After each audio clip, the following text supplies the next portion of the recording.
Huagua, a mysterious hospital. Inside a top-tier, heavily guarded ward, the atmosphere was solemn.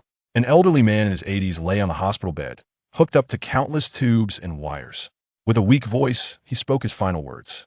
A dozen or so uniformed, middle-aged officials stood around him, scribbling notes furiously. The only sounds in the room were the rasping voice of the old man and the scratching of pens on paper. After a long while, the old man finally finished his last instructions. He lay there gasping for breath, his eyes dimming as if death would claim him at any moment. At that moment, a general with 2 stars on his shoulders stepped forward, his face filled with sorrow. "Mr. Zhou," he said gently, "the comrades have recorded everything about the follow-up plan for your project. The organization asked me to ask, though, you have any last wishes?" A flicker of light returned to the old man's cloudy eyes. Summoning the last of his strength, he whispered, "When I die, please bury my ashes in the Baoyang team of Yinshan County, next to my wife and child Yuer Bauer. I'm coming to join you." His voice faded into silence. His eyes slowly closed. The heart monitor let out a sharp beep, its line flattening into stillness. Everyone in the room lowered their heads in mourning, hearts heavy with grief. "Comrades," one of them announced solemnly, "we bring you sad news. Academician Zhou Yang, national hero, nuclear physicist, astronomer, and recipient of the State Merit Award, has passed away at the age of 70. For 46 years, he burned himself like a candle for the country, giving all until his very last breath. He was the pride of our nation." Hiss! Amid the piercing pain in his forehead and the wailing cries of a baby, Zhou Yang slowly opened his eyes. What greeted him was a row of rustic wooden beams, overhead no ceiling, just blackened wood from years of smoke, covered in cobwebs. "This isn't this the mud brick house I lived in during my time as an educated youth Shashang Tadoi?" Familiar sights instantly awakened decades-old memories buried deep within Zhou Yang, the painful past he had tried to forget. Before he could dwell, a sudden shout from outside the hall interrupted his thoughts. "How can you be so stupid? He doesn't want you anymore. Why are you still thinking about him? Xiaowei, I just don't get it. What spell did Zhou put on you? Just because he told you to divorce him, you're going to do it? You're a woman with a young child once you divorce, who will marry you. Don't you think about yourself, but at least think about Bauer." Then came another voice, one that made Zhou Yang's heart race. "Brother, I understand what you're saying, but this is his chance to go back to the city. He waited 5 whole years for it. If I don't let him go, he'll hate me forever. He dares. Has that bastard forgotten how you fed him all these years? If he dares to abandon you, I'll chop him to pieces myself. That's right. If he makes you suffer even the slightest bit, we won't stand for it." Hearing those familiar voices, Zhou Yang struggled to rise from the kang, a traditional Chinese heated brick bed, staggering as he pushed open the wooden door. In the main hall sat one woman for men and a crying child.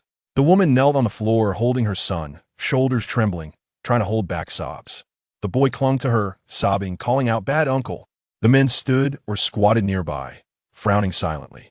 The mood was heavy, tense. Bang! The sudden sound of the door opening startled everyone in the room. All eyes turned toward Zhou Yang, leaning against the doorframe. Zhou's gaze locked onto the woman. It was her Li Yue, the woman who haunted his dreams, the one he carried guilt and longing for his entire life. Seeing Zhou Yang awake, Li Yue quickly rose to her feet, gently placing Bauer down before hurrying over. "Are you awake?" she asked with concern, looking into her red, swollen eyes, recalling the unbearable guilt and longing of decades. Zhou Yang could no longer hold back. He pulled her into his arms and held her tightly.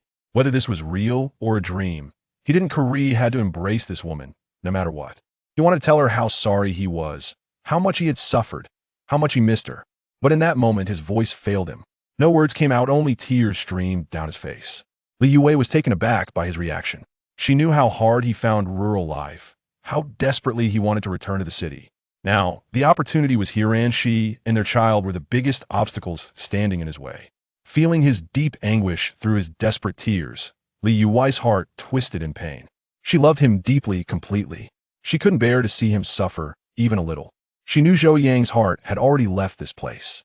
Keeping him here would only turn him into a walking shell and make him resent her forever. Swallowing her pain, she gently patted his back, soothing him, whispering with trembling lips, "Don't cry, I agreed to the divorce, okay?" As soon as the words left her mouth, it was as if all her strength drained away. Her body swayed, and she collapsed into Zhou Yang's arms. "Divorce." The word snapped Zhou Yang back to awareness. This Sini, it felt so familiar. His grip around the woman tightened.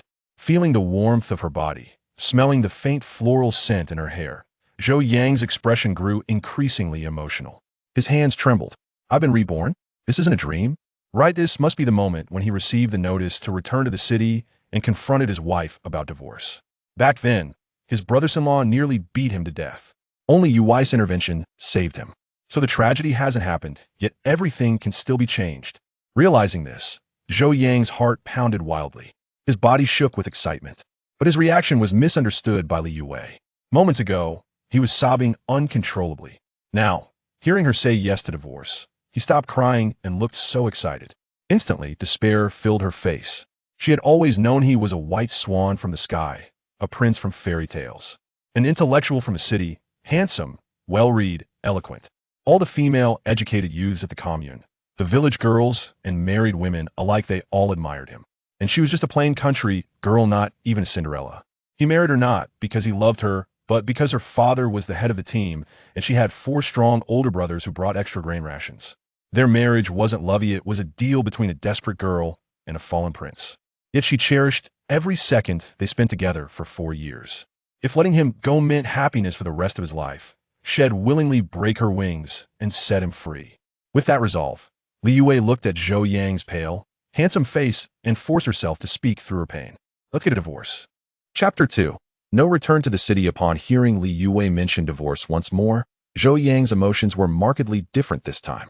In a previous life, Li Yue had expressed the same sentiment, to which he had readily acquiesced, promptly securing a certificate to sever their marital ties the very next day. Subsequently, he abandoned Li Yue and their 3-year-old daughter, Zhou Bauer, returning to the city.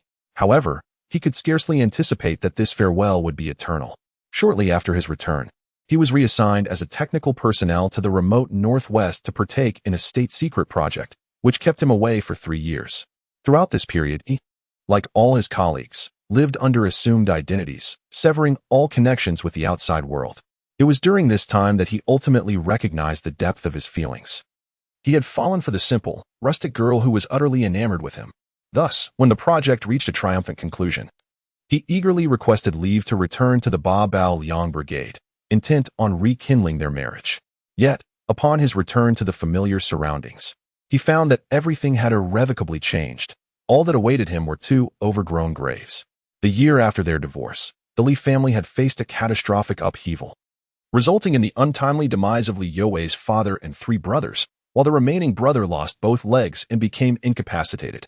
In an instant, Li Yue transformed from the cherished darling of her family into its sole pillar of support, shouldering the burdens of labor while also caring for her disabled brother and several children.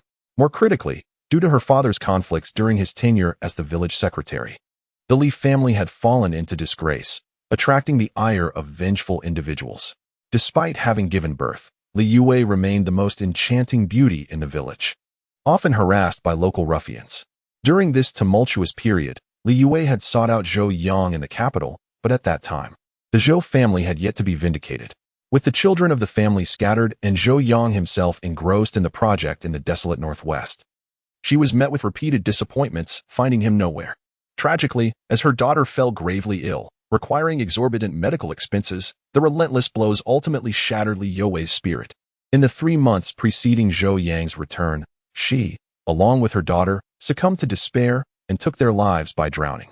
The harrowing loss of his wife and daughter became an everlasting nightmare for Zhou Yang, who loathed himself for abandoning them and neglecting their well-being for over 3 years, which culminated in this irreversible tragedy. For a considerable duration, he drowned his sorrows in alcohol, spiraling into a haze, even attempting to end his life 3 times, only to be rescued by family each time. It was not until 3 years after Li Yue's death that an old superior personally visited him, urging his return to the base to lead a research project. Inspired by a sense of national duty, he eventually emerged from the depths of his grief over the loss of his beloved wife and daughter. However, in the ensuing 40 years of his life, Zhou Yang refrained from engaging with any woman, devoting himself entirely to scientific pursuits, ultimately evolving into a distinguished figure across multiple disciplines. Yet, regardless of the accolades he amassed, Zhou Yang's heart remained closed, burdened by sorrow. He could never forget the woman who had devoted herself to him and the precious child who had once brought him joy. Never depart. Tomorrow, I will accompany you to the county, she said, momentarily stunned, staring blankly at Zhou Yang with her mouth slightly agape. Zhou Yang paused to steady his excited demeanor, then spoke deliberately, I will not divorce. I shall not return to the city. Astonishment washed over the faces of her brothers-in-law, their previously clenched fists slowly relaxing. They had never anticipated that their sister's husband could utter such words. After all, he had been desperate to return to the city. And now that opportunity lay before him, how could he possibly forsake it? Could it be that he was intimidated by the confrontation? Li Yue seemed to have reached the same conclusion. With a sigh of relief, she reassured him, I know you wish to return to the city.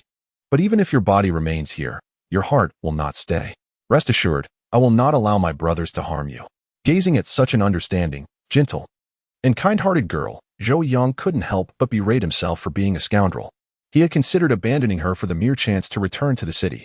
How foolish he had been in his past life. At that moment, Bauer ran up to them, tugging at Zhou Yang's pant leg, her small voice pleading, Daddy, don't go. Don't leave Bauer behind. Hearing his daughter's soft voice pierced his heart anew. He fought against his discomfort and lifted Bauer into his arms. He planted a kiss on her tender little face and declared resolutely, Daddy is not leaving. I will stay. Immediately, Bauer beamed with joy, exclaiming, Mommy, Mommy, Daddy is staying. Li Yue, misinterpreting Zhou Yang's words, believed he was merely comforting their daughter and did not genuinely intend to remain here. Zhou Yang understood that no matter what he said, his wife would find it hard to believe him. After all, returning to the city had been his fervent pursuit for years. How could he easily relinquish it after a single confrontation? If he wished for his wife to believe his intentions to remain, he needed to take tangible action. With that thought, he handed Bauer to Li Yue and turned to enter the inner room. He opened a large red wooden cabinet and retrieved a brown leather suitcase, from which he extracted an envelope wrapped in multiple layers of waterproof cloth. Returning to the main room, he presented the contents before Li Yue and her brothers, tearing the documents to shreds under their astonished gazes. You've lost your mind. Li Yue was the first to react, rushing forward to intervene. She knew that the envelope contained Zhou Yang's letter of introduction and the relocation order back to the city. With these documents, along with the approval from the brigade, Zhou Yang would have been able to return to the city smoothly. Now, having shredded these vital papers, even if he wished to return, he could no longer do so. Realizing the gravity of Zhou Yang's earlier words, Li Yue asked with a trembling voice, What you said earlier, is it true? You truly will not return to the city? Indeed, I shall not, Zhou Yang replied firmly. With that affirmation, Li Yue erupted into tears, holding her daughter tightly. No one knew the anguish she had endured over the past few days. Each thought of the man she cherished abandoning her for the big city and eventually marrying another woman felt like a dagger to her heart. Zhou Yang stepped forward and embraced Li Yue, softly murmuring, I am truly sorry for the hardships you have endured these past years. From now on, I shall remain here with you. Li Yue wiped away her tears and replied, Your words are enough for me, but I cannot be a burden to you. Zhou Yang pointed at the scraps of paper strewn across the floor, chuckling, Too late. Let us gather them. Perhaps we can piece them back together. As she bent down to collect the fragments, Zhou Yang halted her movement and earnestly stated, There is no need. Compared to returning to the city, your well-being and that of your daughter mean far more to me. If the price of returning is to abandon you and Bauer, then I would rather not return at all. Before Li Yue could respond, Zhou Yang turned to her brothers-in-law and said, Eldest brother, second brother, third brother, fourth brother. I am aware that I have wronged Yue and the Li family over these years, causing her great sorrow. However, please rest assured that from this moment onward, I will cherish my life with Yue. Grant me this opportunity. Upon hearing Zhou Yang's words, the four formidable brothers of the Li family stood in stunned silence, bewildered by his unexpected transformation. Chapter 3. Conversations between spouses in the stillness of the night. With the dust settled, Bauer had already drifted into slumber, while Li Yue nestled in Zhou Yang's embrace, gazing at him with an expression of adoration. What are you staring at? Why aren't you asleep? I'm watching you. I can't seem to find rest. What is there to see? We have been married for so many years. Surely you are not still captivated? Zhou Yang chuckled. You are beautiful. A lifetime is not enough to admire you. Li Yue responded in a soft, sweet voice. Zhou Yang realized he had been playfully teased. He understood that Li Yue loved him deeply, almost to the core of her being. She was like a moth drawn to a flame, fully aware of the potential for harm yet undeterred. However, hearing her express such profound affection in the gentlest of tones made him realize he had underestimated her love for him.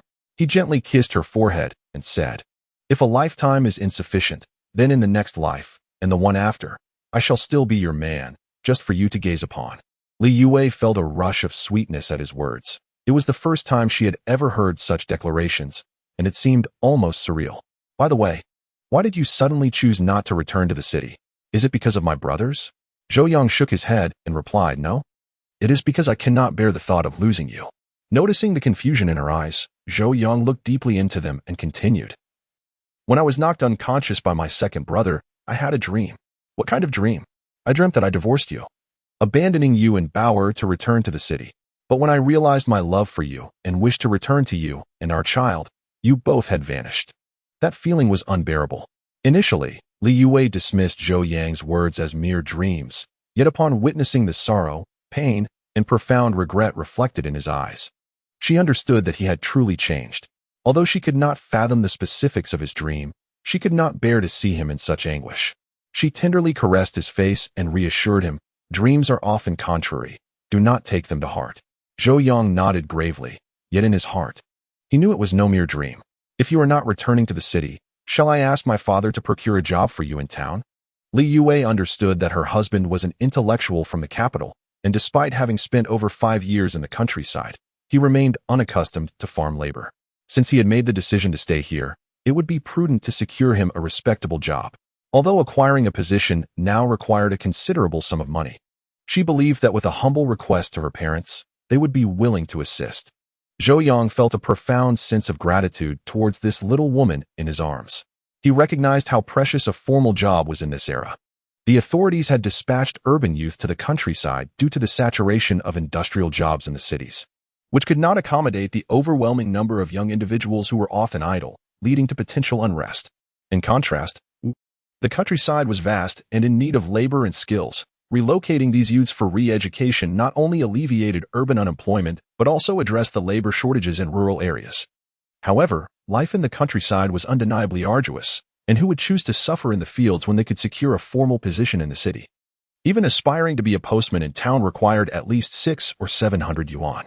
Although the Li family was relatively well off, such a hefty sum would necessitate 2 years of frugal living for the entire family. His little wife was truly going to great lengths for him. While touched by her devotion, he firmly believed he could manage the employment matter on his own. "No need, I can handle this myself," he asserted. "Why not? You're not still thinking of returning to the capital, are you?" Li Yue asked, her concern evident. Zhou Yang shook his head and replied, "No. The reason I prefer not to involve my father-in-law in securing a job is twofold. Purchasing a position is not a wise investment, and I wish to avoid gossip. Currently, the monthly salary for unskilled workers in the city hovered around 25 or 26 yuan, with some earning as little as 18. The cost of acquiring a job was no less than 600 or 700 yuan, equating to 3 years of labor just to break even. Who would dare to gossip? I'll have my brother deal with them," Li Yue exclaimed, revealing her playful side. Zhou Yang smiled but remained silent. This Navi girl was overly simplistic in her thinking. Addressing a single individual's gossip could be resolved through dialogue or a confrontation. However, when 100 voices, or even more, joined in, that was a matter far beyond mere fists to settle. At present, it was not just a handful of individuals speaking ill of him. Nearly the entire commune was aware of his situation. Many remarked that Zhou Jiqing married into the Li family solely for their wealth, enjoying the benefits of not having to toil in the fields while being well fed. Zhou Yang did not deny the accusation of living off his wife. He had indeed married Li Yue to stave off hunger. When he was sent from the capital to the distant Yunshan County, he arrived with little more than a few books. He had expected the county to provide for their first year's rations, but to his dismay, they only distributed 30 jin of coarse grains to each of the youth sent to the countryside, leaving them to fend for themselves thereafter. Those fortunate enough to have favorable family circumstances may reach out for assistance, while the Zhou family's situation is far from ideal, with members scattered and each preoccupied with their own struggles, leaving no room for concern for Zhou Yang. Thus, he must bear his burdens alone. I recall those days when hunger made my vision blur, and walking felt unsteady. In my desperation, I even resorted to catching field mice for sustenance. During that time, Li Yue had just graduated from high school.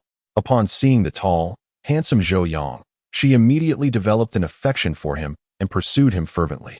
Under the relentless onslaught of her sweet advances, Zhou Yang surrendered without even a token resistance. In the subsequent years of marriage, Li Yue, feeling sympathy for him, persuaded her father to find Zhou Yang a simple job, allowing him to earn a few work points without engaging in strenuous labor. As her father had the authority to do so, when the family was truly out of food, they would return home to retrieve some. Fortunately, Li's father, having cherished a daughter late in life, was quite indulgent and did not mind providing for Zhou Yang, who had become perceived as a dependent. Previously, he was indifferent to others' opinions, as his heart was not invested in such matters. However, circumstances had changed. He wished to build a life with Li Yue and did not desire to be the subject of gossip. He needed to alter his image. By the way, how much money do we have at home? Zhou Yang suddenly inquired. About 100 yuan, do you need it? She replied. Yes. I want to take a trip to the city. You mean the city, not the county? Yes, the city. What do you need to go to the city for? It's so far. Li Yue furrowed her brow, her eyes filled with concern. Observing her expression, Zhou Yang understood her worries and playfully pinched her nose, saying, Don't think too much. I'm not planning to sneak away. A teacher once mentioned a way to make money, and I want to give it a try. Li Yue's cheeks flushed as she shyly responded, I wasn't overthinking it. I was just wondering when you'll go. Should I ask Dad to give you a certificate? Let's focus on your health first. My brothers can be quite rough, and I'm in pain all over. Serves you right for always wanting to abandon us and return to the city. I won't. I will never leave you both again. I believe you. Chapter 4. The certificate at the village committee of Baobaliang. Li Fengyan looked at his son-in-law with a furrowed brow and asked, You want to go to the city? Deep down, he was dissatisfied with his son-in-law, who was incapable of lifting a finger or shouldering any responsibilities. He recognized that his daughter's husband was exceptional in both appearance and intellect, a rarity even beyond the boundaries of Yunsan County. Yet, this did not justify mistreating his beloved daughter. If it weren't for his daughter's unwavering determination to be with this young man, he would have preferred to ignore him. Yes, I intend to spend a few days in the city. Could you please provide a certificate, father? Zhou Yang replied. Although his father-in-law wore a face of disdain, Zhou Yang knew that the old man was a devoted father, and under that affection, he would likely extend his support. Moreover, Zhou Yang had legitimate reasons for his trip to the city, so he hoped the certificate would not be a point of contention. Father, what brings you to the city? I hadn't heard you had any relatives there, Zhou Yang inquired. I have a teacher who introduced me to a potential opportunity for making money. I intend to explore its viability, he replied earnestly. Money? Is it that our family is in financial straits? If things don't work out, perhaps you should ask Yue to return home, his father suggested. Father, I understand your concern for us and your desire to assist. Yet, how long can you support us? As a man, I wish to provide for our little family, Zhou Yang asserted once more. You do exhibit some semblance of manhood. But allow me to offer a word of caution. Please, go ahead, father. I am willing to provide you with proof of my support. And should you wish to return to the city, that is also acceptable. However, I implore you to depart with dignity, and not in a furtive manner. Li Fengyan harbored worries that Zhou Yang might leave and never return, causing his daughter heartache. Rest assured, father, wherever Yue and the children are, I shall be there too. I will not abandon them, Zhou Yang declared resolutely. Very well, I hope you remain true to your word. Upon exiting the brigade office, Zhou Yang felt a surge of excitement. With the proof in hand, he was now afforded the opportunity to seek out ways to earn money, which would improve their family's living conditions. Otherwise, the daily routine of eating porridge with potatoes was truly unbearable. Upon returning home, he found Li Yue bustling about in the kitchen, while little Bao played alone in the yard with some mud. Seeing Zhou Yang return, the little girl joyfully stood up and, with her short legs, rushed towards him, calling out Daddy. Zhou Yang quickly took a few strides forward and lifted his precious daughter into his arms, looking at her dirty little face and saying, Come, Daddy will take you to wash your face. You're almost turning into a little calico cat. I'm not a calico cat, Daddy is. She giggled, hearing the commotion. Li Yue turned around and, upon seeing her daughter wriggling in Zhou Yang's embrace, quickly said, Bao, get down. Daddy isn't fully recovered yet. No way. Daddy is lifting me high. Zhou Yang reassured her, it's quite all right. As he lifted the little girl onto his shoulders, he took her to wash her hands. When they returned to the house after tidying up Bao, Li Yue had already prepared the meal. There were several steamed buns made from wild vegetables, 3 bowls of thin porridge with little rice, and a plate of cold bitter greens. Such a healthful meal, Zhou Yang mused. At that moment, Li Yue retrieved a small ceramic jar from the spice cabinet, scooping out a spoonful of brown sugar to place in Zhou Yang's bowl, saying, "Here, eat up."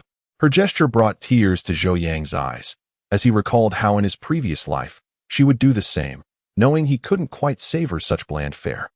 She would always add a spoonful of sugar to his porridge while refraining from indulging herself and their child. "Mommy, Bao wants some sugar too." The little girl chimed in. "Sugar isn't good for little ones. It can lead to cavities." Zhou Yang fought back the tears. He pushed his bowl, now sweetened, towards Bao and gently patted her little head, saying, "If you desire sweet porridge, then go ahead and enjoy."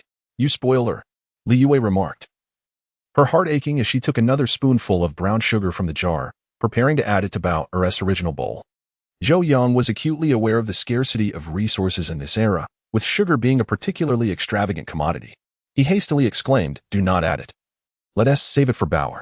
Noticing Li Yue's puzzled expression, he quickly added, "Just now, when I held Bao, I felt that she was alarmingly thin." Li Yue countered, "But my elder brothers Xiaobing and my second brother's Erhua are both lighter than Bao, and they were born earlier." Zhou Yang insisted. "They are still thin."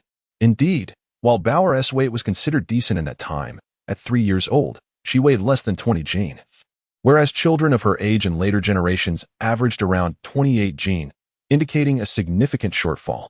Although Li Yue appreciated Zhou Yang's concern for Bao, she nonetheless placed the spoonful of sugar into a bowl and pushed the porridge towards him.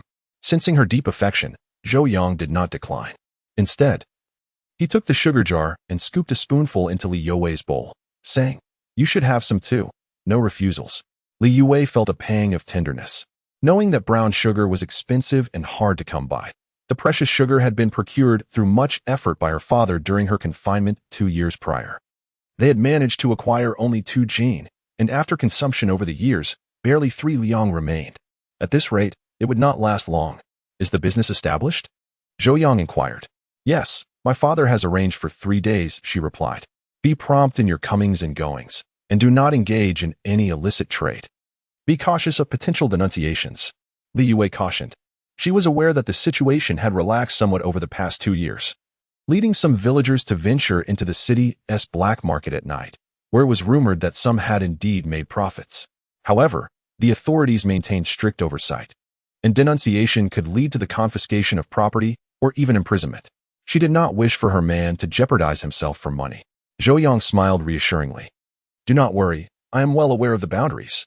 While illicit trading could yield quick profits, Zhou Yang was not interested. The risks were high and the returns modest. Furthermore, as a man of integrity, he held disdain for such methods of earning. He had far more lucrative and effortless opportunities available in the city. "Do not place too much pressure on yourself. Although we cannot have steamed buns made of white flour for every meal, my parents will support us, and we shall not go hungry." "I understand," she replied. Yet, deep down, Zhou Yang knew that he must earn money, and substantial amounts at that. On one hand, the need for improved living conditions was pressing. On the other, he worried about Bao's health. In his previous life, Bao had been diagnosed with heart disease at the age of 5. Though the little girl displayed no symptoms now, Zhou Yang resolved to take her to the provincial capital for a checkup as soon as possible. Moreover, it was already June of 1975, and the National College entrance examinations were set to resume in September 1977, leaving them with just over 2 years. This represented a pivotal opportunity for their family to escape the confines of agricultural life and embrace a broader horizon. Thus, Zhou Yang aspired not only to attend university himself, but also to enable Li Yue to join him in this academic pursuit. As for the possibility of passing the exam, Zhou Yang harbored no concerns. His own abilities rendered the college entrance examination a mere formality. With his guidance, Li Yue, who had previously attended high school, would likely encounter no difficulties. However, the prospect of both attending university imposed a considerable burden on their family. Despite the fact that in this era, attending university incurs no fees and each student receives a stipend, the meager allowances provided by the institution would scarcely suffice to sustain 2 individuals, especially with the additional responsibility of caring for little Bao. Thus, Zhou Yang understood that he must accumulate sufficient funds over the next 2 years to cover the tuition for both of them. Ideally, he aspired to secure a residence in the city where they would pursue their studies. All of this required money, ample money.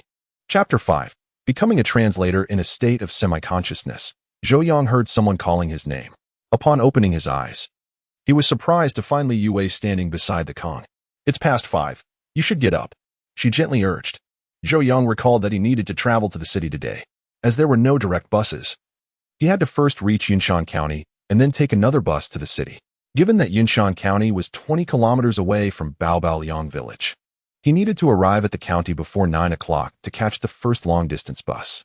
As Zhou Yang dressed, Li Yue had already set breakfast on the table. There was porridge with potatoes, accompanied by several eggs. She had peeled one and placed it in his bowl, while the remaining eggs were packed in a small cloth bag. "Take these eggs with you on the road. I've also prepared 50 yuan for you. Don't skimp on yourself while you're out," she said. "I won't need that much. Just 30 yuan will suffice, and perhaps a few receipts as well," Zhou Yang replied. "Take it all. In times of poverty, one must be prepared for the journey. If you don't use it, you can always bring it back," she insisted. After enjoying the heartfelt breakfast prepared by the young woman, Zhou Yang kissed the sleeping face of little Bauer, then set off with a canvas bag slung over his shoulder. Watching Zhou Yang stride away, Li Yue felt a wave of emotion wash over her, and tears began to well in her eyes. In this marriage, she felt both proactive and passive. It was she who had pursued Zhou Yang first, yet she was aware of his lack of affection. He was with her out of necessity rather than desire. Therefore, Li Yue constantly grappled with feelings of insecurity, deeply fearing that this swan-like man might abandon her and their daughter forever.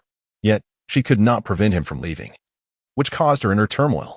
Although he repeatedly assured her that his trip was solely to seek opportunities for financial gain and that he would never abandon them, her heart remained filled with uncertainty and helplessness. At that moment, as Zhou Yang stepped outside the gate and turned to close it, he noticed Li Yue standing at the door, her sleeves brushing at her eyes.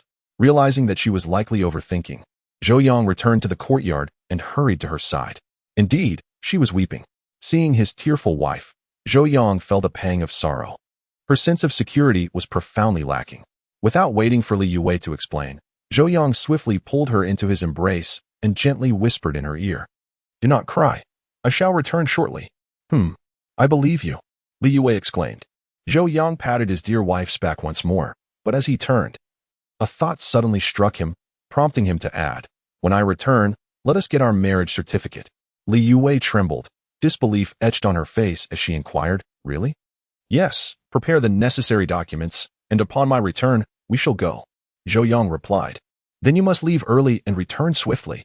The sight of his excited wife, rendered almost incoherent by joy, touched Zhou Yang's heart deeply. Due to stringent regulations concerning the return of married, educated youth to the city, the principle dictated that once a youth married locally, their household registration would be permanently tied to the place of their assignment. Thus, marriage essentially precluded the possibility of returning to the city. Consequently, even though they had been together for over 4 years and their child, Bauer, was already over 3, they had yet to formalize their union. After all, an unregistered marriage lacks legal protection. Should they part ways, only a certificate severing their marital ties would be required, leaving both parties still classified as unmarried. It must be said, in his previous life, Zhou Yang had been selfish. Yet in this life, he vowed to no longer allow his beloved to follow him in ambiguity. It was indeed time to discuss the matter of their certificate. The 20-kilometer journey took Zhou Yang over 3 hours. By the time he reached the bus station, it was already past 8 o'clock. Throughout the trek, aside from the relatively fresh air, the experience was far from pleasant.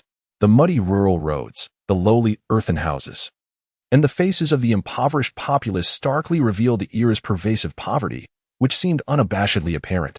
Even the county seat lacked the expected prosperity, merely presenting a few more brick structures. Fortunately, it was now 1975, and the dawn of reform was only a few years away. All he needed to do was wait patiently. He bought his ticket and boarded the bus. Amidst the cacophony of sounds, the long-distance coach departed towards Ning City, 120 kilometers away. Traveling in this era was indeed a trial, despite the distance being just over 100 kilometers in modern times. Such a journey would take merely an hour by car. Yet Zhou Yang's journey consumed a grueling 3.5 hours, marked by severe jolts, cramped passengers, and incessant noise that nearly drove him to madness. Nevertheless, he understood that given the current conditions, having a bus to ride was already a blessing. What more could he desire? Upon exiting the dilapidated bus station, Zhou Yang carefully surveyed the surrounding streets. Gradually, the landscape began to align with his memories. However, Compared to the bustling transportation hub of the Northwest in later years, the present-day Ning City appeared somewhat forlorn and desolate. In his previous life, Zhou Yang had visited Ning City almost annually, rendering him quite familiar with the area. He refrained from asking for directions, instead relying on his recollections to guide him toward the nearby Xinhua bookstore. The familiar sign caused a smile to grace Zhou Yang's lips as he pushed open the door and strode inside with purpose. The bookstore was modest in size, with a rather simple interior layout. The moment the door swung open, a unique scent of ink, characteristic of books, filled the air. Instantly, Zhou Yang felt an inexplicable uplift in his spirits. This may well be a common affliction among bibliophiles. For such individuals, books often evoke a sense of inexplicable exhilaration, akin to a hungry person catching the aroma of freshly baked bread. Aside from a balding middle-aged man, there was no one else in the store. Upon seeing Li Yi, the man promptly set aside the book he had been reading and inquired, "Comrade, are you here to purchase books?" "No, I am here to seek translation work, and I wonder if that might be possible." Indeed, Zhou Yang's means of earning a living involved translation. Currently, in Huagua, whether in science or other fields, there was a significant lag behind Western countries. To learn from their advanced technologies and management methods, it became imperative to translate a vast array of foreign materials and literature. However, due to certain unspeakable reasons, there existed a severe gap among the intellectuals within the country, resulting in an acute shortage of translation talent at this stage. On one hand, there were limited translation professionals, and on the other, an abundance of works awaiting translation. This imbalance had begun to adversely affect the national economy, as delays in translating foreign materials often impeded scientific research. Given the dire shortage of translators, the government was compelled to distribute some less critical publications to various provinces and cities, tasking them with finding suitable individuals for paid translation. This approach served to alleviate the pressure on relevant departments while also seeking to uncover translation talent within society. As the Xinhua bookstore in each province and city became a favored haunt for cultural individuals, it naturally evolved into a platform for distributing such assignments. Upon hearing Zhou Yang's words, the middle-aged man's eyes lit up, and he quickly replied, "Comrade, I am Su Yongguang, the manager of this bookstore. You may call me Old Su." "Hello, I am Zhou Yang." "Comrade Zhou Yang, do you understand foreign languages?" "Yes, I know a bit." "May I ask which languages you are familiar with?" Zhou Yang wished to boast of his proficiency in English, French, German, Russian, Japanese, and Korean. But he was acutely aware that drawing too much attention in this era could lead to unwanted scrutiny. After much contemplation, he simply stated, "English. English is excellent. Our country is currently in dire need of individuals proficient in English. However, if you wish to take on translation work, I must assess your skills." "Not a problem." Subsequently, Old Su retrieved 2 sheets of paper filled with English text from a nearby drawer and handed them to Zhou Yang. "Take a look. How long do you think it will take you to translate this article?" Zhou Yang accepted the letter and quickly recognized it as an excerpt from the classic English work A Message to Garcia. 5 minutes. 55 minutes? Old Su was evidently taken aback by Zhou Yang's response. Although he had handed over only 5 or 6 sheets of paper, it typically took 2 to 3 hours to complete such a translation. Without further ado, Zhou Yang pulled out his paper and pen and commenced translating on the spot. Chapter 6. The astonishment of Old Su. The translation of a few pages posed no challenge for Zhou Yang, a distinguished scholar who has long published papers in English. Were it not for the necessity of producing a written translation in Chinese, he could have recounted the content in no more than 2 minutes. Nevertheless, even after spending 5 minutes crafting his translation on the letterhead, Old Su was still taken aback. The English text had already been translated, and Old Su meticulously compared Zhou Yang's version with the standard answer. Aside from a few variances in word choice, the overall quality was remarkably commendable. Old Su recognized that this young man was a genuine translation prodigy and remarked, "Your skills are impressive. You qualify for assignments. However, as per our regulations, we must conduct a review of your personal information." Evidently well prepared, Zhou Yang promptly presented his identification and a recommendation letter from his team. Old Su scrutinized the documents Zhou Yang provided, and upon discovering that Zhou Yang hailed from the capital as an educated youth, he could not help but inquire, "You are from the capital, and you were sent to our area?" "Yes, I was assigned to the Tuanjie commune in Yunshan County." "For how long?" 5 years. "It has been 5 years. Why did you not think to seek work earlier?" Zhou Yang smiled and replied, "Firstly, I was unaware such an opportunity existed.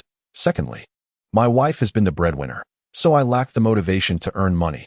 Huh, you certainly married a wonderful wife. Yes, I believe so too.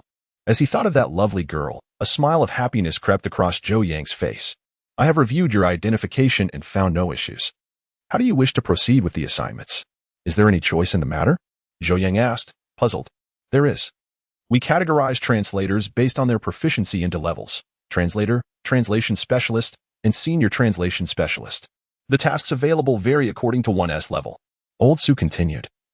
Your skills are commendable, yet you currently qualify only as a translator, which limits you to translating foreign magazines and journals.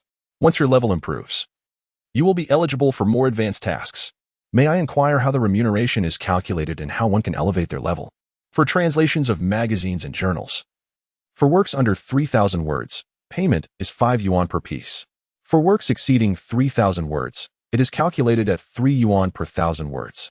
Old Su added, as for advancing a translator-S level, there is but one path: to translate more works. Are there specific criteria for advancement? To become a translator, one must translate over 10,000 words with an accuracy rate of over 90%. To advance to translation specialist, the requirement is over 100,000 words with a 95% accuracy rate. To achieve the rank of senior translation specialist, one must translate over 1 million words with a 98% accuracy rate.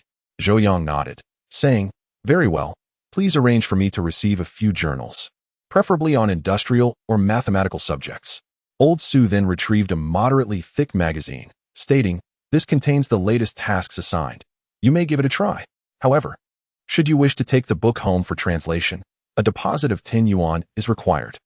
Zhou Yang picked up a book and discovered it was an industrial journal published by a foreign country last month, consisting of over 50 pages.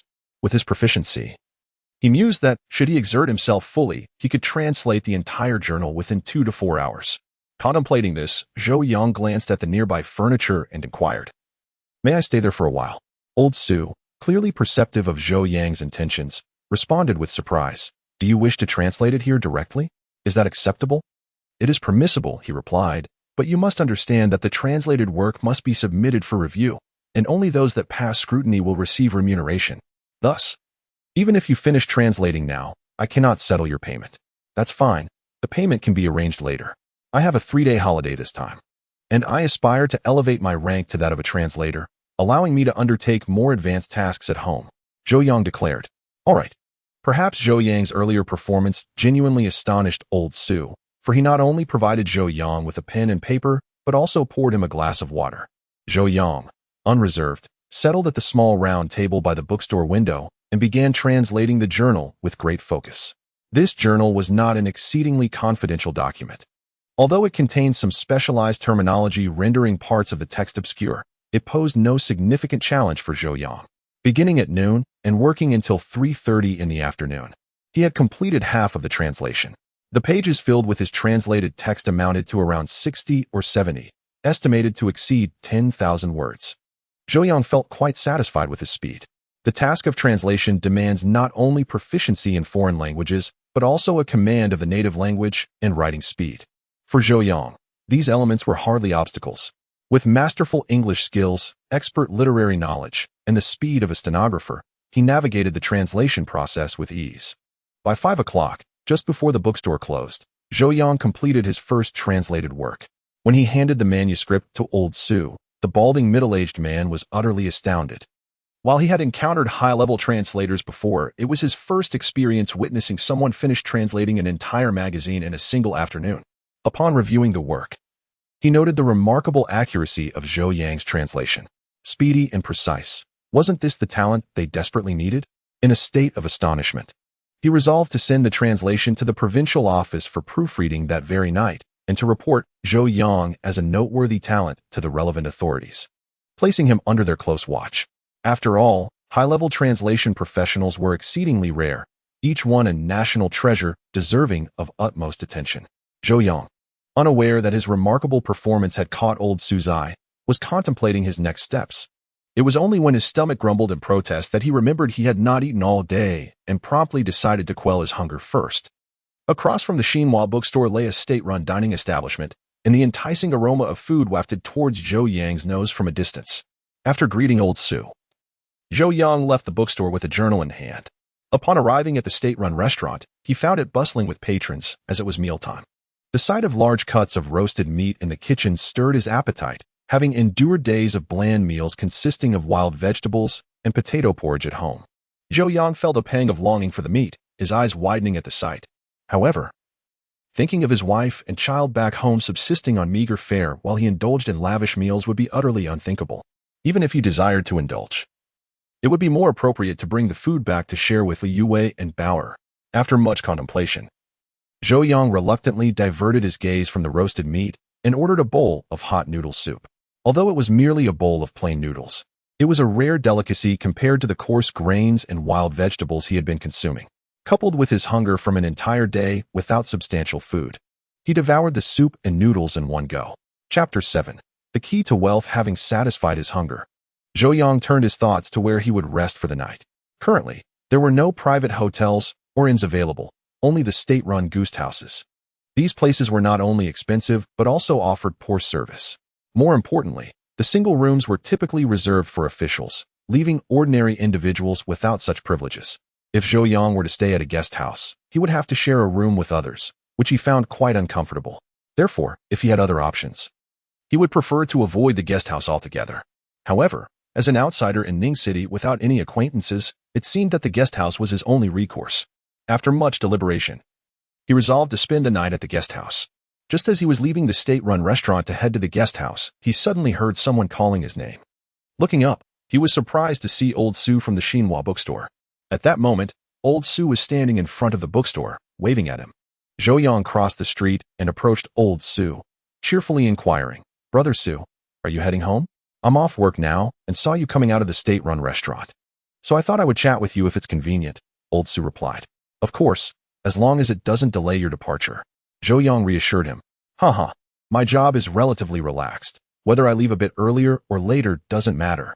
With that, old Su unlocked the already secured door of the bookstore and invited Zhou Yang inside. They both took their seats across from each other at old Su's desk. "Xiao Zhou, after you left, I suddenly thought of a question. Are you in Ning City for business or to visit friends and family?" Old Su asked. "Neither, to be honest. I came to Ning City to earn some money to support my family," Zhou Yang replied candidly. Old Su was not surprised by this answer. Everyone was struggling, and simply having enough to eat was considered fortunate. Those with any ability sought to earn a little extra to improve their circumstances. "Does that mean you won't be in Ning City for long?" Old Su inquired. "Yes. I only took 3 days off from my team and must return the day after tomorrow," Zhou Yang replied. Old Su's eyes flickered with a hint of regret. But he quickly added, "I've already arranged for your manuscript to be sent to the provincial capital overnight. Barring any unforeseen circumstances, you should receive news by tomorrow. If you qualify, I will settle your remuneration as soon as possible." "Thank you, Brother Su. No need to mention it. Assisting you also benefits me." Observing Zhou Yang's puzzled expression, old Su promptly elucidated. "You are aware that various industries across the nation are currently adopting advanced Western technologies and practices, resulting in a substantial volume of documents requiring translation daily. Consequently, the authorities have assigned translation tasks to bookstores in every province and city, conducting regular evaluations. As you know, our city is merely a remote town, devoid of universities, which leads to a dire shortage of translation talent. Each month, the tasks assigned to us necessitate considerable effort and time to find suitable individuals to complete them, which is both laborious and costly. If the quality of your translations meets the required standards, it would be beneficial for me as well." After hearing old Su's explanation, Zhou Yang swiftly grasped the implications of the situation. "Rest assured about the quality of my work, with my involvement. You need not worry about fulfilling your tasks in the future, Brother Su. That would be splendid. You cannot fathom how challenging it is to find a competent translator these days. Every time tasks are distributed, it feels like a monumental challenge, truly hard to articulate." Zhou Yang smiled and remarked, "In the future, if any tasks arise, you can directly assign them to me. This way, your tasks will be completed, and I will earn some money as well. A win-win situation." "Excellent, excellent. By the way, haven't you settled into your accommodation for the night yet?" "Not yet. I was planning to stay at a guest house for the night." "Why go to a guest house? Come to my place instead, and let my sister-in-law prepare a couple of dishes for us to enjoy tonight." Oh no, that would be too much of an imposition on you and your sister-in-law. It won't be an imposition at all. However, Zhou Yang interrupted old Su before he could finish. Brother Su, I appreciate your kindness, but let us pass on this occasion. First, I have not prepared anything for a visit, and it would be inappropriate to go empty-handed. Secondly, as you know, my time is limited. I intend to translate some documents tonight to expedite my progress. Seeing Zhou Yang's earnestness, old Su refrained from insisting further and suggested, if you plan to continue translating tonight, you might as well stay in the bookstore. Stay in the bookstore? Yes, there is a small room in the shop that I usually use for napping. It has a bed and blankets, and it should suffice for a night. Zhou Yang felt a flicker of interest. He was not particularly concerned about saving on accommodation expenses. But the environment here was indeed far superior to that of a guest house, making it highly suitable for work. However, upon seeing the room filled with books, he hesitated and asked, "Is this convenient?" Haha, there is nothing inconvenient about it. Apart from these inexpensive books, there is nothing else here. Moreover, if you stay in the bookstore, you need to pay a deposit for the books. According to the bookstore's regulations, if a translator wishes to borrow English books, they must pay a corresponding deposit, which is refunded upon returning the books after translation. Upon hearing this, Zhou Yang understood that old Su was genuinely inviting him. After a brief hesitation, he nodded and said, "If that is the case, I will trouble you, Brother Su." Haha, it's no trouble at all. Subsequently, Mr. Su indicated the location of the small room to Zhou Yang and, at Zhou Shen's request, retrieved 2 English journals for him before locking the door and departing from the bookstore. After Mr. Su's exit, Zhou Yang returned once more to the small round table from the afternoon. Utilizing the dim glow of the shop's light bulb, he resumed his translation work. In the serene bookstore, a solitary lamp illuminated a lone figure, and apart from the gentle rustle of paper and the scratch of pen on page, silence reigned. Time slipped away unnoticed. By the moment Zhou Yang completed the translation of the 2 journals left by Mr. Su, dawn had begun to break outside. Unintentionally, he had worked through the entire night. Observing the lightening sky, Zhou Yang couldn't help but smile, having forgotten how long it had been since he had exerted himself with such fervor, though his body felt somewhat weary. The sight of the substantial stack of manuscripts before him filled his heart with immense satisfaction. From the previous afternoon until this day, he had translated 3 journals, encompassing 21 short pieces and 2 lengthy articles. According to their agreed remuneration, he would earn 5 yuan for each short piece, totaling 105 yuan. The 2 longer articles, approximately 9,000 words, would yield an additional 27 yuan at a rate of 3 yuan per 1,000 words. Thus, should all his submissions pass review, Zhou Yang would receive a total of 132 yuan. Although this amount might seem trivial to Zhou Yang, who had previously enjoyed a special government stipend, it represented a substantial windfall for him at this moment. He was well aware of the price levels in the 1970s. A factory worker in the county earned less than 30 yuan a month, with many earning even less. 130 yuan equated to nearly half a year's wages for a laborer, undeniably a significant sum. Moreover, in the 4 years of his marriage, even with the support of his father-in-law, the village secretary, his household savings had only accumulated to a little over 100 yuan. In essence, Zhou Yang had managed to earn in a single day what had taken him 4 years to save. More importantly, this experience had illuminated for him the key to unlocking financial prosperity. Chapter 8. News from the provincial capital. The following day, when Mr. Su arrived at work, Zhou Yang was still slumbering in the small room. Mr. Su had initially intended to awaken him, but upon seeing the thick stack of manuscripts on the desk, he was utterly astonished. Setting aside the quality of the submissions, merely the sheer volume of writing accomplished in one night was enough to leave one astounded. It is well known that an average person's writing speed hovers around 20 words per minute, while those with exceptional talent might reach 40 or 50 words. And that is without the burden of contemplation. Translation differs from writing in one's native tongue. It necessitates careful comparison and is, in truth, a labor-intensive and time-consuming endeavor. Throughout his years in the field, Mr. Su had encountered the finest translators, who typically managed to produce 7,000 or 8,000 words in a day. This was already the pinnacle of efficiency. However, Zhou Yang was an anomaly. He had completed a 10,000-word journal in less than 4 hours the day before. Moreover, his productivity that evening had been remarkable, as he translated 2 additional journals with astounding proficiency. Old Su made a rough estimate. Since yesterday afternoon, Zhou Yang has penned at least 20,000 words.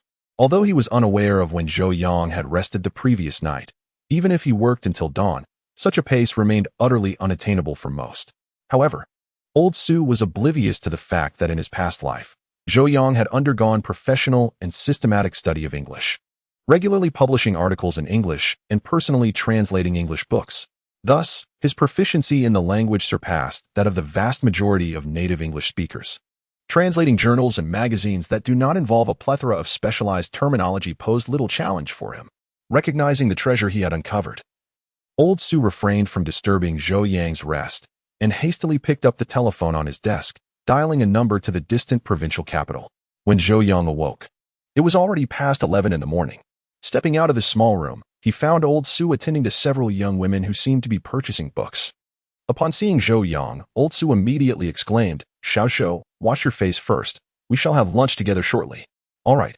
When Zhou Yang emerged from the bathroom, the young women had already departed, leaving old Su alone in the bookstore. "Xiao, I have splendid news for you," old Su declared. "Su Ge, is there news from the provincial capital?" Zhou Yang inquired eagerly.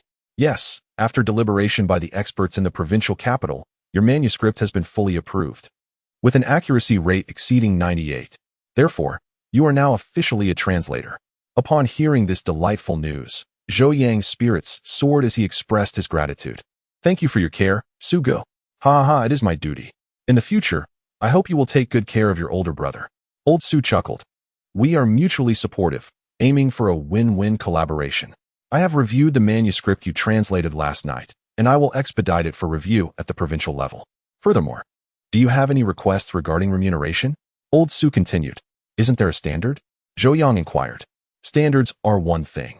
To accommodate exceptional talents like you, the authorities can provide some vouchers in addition to monetary compensation." "What kind of vouchers do you need?" Old Su explained. Zhou Yang was pleasantly surprised by this fortunate opportunity and replied, "I would like some rice and meat vouchers. Additionally, if there are oil and sugar vouchers, that would be even better." In truth, Zhou Yang also desired a few industrial coupons, as the distance from Baliang village to Yushan County was over 20 kilometers, requiring at least 3 hours on foot. He would need a bicycle for the frequent trips to the county to mail manuscripts. However, considering that acquiring industrial coupons was no simple matter, and feeling somewhat embarrassed to request them alongside rice and meat vouchers, he decided to suppress that desire, knowing there would be future opportunities. Upon hearing Zhou Yang's requests for common items, old Su assured him, "I will report this to the higher-ups. It should not be a problem." "Thank you, Su Ge," Zhou Yang replied gratefully. As old Su checked the time, he realized it was nearly time for lunch. Promptly locking the store and leading Zhou Yang to the state-run restaurant across the street, Zhou Yang finally indulged in a sumptuous feast, featuring a plate of succulent, greasy pig's head meat, accompanied by half a pig's knuckle. Additionally, old Su ordered a bottle of Maotai valued at 4 yuan. Although Zhou Yang had experienced an era of material abundance in his previous life and had long surpassed the age of gluttony, he found himself inexplicably yearning for the pig's head meat, which he once looked down upon. Perhaps it was the innate cravings of youth, or perhaps the monotony of coarse grains and wild vegetables consumed over the past few days that awakened this desire. Old Su, clearly perceptive of Zhou Yang's cravings, promptly arranged for the feast. The meal was extraordinarily satisfying, and it was not until they had cleared every last morsel of food and drink from the table that their dining experience came to a close. Satiated, the two returned to the bookstore. Throughout the afternoon, old Su busied himself with organizing the bookshelves and took the opportunity to receive a new batch of books, while Zhou Yang continued his work translating journals. Old Su had intended to assign Zhou Yang some specialized texts for translation. However, as Zhou Yang was merely a novice translator without the requisite political clearance, he was unable to handle confidential materials. Old Su candidly explained this situation to Zhou Yang, who understood and did not take offense.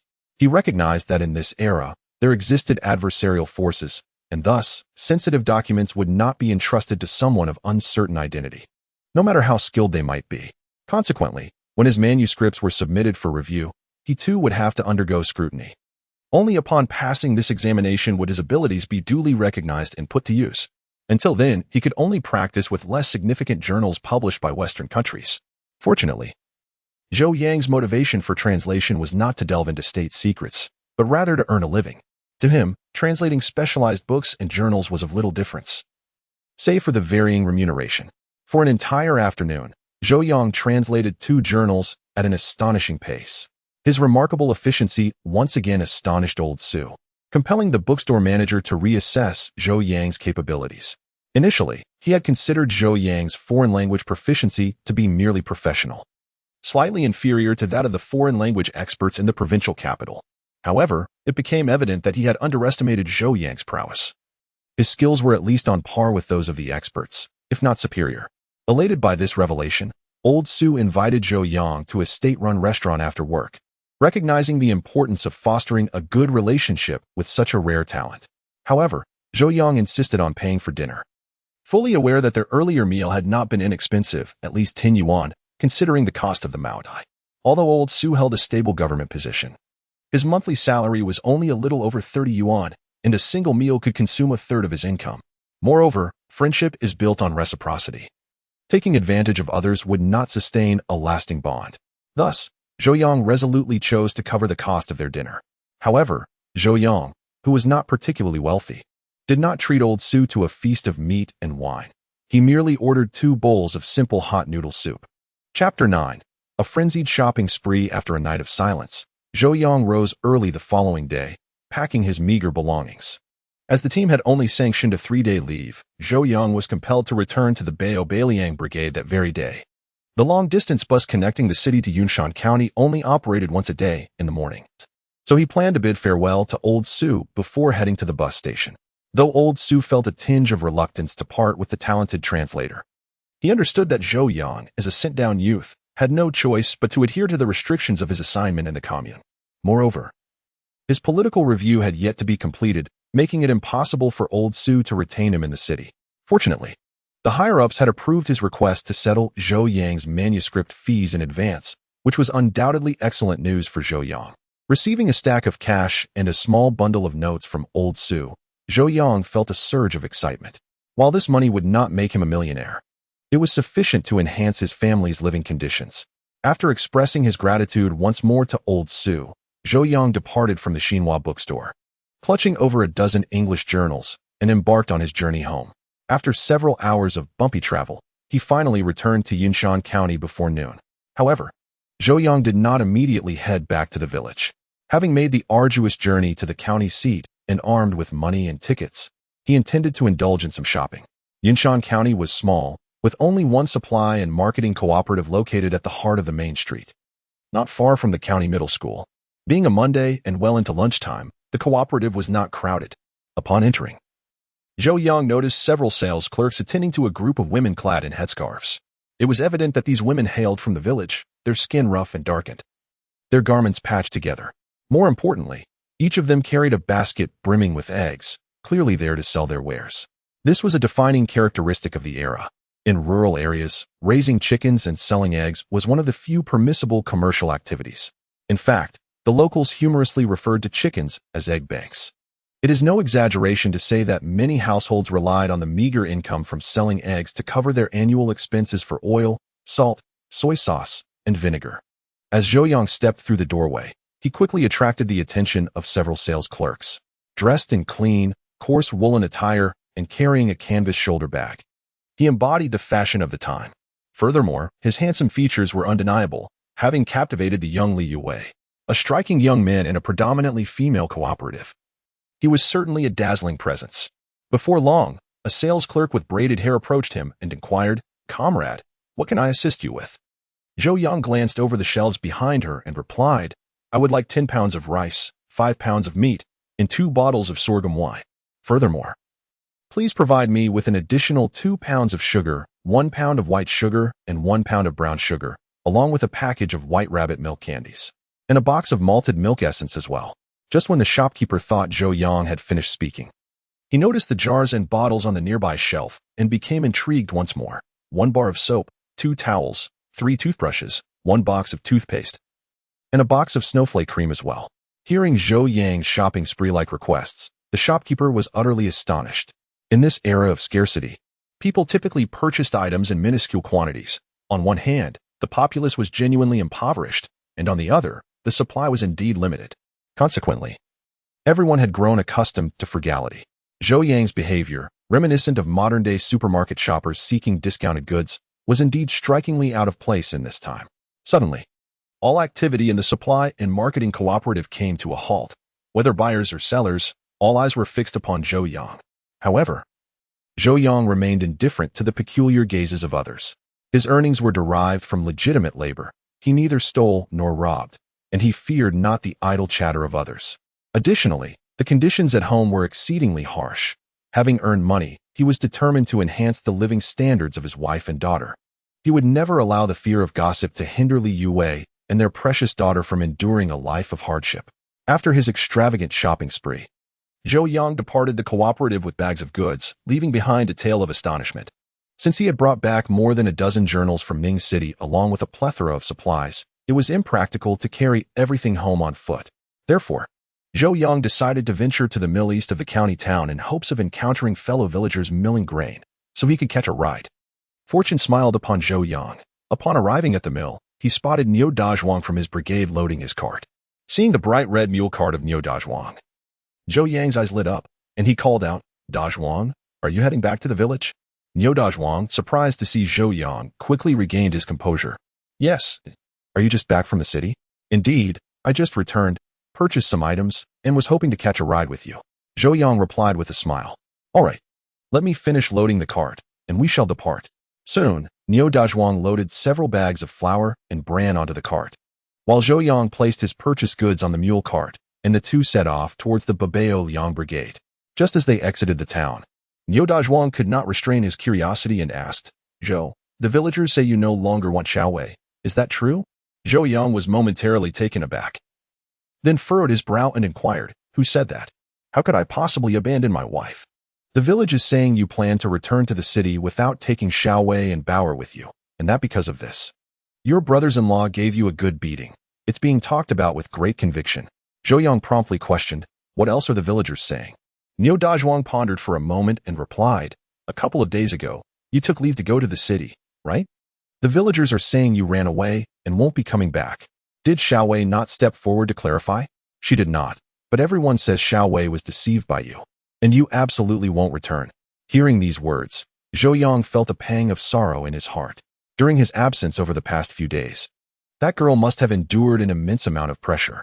He did not blame the villagers for perceiving him in such a negative light. After all, the allure of returning to the city was indeed overwhelming. Countless individuals had abandoned their families in pursuit of that dream. In the eyes of the villagers, he had always been seen as a mere dependent, a man of dubious character who married Li Yue with impure intentions.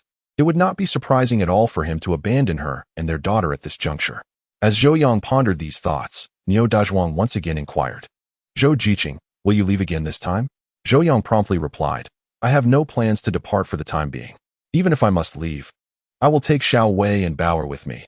I will never abandon them." "Ah, such words resonate with a man of honor. I always knew that someone like you, educated and cultured, would never sink to such despicable actions," Niu Dazhuang remarked.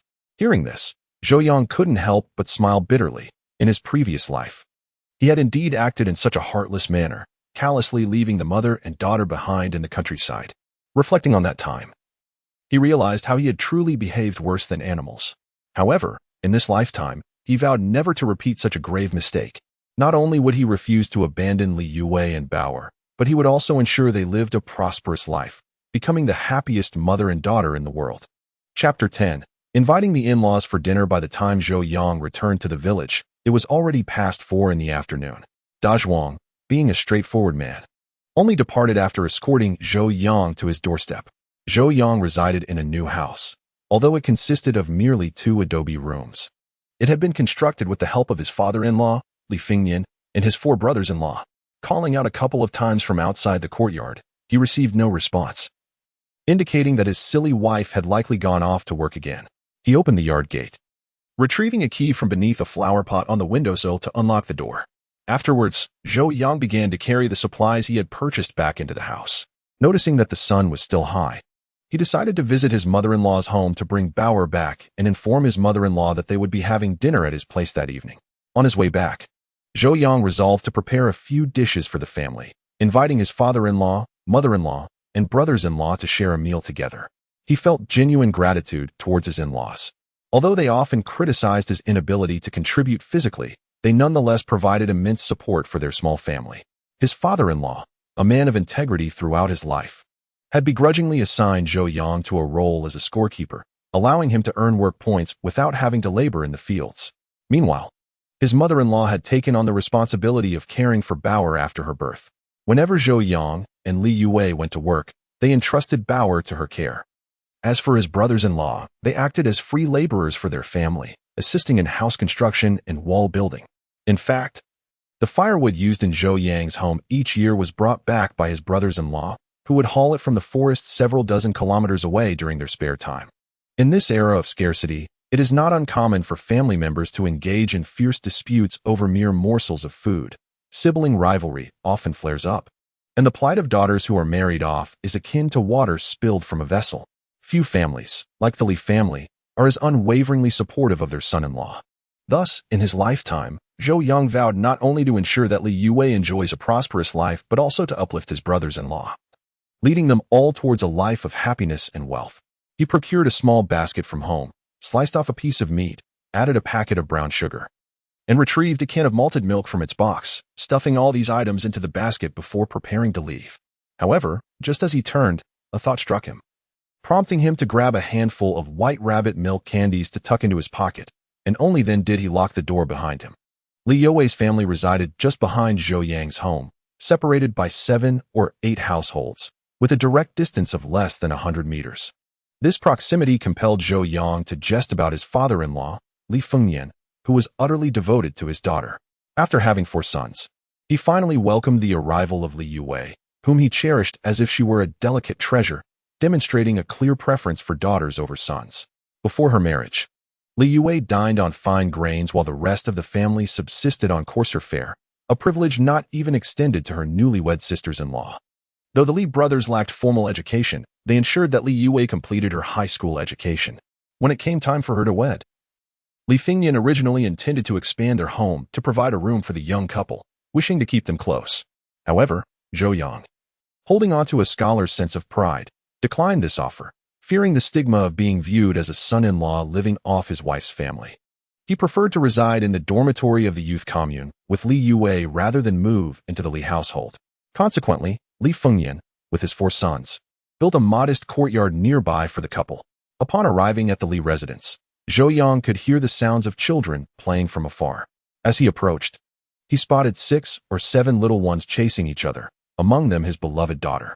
These children represented the 3rd generation of the Li family, offspring of his rather boisterous brothers-in-law. It is noteworthy how prolific families were during this time.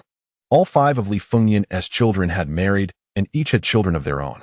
The eldest, Li Jiangguo, aged 26, has been married for 7 years and has 3 children. The second son, Li Guqing, aged 24, has been married for 6 years and has 2 children.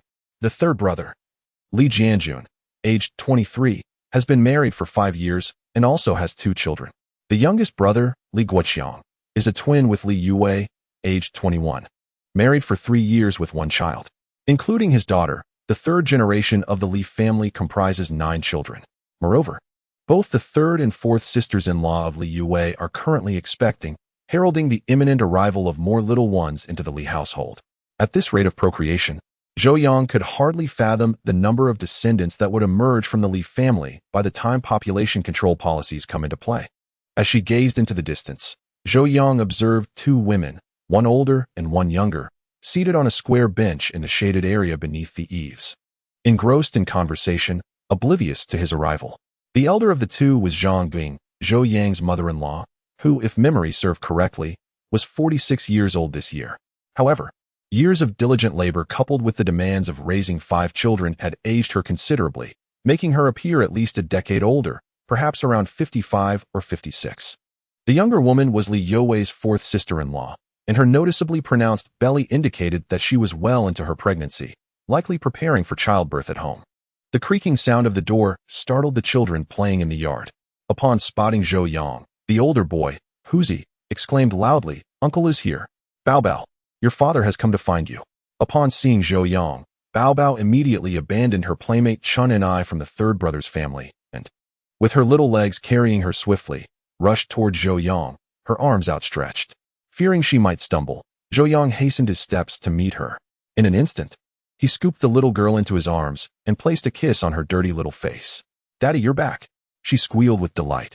"Yes, I'm back." "Did you miss Daddy?" Zhou Yang asked with a smile. "I did," she replied. "How much did you miss me?" "So much," she exclaimed, stretching her arms wide to illustrate the magnitude of her longing. Seeing Bao Bao's rosy cheeks filled Zhou Yang with joy, and he promptly retrieved a piece of white rabbit candy from his pocket, handing it to her. "Yay, it's white rabbit. I love it," Bao Bao exclaimed. The mention of the candy drew the attention of the other children, who gathered around Zhou Yang with eager eyes. Generously, he shared the milk candies he had brought, prompting cheers of delight from the little ones. Chapter 11. A misunderstanding with my mother-in-law. The commotion did not go unnoticed by Zhang Ging, who, along with her daughter-in-law, Zhong Na, was slightly taken aback to see Zhou Yang enter. Zhang Guiying had been worried these past few days that Zhou Yang might never return. Despite her daughter's assurances that her husband would certainly come back, even claiming he had torn up his orders to return to the city, Zhang Guiying remained skeptical. She knew her son-in-law well. While he was handsome and educated, making him an object of admiration for women, he was also a proud intellectual. It was inconceivable for him to remain in such a desolate little village if given any opportunity to leave. This was not a reflection of his character, but rather a matter of human nature. Therefore, in Zhang Guiying's eyes, every word and action of Zhou Yang's was merely a means to reassure her daughter. His unexpected leave to the city, accompanied by a significant amount of money, suggested that he was indeed planning to return to urban life.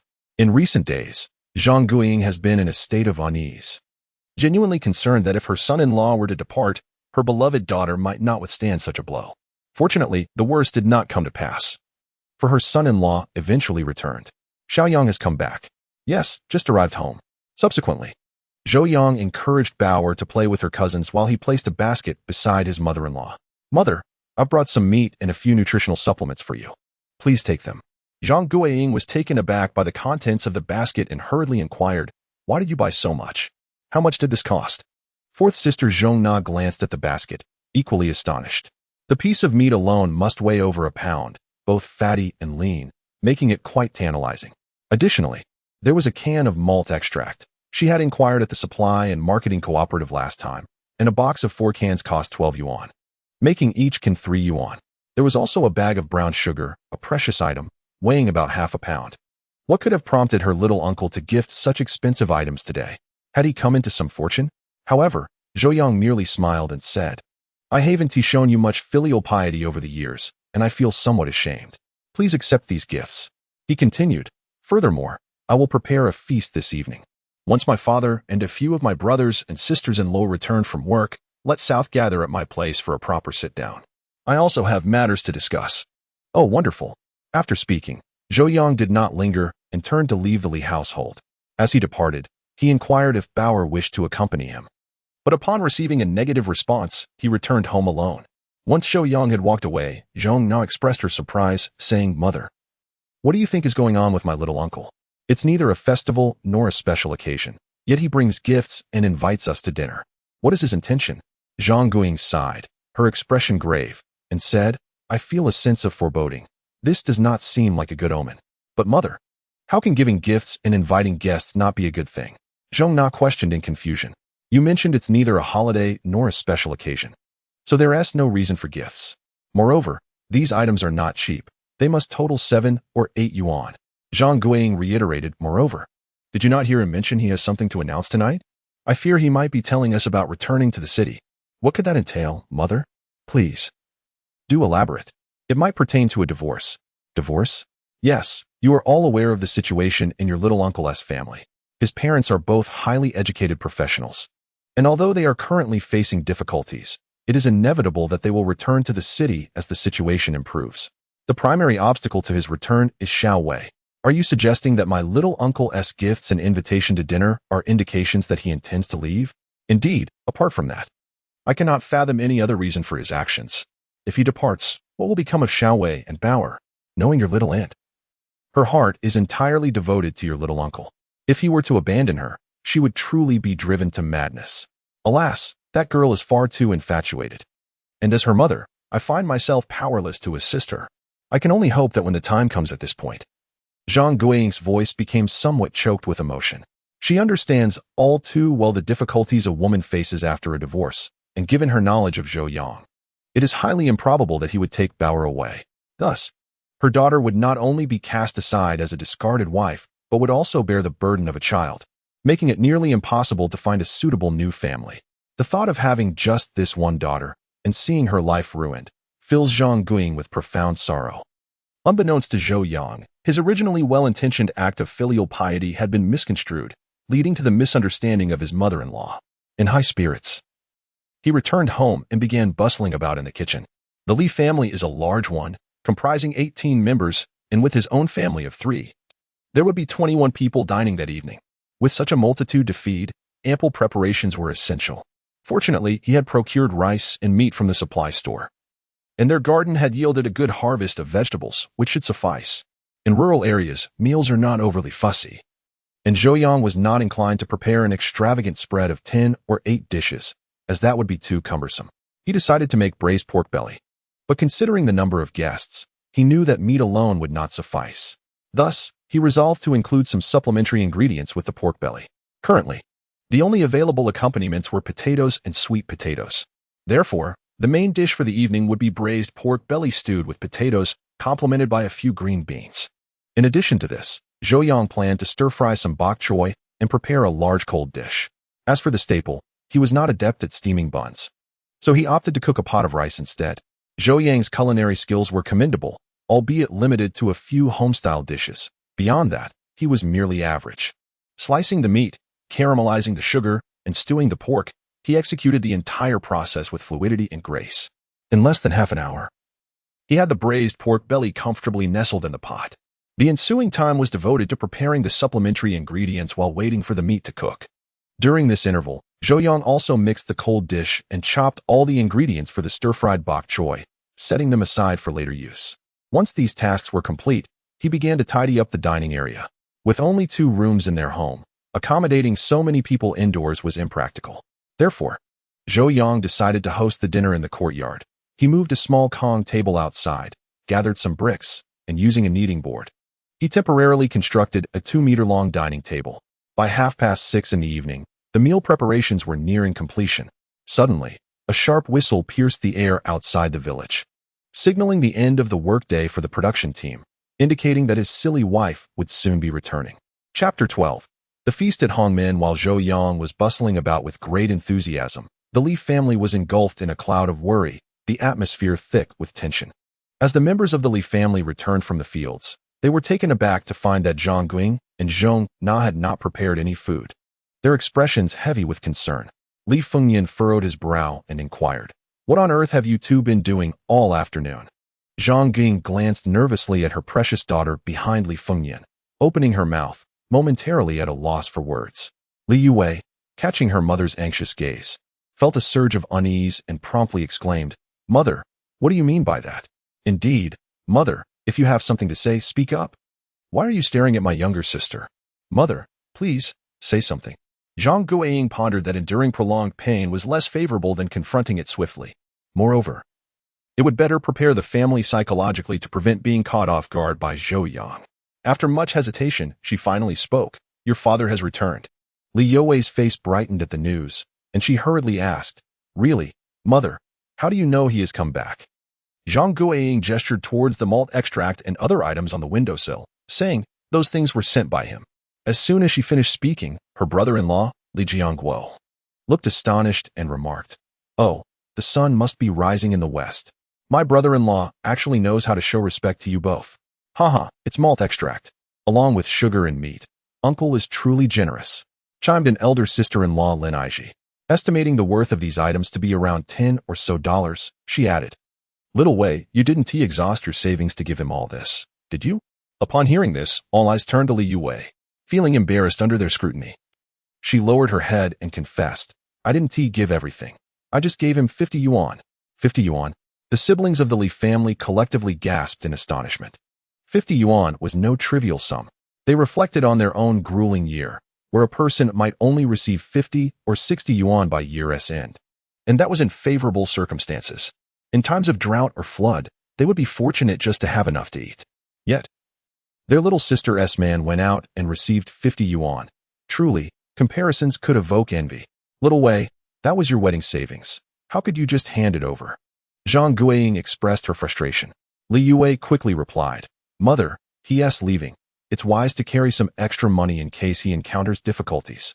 You are utterly captivated by him, always considering his needs. Li Yue smiled and retorted, he is my husband. Who else should I think of? Zhang Guiying furrowed her brow and cautioned, have you considered what would happen if he no longer wanted you, and Bauer? Li Yue hurriedly responded, Mother, you are overthinking. Her mother wished that were true. However, when he visited that afternoon, not only did he bring such valuable items, but he also said I should not cook that evening as he invited us to dinner, adding that he had something to announce. Li Fengyan spoke in a low tone. What else did he say? Just tell me directly. Zhang Guiying replied. He mentioned he had something to announce. Mother, I don't quite understand. He bought gifts for you and father and invited us to dinner.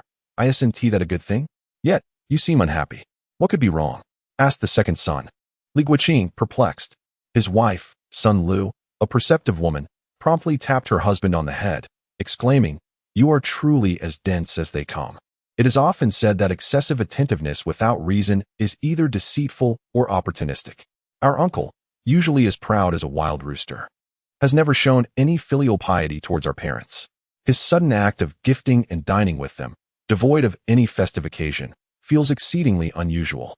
Moreover, he specifically mentioned an announcement, delivered with such formality, indicating the gravity of the matter at hand.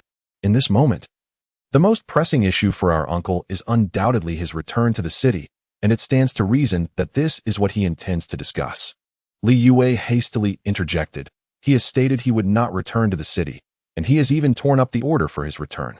Tearing it up does not preclude the possibility of reinstating it. Perhaps this trip to the city is precisely to arrange that matter, and he will return only after it is settled, Sun Lu remarked. What will become of Xiao Wei and Bayer? Wang Lixiao, the third sister-in-law, suddenly raised this concern. Zhongna, cradling her belly, sighed, This is indeed what our mother fears most. The supply of grain in the city is difficult to manage. If our uncle returns, he certainly cannot take Xiao Wei and Bayer with him. Furthermore, the requirement for returning to the city is that one must be unmarried. Our uncle has not formalized his relationship with his wife over the years, perhaps to ensure an easier exit when the time comes. No, he has stated he would not return. Li Yue's voice trembled, disbelief clouding her thoughts as she struggled to fathom that her beloved would abandon her so ruthlessly. Yet, recalling past events, her confidence waned, leading her to speak somewhat incoherently. The irritable third brother, Li Jianjun, slammed his hoe into the ground and exclaimed, This scoundrel truly has a short memory. I will confront him. Li Fengyan promptly intervened. Stop. As the head of the family, his authority commanded silence, and all eyes turned to him. Let us not engage in wild conjectures. We do not yet comprehend Zhou Yang's true intentions. What if we misinterpret the situation? The more composed fourth brother, Li Guoqiang, nodded in agreement, saying, Father is right. Let us not be hasty. It would be prudent to ascertain the facts before we speak. Father, if he insists on returning to the city, what should we do? Li Fengyan pondered before responding, If that is his choice, let him go. A fruit forced from the vine is never sweet. But father, that seems too lenient on him. Indeed, what will become of Xiao Wei and Bayer? They echoed. Li Fengyan's tone grew cold as he replied, In this world, every action and decision bears its own consequences. Some may evade the reproach of others, yet they cannot escape the condemnation of their own conscience. If he dares to abandon his wife and children, he will come to regret it in time. As for Xiao Wei and Bayer, surely the five of us can provide for them. Eldest brother Li Jiangguo added, Father speaks wisely. If he forsakes our sister, the Li family will care for her. Yes, we will find Xiao Wei a better match and infuriate him. Then what shall we do now? Zhang Guiying inquired. Li Fengyan declared, Let us go. He wishes to treat the Li family to a meal, and we shall see what kind of banquet he has prepared. With that, he hung his hoe on the wall, dusted off the dirt from his clothes, and strode purposefully towards the courtyard exit. Chapter 13. A wealthy household in a year at 7:30 in the evening, Zhou Yang, bustling in the courtyard, was startled by the sounds of children's laughter. Raising his head, he discovered that indeed, his in-laws had arrived, accompanied by their entire family. The children led the way, while the adults followed, each carrying their own bowls and utensils. In this impoverished era, household necessities were limited, including dishes and cutlery. Consequently, during any festive occasion, it was customary for guests to bring their own dining ware. For instance, Zhou Yang's family of 3 possessed merely 4 bowls and 2 plates, along with 2 enameled basins. With the Li family comprising over 10 members, it was simply impossible for him to provide enough bowls and utensils. It was evident that Li Fengnian and his companions had anticipated this, as they had brought their own dining ware with them. However, as the crowd entered the courtyard, Zhou Yang noticed an unusual expression on their faces, hinting at some concealed emotion. Even Li Yue appeared distressed. Her eyes reddened as if she had recently wept. Though he felt a twinge of confusion, Zhou Yang dismissed his concerns and welcomed them warmly. "Father, Mother, you've arrived. Please, take a seat." Li Fengnian nodded slightly and, following Zhou Yang's guidance, settled beside the makeshift dining table. The others were equally unceremonious, taking their seats in turn. Despite her unease, Li Yue busied herself upon entering her home. Once everyone was gathered, Zhou Yang promptly brought the enameled basin of steamed rice to the table. In those days, rice cookers were a luxury, unaffordable for the average family, so rice was primarily prepared through steaming. In the south, wooden barrels were typically employed for steaming, while in the north, clean rice was washed, water added, and placed in a metal basin for steaming. As the steaming rice was presented, all eyes, including Li Fengnian's, were drawn to it, and they could not help but swallow hard. In that era, rice was a rare delicacy, and as it was not locally produced, one had to purchase it from the supply and marketing cooperatives. A pound of rice cost 20 cents, 5 cents more than flour, typically. Only families with women in confinement would buy a little to make porridge. Thus, witnessing a large basin of steamed rice was indeed a rarity. Yet, what followed next astonished them even further. After a common cold dish, a generous bowl of braised pork with potatoes and green beans was presented. The tender, glistening pieces of pork belly, paired with oil-soaked potato chunks, were enough to make anyone crave 2 bowls of rice. Both adults and children fixated on the meat, their eyes glued to the bowl. Zhou Yang swiftly finished stir-frying the last of the cabbage, then retrieved 2 bottles of sorghum liquor from the house and took his place at the dining table. Feeling the attention of the gathered guests upon him, Zhou Yang felt a bit awkward and promptly said, "Father, Mother, and all my brothers and sisters, let us not sit idly. Let us dig in." Li Fengnian cleared his throat and replied, "Let us not rush into eating. Don't you have something to share? Why not say it before we begin?" Zhou Yang pondered for a moment and responded, "All right then." Subsequently, Zhou Yang took Li Yue's hand and, looking earnestly at his father-in-law and mother-in-law, declared, "Father, Mother, I intend to register our marriage tomorrow." Upon hearing Zhou Yang's words, everyone was taken aback. They had been anticipating a final, resolute statement from him, yet were astonished by his intention to formalize their union, leaving them momentarily speechless. Li Fengnian cautiously inquired, "Is this announcement solely about the marriage registration?" "Indeed. Li Yue and I have been together for 4 years, and our child is already 3 years old. It is high time we made it official," Zhou Yang affirmed. Li Fengnian burst into laughter, exclaiming, "I wholeheartedly support your decision to register your marriage. Tomorrow, I shall grant you both leave to go to the commune early and take care of the paperwork, alleviating our worries." Right. At this moment, Zhou Yang's brother-in-law, Li Jiangguo, exhaled deeply, saying, "You gave us quite a scare. If it's just marriage registration, why make it so formal? I thought you were about to announce a divorce." Zhou Yang instantly comprehended the gravity of their earlier expressions. It had all been a misunderstanding. Amused by this revelation, he smiled and replied, "Divorce? Never. In this lifetime, I shall only experience widowhood, not divorce." Continuing, Zhou Yang elaborated, "The reason for this formality is that I believe marriage registration is a significant milestone for both Li Yue and me, deserving of proper recognition." "Indeed.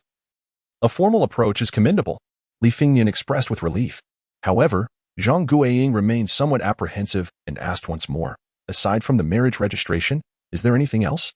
"Yes." Zhou Yang's words once again cast a tense atmosphere over the room, all eyes fixated on him. "But please, do not be alarmed. I am speaking of good news." Zhou Yang quickly reassured them. "What good news?" he was asked. "A few days ago, I ventured into the city and secured a part-time job, which may shift my work focus there." "What kind of part-time job? Does it pay well?" inquired his second uncle, Li Kuqing. "Translation. I am translating foreign documents for the government, and it is quite lucrative, at least more so than earning work points." Zhou Yang replied candidly. "Will you need to work in the city?" "No, I can do it from home.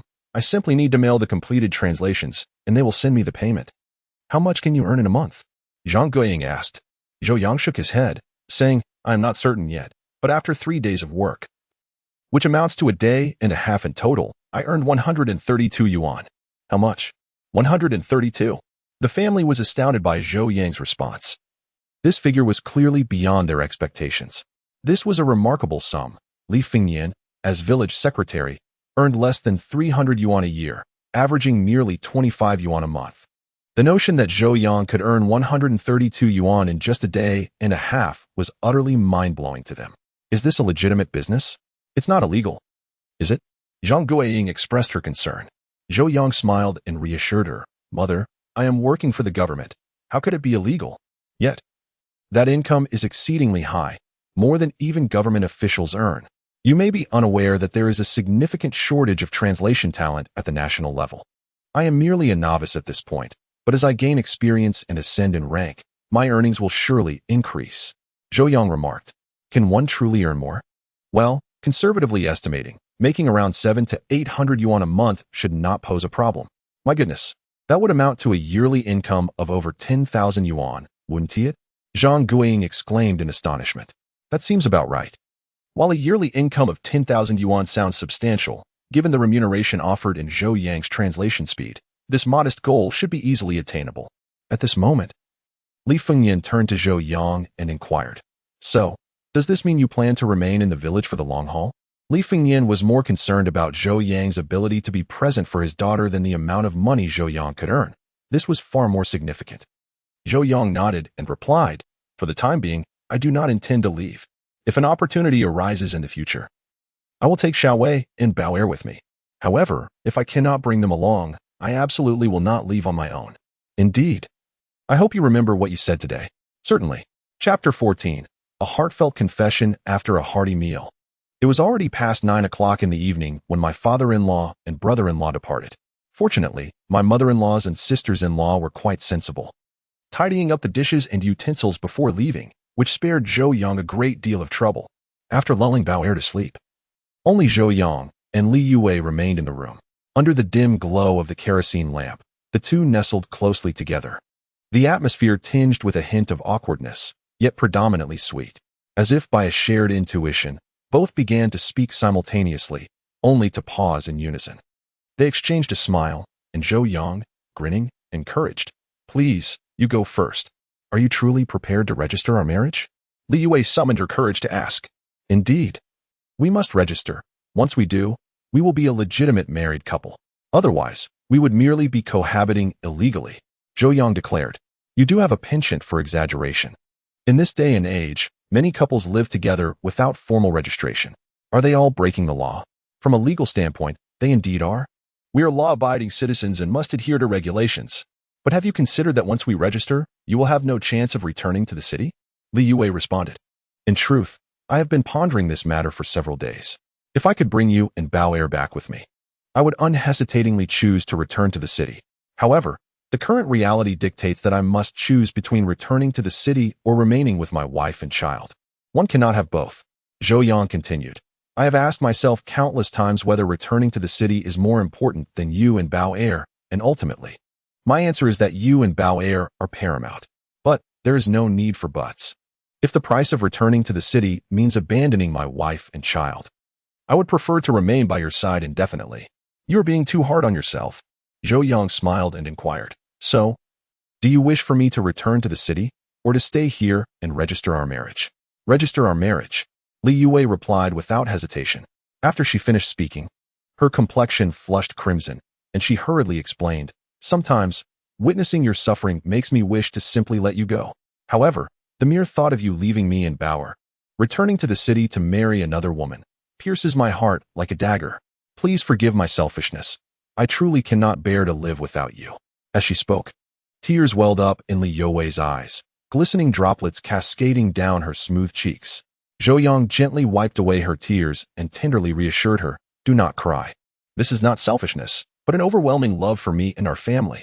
He continued, Thank you, my dear. What do you thank me for? Li Yue inquired with curiosity. Thank you for giving me a home and for blessing me with such a clever and adorable daughter. And thank you for all you have sacrificed for this family, Zhou Yang added. He reflected, 5 years ago, I arrived at Liang Brigade, filled with resentment and despair towards life. I, who fancied myself a scholar, felt like a complete failure here, unable to lift a hand or shoulder a burden, even struggling to distinguish between crops and weeds. At that time, the harshness of life, the solitude within, and my uncertainty about the future utterly crushed me, to the point where I contemplated ending it all. But it was then that you appeared. You, undeterred by my shortcomings, chose to marry me. Over the past 5 years, you have managed the household, caring for our child, while also working to provide for us. While I remained like a child, often failing to contribute, and sometimes losing my temper, even longing to return to the city. Now, I finally see my heart clearly. Having you and Bao is the greatest happiness of my life. I will love you both forever. Thank you, my wife. Zhou Yang's heartfelt confession utterly dismantled Li Yue's defenses. She embraced him tightly, her voice trembling with emotion as she declared, I love you too. The atmosphere in the room shifted to one of enchantment. And Zhou Yang could no longer restrain himself. He lifted his beloved wife onto the bed, and then, there was nothing more to be said. Just as Zhou Yang prepared to shower Li Yue with affection, a soft voice interrupted, Mommy, Daddy, what are you doing? Startled, Zhou Yang and Li Yue froze. Their passionate actions abruptly halted. They scrambled off the bed, hastily straightening their clothes. Meanwhile, Bauer, the little girl, sleepily sat up on the bed, yawning and rubbing her eyes. Looking adorably cute. Clearly, their earlier laughter and tears had roused the little one from her slumber. Li Yue, noticing Zhou Yang's wry smile, offered him an apologetic grin before she picked up the little girl, gently patting her back while softly humming a lullaby.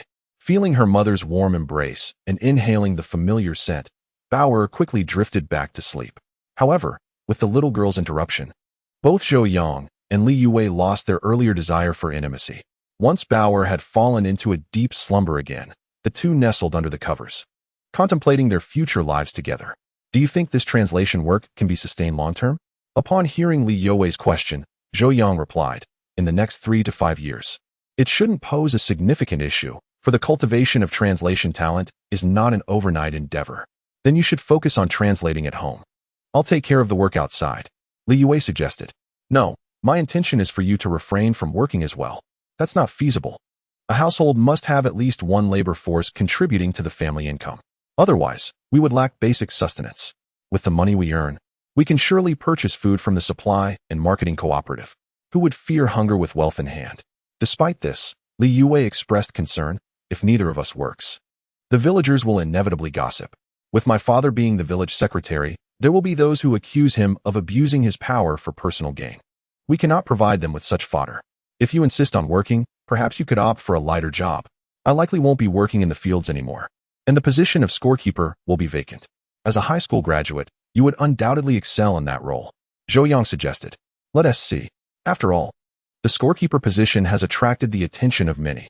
My father exerted considerable effort to secure that role for you.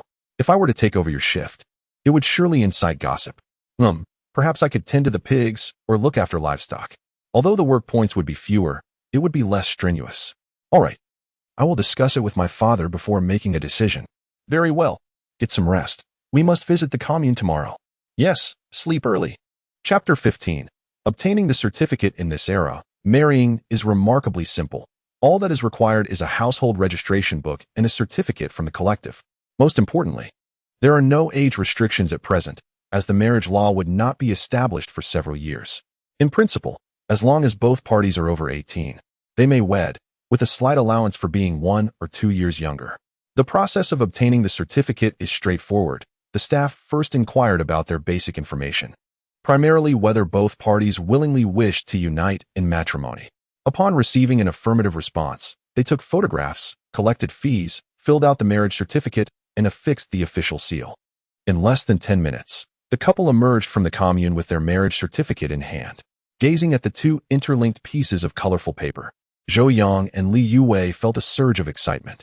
Zhou Yang was exhilarated, for in his previous life, he had delayed obtaining the certificate in order to facilitate his return to the city, resulting in Li Yue never receiving the cherished marriage certificate before her untimely demise. Li Yue, on the other hand, was thrilled because she had broached the subject of their marriage certificate at least 10 times. only to be met with Zhou Yang's persistent refusals. Initially, he would concoct various excuses, but eventually, he would respond with silence, and if pressed, he would lose his temper. However, this time, not only did he agree to obtain the certificate with her, but he did so with surprising alacrity, rendering Li Yue momentarily incredulous. More importantly, having secured the certificate, he had irrevocably severed his own path back to the city. It was evident that he genuinely intended to build a life with her. This realization filled Li Yue with a sense of fulfillment, as her years of dedication had finally borne fruit. As she gazed with a foolish smile, Li Yue, Zhou Yang could not help but exclaim, "Wife." Li Yue's cheeks flushed, and she playfully retorted, "Oh." The young girl's bashful demeanor instantly ignited a stirring in Zhou Yang's heart. Unmindful of the passers-by at the commune entrance, he cupped her face and planted a fervent kiss upon her lips. Li Yue, taken aback by her husband's audacity, quickly pushed him away and exclaimed, "How embarrassing. Don't you fear others will mock us in broad daylight?" Zhou Yang, shaking the marriage certificate in his hand, replied, "Who would dare to ridicule me for kissing my own wife? We have the proof. I know we have proof, but we must still be mindful of our surroundings." She chuckled. "Well then, let us retreat behind closed doors for our affections." Zhou Yang teased, "Since we acquired the certificate, you've become quite the rogue." Gently cradling her face, he spoke tenderly, "Thank you, my dear, for not shunning the man I once was, and for bearing our children. Your heart and eyes filled with nothing but love for me. Li Yue, in the days to come, I shall dedicate my life to bestowing upon you eternal affection." Overwhelmed by Zhou Yang's heartfelt declarations, Li Yue wept freely, unable to resist throwing herself into his embrace, holding him tightly. After a prolonged moment of intimacy, she finally said, "It's getting late. We should return to the village so we can still catch a bit of work." "Not going back," Zhou Yang replied with a smile. "Where to then?" she inquired. "To the county town," he declared. "What for? Didn't you just return from the city yesterday?" Li Yue asked, puzzled. "I want to buy you some clothes and get some fabric to make a little dress for our precious one." Zhou Yang explained, "I have clothes. There is no need to buy more. And for our child, my mother said she would turn one of my old school shirts into a dress when she has the time."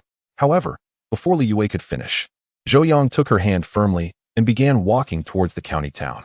The commune was merely 10 kilometers from the county, and even on foot, they arrived in just under an hour and a half.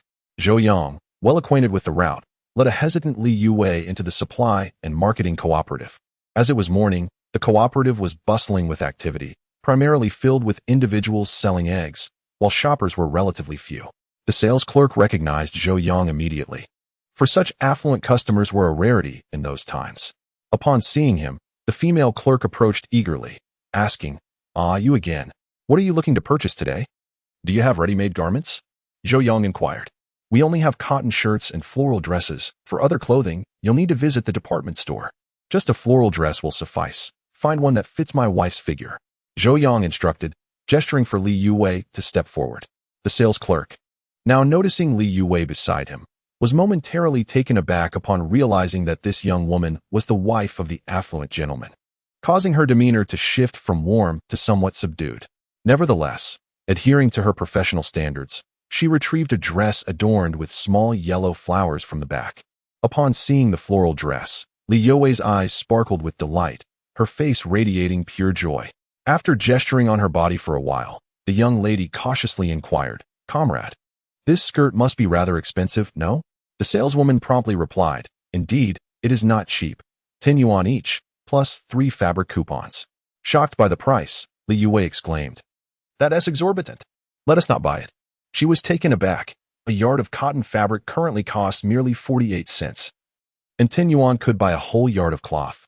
Yet, without a moment's hesitation, Zhou Yang declared, "Wrap it up." Li Yue looked at Zhou Yang with surprise, then pleaded, "Can we please not? Such a hefty sum for a piece of clothing. How many days of work would it take for me to earn that back? Besides, this dress is simply not suitable for me. How could I wear it to work every day?" Zhou Yang chuckled, "Come now? Is there ever a wedding without a new outfit?" "But," she interjected, "don't forget, I have a job." Upon hearing this, Li Yue recalled that Zhou Yang had earned 132 yuan in just a day and a half. He certainly could afford the 10 yuan dress. After having the dress wrapped, Zhou Yang glanced at the cotton fabric beside him and asked the saleswoman, "How much is that cloth per yard? If you have fabric coupons." "It's 70 cents a yard. Without them, It's 1 yuan. Zhou Yang pulled out all the coupons from his pocket, sorting through them before stating, I'll take 1 yard and 4 yards of that fabric. Following this, Zhou Yang entered a frenzy of shopping, 10 pounds of flour, 5 pounds of cooking oil, and 2 pounds of meat. Li Yue was bewildered as they exited the supply and marketing cooperative, feeling her legs weaken. In less than half an hour, her partner had spent 60 yuan. Had she not intervened, he likely would have spent 100 yuan in one go. That was 60 yuan, an amount that even her father, the village secretary, would take 2.5 months to earn back. Once outside, Li Yue exclaimed incredulously, how did I not realize you could spend so much money? Zhou Yang chuckled. Previously, I couldn't earn money, so I dared not spend. Even now that you earn, you shouldn't waste it so. Li Yue replied, slightly pained. It's all daily necessities. It hardly counts as waste. Zhou Yang countered. Li Yue pointed to the dress, snow cream, and various other items in her hands, saying, are these also considered daily necessities? Not quite, but buying things for my wife surely does not count as waste. You deserve only the finest. The sudden affectionate words made Li Yue's heart flutter. Aware that she could not dictate her man, she wisely chose to remain silent. Chapter 16. The matter of earning money. Upon returning to the village in the afternoon, Zhou Yang found his mother-in-law, Zhang Guiying, and sister-in-law, Zhong Na, waiting in his yard, accompanied by a throng of small children. Ostensibly, they were there to help look after the kids, but in reality, they were eager to see if the couple had truly obtained their marriage certificate. As soon as he entered, Zhou Yang produced the fruit and milk candies he had just purchased from the cooperative and distributed them among the children. Meanwhile, Li Yue presented the newly acquired marriage certificate to her mother for inspection. Upon seeing the 2 large red sheets of paper, adorned with photos and seals, Zhang Guiying could not help but shed tears. She was acutely aware of the hardships her daughter had endured over the years for the sake of this man. All for the attainment of this marriage certificate, and today, her wish had finally been fulfilled. Noticing her mother's tears, Li Yue hurriedly patted her mother's back and said, Mother, this is a joyful occasion. Why are you crying? I am simply overwhelmed with happiness for you. Your sacrifices over the years have not been in vain, Zhang Guiying replied. Hearing this, Zhou Yang felt a pang in his heart. To speak frankly, Li Yue had indeed faced considerable hardships during their years of marriage. It was unimaginable that prior to her marriage, she had never toiled in the fields, a rarity in rural life. Yet, as the only daughter of the Li family, with a doting father and several brothers who were protective of her, Li Yue had been raised as though she were a city girl. Nay, even better than the typical city girl. With her fair skin, serene and intelligent demeanor, and eloquent speech, she was an extraordinary beauty that families from the city could scarcely hope to produce. However, ever since marrying him, in order to uphold his masculine pride and to avoid gossip from her maternal relatives, Li Yue had begun to learn the ways of fieldwork, truly enduring much hardship. They often say that marrying a man entails wearing clothes and having food provided. Yet Li Yue found herself not only sustaining herself, but also supporting the entire household. Although Zhou Yang held a position as a scorekeeper in the production team, his inconsistent work ethic resulted in meager annual contributions, with no other option. As her husband was ill-suited for farming, Li Yue had to personally labor in the fields to supplement their household. Zhou Yang approached his mother-in-law, grasped Li Yue's hand, and assured her, Mother, rest assured, I will treat Wei Wei well. Yes, Mother believes in you. Subsequently, Zhou Yang called Li Yue and her mother into the house and unveiled the fabric he had purchased. Oh, so much cloth. This must be over a yard, Zhang Guiying exclaimed in astonishment. Sister-in-law Zhong Na looked on with envy, saying, and there are floral patterns too, how lovely. After spreading the fabric out, Zhou Yang declared, Mother, there is a total of 1 yard and 4 feet of fabric here. Please take it home and cut it into clothes. Make matching outfits for me and Wei Wei, and a dress for Bao Bao. The remaining fabric will be enough to create outfits for you, Father, and the little ones at home. But this is too much fabric. Seeing her mother-in-law about to decline, Zhou Yang promptly interjected, Mother, we owe you so much for your support over the years. Without it, I shudder to think of where I might have ended up. The financial and material aid you and the brothers have provided us far exceeds this. In the past, I wished to honor you, but lacked the means. Now that I have the ability, it is only right that I spend some money on you. Li Yue chimed in. Mother, please listen to him. Witnessing the filial piety of her daughter and son-in-law, Zhang Guiying couldn't help but wipe away her tears and said, I will heed your wishes. You are all such good children. With that, she took Li Yue into the inner room to discuss how to make use of the fabric. Zhou Yang diligently transported the remaining supplies into the house, ensuring everything was stored properly. Noticing that time was still on his side, he retrieved his paper and pen, along with the English journal he had brought back, and began his work. Over the past few days, Zhou Yang had frequented the supply and marketing cooperative, and the extravagant cost of his endeavors had nearly depleted the earnings he had made from his recent writing. Consequently, earning money had become his paramount concern. On one hand, he needed funds to expand his modest abode, which currently comprised only 2 small adobe rooms that offered limited space and poor lighting. Zhou Yang intended to construct a dedicated study for his work. Additionally, the matter of bathing posed a significant inconvenience. While men could easily wash themselves by the riverside or in the small reservoir nearby, women had no such luxury and could only manage a quick wipe down at home. Given the sweltering weather, a mere sponge bath was far from satisfactory. A proper bathing facility was far more appealing. Thus, Zhou Yang resolved to build a simple bathing room at home. It was estimated that the entire undertaking would require over 100 yuan. Beyond these essential expenses, Zhou Yang also needed to devise a means to cover the tuition fees for both of them to attend university. Calculating a basic monthly expenditure of 20 yuan per person, the annual cost would amount to 240 yuan each, totaling 480 yuan for both. With a minimum of 4 years for an undergraduate degree, that would sum to 1,920 yuan. This figure represented only the most rudimentary living expenses. Once at the university, the required funds could easily exceed this estimate. Furthermore, it was anticipated that they would aim for schools in the capital, as Zhou Yang hailed from there. Upon reaching the capital, his disposition would inevitably lead him to purchase a courtyard. Though the properties were not particularly expensive at present, a complete Sihiyuan would still demand several thousand yuan. Thus, Zhou Yang understood the necessity of beginning to save at this juncture. His sole means of earning money currently lay in translating manuscripts, prompting him to work diligently whenever he found the time. Lacking a desk at home, he resorted to placing a low stool beside the grinding stone in the yard, leaning over it to read and write. During this period, his sister-in-law, Zhang Na, curiously approached to glance at his journal, only to be disheartened by the incomprehensible symbols on the pages. To avoid disturbing his work, his mother-in-law left after a brief visit, taking with her a group of little ones to the old residence. Relishing the peace, Zhou Yang found his productivity greatly enhanced. At noon, the household did not prepare a meal. Instead, Li Yue brought him a bowl of hearty stew accompanied by 2 dark steamed buns from her family home. The stew, lacking in richness, was rather mediocre, and the coarse buns were somewhat difficult to swallow for Zhou Yang, who was accustomed to finer grains. However, he recognized that this fare was considered quite good in the village, where many families relied on wild vegetables for sustenance. Those who could afford steamed buns were indeed few. After managing to appease his hunger, Zhou Yang couldn't help but reflect on the harsh realities faced by the common folk in this era. Yet, he believed that such suffering was not insurmountable. Should the opportunity arise, he was determined to seek a path to prosperity for them all. Chapter 17. A taste of flesh. That evening, the trio lay on the heated bed, and the desire for meat stirred within Zhou Yang, his gaze towards Li Yue becoming increasingly fervent. Li Yue, upon sensing the intensity of Zhou Yang's look, felt a flutter of anxiety within her, unsure whether it stemmed from shyness or anticipation. However, both were acutely aware that before indulging in their intimate desires, they must first lull their little one, Bauer, to sleep.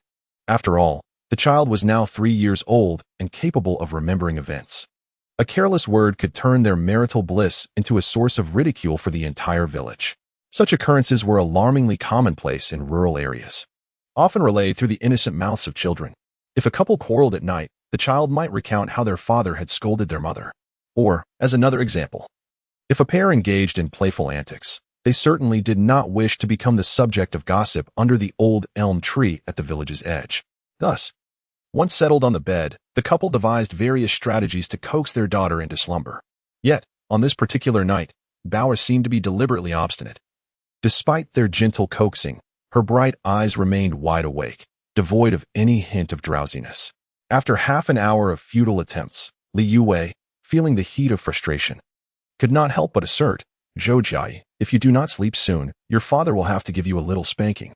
Bauer giggled, responding playfully, "Mama is naughty. Daddy would never hurt me." Zhou Yang, at a loss for words, chimed in, "Bauer, it's quite late. You must go to sleep." Seizing the moment, Bauer proposed her condition, "Daddy, tell me a story, and then I shall sleep. Very well, I shall narrate the tale of the tortoise and the hare, Zhou Yang replied. With that, Zhou Yang's deep, resonant voice filled the room. Once upon a time, in a forest, the rabbit and the tortoise raced against one another. The rabbit mocked the tortoise for its slow pace. Upon concluding the story, Zhou Yang gently inquired, "Bower, did you enjoy the tale?" "Yes. The rabbit is so foolish," she exclaimed. "Do you understand the moral of the story?" "No," she replied. "The story teaches us that humility leads to progress, while arrogance results in failure.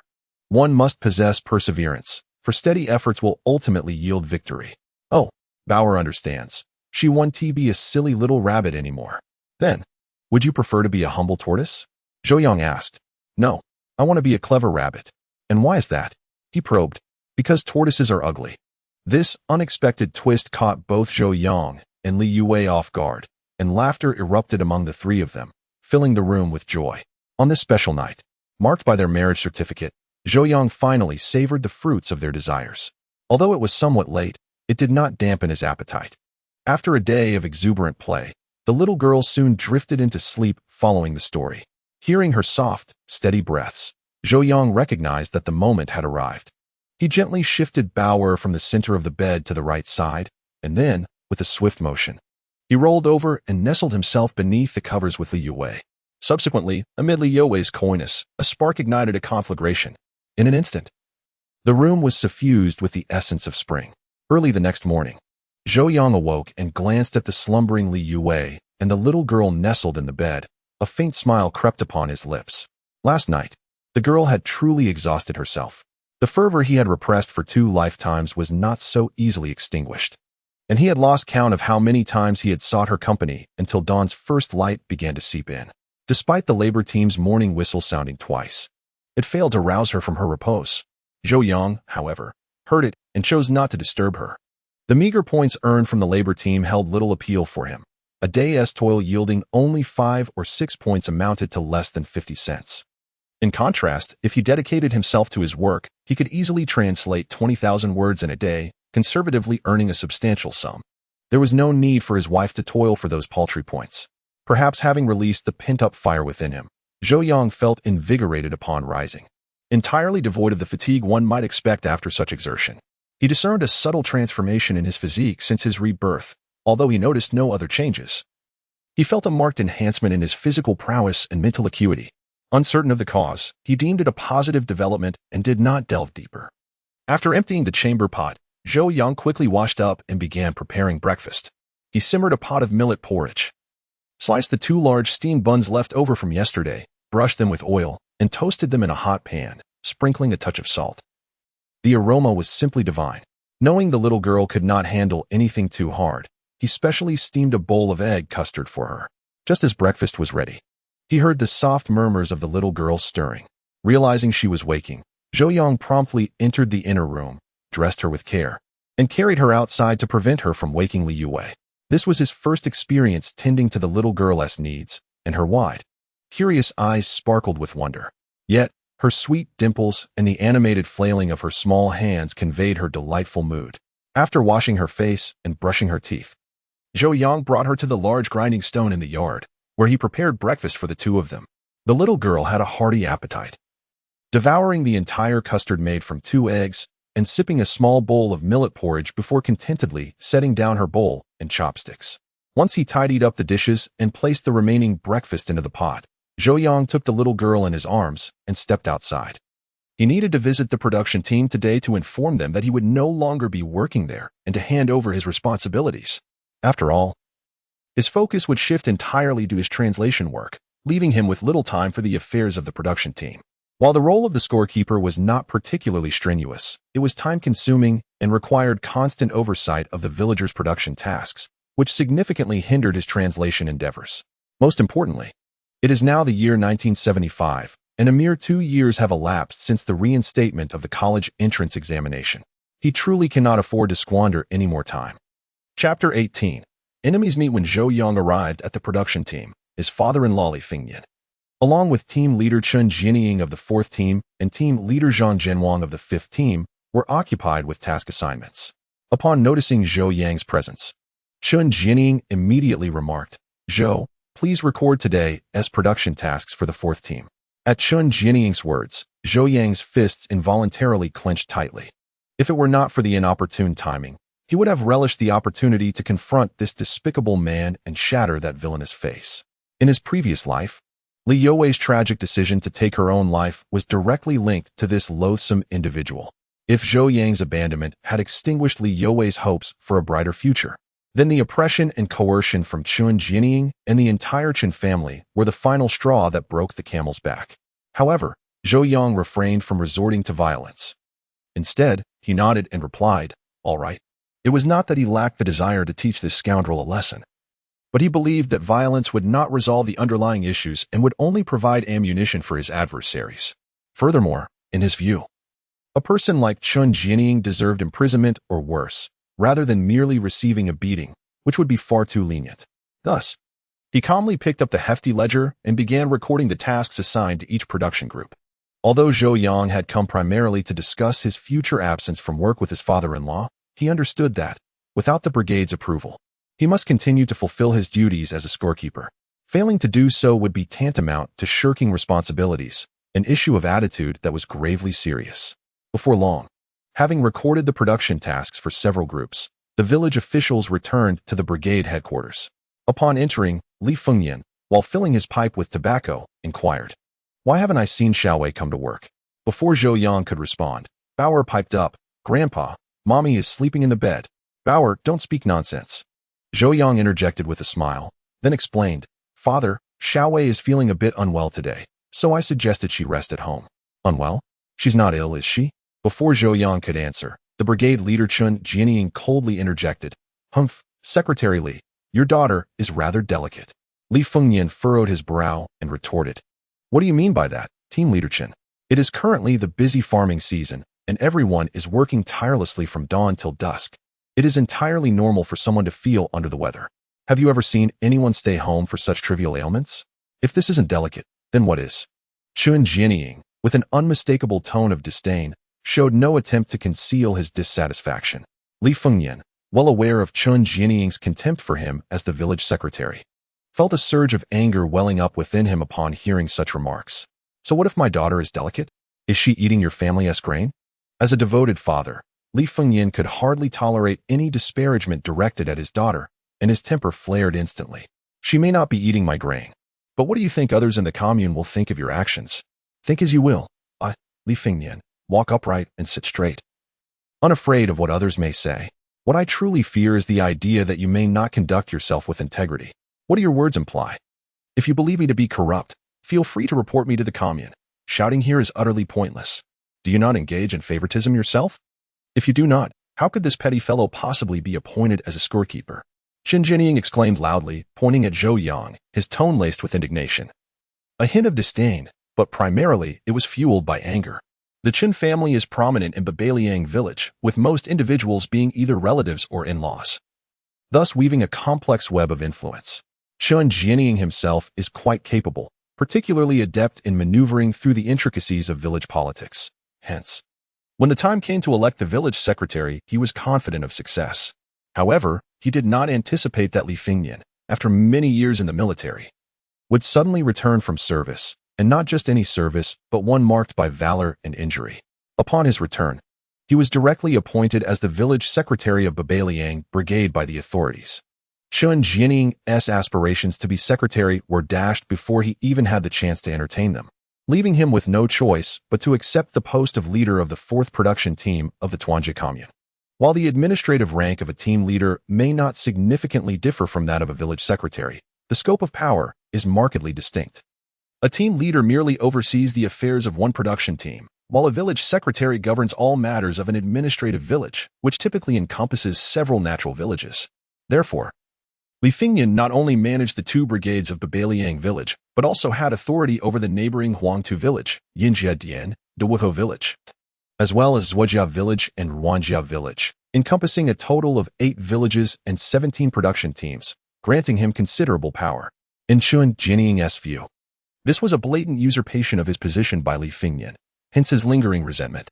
Indeed, Chun Jianying's words struck a chord with Li Fengyan, as he had indeed acted selfishly in appointing Zhou Yang as the scorekeeper. succumbing to the pleas of his own daughter and thus assigning the easiest job in the production team to Zhou Yang. Nevertheless, Li Fengnian was not one to back down. He slammed his palm onto the table and declared, "I have indeed appointed my son-in-law as the scorekeeper. What will you do about it? If you can find someone with a higher educational level in this village, I shall have him relinquish this position." Nonsense. Who doesn't he know that he hails from the city, a well-educated youth? But for a mere scorekeeper, the ability to write and perform basic arithmetic suffices. Why the need for such high educational qualifications? Education is an advantage. If you disagree, go ahead and report me to the commune. Otherwise, spare me your incessant shouting. If you anger me, I shall make you unrecognizable to your own mother. Chen Jianying assessed Li Fengnian's robust physique and muscular build, then glanced at his own lean and frail form. Weighing the odds, he recognized that he was no match for Li Fengnian. With a disdainful snort, he snatched a straw hat from the table and strode out of the brigade office. Just before exiting, Chen Jianying turned back and asserted, "Li Fengnian, this matter is far from over. I will certainly report your actions to the commune. Get lost. Do as you wish. Do you think I fear you?" Li Fengnian retorted with commanding authority. However, nearby, Zhou Yang's eyes flashed with a glimmer of lethal intent upon hearing those words. If gazes could kill, Chen Jianying would undoubtedly be riddled with wounds by now. At that moment, Li Fengnian happened to glance up and immediately caught sight of the murderous aura in his son-in-law's eyes. He was taken aback by the sudden display of such ferocity from his son-in-law. Though it was merely a fleeting glance, the palpable menace was enough to startle even him. A seasoned soldier who had fought against bandits. "Do not stoop to the level of such a person. He cannot harm me," Li Fengnian remarked nonchalantly. Zhou Yang, however, shook his head and cautioned, "Father, while a direct attack may be avoided, the unseen threats are far more perilous. You must remain vigilant. Chen will not let this matter rest easily. Do not worry, I am well aware of his capabilities. If he dares to stir trouble, I shall break his legs." Before Zhou Yang could respond, Bauer piped up in her innocent voice, "Grandpa, Mommy said hitting people is wrong." "Ha ha ha, you little girl, are you now admonishing your grandpa?" Li Fengnian chuckled. "Grandpa, do not break anyone's legs." At this juncture, Bauer seemed puzzled and furrowed her brow as she asked, "Daddy, how can a person have dog legs?" Zhou Yang laughed softly and replied, "Bauer, Grandpa is merely joking. Do not take it to heart." He then turned to his father and reiterated, "Father, I must stress once more that you should exercise caution. I will deal with that old rascal in due time." Observing the worry and anger etched on his son-in-law's face, and recalling the palpable threat he had just witnessed, Li Fengnian quickly urged, "Do not take any rash actions. It is neither worth your effort nor a significant matter. There is no need to engage with him on such trivialities. As men, we must possess a broader perspective and not be petty in our dealings." Zhou Yang merely smiled in response, choosing not to elaborate further. Chapter 19. The tragedy of a past life. Zhou Yang understood that Li Fengnian wished for him not to be troubled by this incident, nor to provoke a direct confrontation with Chen Jianying over such a minor issue. After all, the Chen family wielded considerable influence in Baobaoyang village, with half the villagers being related to them in some manner. If he were to provoke Chen Jianying, it would undoubtedly lead to a cascade of troubles. While it might not significantly impact his life, the annoyance of a toad on one's foot is not to be underestimated. However, Zhou Yang recognized that the enmity between him and Chen Jianying was not merely a result of their recent exchange. It was deeply rooted in the fates of Li Yue, Bauer, and the entire Li family. Their animosity transcended mere verbal disputes, encompassing a profound and bloody vendetta. In his past life, Zhou Yang departed from Baobaoyang village in July of 1975 and returned in September of 1978. At that time, Li Yue had passed away less than 100 days prior. Overwhelmed by grief, Zhou Yang immediately began to investigate the circumstances surrounding her death. He knew Li Yue well. Despite her seemingly naive demeanor, she possessed a fierce passion and a resilient spirit. It was unfathomable that she would take her own life, let alone with her daughter by her side, unless there were extraordinary reasons behind such a tragic decision. After all, she adored Bauer, cherishing her as her most precious treasure. How could she possibly act with such cruelty? This investigation unearthed a multitude of clandestine events, revealing the unscrupulous deeds perpetrated by Chen Jianying and his family against the Li family. According to Zhou Yang's findings, the tragic demise of Li Yue and her family stemmed from a natural disaster. In the autumn of 1976, just 2 years after he departed from the Baofoliang Brigade, Yushan County experienced an unprecedented deluge, a once-in-a-century rainstorm. The torrential rain persisted for 3 days and nights, causing the water level of the Baofeng Reservoir, situated upstream, to exceed the warning threshold, leading to cracks in the aging dam. As the second-largest reservoir in Yushan County, Baofeng Reservoir not only served as a flood control measure, but was also crucial for irrigating the fields of numerous villages both upstream and downstream. Should the dam be breached by the flood waters, over 100 million cubic meters of water would surge forth, threatening to inundate dozens of villages downstream. This was no mere flooding issue. It represented a grave crisis endangering the lives of tens of thousands. Any mismanagement could yield catastrophic consequences. When the peril became apparent, Li Fengyan, the village secretary, acted decisively. He ordered the evacuation of all residents and livestock from the downstream villages amidst the downpour. Simultaneously, he rallied thousands of able-bodied men from several neighboring villages to defend the dam, bringing all 4 of his sons to the embankment to assist in the flood mitigation efforts. Unfortunately, the danger was discovered too late, compounded by the floodgates being blocked by silt and debris swept downriver, preventing the excess water from being released. Ultimately, the dam could not withstand the onslaught. When the dam collapsed, Li Fengyan and his 4 sons were present on the embankment, swept away by the floodwaters. Alongside them were 60 to 70 young men and women who had joined in the flood relief efforts, all becoming the first victims of this catastrophic disaster. When the waters receded, the only remnant found was the body of Li Guoqiang, missing 2 legs, discovered hanging from a gnarled tree. The bodies of Li Fengyan and his 3 sons were recovered 4 days later. In a fleeting moment, the Li family was left with 4 coffins, and 4 new graves were erected on the hillside at the eastern edge of the village. A single flood obliterated the Li family, transforming what was once a thriving clan into a shadow of its former self. In stark contrast, the Chun family flourished. Following the sacrifice of Li Fengyan, the position of village secretary naturally became vacant. Through Chen Jianying's cunning maneuvering, he successfully ascended to this role, taking over from Li Fengyan as the village secretary of Bafoliang. Upon assuming this position, Chen Jianying's first course of action was to suppress the Li family. His resentment stemmed not only from the usurpation of the secretaryship but also from Li Fengyan's refusal to entertain a marriage alliance between their families. Chen Jianying had 3 sons and 2 daughters, and he sought to unite his second son, Chen Gang, with Li Yue, who was of similar age. Consequently, he frequently broached the subject with Li Fengyan during their interactions. However, Li Fengyan, well aware of Chen Gang's disreputable habits, outright rejected the proposal. Shortly thereafter, Li Yue married Zhou Yang, a man from the city. Subsequently, Chen Jianying aspired for Li Jia's 4th son, Li Guoqiang, to wed his 4th daughter, Chen Shuang. However, Li Guoqiang found Chen Shuang, who was rather robust, unappealing, and instead developed affections for the slender and graceful Zhong Na from the neighboring village. As a result, Li Fengyan once again rejected Chen Jianying's proposal. After facing rejection from the Li family twice, Chen Jianying grew resentful, believing that Li Fengyan held his family in contempt. And this animosity turned into a deep-seated hatred. During Li Fengyan's lifetime, Chen Jianying exhibited a certain restraint. He felt no need to conceal his feelings. Yet he restricted himself to mere verbal confrontations, refraining from any overtly excessive actions, especially since Li Fengyan was the village secretary, directly overseeing Chen Jianying as the head of the production team. However, following Li Fengyan's untimely demise, Chen Jianying no longer masked his dissatisfaction with the Li family, even resorting to open acts of vengeance.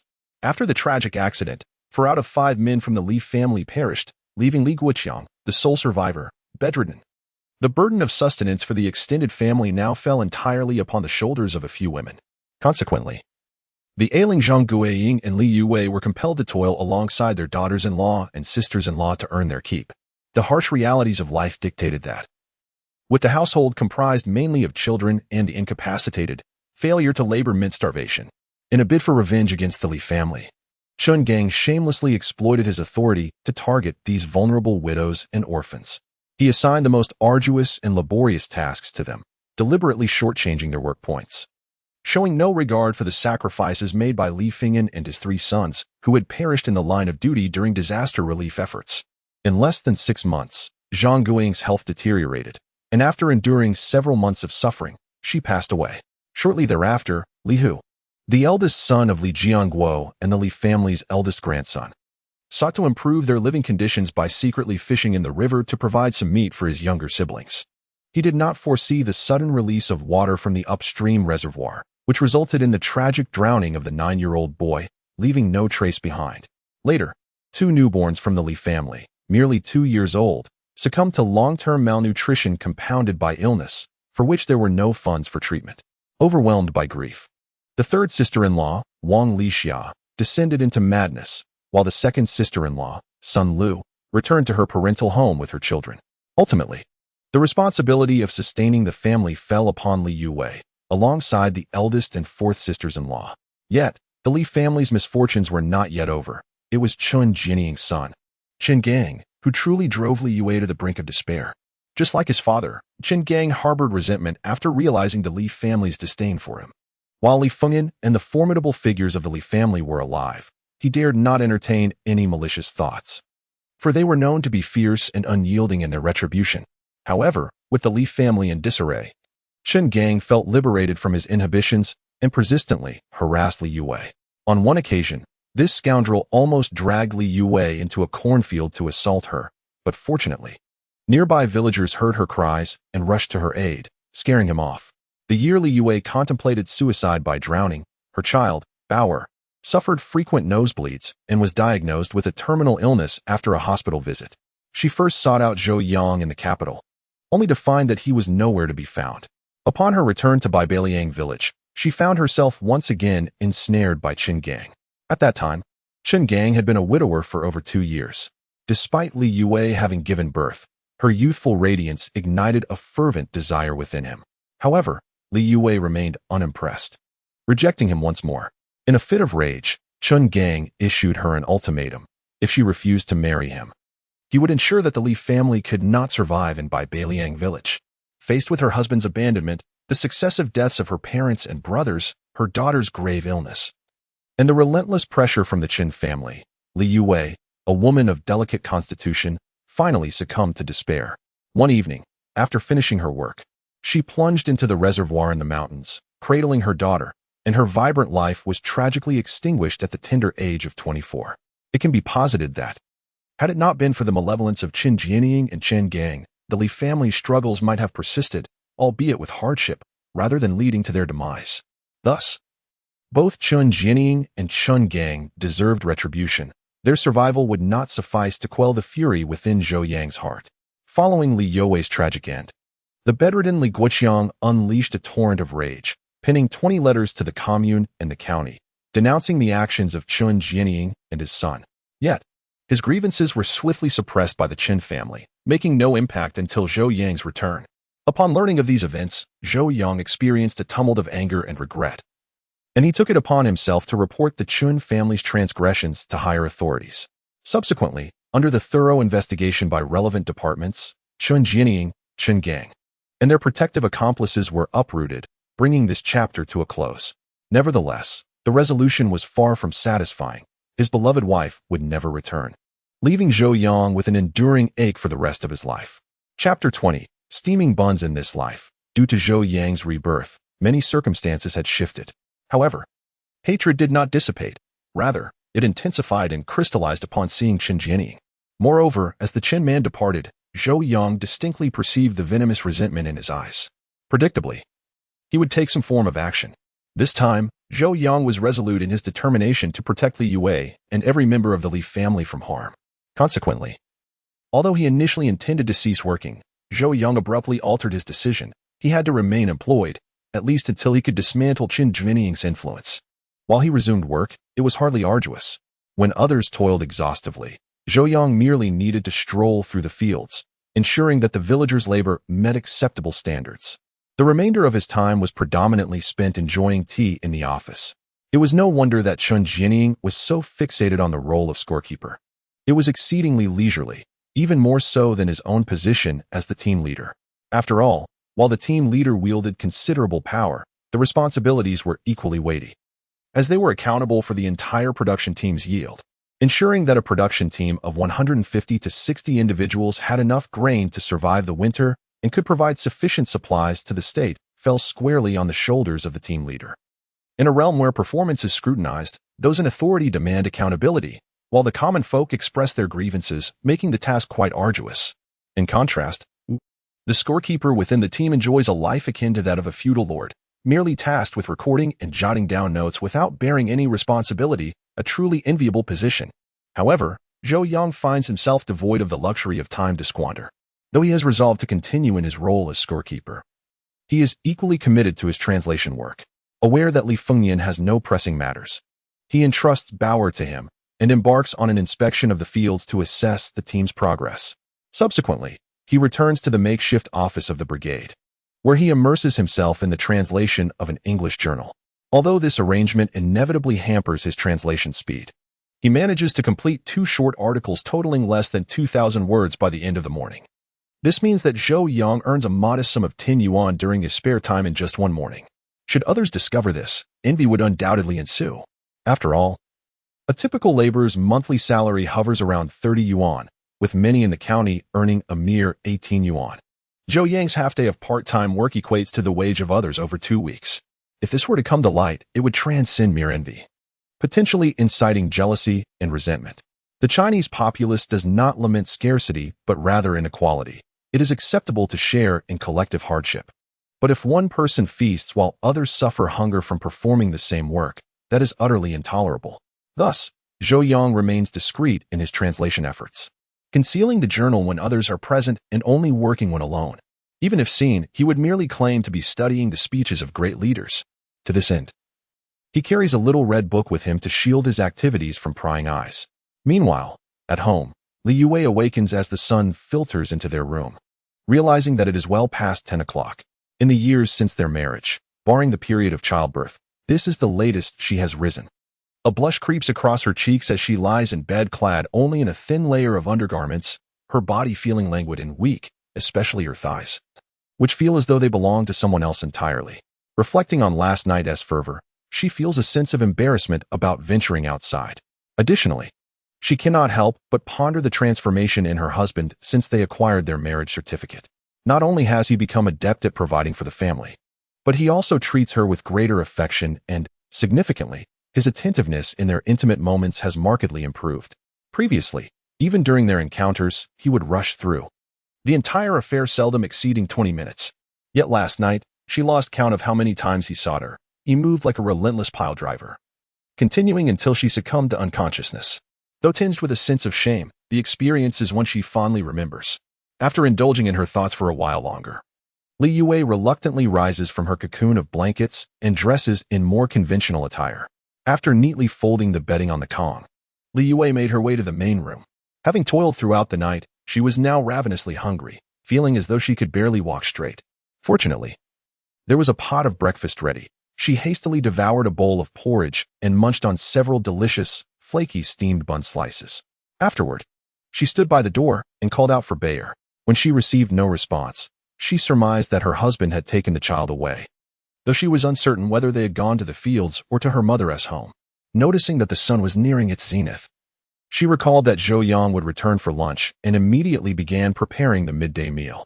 There was still a piece of meat left over from the previous day's market trip, and given the sweltering summer heat, she knew it could not be stored for long. Thus, Li Yue resolved to use it all to nourish her husband. After all, her mother had once told her that a man's labor can be taxing on his health, and having worked so hard the night before, he must be exhausted. She ventured into the family vegetable garden and brought in a head of cabbage, then proceeded to chop the meat, prepare the filling, and knead the dough for the wrappers. Before long, a steamer full of plump, white meat buns emerged, freshly cooked. Due to the limited ingredients, she had managed to make fewer than 20 buns in total. Li Yue set aside 6 for herself and Zhou Yang, planning to deliver the rest to her old home. The sweltering days of midsummer were particularly grueling. The oppressive heat was one challenge, while the scarcity of food during this transitional season posed another. Many families relied on wild vegetables for sustenance during this time, and the farming workload was still considerable. Consequently, it was common for individuals to lose significant weight over the summer, easily undoing any gains made during the winter. Although there was little else she could do, Li Yue hoped to prepare some nourishing food for her parents and siblings. As she placed the buns into an enamel basin and prepared to leave, an idea struck her. Hesitating briefly, she retrieved 3 large buns from the basin, secured the door, and headed toward the Li family home. Upon arriving, she found her mother busy in the kitchen, and her sister-in-law, Zhong Na, was assisting with the fire. The children were playing merrily in the courtyard. When Li Yue entered with the basin covered by a white cloth, her mother, Zhang Yang, immediately recognized that her daughter had brought them food once again. "What have you brought this time, my child?" Li Yue smiled and replied, "Mother, I steamed some buns for you. You can just make a pot of porridge for lunch." With that, she placed the basin filled with buns onto the stove. Zhong Na lifted the cloth to peek inside, and her eyes widened in surprise. "Mother, they are white flour buns. They look incredibly appetizing." Zhang Guiying noticed the yellow fat seeping from beneath the buns and exclaimed, Wei, these buns aren't filled with meat, are they?" "Yes, they're filled with pork and cabbage." Li Yue nodded affirmatively. "Indeed, they are filled with meat. How much meat did you use? Besides, you just treated the family to a meal. Why bring so many buns?" At this moment, Zhong Na interjected, Wei, in the future, you should refrain from bringing us such things. It may not look good to others, and might even lead your uncle to have reservations about you." Zhang Guiying nodded and remarked, "Your sister-in-law is correct. After all, you are all family. It is not quite proper for you to continually send gifts to your maternal home." Li Yue chuckled softly and replied, "You are overthinking it. Bei's father is not that kind of person." Having said that, without waiting for her mother and sister-in-law to respond further, Li Yue excused herself under the pretext of delivering a meal to Zhou Yang, departing from the Li household. Chapter 21. A direct confrontation in the office of the brigade headquarters. When Li Yue delivered the meal, it was still before noon. Zhou Yang was busy translating documents at a rudimentary wooden desk. Upon hearing footsteps, he promptly concealed the English journal to avoid any unnecessary complications. However, when he saw that it was his beloved wife entering, he relaxed considerably. "Is it just you?"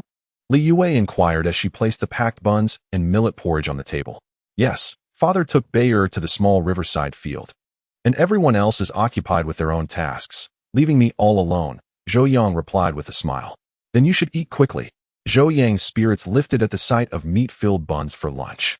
Since his rebirth, he had been generally satisfied with his life. Yet he could not help but grumble about the food. Though he had not eaten coarse grains often, each meal of vegetable pancakes and dark buns had been somewhat displeasing. As Zhou Yang picked up a fist-sized meat bun and stuffed it into his mouth, he asked, "Dear wife, have you eaten?" "I have indeed had a meal." Li Yue answered honestly. "Why didn't you bring more?" "Father and Bayer are here too. I steamed quite a few today, besides the 9 left for us. The rest were sent to the old house. Mother will take the buns to the field shortly," Li Yue explained. "Then I can rest easy." Just then, the sound of cloth shoes tapping against the ground echoed from outside the office. Moments later, Chun Jianying entered, accompanied by her third son, Chen Tai, who was carrying a small wooden bucket filled with an unknown substance.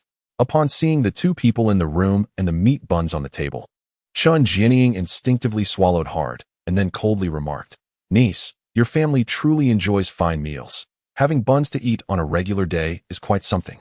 Hearing Chun Jianying's sarcastic tone, Zhou Yang replied coolly, "It seems to me that Captain Chen's words carry a hint of envy.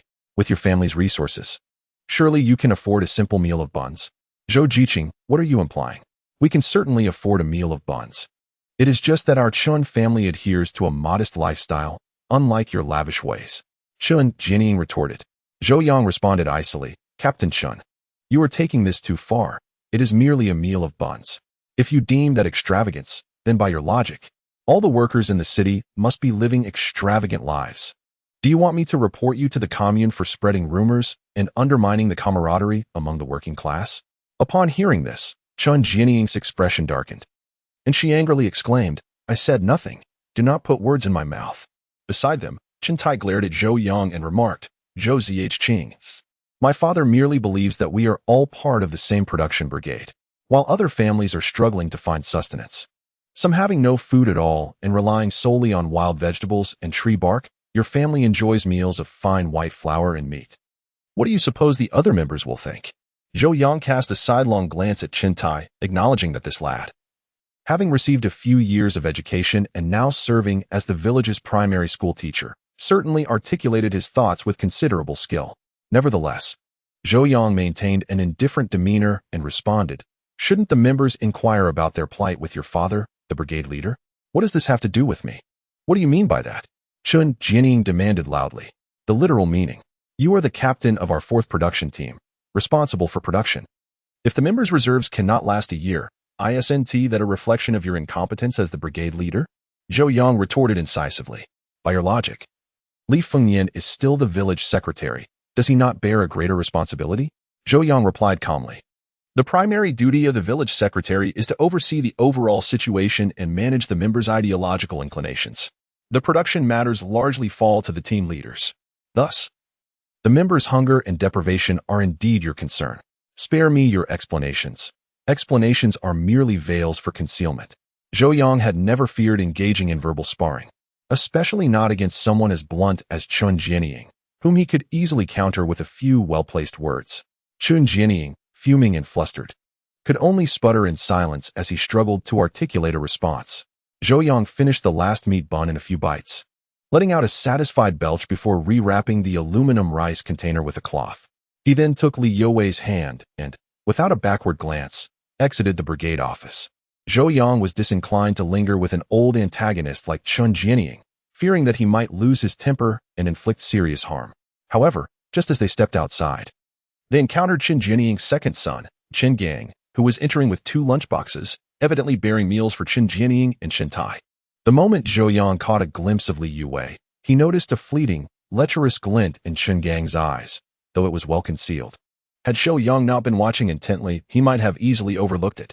Wei, here to deliver meals to Zhou Zichqing? Chen Gang greeted Li Youwei with a feigned friendliness. Li Youwei replied softly, opting not to engage further. Despite his seemingly clean appearance, Chen Gang's reputation was notoriously poor, and Li Youwei was reluctant to converse with him. Zhou Yang, too, had no desire for dialogue, directly leading Li Youwei past Chen Gang without uttering a word. Seeing them completely disregard him ignited a fury within Chen Gang, who silently vowed to make them pay if he ever found the chance. Once they distanced themselves from the brigade office, Li Youwei turned to Zhou Yang and asked, "What is the matter? You seem to harbor a strong aversion towards Captain Chen. This morning, that Chen fellow had yet another quarrel with my father and kept harping on me about being the scorekeeper. It's just infuriating." Zhou Yang replied, "Oh, so that's how it is. Don't take it to heart. After all, one cannot control what others say," Li Youwei consoled. "Yet it does leave a slight discomfort in my heart." Then, Zhou Yang spoke again. "My dear wife, there is something I wish to discuss with you. Is that all right?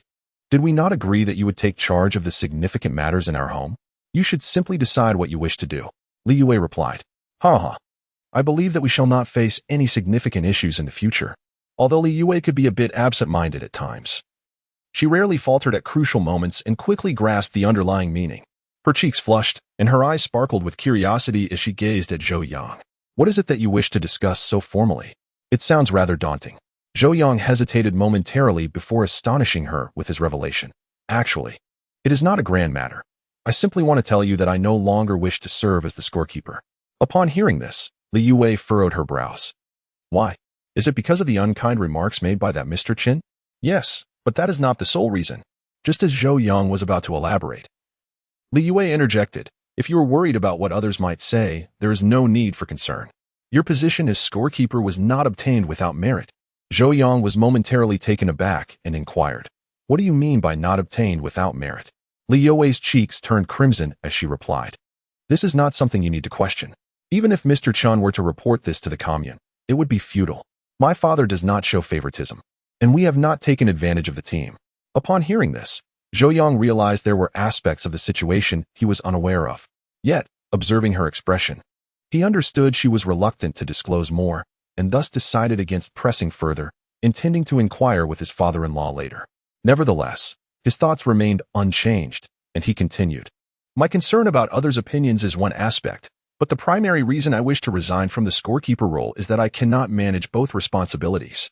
Zhou Yang elaborated, "As you know, I have taken on a translation job from the city, and continuing as the scorekeeper would hinder my work, potentially causing delays in both areas." Li Youwei pondered for a moment and suggested, "Could you not manage both?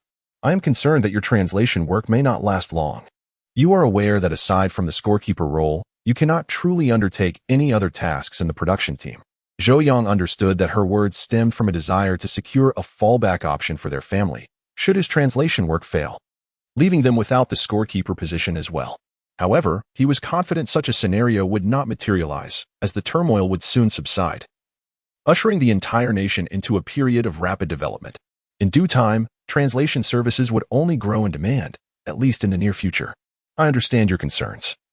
Rest assured, even if I step away from the scorekeeper role, I can still provide for you and Bauer abundantly.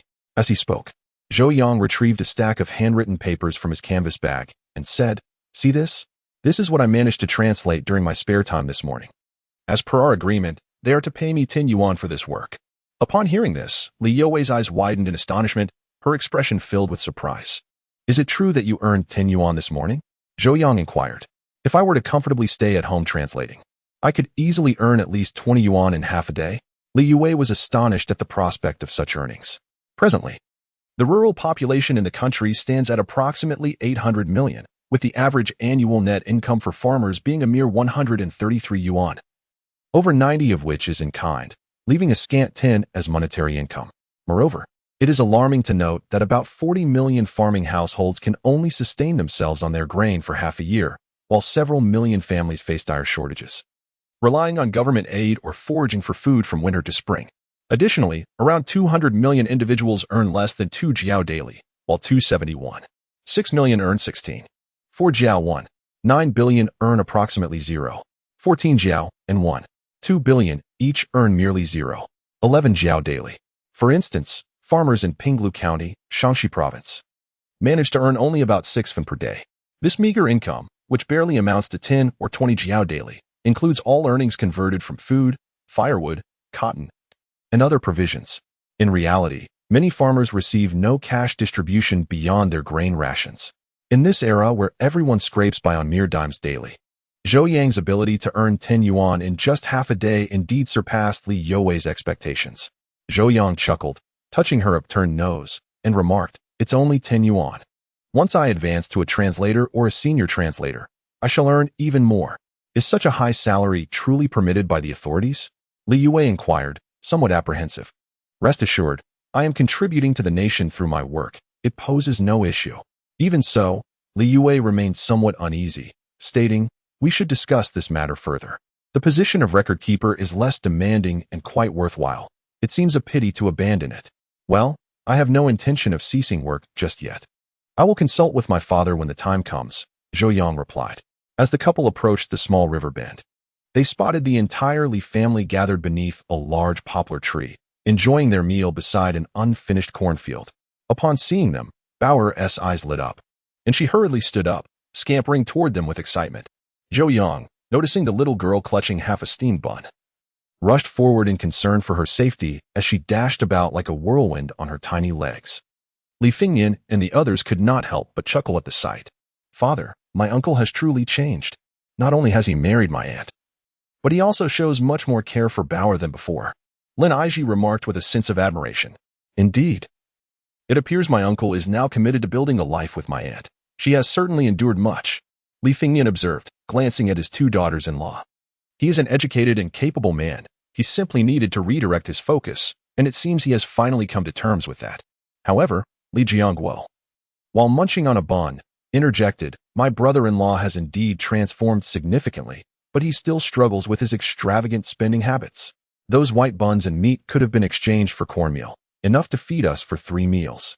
Lin Aiji shot him a disapproving look and retorted, "Are you not going to admit that these large meat buns are delicious?" "Delicious. I have never tasted buns more exquisite than these."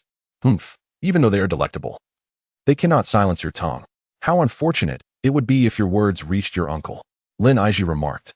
Second sister-in-law Sun Lu chuckled as she added, "Brother, do not mind sister-in-law's words. Your uncle has graciously brought us such fragrant buns, and yet you claim he is extravagant. Who would feel pleased upon hearing that?" Third sister-in-law Wang Lixia, with her prominent belly, could not help but laugh at the exchange between her 2 sisters-in-law as they chided Li Jiangguo. From a distance, Zhou Yang could hear the sounds of laughter and conversation emanating from the Li household, and he could not help but admire their family values. In these times, when elders are present, it is generally frowned upon to divide the family. Living together as a large family inevitably leads to conflicts. Moreover, with resources so scarce, even a single potato could spark heated disputes. Thus, siblings often engage in playful quarrels, and the relationship between sisters-in-law can be quite fraught. However, within the Li family, harmony reigns supreme. After years of marriage to Li Yue, he had never witnessed a single quarrel among his sisters-in-law. Even during the years when Li Fengnian frequently sent grain and flour for his daughter, the brothers-in-law helped with construction and firewood. Yet he never heard any complaints from the sisters-in-law. This is undoubtedly due to the authoritative presence of his father-in-law, Li Fengnian, who kept matters in check, but more importantly, his sisters-in-law were all sensible individuals. Therefore, since his rebirth, Zhou Yang has felt immense gratitude towards every member of the Li family. Cradling his child under the grand tree, Zhou Yang smiled and inquired, "Father, what are you and the brothers and sisters discussing that brings such joy?" Li Fengnian chuckled and replied, "They are saying you are extravagant, spending what would suffice for 3 meals on just one." Zhou Yang humbly responded, "I may have spent a bit more. I shall reflect on this." However, he continued to explain, "The primary reason is that Xiao Wei and I just registered our marriage yesterday, and we felt it appropriate to celebrate, hence the additional meat. But it cannot be preserved, so we decided to prepare it all today." Li Fengnian nodded in understanding. "Let us eat. It matters little, for we can afford it. However, if such delectable food is prepared again in the future, let us refrain from taking it to the fields. We shall eat at home." Zhou Yang instantly comprehended that his father-in-law was concerned about inciting discontent among the villagers. After all, while his family dined on wild vegetables and drank plain porridge, theirs feasted on sumptuous meat buns accompanied by golden millet porridge. Anyone would feel uncomfortable witnessing such a disparity. Furthermore, Li Fengnian was still the village secretary. In this era that values sacrifice, such behavior could indeed be problematic. However, seizing the opportunity presented by this topic, Zhou Yang resolved to discuss a matter he had long contemplated with his father-in-law. Chapter 23. The frustrated Chun jinnying beneath the large poplar tree by the field ridge. The Li family savored their fragrant meat buns while sipping golden millet porridge, all feeling quite content.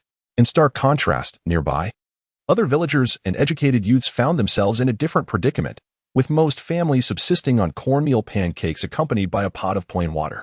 Some were even less fortunate, consuming wild vegetable cakes or wild vegetable porridge. As Zhou Yang caught the envious glances cast his way, he once again felt deeply the weight of poverty surrounding them. Reflecting on past lives, even the most remote villages were devoid of concerns regarding food scarcity. In urban areas, wastefulness has seemingly become customary, prompting authorities to advocate for food conservation through initiatives like the Clean Plate campaign and civilized dining, all arising from the dire consequences of excessive waste. Moreover, households predominantly relied on refined grains such as rice and white flour as their staple diet, relegating coarse grains to mere embellishments.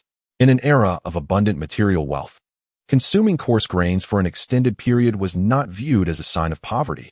Rather, it was often praised as a commitment to health.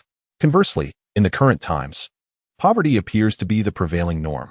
Those with a modest side business or a small plot of land manage to scrape by. Yet in this present age, even the trees in front of one's home have been appropriated for public use, leaving the common folk devoid of any supplementary income, rendering their plight painfully evident. Alarmingly, the populace seems to accept this state of affairs as normal, with little thought given to potential change. It appears that collective hunger has become a standard, while those who can afford a hearty meal or fine grains are regarded as anomalies. This is neither normal nor acceptable. Consequently, Zhou Yang has come to a profound realization. It is imperative to alter the impoverished conditions of the Babaliang Brigade. "Father, there is something I have contemplated for several days that I wish to discuss with you." Li Fengnian glanced at his son-in-law, filled a pot with dry tobacco leaves, and inquired, "What is it you wish to say?" "Father, why do you think we are so impoverished?" Li Fengnian took a few puffs of the dry tobacco and replied, "Isn't this the way of life for everyone? What is there to question?" However, Zhou Yang shook his head and countered, "Do you find this to be normal? What is abnormal about it? We lived this way for years. I believe conditions have improved significantly in recent years. At least no one is starving," Li Fengnian asserted. Yet Zhou Yang shook his head again, stating, "I believe life for the common people remains excessively harsh, and that is unacceptable." "Harsh? I have not perceived it as such," Zhou Yang responded earnestly. "Our family may not be considered poor, but look around at the other families. How many can sustain themselves from year's beginning to end with stored grains like we do?" Li Fengnian pondered for a moment and admitted, "Indeed, not many. Most families must resort to foraging for wild vegetables and leaves for a couple of months just to survive until the autumn harvest." "Exactly. The common folk toil tirelessly for an entire year, yet cannot even secure the most basic sustenance, let alone anything else. Thus, I believe you must contemplate solutions. Zhou Yang insisted. Me? Yes, as the village secretary, it is your duty to lead the people towards prosperity. Li Fengnian reflected briefly and said, I have considered this before. But all the arable land has already been cultivated. There is little that can be done. Have you considered developing a side business? Zhou Yang suggested. A side business? Are you referring to raising pigs or chickens? Both could be viable options. Zhou Yang proposed. You speak rather lightly. Have you considered that raising any livestock requires a substantial amount of grain? If there is no food for people, how can there be surplus to feed pigs or chickens? Li Fengnian replied. Zhou Yang immediately retorted. Father, I have a solution for the feed problem, and I wonder if our brigade could vigorously develop some side industries.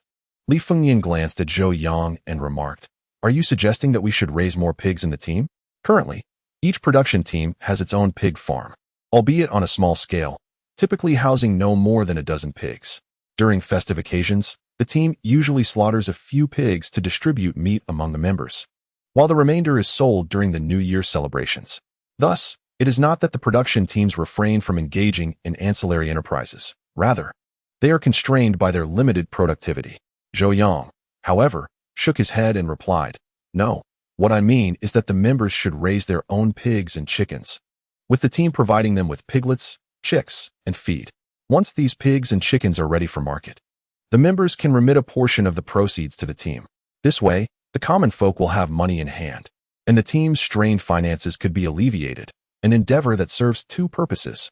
Li Fengnian furrowed his brow and said, setting aside whether this policy is feasible, where would the team procure enough feed if every household engages in side enterprises? Father, I have already mentioned that I will address the feed issue. You need only to determine if this plan can proceed. Zhou Yang insisted. After a moment of contemplation, Li Fengnian replied, This matter is of great significance. I cannot decide alone. I must consult with the leaders of the various production teams, and I also need to report to the commune's director and secretary. Understood. Zhou Yang recognized the importance of patience in this matter and nodded in agreement, while the Li family engaged in casual conversation along the field ridge, not far away. The Chen family was also having their meal. Despite the oppressive heat of the midsummer sun, which made working outside nearly impossible, the lack of rain since the onset of summer in Yunxian County meant that the crops desperately needed water. Consequently, the team had no choice but to work overtime to repair the irrigation channels, resting only briefly at noon. The Chen family's meal consisted of coarse wheat buns and millet porridge. Although their fare was somewhat better than that of the average member's household, it paled in comparison to the white flour meat buns enjoyed by the Li family. As Chun Jianying chewed on the rough wheat bun, his thoughts were consumed by Zhou Yang's sumptuous meat buns. The indignation of being the leader of a production team yet dining on inferior food compared to a mere son-in-law was overwhelming. In a fit of rage, Chun Jianying flung his empty lunchbox to the ground and exclaimed, Damn it, this infuriates me. One day, I shall make that scoundrel pay. Chen Gang. The second son of the Chen family appeared accustomed to his father's temperament. Chewing on his bun, he inquired, Father, who has upset you this time? Shall I seek retribution? Seeing his son's carefree demeanor only fueled Chun Jianying's anger, prompting him to slap Chen Gang, sending him stumbling. You worthless fool, always resorting to underhanded methods. If you were truly capable, could you allow that girl from Li Fengnian's family to be taken advantage of by that Zhou scoundrel? Upon hearing Chun Jianying's words, the rest of the Chen family understood that he had suffered a setback at the hands of Secretary Li. Chen Gang, holding his face, replied, They look down on our family. What can I do about it? It's not the family they disdain, but you. Continuing, Chun Jianying remarked, Look at you. Day in and day out, only knowing how to indulge in frivolities with those good-for-nothing friends, living a carefree life without any semblance of responsibility. At your age, you still haven't found a wife. It's truly embarrassing. Chen Gang, unfazed, retorted, I have no desire for a rural woman. City women are far more sophisticated. Sophisticated, you say? You're so fixated on that notion. Even if I were to find you a city girl, you wouldn't be able to keep her. Chun Jianying shot back. Noticing his father's piercing gaze, Chen Gang realized he needed to divert his father's attention, or else he would surely be in trouble today. With a glint of mischief in his eyes, he said, Father, I can overlook my own situation. But you wanted to marry Shuangmei off to the fourth son of the Li family, and he rejected her, didn't he? It seems the Li family does not disdain me. They simply look down on our Chen family. This reminder only deepened Chun Jianying's frustration. He had attempted to forge a connection with the Li family twice, yet Li Fengnian had consistently rebuffed him, humiliating Chun Jianying in the process. One day, the Li family will regret their decision. Chun Jianying declared vehemently. Father, I have a plan to deal with the Li family. Would you be interested? Chen Gang said slyly. Knowing his son possessed a clever mind and was well-versed in dubious methods, Chen Jianying inquired, what do you have in mind? With a grin, Chen Gang replied, Father, I'll discuss it with you after I finish work. Let us save it for later. Chen Jianying surveyed the bustling surroundings and recognized that this was not the place for such discussions. He simply nodded in agreement and fell silent. Chapter 24. Shenlu faints in the afternoon. Zhou Yang spent over 3 hours translating journals in his office. Once the sun became less oppressive, he took his work ledger and headed to the fields. As a scorekeeper, his responsibilities extended beyond merely recording each member's work points. He also served as an overseer and inspector. The quality of work performed by the members and the points awarded were largely at Zhou Yang's discretion. Of course, if any member disagreed, they could appeal to the team leader or the party secretary, who would make the final ruling. Zhou Yang first walked around the dry fields in Dongliang, where potatoes were being cultivated. Currently, the member's primary task was to hoe the soil. Compared to hoeing wheat, millet, or corn fields, working in potato fields was considerably lighter. This was due to the fact that potato plants had larger spacing between seedlings and wider rows than other crops, allowing for a more carefree hoeing process without the risk of damaging the plants. Consequently, when assigning tasks, the team typically entrusted such work to younger adolescents or less experienced young women. The 400 acres of potato fields in Dongliang had been under cultivation for a week, with less than 1/5 remaining.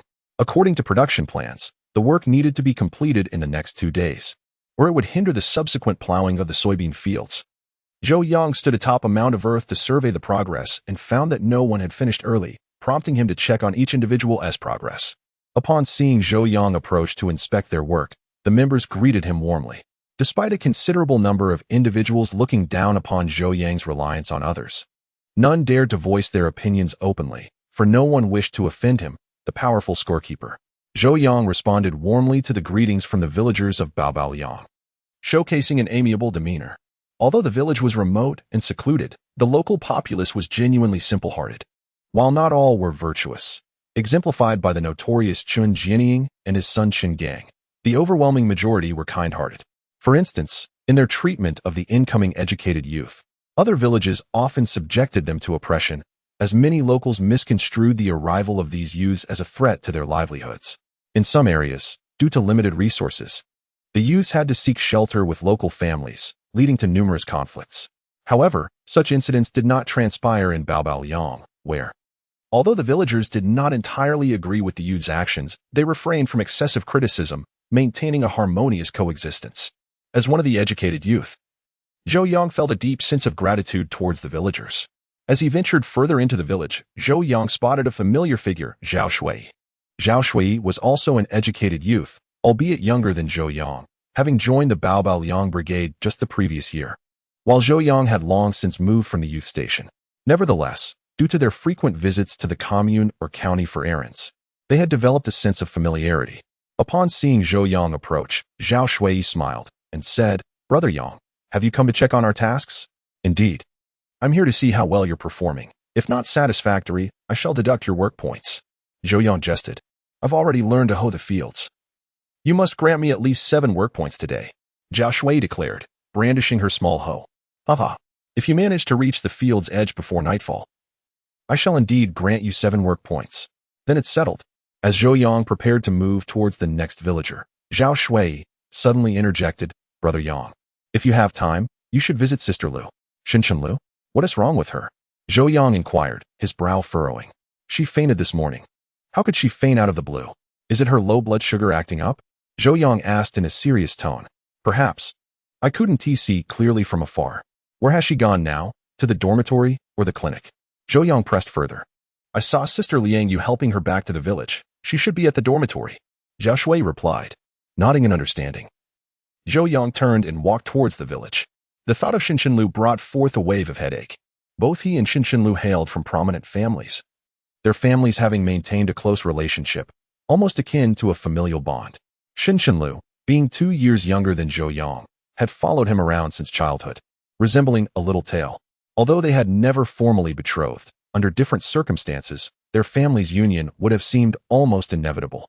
Zhou Yang's parents had always regarded Lu as a daughter-in-law, a sentiment she welcomed with delight.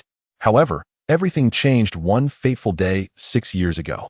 The Zhou family suddenly encountered a crisis, and even the young Zhou Yang, merely 18 years of age, was sent far away to Yushan County, 1,000 miles from the capital. In the aftermath, rather than offering assistance, the Shun family distanced themselves, fearful of being implicated. Even in the matter concerning Zhou's father, Shun's father played a disgraceful role. Consequently, when Zhou Yang departed, his heart brimmed with resentment towards the Shun family, and he did not even bid farewell to Lu. Thus, the reason Zhou Yang hastily married Li Yue was not solely due to life's pressures. A significant part stemmed from a desire to mend his emotional wounds. In truth, Zhou Yang accepted Li Yue largely because he was in a period of emotional desolation, allowing Li Yue to seize the opportunity. Yet, to Zhou Yang's astonishment, in the second year of his marriage to Li Yue, Lu arrived at the Liang Brigade as a young intellectual. Even more startling was the revelation that Lu did not come out of necessity to join the work team. She had come specifically to seek Zhou Yang. She had secretly registered herself without informing anyone in advance, and by the time the Shun family became aware, it was too late. It can be said that Lu endured hardship in that desolate place entirely for Zhou Yang.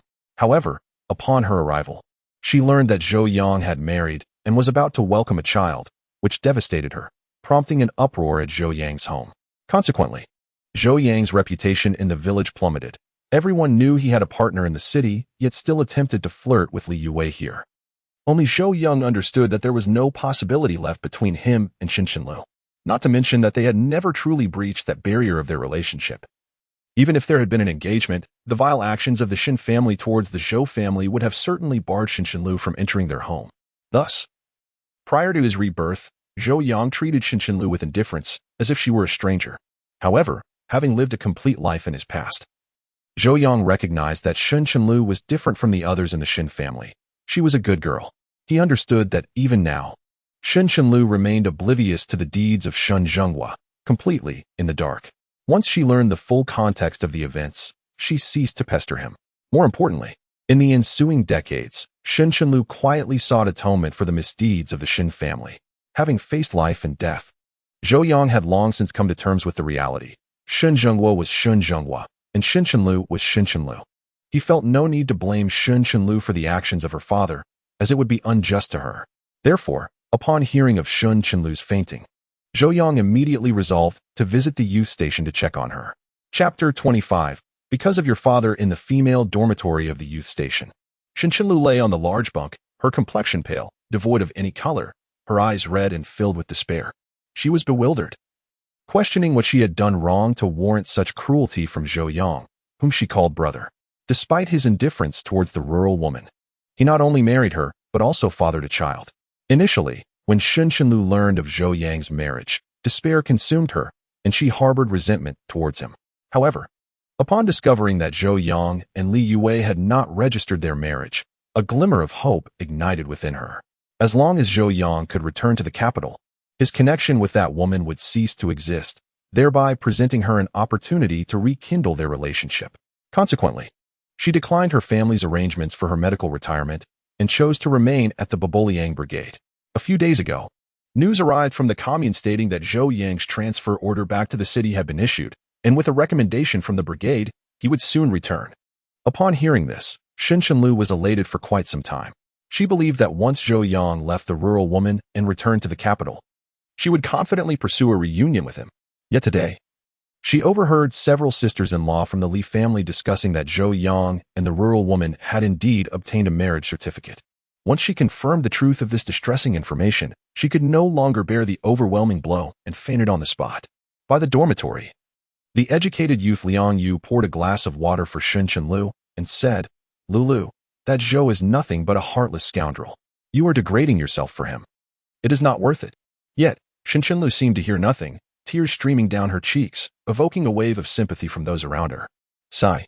Take a moment to rest. I must go to work now," Liang Yu said before turning to leave the dormitory. As Liang Yu stepped outside, she encountered Zhou Yang, who was hastily returning. Observing the dapper and charming Zhou Yang, a twinge of jealousy stirred within Liang Yu. They had all toiled in this place for several years, and each had endured the ravages of time, particularly the female educated youths, who had changed the most. The most apparent transformation was their skin in the city. Sheltered from wind and sun, regardless of beauty, their skin was supple and radiant, brimming with collagen. However, in the countryside, exposed to the elements and engaging in labor without means to purchase skincare products, their complexions turned rough and dark, indistinguishable from ordinary village women. In contrast, Zhou Yang, though he had arrived 2 years earlier, showed little change in his complexion, remaining remarkably fair. As the brigade scorekeeper, he was not required to engage in field work, and thus he donned not coarse cloth garments but rather a cotton shirt and blue trousers, giving him the appearance of a cadre from the commune. Most notably, he was clean, unlike the rest, who were often dirty from labor in the fields. "What brings you here?" Liang Yu inquired curtly. Zhou Yang had never held any fondness for her. This woman had only arrived about 6 months later than him, and before Li Youwei's appearance, she had persistently pursued him. Yet, that was not the worst of it. Zhou Yang discovered that while she was flirting with him, she was also entangled with several other male educated youths. Furthermore, she was exchanging glances with the third son of the Qin family, embodying the very definition of a scheming femme fatale. It was precisely due to discerning Liang Yu's true nature that Zhou Yang resolutely chose to maintain his distance from her, ultimately marrying Li Youwei 6 months later. "I have come to see Shinshinlu. This is none of your concern." With that, Zhou Yang circumvented Liang Yu and boldly pushed open the wooden door of Shinshinlu's dormitory. However, in an effort to avoid unnecessary suspicion, he left the door ajar. You cannot do this. This is a girl's dormitory," Liang Yu exclaimed, but Zhou Yang paid her no heed. Instead, he retrieved some candies intended for Bauer from his pocket and directly placed them into Shinshinlu's mouth. Observing her astonishment, he calmly stated, "I need to speak with you. Wait for me outside." Startled by Zhou Yang's sudden appearance, Shinshinlu was taken aback. Over the years, she had approached him on numerous occasions, yet he either evaded her or remained silent in their encounters, never having spoken to her in such a manner. Moreover, the sweet morsels in her mouth were indeed candy, a reminder of her own struggles with hypoglycemia. A warm sensation blossomed in her heart at the thought of Zhou Yang waiting outside for her. Resolving to endure her physical discomfort, she rose from the communal bed and made her way towards the door. In the courtyard of the youth commune, Zhou Yang leaned against a stone mill, his mood somewhat heavy. There was a certain regret regarding his relationship with Shinshinlu. Had it not been for those unforeseen events, their chances of being together would have been significantly greater. Yet, fate had played its hand, and their romance was destined to remain unfulfilled. Although Zhou Yang had come to terms with his feelings for Shinshinlu, harboring neither resentment nor bitterness, he understood that their connection was no longer feasible. Setting aside the potential acceptance from their families, he was already committed to Li Youwei and Bauer, and his heart held no space for Shinshinlu. Thus, it was imperative for him to clarify the situation. While he would not marry Shinshinlu, he wished to ensure she would not squander her life as she had in the previous one. As Zhou Yang pondered this, a soft voice interrupted his thoughts. "Zhou Yang Gij." Gazing at the fragile young woman before him, Zhou Yang could not suppress a sigh. He composed himself briefly before inquiring, "I heard you fainted. Do you need to visit the health clinic?" "No, you know this is an old ailment of mine. Going to the clinic would be futile," Shinshinlu replied. Her head bowed. "Yes, hypoglycemia can be quite perilous. Always keep some candy and snacks on hand, just in case," Zhou Yang advised, refraining from mentioning the candies he had brought, knowing that the Shun family was well off and that, as their only daughter, Shinshinlu likely lacked for nothing. "Zhou Yang Gij, are you concerned about me?" she asked, her eyes glistening with tears. Zhou Yang hesitated briefly before responding, "Yes, but only in the capacity of a brother's concern for his sister." Hearing Zhou Yang acknowledge his concern brought joy to Shinshinlu's heart. Yet the latter part of his statement pierced her with a sudden pain. "Why? In the past, we were not like this." Zhou Yang gazed deeply into her eyes and remarked, "You have always wanted to know why I have been indifferent towards you, why I married Li Youwei so swiftly. Well, today I shall reveal everything." He then articulated each word with precision. "It is because of your father, Shinjinghua." "My father?"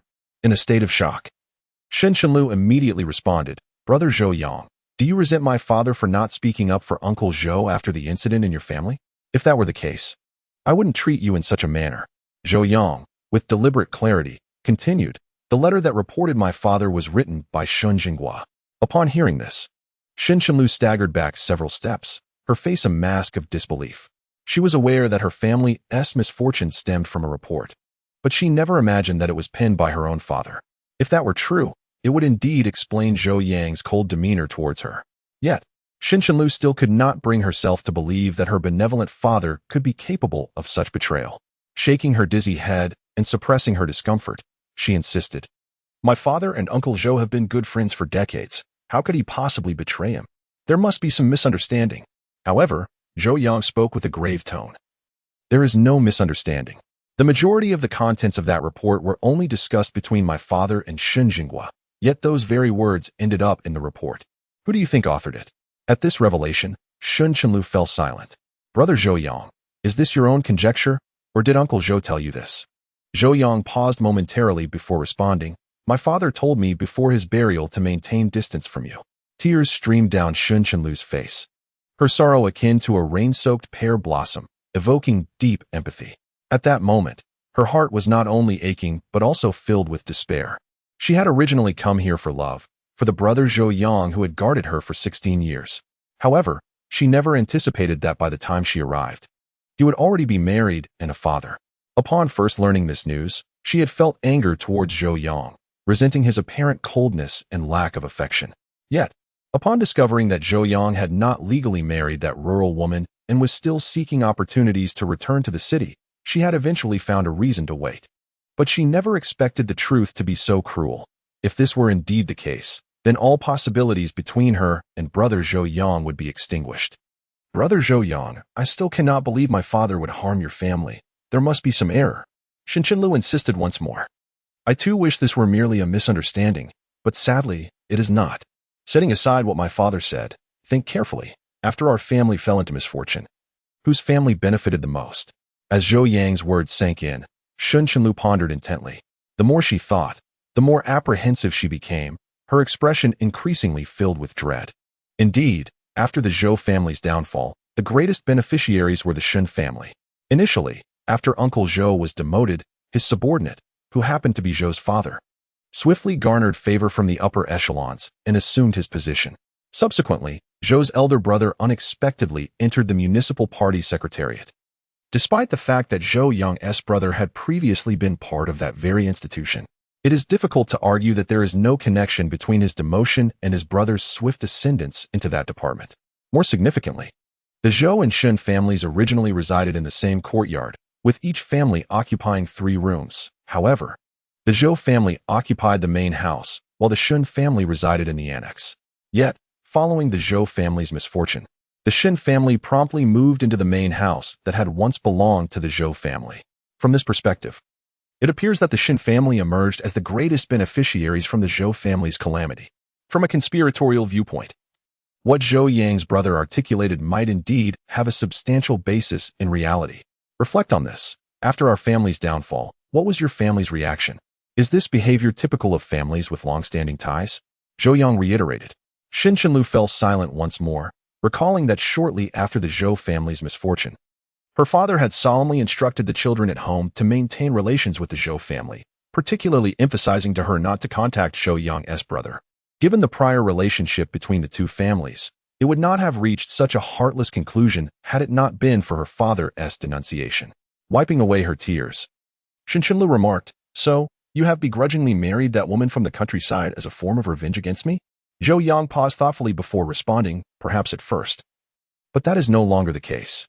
He continued, "When I first arrived here, I was utterly destitute. My academic performance was dismal. I often went hungry while laboring at the most arduous tasks. Such a life was hardly worth living, and there were many times I contemplated ending it all.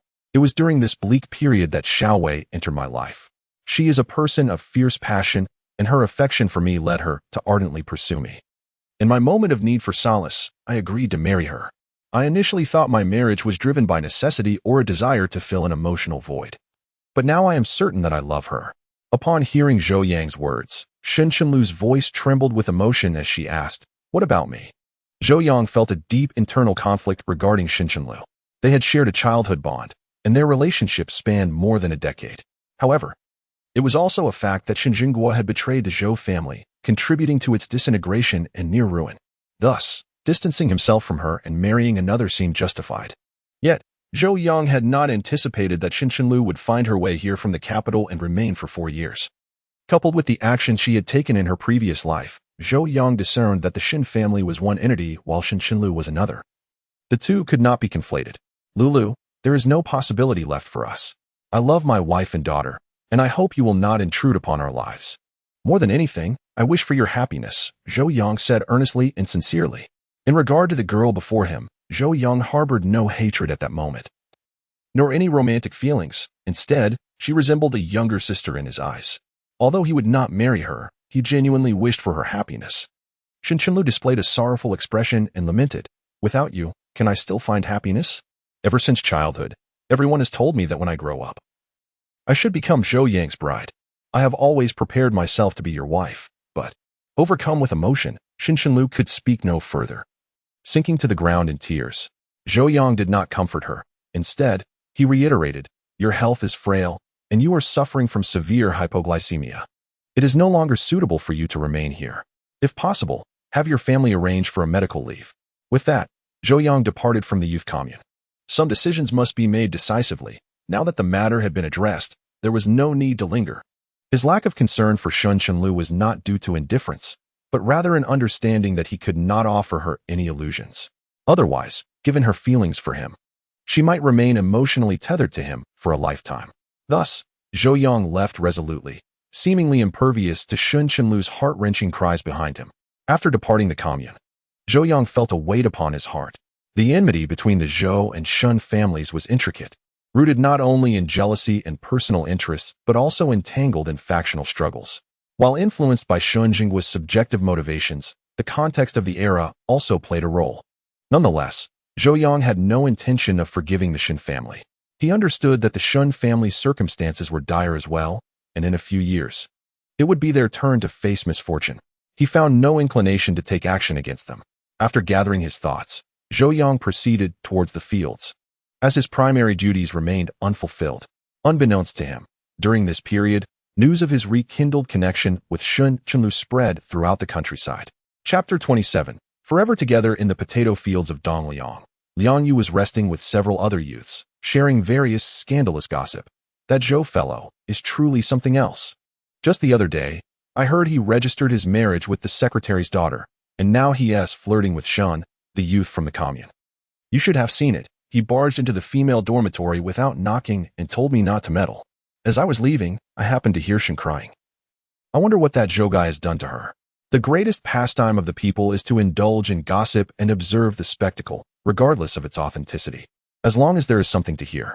Listening to Liang Yu's tales, the flames of curiosity ignited among the crowd as they probed into the relationship between Qinshanlu and Zhou Yang. "What do you think the relationship is between Shun and Zhou? I heard they were engaged, but Zhou's heart changed, and he ultimately married the secretary's daughter for a morsel of food. The question arises whether the relationship between Zhou Jiqing and Shin Jiqing has rekindled.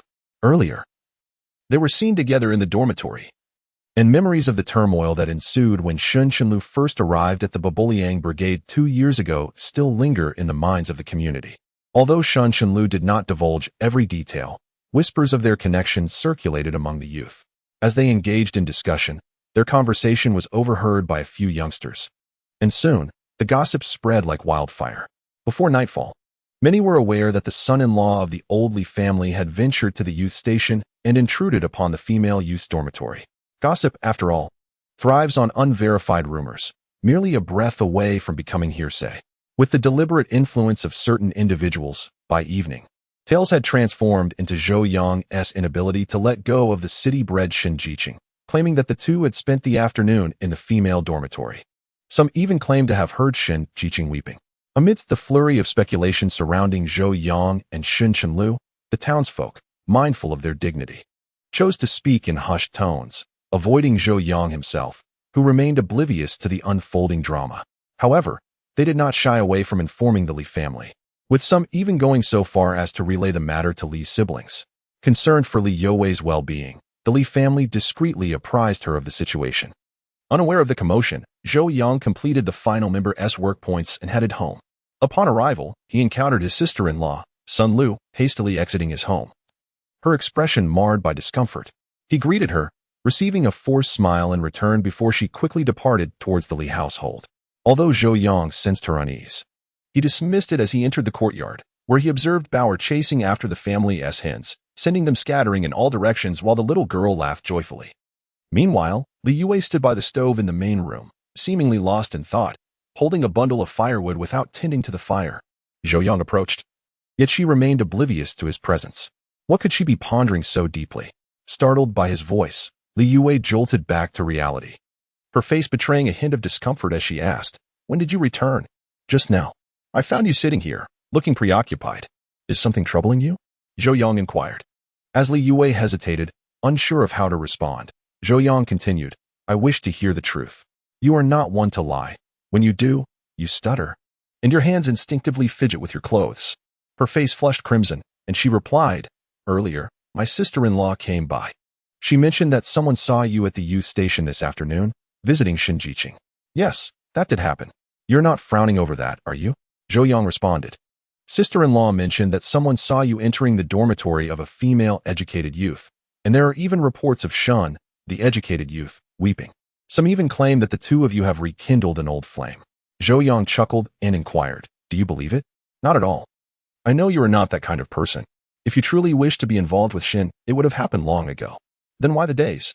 My faith in you matters little if the villagers do not share it. If they continue to gossip, your reputation will be tarnished," Li Yue asserted. Upon hearing this, Zhou Yang felt a surge of emotion.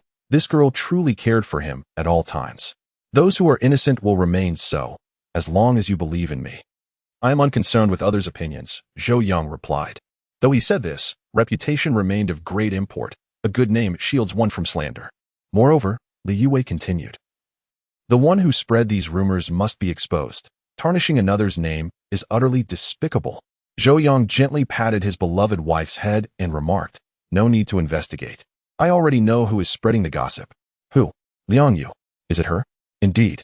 When I went to the educated youth point to find Shinshinlu today, she was the only one present. Besides, we have never gotten along, granting her ample motive to speak ill of me." Zhou Yang explained. "Why is she always targeting you?" Li Yue asked, puzzled. "Huh. Because she wished to become my revolutionary partner, and I declined her advances." Li Yue was momentarily taken aback, then exclaimed, "Are you saying Liang Yu pursued you, and you rejected her?" "Yes. When did this happen? How was I unaware?" "This was during our initial days in the countryside. At that time, you were still in high school in the county, so naturally, you were unaware. Liang Yu is not unattractive. I have heard her parents are workers, and her siblings have fared well. Why didn't you take a liking to her?" Zhou Yang smiled and replied, "Her character is lacking. She is too calculating. Not suitable for me. So I am suitable? Haha. You, being both silly and simple-minded, are lovely to present in public and trustworthy at home. Thus, you are indeed the perfect match. You are the silly one." As they spoke, Li Yue felt a sweetness in her heart. She could discern the affection in Zhou Yang's words. All right. I am silly and simple-minded, and together we make a perfect pair." Zhou Yang laughed. "But what about you and Shun? If you prefer not to discuss it, that is fine." Zhou Yang kissed Li Yue on the cheek and said, "There is nothing I cannot share. I was merely contemplating how to articulate it." He then organized his thoughts and recounted to Li Yue the entire saga of his entanglement with Shinshinlu and the grievances between their families, leaving no detail unspoken. Upon hearing Zhou Yang's narrative, Li Yue was astonished to discover the myriad stories woven into her partner's life. "How unfortunate it is that you and Shun are not together," Li Yue exclaimed sincerely. Yet Zhou Yang chuckled softly and replied, "Unfortunate is not the word. It can only be said that we met at the wrong time with the wrong person, nothing more. And what about me? You, of course, are the right person I encountered at the right time. Therefore, not only are we together now, but we shall remain so, steadfast and unyielding." Li Yue was once again moved by Zhou Yang's sudden confession. She tightly embraced his arm and declared with unwavering determination, "Yes, we shall be together forever. Indeed, forever together." Chapter 28, A Solemn Declaration. After dinner, Zhou Yang took out his journal and pen, continuing his work under the dim light of a 25-watt bulb. Meanwhile, after clearing the dishes, Li Yue began to boil water in preparation for bathing herself and Bauer. It was the hottest season of the year, and even without exerting herself, one could easily break into a sweat. Not bathing would make it nearly impossible to sleep. The little girl had played energetically all day and fell asleep almost immediately after her bath. Once she had settled the little one, Li Yue closed the front and courtyard doors and began to wash herself in the living room. In those times, the conditions in the village were limited, making bathing a luxury. Men could simply go to the river or reservoir for a soak, but women had to manage privately behind closed doors. Hearing the splashing of water outside and envisioning his wife's graceful figure, Zhou Yang's heart suddenly ignited with fervor. His heartbeat quickened, and his breaths grew heavier. His mind was consumed by these thoughts, and the pen in his hand felt as heavy as 1,000 pounds. Realizing his heart was in disarray, Zhou Yang promptly put away the over 2,000 words he had penned and sat motionless on a wooden stool. After approximately 10 minutes, Li Yue finished her bath. Mindful that their earthen floor could not withstand prolonged exposure to water. Creak. The door to the inner room swung open, and Zhou Yang saw Li Yue enter.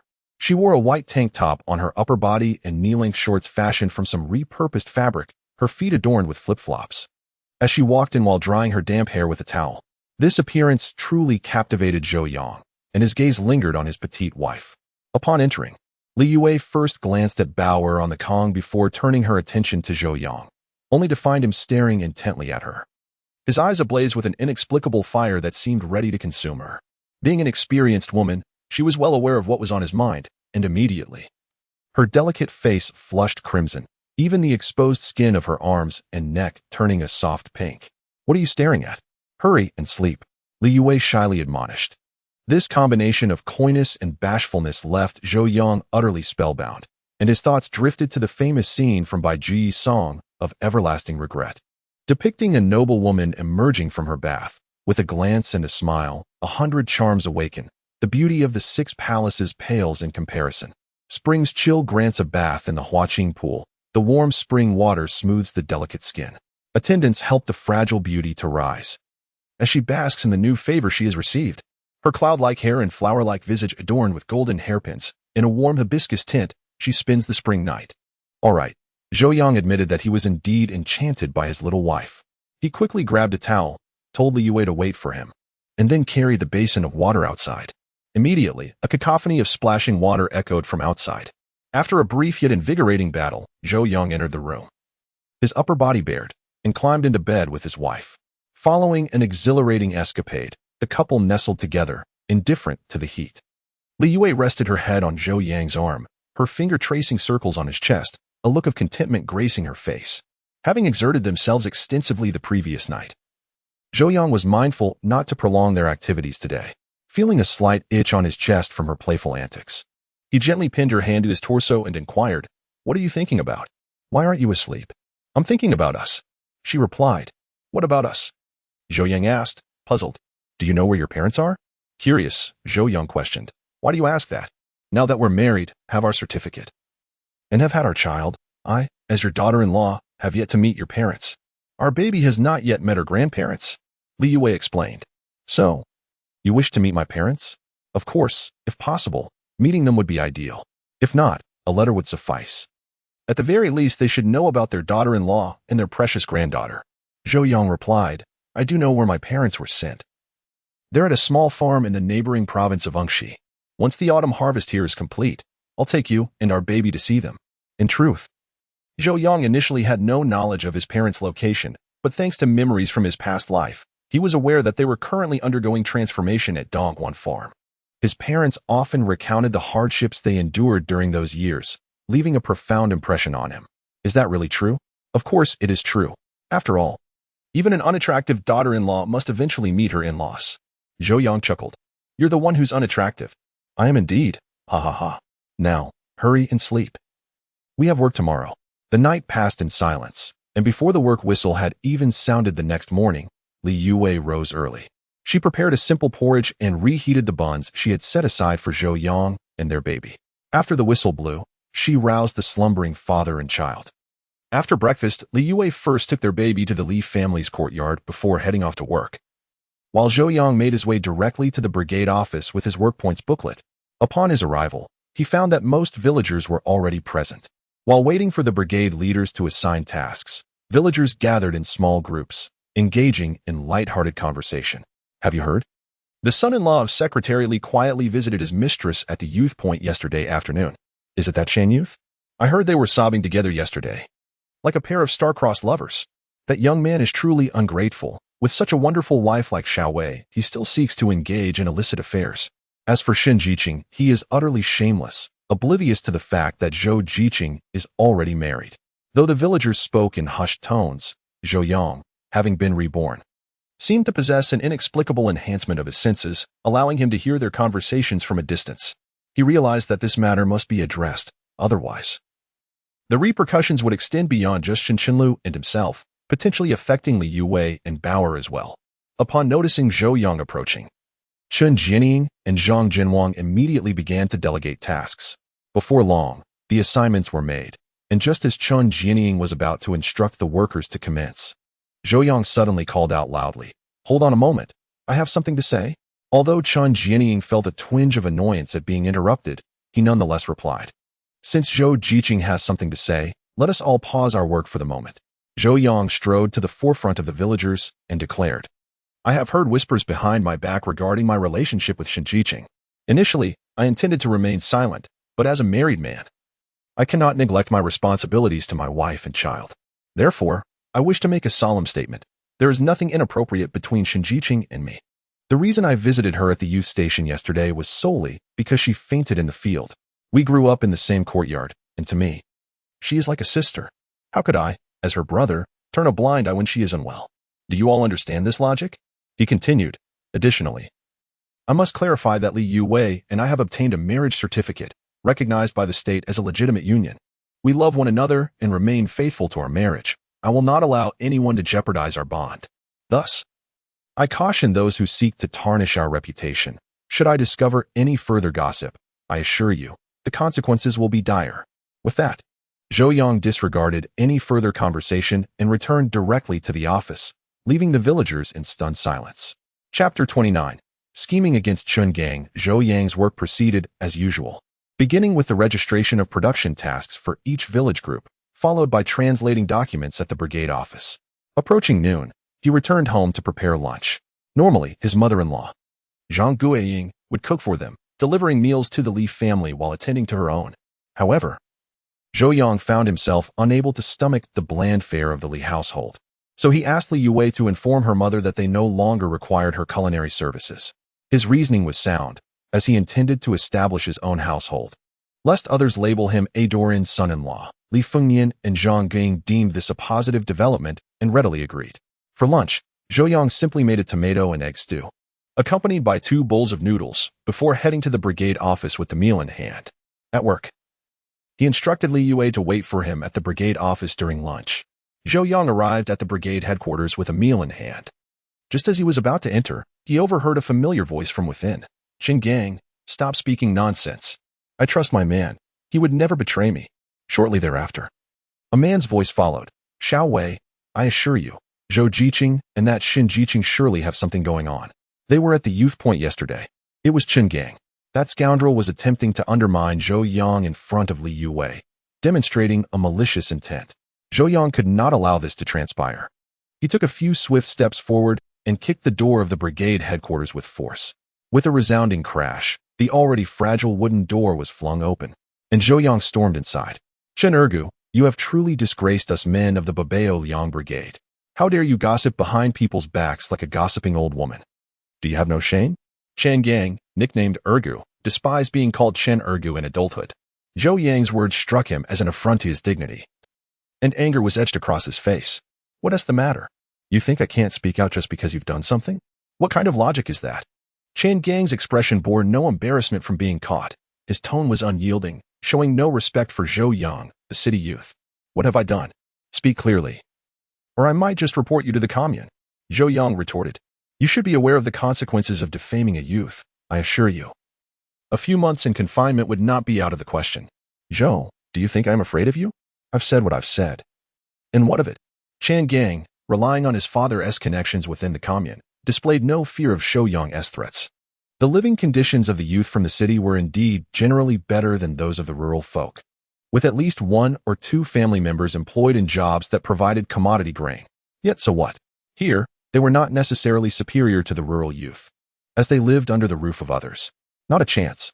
I'll teach you a lesson," Zhou Yang declared. shoving the meal box into Li Yue's hands before delivering a slap to Chen Gang's face.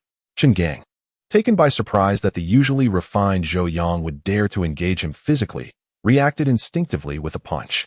However, to his astonishment, Zhou Yang withdrew his hand mid-air, and Chen Gang's punch landed squarely on Zhou Yang's nose. With a piercing scream, Zhou Yang stumbled backward, blood gushing from his nose and staining his work clothes. Li Yue was momentarily stunned but quickly sprang into action, dropping the meal box and rushing to assess Zhou Yang's injury while shouting in alarm. Upon seeing the crimson streaks across Zhou Yang's face and mouth, she panicked, her voice rising in distress. "Zhou Yang, what happened? Don't scare me." Witnessing his wife's frantic demeanor filled Zhou Yang with guilt. In his fervor to settle scores with Chen Gang, he had forgotten that Li Yue was present, causing her unnecessary worry. Zhou Yang promptly pinched Li Yue's thigh and bestowed upon her a reassuring glance, his lips parting slightly as he softly uttered 3 words, "Cry out loud." Li Yue, being a perceptive individual, instantly comprehended his intention upon witnessing his gesture. Without hesitation, she unleashed a piercing wail, simultaneously denouncing Chen Gang's transgressions. "Chen, how dare you strike someone? Is it merely because I refuse to heed your slanderous words? It's one thing to hit someone, but to inflict such ferocity. Your intent is clearly to kill. Chen Gang, do not presume that your father's position as the brigade leader grants you immunity from consequences." Li Yue's anguished cries swiftly attracted the attention of nearby villagers, who gathered to ascertain the situation. Upon observing Zhou Yang sprawled on the ground and Li Yue weeping fervently, all eyes turned to Chen Gang, filled with scrutiny and vigilance. At that moment, Chen Gang appeared utterly bewildered. He had not anticipated Zhou Yang's sudden withdrawal nor realized how easily Zhou Yang could be toppled by a single blow. Blocked from Chen Gang's line of sight by Li Yue, he remained oblivious to the silent exchange between the couple, his heart racing in panic. Though Chen Gang typically reveled in bullying others, he was fundamentally a coward who preyed on the weak, often targeting ordinary members of the community. Zhou Yang, however, was no ordinary man. He was Li Yue's husband and the son-in-law of Li Fengnian. Despite Li Fengnian's disdain for his son-in-law's lack of assertiveness, Zhou Yang was still a member of the Li family, deserving of respect and protection from others' aggression. Should things escalate poorly, Li Fengnian would undoubtedly intervene on Zhou Yang's behalf. As Chen Gang prepared to approach Zhou Yang to assess his injuries, he noticed Zhou Yang struggling to retreat. A look of terror etched across his face as he implored, "Don't come any closer." This reaction was interpreted by the onlookers as an overreaction. They speculated on how Chen Ergo had bullied Zhou Yang to the point of instilling such fear in him. What does that even mean? It was just a single hit. Before the thought could fully form, Zhou Yang trembled as he declared, "Chen Gang, do you still have any shame? Was that truly just a hit?" He continued, "Is it so terrible to prevent you from speaking ill of me in front of Xiaowei? Must you resort to such brutality? You're the one who struck first. I merely retaliated." Chen Gang shouted back, his tone aggressive and his expression menacing. Yet, before Zhou Yang could respond, the onlookers could no longer contain themselves and began to interject in support. "Chen Ergo, your words are utterly absurd. Zhou Yang is such a gentle soul. How could he possibly have instigated this? Are you truly blind to the truth? Chen Ergo, you're bringing shame upon our Beiji Liang brigade. How dare you act without accountability?" This contemptible behavior, bolstered by his father's status as brigade leader, had led Chen Gang to become increasingly outrageous, and it was evident how severely he had assaulted Zhou Yang. Now, Chen Gang found himself in a position where he could voice his grievances. Yet he was met with disbelief and condemnation from the crowd. In a fit of anger, Chen Gang discerned a fleeting smile in Zhou Yang's eyes and instantly realized he had been deceived. He bellowed, "Zhou, are you playing tricks on me? I swear I will end you." With that, Chen Gang seized a wooden stool nearby and charged towards Zhou Shun. Chapter 30. File a report. The onlookers were taken aback as they witnessed Chen Gang, in a frenzy, rush towards Zhou Shun. They were well aware of Chen Gang's volatile nature. Should he reach Zhou, that stool would surely cause grievous harm. Several young men quickly intervened, restraining Chen Gang. Amidst the commotion, a stern voice rang out from outside, "Cease this at once." Recognizing it as the voice of Secretary Li, the crowd promptly halted and parted to make way. Shortly thereafter, Li Fengnian entered, accompanied by the formidable four guardians of the Li family, as well as Chun Jianying and his third son, Chen Tai. They had rushed over upon hearing the villagers' cries. Upon entering, Li Fengnian was met with the sight of the disarray in the brigade office, Zhou Yang lying bloodied on the floor, and his weeping daughter. He erupted in anger, demanding, "What on earth has transpired? Who struck him?" Wiping the blood from his face, Zhou Yang, with a pained expression, replied, "Father, it was Qin Gang who did this. You must stand up for me." Before Li Fengyan could respond, the four guardians of the Li family erupted in protest. "Qin Ergu, how dare you bully my brother-in-law? Are you tired of living? Do you think the Li family has no one left? You scoundrel, after days of absence, you dare to oppress my brother-in-law? I shall ensure you suffer for this." As Li Jiangguo, Li Guqing, and the other brothers raged, Qin Gang felt a chill run down his spine. The brothers of the Li family had been his lifelong rivals, and they had never seen eye to eye since childhood, often clashing over trivial matters. Invariably, it was Qin Gang and his companions who bore the brunt of the beatings, leaving him with lingering psychological scars. Just as the Li brothers seemed poised to retaliate, Li Fengyan intervened, commanding, "Settle down." While the brothers of the Li family were unafraid to confront anyone in the brigade, they dared not challenge their father. They understood that their father, a former reconnaissance soldier, despite his old injuries, could easily handle them in a fight. Once the Li brothers quieted, Li Fengyan turned to Zhou Yang and inquired, "Clarify the situation. Why did he strike you?" Though the scene suggested that his son-in-law had been wronged, Li Fengyan knew that in a brawl, the distinction between right and wrong was seldom clear. Thus, he resolved to ascertain the full context before drawing conclusions, lest anyone accuse him of favoritism towards his son-in-law. Zhou Yang promptly explained, "Father, fellow villagers, here is what transpired. I had just gone to the brigade office to deliver lunch to my wife when I overheard Qin Gang speaking ill of me to her. Xiao Wei was unwilling to heed his words and reprimanded him on the spot. In a fit of anger, this fellow prepared to lay hands on our Xiao Wei. Unable to stand idly by, I immediately intervened. Before I could finish my words, the four stalwarts of the Li family erupted once more.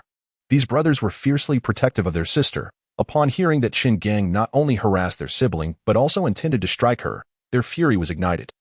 In a fit of rage, the second brother, Li Guqing, seized a nearby stool and hurled it towards Qin Gang. Fortunately, Qin Gang had been wary of these brothers and deftly dodged, causing the stool to crash against the earthen wall behind him. With a resounding thud, the wooden stool shattered into splinters, leaving a sizable dent in the wall. Witnessing the destruction of the stool, all present, including Qin Gang, could not help but feel a shiver of apprehension. Indeed, the moniker of Li Erlang was well-deserved. Had the blow connected, Qin Ergo's head might well have met a similar fate as that of the ruined stool. "Second brother, hold your horses. Let me finish my words before you act." Zhou Yang was equally startled. His intention today was not to incite the Li brothers to pummel Qin Gang. That would serve no purpose. If mere physical violence could resolve disputes, Qin Gang could easily overpower himself without any outside assistance. However, this would not quell Zhou Yang's pent-up resentment nor address the venomous nature of the Qin family. His primary aim today, beyond teaching Qin Gang a lesson, was to provoke the Qin clan. Thus, without waiting for Li Guqing to respond, Zhou Yang continued, "As you can all see, I have been severely beaten by Qin Gang. I now suffer from dizziness and chest pains, indicative of internal injuries. I must be taken to the hospital for treatment." Before his words could fully settle, Qin Gang's furious retort rang out, "You, Qin, are talking nonsense. I merely struck you once, and it was you who initiated the altercation." "Silence," Li Fengyan barked. Turning to Qin Jianying, he remarked, "Captain Qin, your son is increasingly ambitious. I once thought him merely frivolous and lazy, but I never imagined he would spew such lies. You and your wife have truly raised him well." Qin Jianying's face darkened. He was well aware of the character of Zhou Yang. While he could accept that Zhou Yang might have gained a verbal advantage, he utterly rejected the notion that Zhou Yang would voluntarily confront his unruly son. After all, they were not of the same caliber. Under equal circumstances, even if his son were bound hand and foot, he could easily overpower Zhou Yang. In front of so many witnesses, he dared not show favoritism towards his son. Should anyone report him, he could face demotion or even imprisonment. Thus, the Qin family directed their questioning towards Qin Gang. "Did you strike him?" "Father, he struck first." "I ask you again, did you strike Zhou Jiqing?" Qin Jianying pressed, his voice rising. After a moment's hesitation, Qin Gang ultimately nodded and admitted, "Yes." "Apologize." "Father, what did you say?" Qin Gang exclaimed in disbelief. "I said to apologize. Regardless of the circumstances, you struck him, and you must apologize to Zhou Jiqing." Qin Jianying declared emphatically, his demeanor exuding righteous authority. Indeed, as soon as these words were spoken, the surrounding members cast admiring glances towards him. "Father, How could you ask me to apologize to this despicable creature? On what grounds? Zhou Yang declared, lifting his chin defiantly. Observing the somewhat discordant performance of the father and son, Zhou Yang felt a chill in his heart. He had anticipated that Zhou Yang would undoubtedly reprimand Zhou Yang vociferously, and perhaps even resort to striking this insufferable brat. However, he was determined not to allow him the opportunity to perform, so before Zhou Yang could utter a word, Zhou Yang feigned weakness and said, "I have no interest in your apology. If apologies were of any value, why would we even need the police?" "Zhou Jiqing, what do you mean by that?" Zhou Yang asked, his eyes twitching with agitation. Although he was uncertain of Zhou Yang's intentions based on his many years of experience, it was clear to him that this young man was up to no good. Yet, Zhou Yang ignored him entirely and addressed Li Fengnian, saying, "Father, let's report this incident."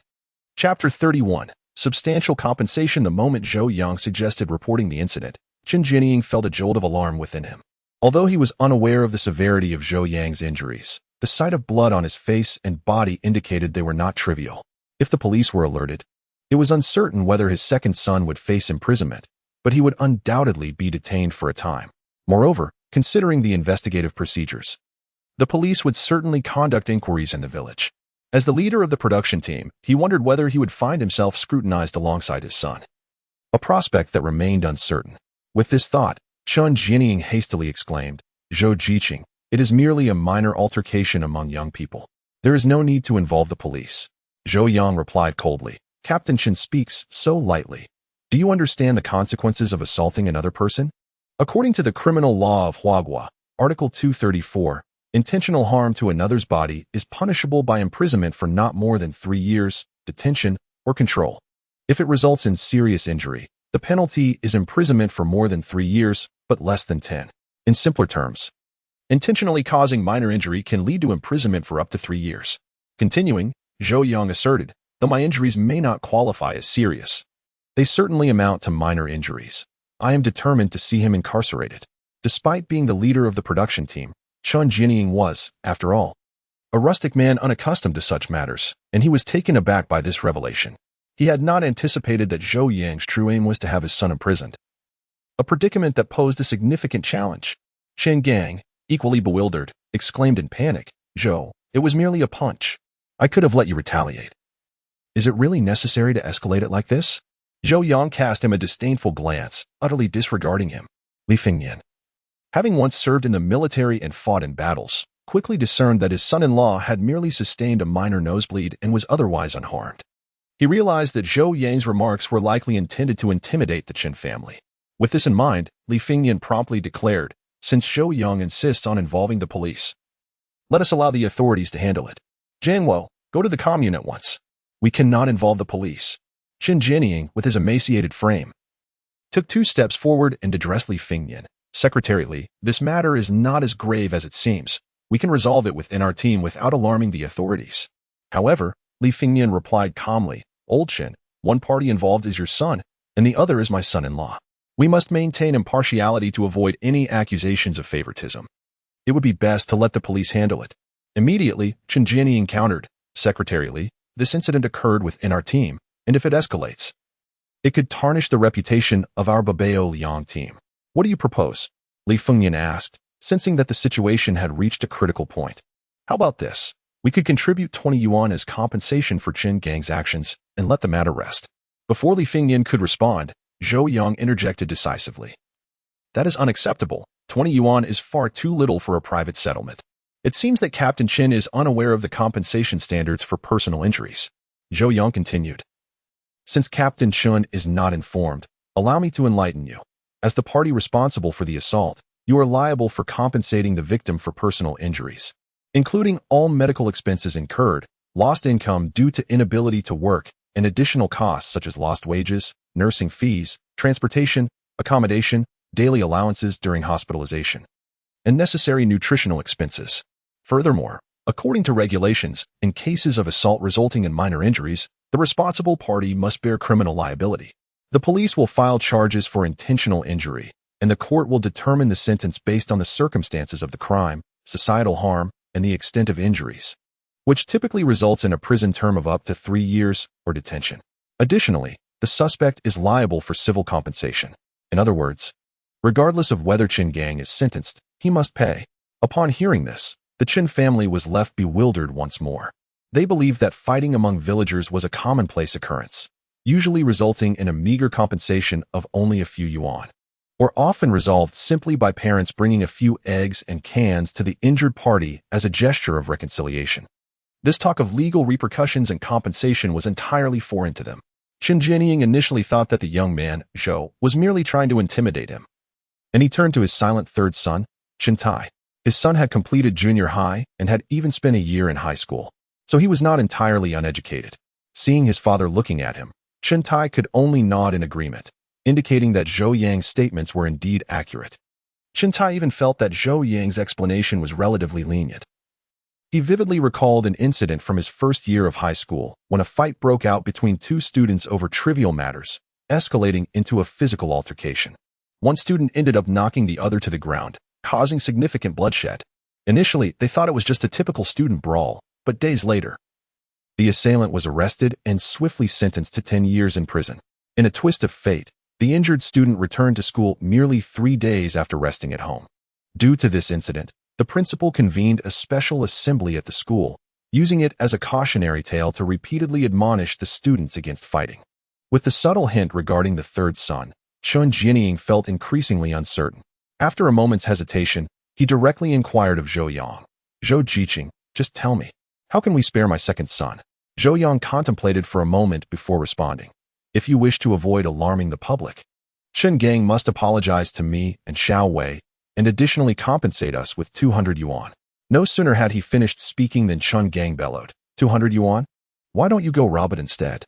However, Qin Jianying swiftly retaliated with a resounding slap, exclaiming, "Shut your mouth." Qin Gang staggered from the blow. Realizing that his father was genuinely enraged and promptly fell silent, his eyes directed at Zhou Yang filled with fury and resentment. "Zhou Jiqing, I accept your terms." Qin Jianying continued, suppressing his anger. "Third son, go home and fetch the money. I cannot provide it. He is doing this on purpose." With a resounding slap, Qin Gang received another blow, causing blood to flow from the corner of his mouth. Soon, Qin Tai returned with the money, 20 crisp bills. Qin Jianying handed the money to Zhou Yang and stated, "Zhou Jiqing, the villagers are watching. We need not write anything formal. Shall we let this matter rest? Apologize." Zhou Yang replied coolly. Qin Jianying understood this was Zhou Yang's subtle reminder for his second son to apologize, and he angrily commanded, "You ungrateful wretch. Hurry up and apologize to Zhou Jiqing." Though Qin Gang was loath to do so, after receiving 2 slaps, he could only lower his head and murmur, "I'm sorry." "What? Did you skip lunch? I didn't hear you." Zhou Yang had no intention of letting the scoundrel off so easily. He aimed to crush Qin Gang's meager dignity underfoot, making him regret his past misdeeds. With another slap, Qin Jianying shouted, "Don't you know that an apology must be sincere? Louder. I'm sorry, I was wrong." After exclaiming this loudly, Qin Gang covered his face and fled the gathering like a frightened hare, though he could not resist casting a resentful glance back at Zhou Yang. Chapter 32. Zhou Yang's intentions with Qin Gang gone. Qin Jianying and Qin Tai also took their leave. Seizing the opportunity, Li Fengyan remarked, "It's time to get to work. Everyone disperse." Although the crowd felt a lingering desire for more, they soon noted that both parties had reached a private reconciliation and began chatting about gossip as they made their way to the fields. Once everyone had departed, Li Fengyan looked at Zhou Yang and addressed his sons, "You all should head to work as well. Don't be late. Wei Wei, you should go too." Li Yue cast a worried glance at Zhou Yang but did not move. "Don't worry, this young man is fine, I assure you," Li Fengyan, perceptive to his daughter's concerns, added. Zhou Yang gestured towards the bowl of tomato and egg noodles on the table, saying, "First, eat your meal before heading off. Though it's cold, it's certainly better than working on an empty stomach." Li Yue promptly stepped forward and retrieved 2 lunchboxes, handing one to Zhou Yang while she took the other for herself, beginning to eat right there in the brigade office. The 4 stalwarts of the Li family dared not defy their father's orders, and upon seeing that Zhou Yang was indeed unharmed, they left the brigade office together. At this moment, only Li Fengyan, the father and daughter Li Yue, and Zhou Yang remained in the office. Once assured that no one was eavesdropping, Li Fengyan asked in a low voice, "Did you intentionally provoke Qin Gang?" Zhou Yang, knowing he could not deceive his father-in-law, the seasoned scout, nodded and replied, "Yes." "Why?" You must understand that the Chun family's wealth is not easily acquired, Li Fengyan remarked. Because Chun Gang has designs on Xiao Wei, he deserves punishment, Zhou Yang said through clenched teeth, revealing his unmasked animosity. Feeling the palpable ferocity emanating from Zhou Yang, Li Fengyan was taken aback. He was astonished at how his seemingly frail son-in-law had acquired such formidable presence, and he felt a twinge of concern for what reckless actions he might undertake. Chun Gang is merely a scoundrel. He is not worth your machinations. Besides, with me here, the Chun family cannot stir up any significant trouble, Li Fengyan asserted. But what if you are no longer here? Zhou Yang retorted. Li Fengyan furrowed his brow and asked, what do you mean by no longer here? Are you cursing me? I am not cursing you. Rather, I am acknowledging that fate is unpredictable and misfortune can strike without warning. No one can guarantee which will come first, an accident or tomorrow. Zhou Yang replied, even if I am gone, there are Jian Guo, Guo Qing, Jian Jun, and Guo Chang. Those brothers will protect Wei Wei. Li Fengyan countered. Father, a thief can thrive for 1,000 days, but how can one guard against a thief for 1,000 days? Zhou Yang explained. What do you mean by that? Li Fengyan inquired, his brow furrowing deeper. Zhou Yang's gaze sharpened as he spoke with conviction. Although I, Zhou Yang, may lack prowess, I will never allow my wife and children to be ensnared in danger. Whoever dares to lay a hand on Wei Wei or Bauer will come to regret their existence. Feeling the profound affection in Zhou Yang's words, Li Yue felt a warmth spread through her heart. She approached Zhou Yang and gently said, do not be upset. He merely uttered a few unpleasant words, which I chose to ignore. Zhou Yang smiled and replied, his intentions towards you are as transparent as daylight. It is common knowledge. My woman, Zhou Yang, is beyond his reach. Father is concerned that you may offend the Chun family too severely, leading to repercussions against you, Li Fengyan warned. Yet Zhou Yang astonishingly responded, Father, have you heard the saying, to let one perish, one must first incite their arrogance? Li Fengyan felt a jolt of surprise and immediately asked, are you setting a trap for the Chun family? Zhou Yang nodded, stating, from Chun Jianying's provocation yesterday to Chun Gang's malicious gossip, the Chun family's animosity towards me has become overt. Thus, I cannot remain passive. He continued, based on my understanding of the Chun father and son, having suffered such a significant loss today, their vindictive nature assures that they will not let this go unpunished. If they dare to act, I will ensure they find themselves in an irretrievable predicament. Li Fengyan frowned and said, but wouldn't this approach be excessively harsh? Upon hearing these words, Zhou Yang could not help but clench his fists. If his father-in-law were to discover the innumerable unforgivable transgressions committed by the Chun family against the Li family in his previous life, it was likely that he would not need Zhou Yang's intervention. His father-in-law would swiftly bring along his 4 formidable brothers-in-law to obliterate the Chun family. Of course, many events had yet to unfold, and Zhou Yang had no intention of broaching this matter. He merely offered a cryptic smile and inquired, is it excessive? Before Li Fengyan could respond, Zhou Yang raised the stack of compensation money in his hand and continued, Father, do you notice anything peculiar about this money? Isn't it just a few bills? What could possibly be wrong? Li Fengyan asked, perplexed. This money is brand new, and they are all sequentially numbered. Li Fengyan's confusion deepened. What significance did that hold? Father, I recall that the brigade leader does not receive a salary, correct? Indeed, the production team leader does not earn a wage, nor does the brigade secretary. My salary comes from the military. Then there lies the crux of the matter, Zhou Yang asserted. What matter? He continued. How could someone without a salary suddenly produce such a substantial sum of money? Moreover, all these notes are fresh and sequentially numbered, indicating that this sum must have been received by the Chun family in one go. What kind of circumstance could yield such a large income for them? Zhou Yang pressed on, furthermore, we only possess 20 bills of the Great Unity. Who can guarantee that the remaining sequentially numbered notes are not also with the Chun family? Li Fengyan, having been trained as a reconnaissance soldier, was adept at noticing details. Zhou Yang's reminder sparked a realization within him. Although Chun Gang served as the team leader, his regular income bore little difference from that of ordinary members. At best, he could expect to receive a few hundred yuan annually, especially since the Chun family had 4 members earning work points. After accounting for expenses, there was hardly any surplus by year's end. Moreover, Li Fengyan was aware that in the preceding years, the Chun family had spent a considerable amount to secure a job and marry off their eldest, Chun Jin. It was indeed implausible that they could amass such a hefty sum merely from their agricultural earnings. Are you suggesting that Chun Jianying? Before Li Fengyan could finish his thought, Zhou Yang interjected. Father, we have yet to investigate this matter and possess no evidence. So let us refrain from discussing it for the time being. However, he pivoted the conversation, stating, what remains certain is that the Chun family's assets are undoubtedly suspect. When I proposed the 200 yuan compensation earlier, Chun Jianying hesitated only briefly before acquiescing, clearly indicating that this amount was of little concern to them. Li Fengyan pondered Chun Jianying's reaction, realizing that Zhou Yang's assessment was indeed accurate. Her agreement had come rather readily. While it could be interpreted as concern for her son's potential imprisonment, it also suggested that the Qin family's financial resources were likely far more substantial than they appeared. At the very least, when the Qin family presented the money, it was evident that they did not feel the sting as much as he had anticipated. So, you intentionally tested Qin Jianying with that 200 yuan compensation? Not entirely. Poverty is one factor. Observing the couple's slippery noodles and abundant eggs in their lunchbox, Li Fengyan couldn't help but twitch his lips.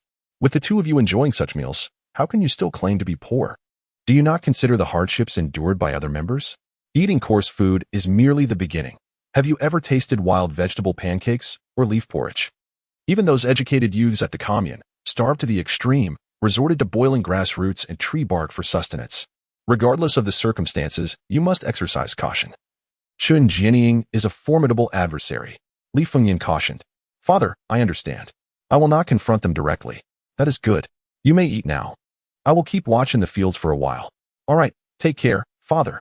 Chapter 33. The Conspiracy of Chun Jianying in the main room of the Chun household. The atmosphere was stifling. Chun Jianying sat on the edge of the bed, his countenance dark and brooding, puffing on a clay pipe.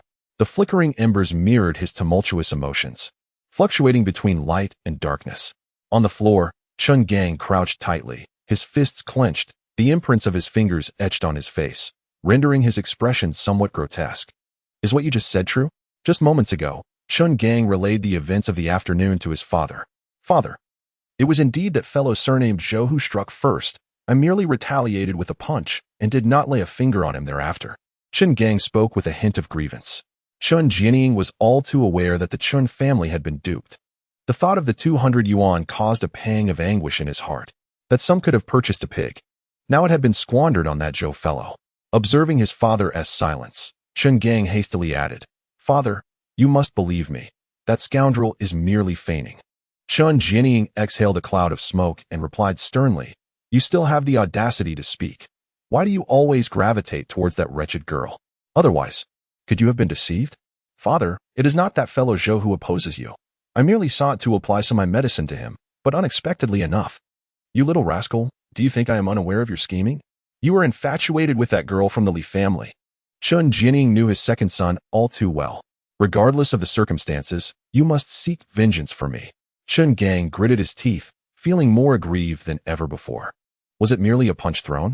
Not only had he received several resounding slaps from his father, but he had also compensated that fellow 200 yuan. And all this had occurred before so many members of the commune, bringing him immense humiliation. Chun Jianying scoffed and said, Do you need to remind me? Do you truly believe that our family's money can be extorted so easily? Upon hearing this, Chun Gang's eyes brightened, and he urgently inquired, Father, what do you plan to do? Chun Jianying took another couple of deep puffs from his pipe and replied, I have yet to devise a plan. But you should understand from this incident that the Zhou fellow is ultimately an educated youth from the city, full of cunning and not so easily manipulated. Father, what if we were to engineer an accident? Hold on, do you think Li Fengyan is a fool? Would he not see through such an accident? Chun Jianying was acutely aware that Li Fengyan was no ordinary soldier. When he returned to the village, he was sent back by the 212 from the army. Upon his return, the commune promptly appointed him as the secretary of the Babao Liang Brigade, without any election, which attests to the strength of his connections. Hence, one must not act recklessly when dealing with someone surnamed Zhou. Otherwise, today's incident serves as a cautionary tale. What shall we do, Father? Chun Jianying pondered before speaking. I have heard that Ho-san has returned to the village. Indeed, he has. I met him just yesterday. Very well, you need not work this afternoon. Go seek him out. Chun Jianying instructed. Why should I find him? Aren't you opposed to my getting close to him? Chun Gang replied, astonished. Invite him for drinks and persuade him to handle the matter with the Zhou family. Chun Gang was momentarily taken aback, but then a glimmer of excitement shone in his eyes. Father, that is indeed a splendid idea. Just yesterday, Hosen mentioned that the Li family would eventually suffer. Hosen had become a nuisance for the Babao Liang Brigade. His father had passed away early, and his mother remarried, leaving him to be raised by his grandparents. In recent years, following the death of his grandparents, he fell into disarray without guidance. While it was one thing to display bravado in the village, he often resorted to petty theft. Last year, he was apprehended by Li Fengyan for stealing chickens from the production team and was subsequently sent to the commune. Ultimately, he was sentenced to a year of reform through labor, just recently returning from the labor camp. Hosen harbors a grudge against the Li family. If you stir him up a bit, he will undoubtedly take action against them, Chun Jinying asserted. But, father, what should we do? Although Hosen is bold, the Li brothers are no pushovers. The Li family is indeed a formidable opponent. Therefore, let him first deal with the Zhou family. I have already devised a specific plan, and you merely need to follow my instructions. Chun Jinying then laid out his entire scheme to Chen Gang. Upon hearing his father's words, Chun Gang's expression transformed into one of exhilaration, his face contorting with a fierce intensity. Later that afternoon, the sky darkened suddenly, and a light rain began to fall. The commune's youths, toiling in the fields, rejoiced, not just because the rain would grant them a break, but more importantly, because ample rainfall promised a bountiful harvest. This summer had seen scant rainfall, and the crops were wilting. Thus, this rain was truly timely. As the ominous clouds gathered, foretelling a torrential downpour, several team leaders conferred with Li Fengyan and ultimately decided to end work for the day. Upon hearing the whistle signaling the end of the workday, Zhou Yang tidied up and departed from the brigade office. When Zhou Yang returned home, Li Yue was already there, having brought Bauer back from the old residence. Upon seeing Zhou Yang enter, the little girl joyfully exclaimed "Daddy," and ran towards him. Zhou Yang, in good spirits, quickened his pace and lifted Bauer into his arms. Amidst their cheerful laughter, the father and daughter stepped inside. Once indoors, Zhou Yang observed Li Yue tossing dirty clothes into a basin, seemingly preparing to wash them. After finally getting a half-day's rest, I shall wash the clothes tomorrow, Zhou Yang remarked. Go on and tend to your own business. Have you ever seen a man doing laundry at home? If I were to do it, I would be the laughingstock of the women in our village, Li Yue remarked with a smile. Although she would never truly make her husband do the laundry, his willingness to help brought her genuine joy. Zhou Yang chuckled quietly, realizing he had forgotten that in this era, the division of labor between men and women remained quite distinct. Men were expected to work outside, while women managed the home, with household chores predominantly falling to the latter. If a man were to engage in domestic duties, he would not be viewed as caring or devoted, but rather as ineffectual, and his wife would be ridiculed for her perceived laziness. At that moment, the rain outside intensified, pouring down in torrents accompanied by rumbling thunder, darkening the room's ambience. Zhou Yang ceased his translation work and chose to play games with his daughter, Bauer. While earning money was appealing, he found greater delight in spending time with his little girl. Work could always wait, but his daughter's childhood was fleeting, and he refused to miss out on it. Consequently, the house erupted with the joyous sounds of laughter and play between father and daughter. Chapter 34. The cowshed collapsed in the stillness of the night. The young couple, exhausted from their playful antics, prepared for sleep. Suddenly, a shout echoed from outside. Though the words were unclear, Zhou Yang donned a jacket and ventured out to investigate. In the dim light of night, he spotted a figure at the gate and called out, "Who goes there?" "It's me, Guiqiang, fourth brother. What brings you here at this late hour?" Zhou Yang inquired, surprised. "The production team just reported that the cowshed has collapsed. Father wants you to hurry over and take a look." "All right, I'll head over immediately." Without waiting for him, Li Guiqiang moved on to notify others. Li Yue, having overheard her brother-in-law, quickly advised, "It's chilly at night. Be sure to dress warmly."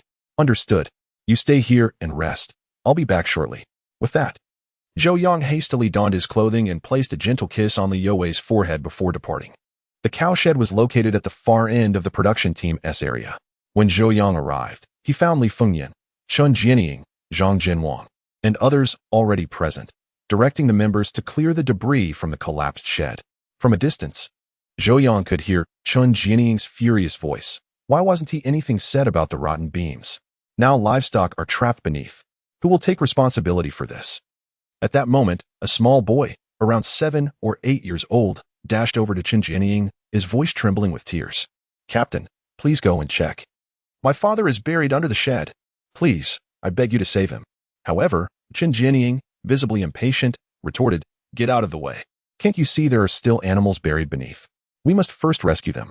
Hearing this, the boy began to cry uncontrollably, sobbing. "I'm afraid my father won't hold on much longer. Let him perish. It's just bad luck for him. Besides, his life is not worth more than these valuable animals." Qin Jianying replied coldly. Zhou Yang winced at those words. While he found Qin Jianying's sentiment harsh, he recognized the truth in them. In many respects, these animals were indeed more precious than the average member of the community. There is no way around it. It is not merely because these livestock are the invaluable assets of the production team, but more significantly, these large animals represent the most crucial labor force. It is essential to understand that the Babao Liang production team is merely an obscure and impoverished unit in a remote county, not to mention the subordinate production teams. Even the entire Tuanjie commune lacks substantial machinery. In such circumstances, the significance of the livestock is self-evident. As the work performed by these animals cannot easily be replaced by human effort, this explains why the news of the cowshed collapsing could evoke such a considerable response. However, Zhou Yang, being an individual of higher education, could not bear to witness a human life being so readily overlooked. He promptly strode towards the young boy and asked in a grave tone, "Where is your father buried? Let me there." The boy looked up at Zhou Yang. His eyes filled with gratitude, and replied, "In cowshed number 9. Ignoring the somber expression of Qin Jianying, Zhou Yang turned to the three brothers and said, "Eldest brother, second brother, third brother, come with me to take a look." Although the brothers held Zhou Yang in slight disdain, they were aware that their sister was resolutely determined to be with this young man, so they treated him with a degree of courtesy. Responding to his call, the three brothers followed without hesitation. The heavy rain that fell the previous afternoon lasted for 5 to 6 hours, and due to years of neglect, for cowsheds had collapsed. Consequently, the area was bustling with people tending to the cattle and digging through the debris, creating a scene of utter chaos. Following the young boy, Zhou Yang and the others arrived at the farthest cowshed, which had completely collapsed, leaving a disarray of weeds, stones, and mud strewn about. "Child, do you know where your father is buried?" Zhou Yang inquired gently. The boy pointed to the center of the wreckage and said, "About here. Is there anyone else besides your father?" Zhou Yang continued, "No, it was just me and my father in this shed." Without further inquiry, Zhou Yang addressed the brothers. "Let us rescue him first." They nodded in agreement, and soon began to dig through the rubble. Fortunately, the construction of the cow shed was relatively simple. Aside from earthen bricks, it consisted of some slender beams, and the roof was merely covered with straw. Thus, they quickly unearthed a leg belonging to the buried individual. Zhou Yang tugged at the leg and called out loudly for a response, yet there was no answer. A wave of dread washed over him. He feared the worst. The young boy, now increasingly frantic, rushed to assist while crying out for his father, his sorrowful voice tugging at the heartstrings. By the way the boy referred to his father, Zhou Yang discerned that they must be from the city, and likely a large one at that. It is well known that local children typically call their fathers dad, while those from the county and city do similarly. Only children from truly large cities refer to their fathers as daddy. For instance, in the Li family, the children call Li Jiangguo dad, while Bea calls Zhou Yang daddy. "Where are you from? Do you have other relatives here?" Zhou Yang held no interest in probing into the family's circumstances, yet he genuinely feared for the man's life within. What would become of the child then? "Our family hails from the capital, and we have no relatives in this place." Upon hearing the anticipated response, Zhou Yang hesitated momentarily in his actions, then exhaled deeply, saying, "I shall do my utmost to rescue your father. Please step aside." With that, he plunged back into the urgent endeavor of rescue. After considerable effort, the man was finally extricated. However, the situation appeared rather grim. Zhou Yang inspected the man and discovered that he was not dead, merely unconscious. As he unwrapped the man's clothing, he found him emaciated and riddled with wounds of varying severity. Most critically, his arm was broken, with the bone protruding and blood seeping from the wound. Realizing that the man might be in shock from excessive blood loss, Zhou Yang resolved to staunch the bleeding. Without immediate intervention, even divine assistance would be futile. He promptly removed his shirt, tearing it into strips to bind the man's injured arm tightly. Subsequently, he dismantled a wooden barrier from the nearby cattle pen and addressed his brothers-in-law, stating he must be transported to the hospital promptly. "Eldest brother, please fetch a vehicle. Second brother and third brother, assist me in lifting him onto the stretcher." Yet, this time, none of the three brothers-in-law moved. Instead, They furrowed their brows and regarded Zhou Yang in silence. Hurry, time is of the essence, Zhou Yang urged impatiently. Brother-in-law, are you certain you wish to involve yourself in this matter? Li Jiangguo asked solemnly. Zhou Yang replied without hesitation, why wouldn't I? A life is at stake. Brother-in-law, their identities are too sensitive. A misstep could lead to dire consequences, Li Jiangguo warned. Zhou Yang instantly comprehended the implication.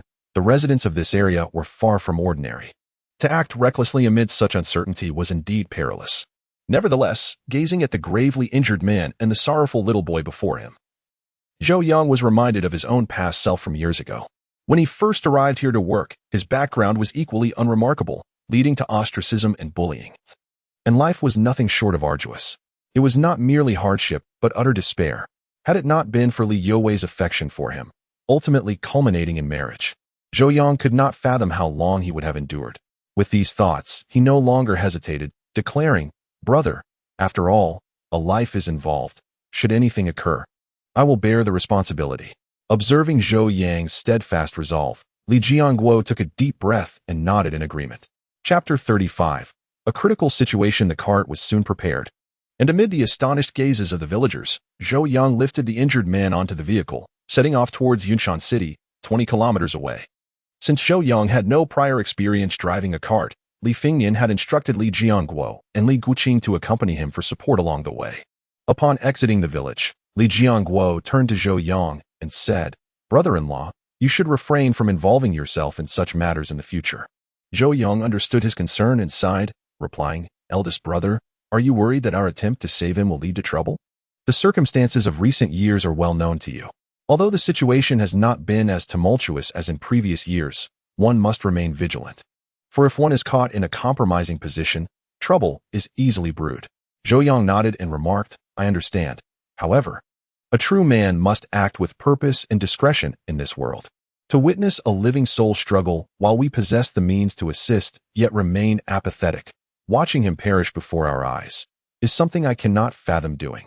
Li Guqing glanced at his elder brother and said, Brother, I believe my sister's husband is right. His transgressions are his own.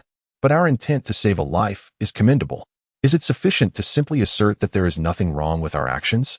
In this day and age, countless eyes are eagerly waiting to catch others in their missteps. You are unwittingly offering them ammunition, Li Jiangguo retorted with a hint of irritation. After all, being older, he had experienced the fervor of earlier movements and remembered them vividly. Zhou Yang smiled and replied, Let us focus solely on saving a life. We need not concern ourselves with anything else. Given the circumstances, we are left with no other choice. Brother, my intention to save him is also for the sake of our father. After all, he hails from the capital, and should anything untoward happen, our father, as the village secretary, would bear the brunt of the responsibility. Zhou Yang reiterated, Indeed, you present a valid point. I hope he can endure.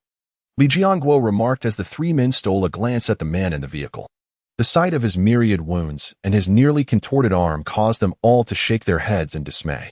Such a frail body, bearing such grievous injuries, truly a dire situation. With a mindset of treating a dying horse as if it were alive, the three ventured into the county town late at night and delivered the man to the emergency room. Fortunately, a doctor was on duty in the emergency department. Although he was young, he handled the situation with impressive skill, prompting the three to entrust him with the patient. After settling the payment, Zhou Yang instructed his two brothers-in-law to return home, deciding to remain at the hospital for updates. Given that it was the busy farming season, it was unnecessary for all three to linger in the hospital. Once the brothers-in-law departed, Zhou Yang settled onto a bench in the hospital, gradually succumbing to slumber. In a state of half-consciousness, he heard someone calling him.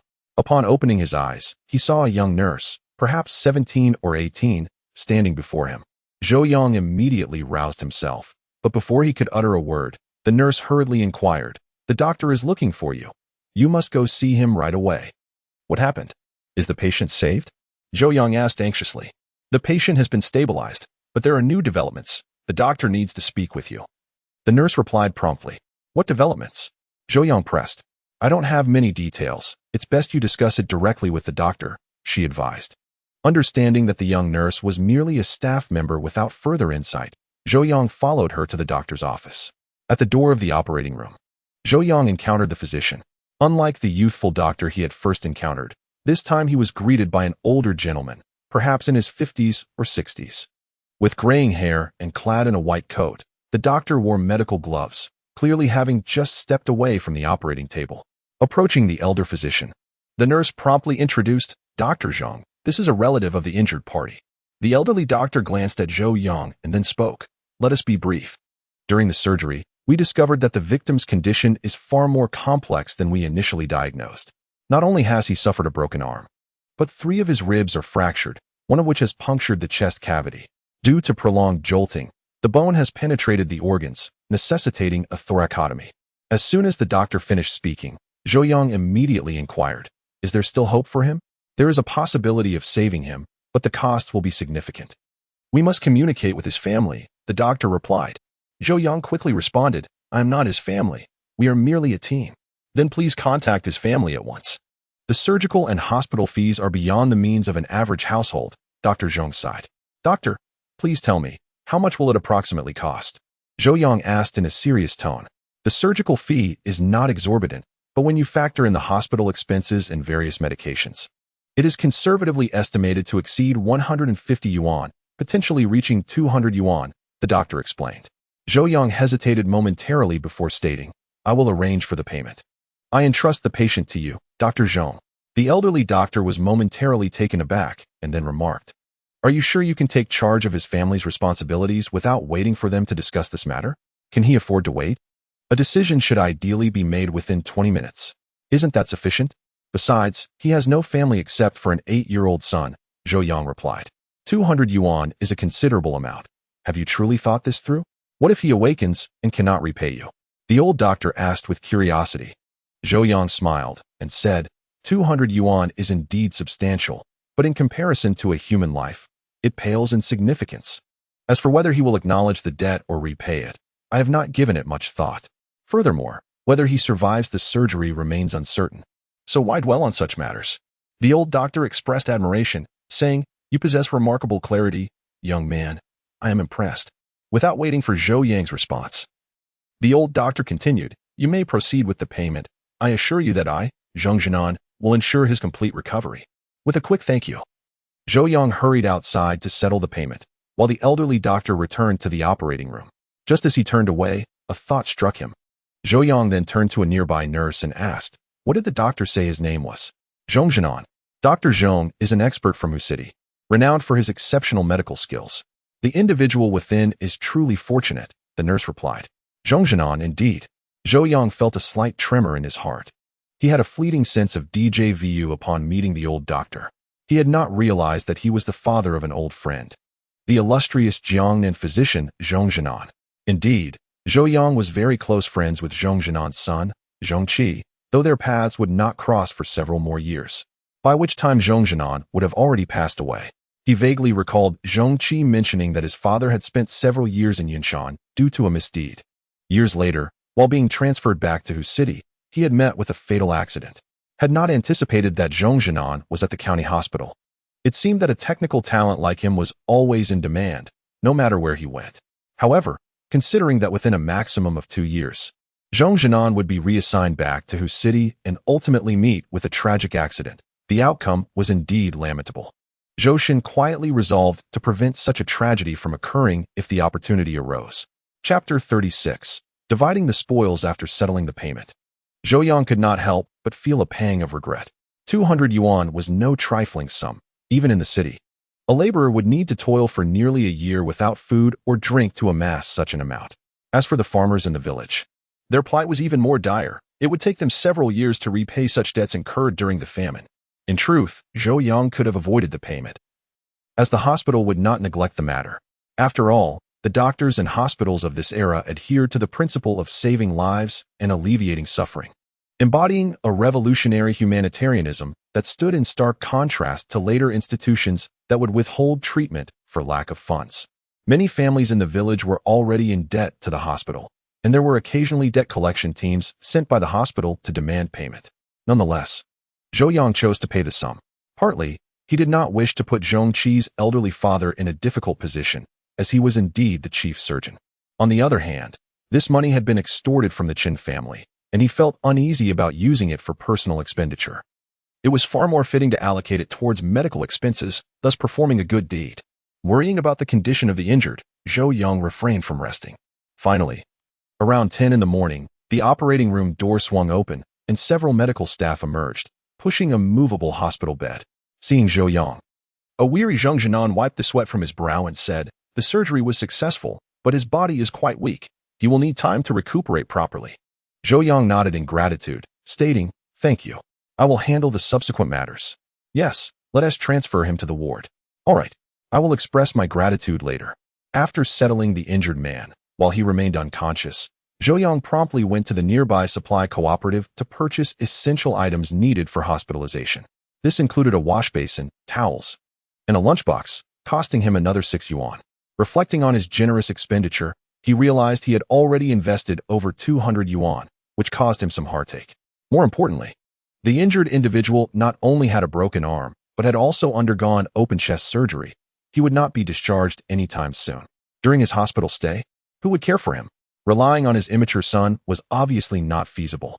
It was clear that he would need to assist him in the forthcoming days. Soon, Zhou Yang recognized that he had indeed become entangled in a troublesome situation.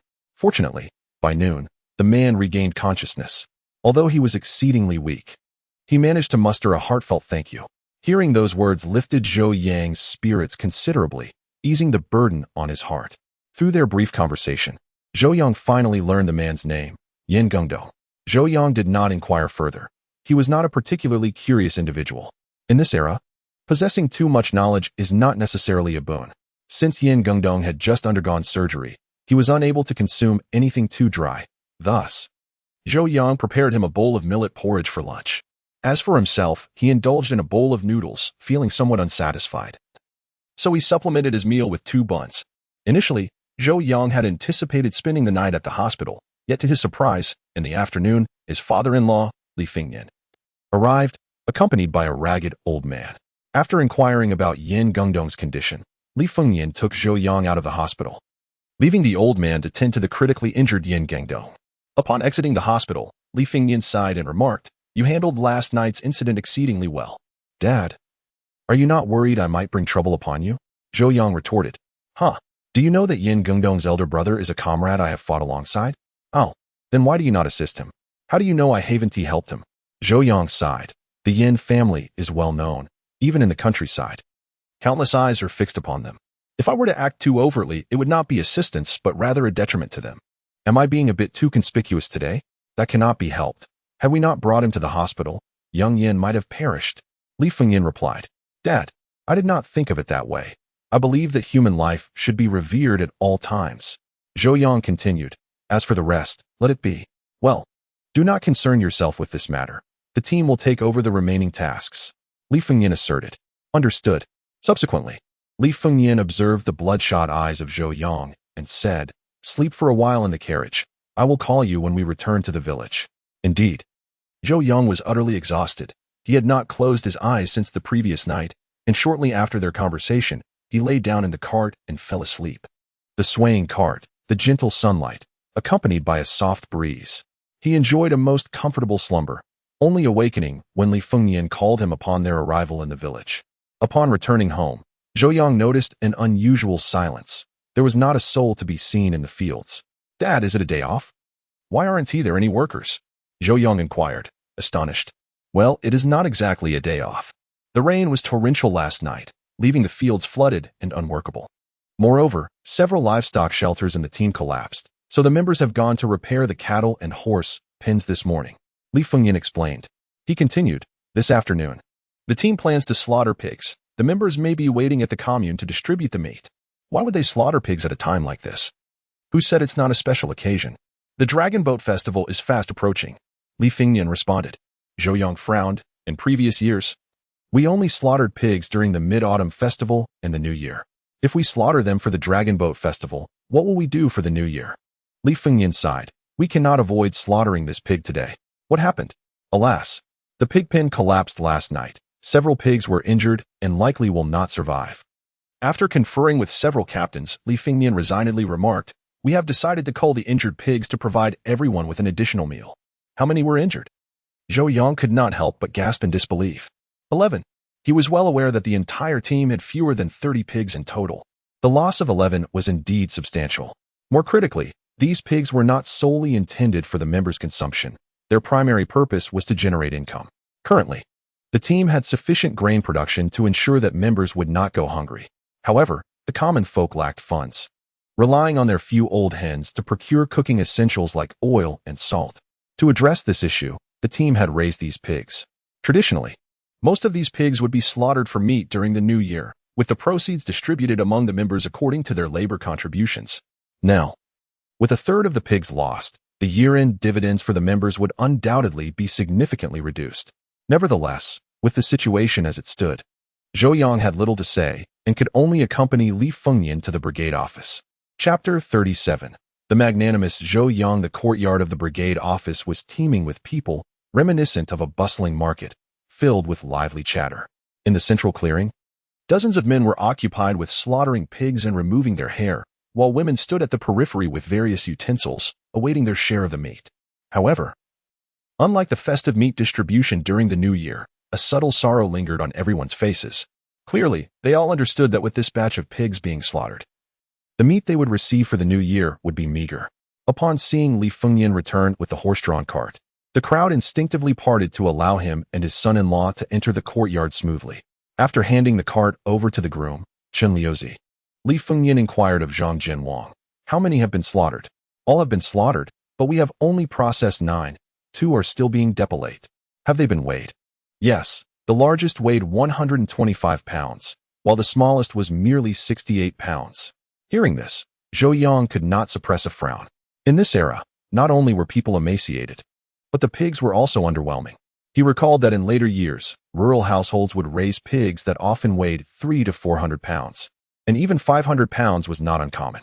Yet, in this time, even after a full year of raising, it was rare for pigs to reach 200 pounds. It was hardly surprising that the pigs being slaughtered today, having been raised for less than 6 months, offered only around 100 to 180 pounds of meat. "What a pity," sighed Li Fengyan, his eyes filled with regret. "Indeed, if it were not for this natural disaster, by the year's end, these pigs could have yielded at least 2,000 pounds of meat." Zhang Jinwang echoed. Li Fengyan refrained from elaborating further and turned to Zhou Yang, stating, "The pigs are nearly processed. Please keep track of the accounts." "Dad, how will the meat be distributed?" Zhou Yang asked. "By the old custom. We will divide it per person." Li Fengyan continued. "For those who worked in the fields, adults will receive 1 pound, while children will receive half a pound. Those wishing for more may purchase it at 70 cents per pound without tickets." Zhou Yang nodded and promptly went inside to retrieve paper and a pen, preparing to allocate the meat.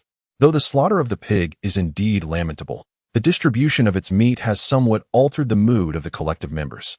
Particularly when the meat was being apportioned, the eagerness became palpable, with everyone vying for the prime cuts. Unlike the later generations who select lean meat at supermarkets, these members were all intent on acquiring the rich, fatty portions.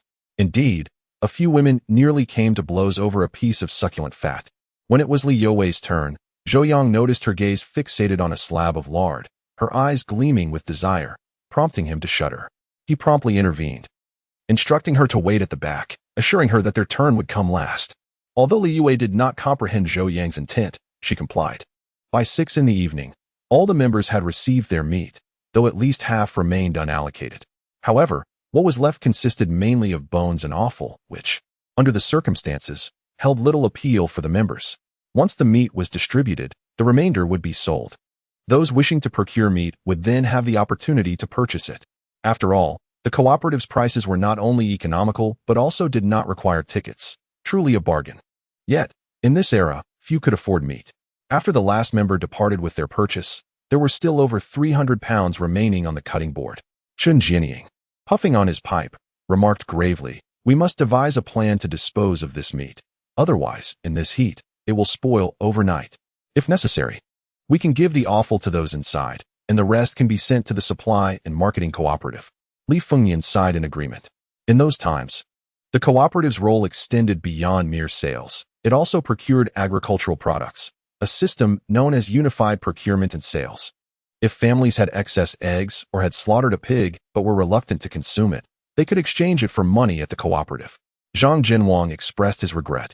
It's all bones and offal. The cooperative will give us at most 40 cents per pound. 40 cents is still better than letting it rot, Li Fengyan replied. At that moment, Zhou Yang interjected, Father, if it's 40 cents per pound, could you sell me some? Huh? Didn't your family just receive 2.5 pounds? Do you still want more? Li Fengyan inquired with a furrowed brow. As you know, I'm not fond of fatty meat, so I'd like to buy some ribs. Zhou Yang stated. I see there are still over 100 pounds of ribs left. I'll take them all for 40 yuan. Zhou Yang declared astonishingly. All of them. Several village officials were taken aback by Zhou Yang's boldness. If one were to say this young man was wealthy, he shunned fatty meat, opting instead for what others deemed undesirable. Conversely, if he were thought to be impoverished, how could he afford to buy 100 pounds of ribs in one go? Instantly, the crowd categorized Zhou Yang as a person who craved delicacies despite lacking funds. Their glance is a mixture of envy and disdain. Li Fengyan opened his mouth as if to speak, yet ultimately remained silent. Instead, Chen Jinying could not resist a sarcastic remark. Zhou, you truly are extravagant, purchasing over 100 pounds of meat. We are all envious. However, Zhou Yang responded with a cold smile, saying, my ability to buy so much meat is thanks to Captain Chen. Had your family not compensated me with those 200 yuan, I would have no means to purchase any meat. Upon hearing those words, Chen Jinying's expression immediately darkened. Recalling the 200 yuan that had been extorted from him by that young rascal the previous day made his heart bleed. Such a substantial sum could have purchased enough meat to fill their home with several hundred jin. Humph, do you not feel the heat of ill-gotten gains? Chen Jinying exclaimed angrily. That is not extortion, but rather compensation. Who prompted certain individuals to be so careless? If he is not taught a lesson, he might indeed believe that the Baobao Liang Brigade belongs to his family. Chen Jinying was nearly beside himself with rage as he glared at Zhou Yang and said, Zhou Jiqing, let me remind you, the money of the Chen family is not so easily obtained. Be cautious of wandering too much on dark roads, lest you encounter ghosts. However, before Zhou Yang could respond, Li Fengyan's deep voice interjected, Captain Chen, are you threatening my son-in-law in front of me, as though I were already dead? Li Fengyan's tone was not loud, yet it exuded enough authority that Chen Jinying had no choice but to suppress his anger. Despite being the captain of the production team, he was not one to challenge the likes of Li Fengyan, who had spent nearly 20 years in the military and had received multiple commendations, attaining the rank of company commander before retiring due to severe injuries and possessing significant connections. Unless absolutely necessary, he truly wished to avoid a direct confrontation with Li Fengyan. Nevertheless, the thought of his plan caused a cold smile to emerge on Chen Jinying's face. Zhou, enjoy your brief moment of joy. There will come a time for your tears. And you, Li Fengyan, if this plan succeeds, it will not only be Zhou who suffers, you shall also peel away a layer of skin. Chapter 38. The Dinner Invitation. Ultimately, Zhou Yang successfully purchased over 100 jin of pork ribs, although he spent all of the more than 100 yuan he had earned recently on these ribs. Even incurring a lecture from Li Yuwei, he felt an overwhelming sense of joy. At 4 mao per jin, and without requiring tickets, it was impossible to find cheaper meat throughout the entirety of Yinshan County. As for others claiming that ribs were inferior to fatty meat, Zhou Yang could only scoff. Have they ever tried cured ribs? More importantly, once these ribs were transformed into cured ribs, they would provide sustenance for his family for quite some time. Due to the sweltering heat, upon returning home, Zhou Yang began the process of making cured ribs. The method for preparing cured ribs is not vastly different from that of curing meat. The first step involves frying the spices, placing star anise, Sichuan pepper, and other seasonings in a hot pan over low heat, stirring until fragrant, and adding fennel until crisp.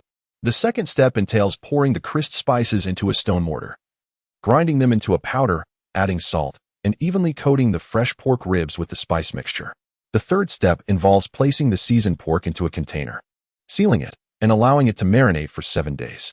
During the marination process, the meat should be turned over to ensure even flavor absorption, taking care not to discard the blood that seeps out from the bottom.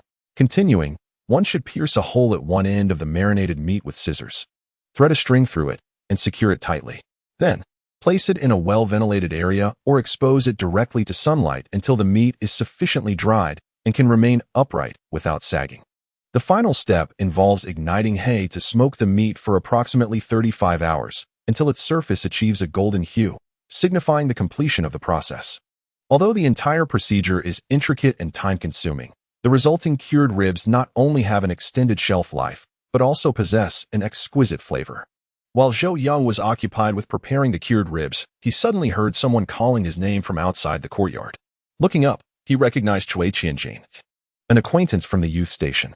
Cui Qianjin hailed from Beha province and had joined the work team at Babao Liang Brigade a year later than Zhou Yang. He was known for his integrity and warmth, thus enjoying considerable popularity among the youth at the station. "Come in and let us talk," Zhou Yang said with a smile. "No, Brother Yang, I just wanted to ask if you would join us for dinner tomorrow night. The youths at our station are planning a gathering." Cui Qianjin replied from beyond the courtyard gate. Zhou Yang initially intended to decline, but then heard Li Yue calling from inside. "Go. When you go tomorrow, make sure to bring a hearty dish." "All right, sister-in-law, I'll sign Brother Yang up," Cui Qianjin responded. "Thank you. No trouble at all. You two continue with your tasks. I'll go notify the others." "All right, do what you need to," Li Yue said warmly. After Cui Qianjin left, Zhou Yang couldn't help but comment. "Why didn't you ask for my opinion before agreeing?" Li Yue chuckled and replied, "I feared you might refuse." Upon hearing this, Zhou Yang fell silent. The youths at the station were strangers in a foreign land, feeling isolated and forlorn, thus they sought solace in each other's company. Despite their harsh living conditions, they would gather for meals every so often. While not every feast was lavish, it alleviated some of the longing for family and friends. However, since marrying Li Yue, he had, out of a pitiful sense of pride and to evade Shinshinlu, nearly declined all invitations to gatherings. "Will you hold it against me for making that decision?" Li Yue asked cautiously. Zhou Yang shook his head and replied, "No, it was my oversight previously. This time, it's good to communicate openly with everyone. Indeed, you are all youths. It would not be prudent for you to avoid them entirely," Li Yue remarked. "I understand, and I shall change that moving forward. I believe they slaughtered pigs today and have plenty of meat. Should I bring some wine tomorrow?" Zhou Yang pondered. "Yes, perhaps 2 bottles would suffice," he concluded. However, Li Yue chuckled and said, "With over a dozen people at your station, 2 bottles won't quench anyone's thirst. Tomorrow morning, let us head to the commune to fetch some bulk wine. You must ensure they enjoy themselves." For Li Yue, spending a little money to help her husband socialize was a worthy endeavor. "That sounds good," Zhou Yang agreed. At dinner, Zhou Yang suddenly recalled Yin Gengdong's son and wondered if the child had enough to eat. "Wife, the livestock shed over there has collapsed significantly. Where's that child staying now?" Li Yue understood whom Zhou Yang was referring to. After a moment of contemplation, she remarked, "This afternoon, the members repaired several sheds. He should still be residing there tonight." Zhou Yang furrowed his brow and replied, "The new sheds are damp and unsuitable for habitation." With a sigh, Li Yue lamented, "Alas, what can be done? No one in the village dares to take them in." After much hesitation, Zhou Yang finally stated, "I remain concerned for that child. I wish to check on him." A flicker of worry crossed Li Yue's eyes, yet she advised, "Be cautious. If anyone sees you, just say you are looking for Chun Liuji regarding the livestock for tomorrow." "Understood," Zhou Yang responded, promptly retrieving his lunchbox to fill it with the remaining porridge from the bowl, then taking a bun before heading out. Bauer had initially wished to accompany Zhou Yang, but considering the need for discretion, he ultimately declined her request. This left the little girl with a pout and her big eyes glistening with unshed tears. Reluctantly, Zhou Yang agreed to a multitude of unequal treaties, which finally succeeded in cheering her up. On this cold night, the moon hung high in the sky. Although it was evening, visibility was not entirely obscured. The members' homes were illuminated by kerosene lamps. With only the Qin family at the eastern edge of the village and the father-in-law's house in the center aglow. The village had been electrified last year. Yet only a few could afford to use electric lights. Currently, 99 of the members still relied on kerosene lamps, including Zhou Yang's household. Thus, Zhou Yang had been contemplating the urgency of connecting the electric lights, for reading at night strained his eyes. However, obtaining electricity required visiting the commune to seek out personnel from the substation. Ordinary citizens could not connect electricity themselves, and to be caught stealing power would lead to dire consequences. Upon arriving at the livestock shed, Zhou Yang found it enveloped in darkness. Due to the considerable pile of firewood nearby, the village prohibited anyone from lighting fires in the vicinity. The special individuals residing there could only cook in a makeshift kitchen constructed outside the shed. After searching the livestock shed thoroughly, Zhou Yang did not find the child he sought. Just as he was about to leave, he suddenly noticed a figure approaching the entrance, under the moonlight. The shadow was elongated. Upon closer inspection, he realized it was indeed the child he had been looking for. "Come over," Zhou Yang called out. Upon hearing his voice, the little boy paused in surprise, but quickly regained his composure and hurried over to Zhou Yang. "What were you doing out so late?" Zhou Yang inquired. The boy extended his hands, revealing 2 round eggs. Perhaps fearing Zhou Yang might misunderstand, he hurriedly explained, "I didn't steal these. They are wild duck eggs, I know." Before the boy could finish, Zhou Yang interjected, "Thank you." "For what?" Zhou Yang smiled. "Thank you for saving my dad. You must have seen me this afternoon. Why didn't you come to ask about him?" The boy replied, "The village chief has already told me in secret that my father underwent surgery and will recover with some time. Your father may need to stay in the hospital for a month. Would you like to stay at my home during this time?" Zhou Yang inquired. "No. My father said it would burden you." The boy's understanding nature was both heart-wrenching and a source of shame for Zhou Yang. Faced with a similar predicament, his previous conduct paled in comparison to that of this child. "If you don't want to, then don't. You shouldn't eat those 2 wild duck eggs. I brought you some food."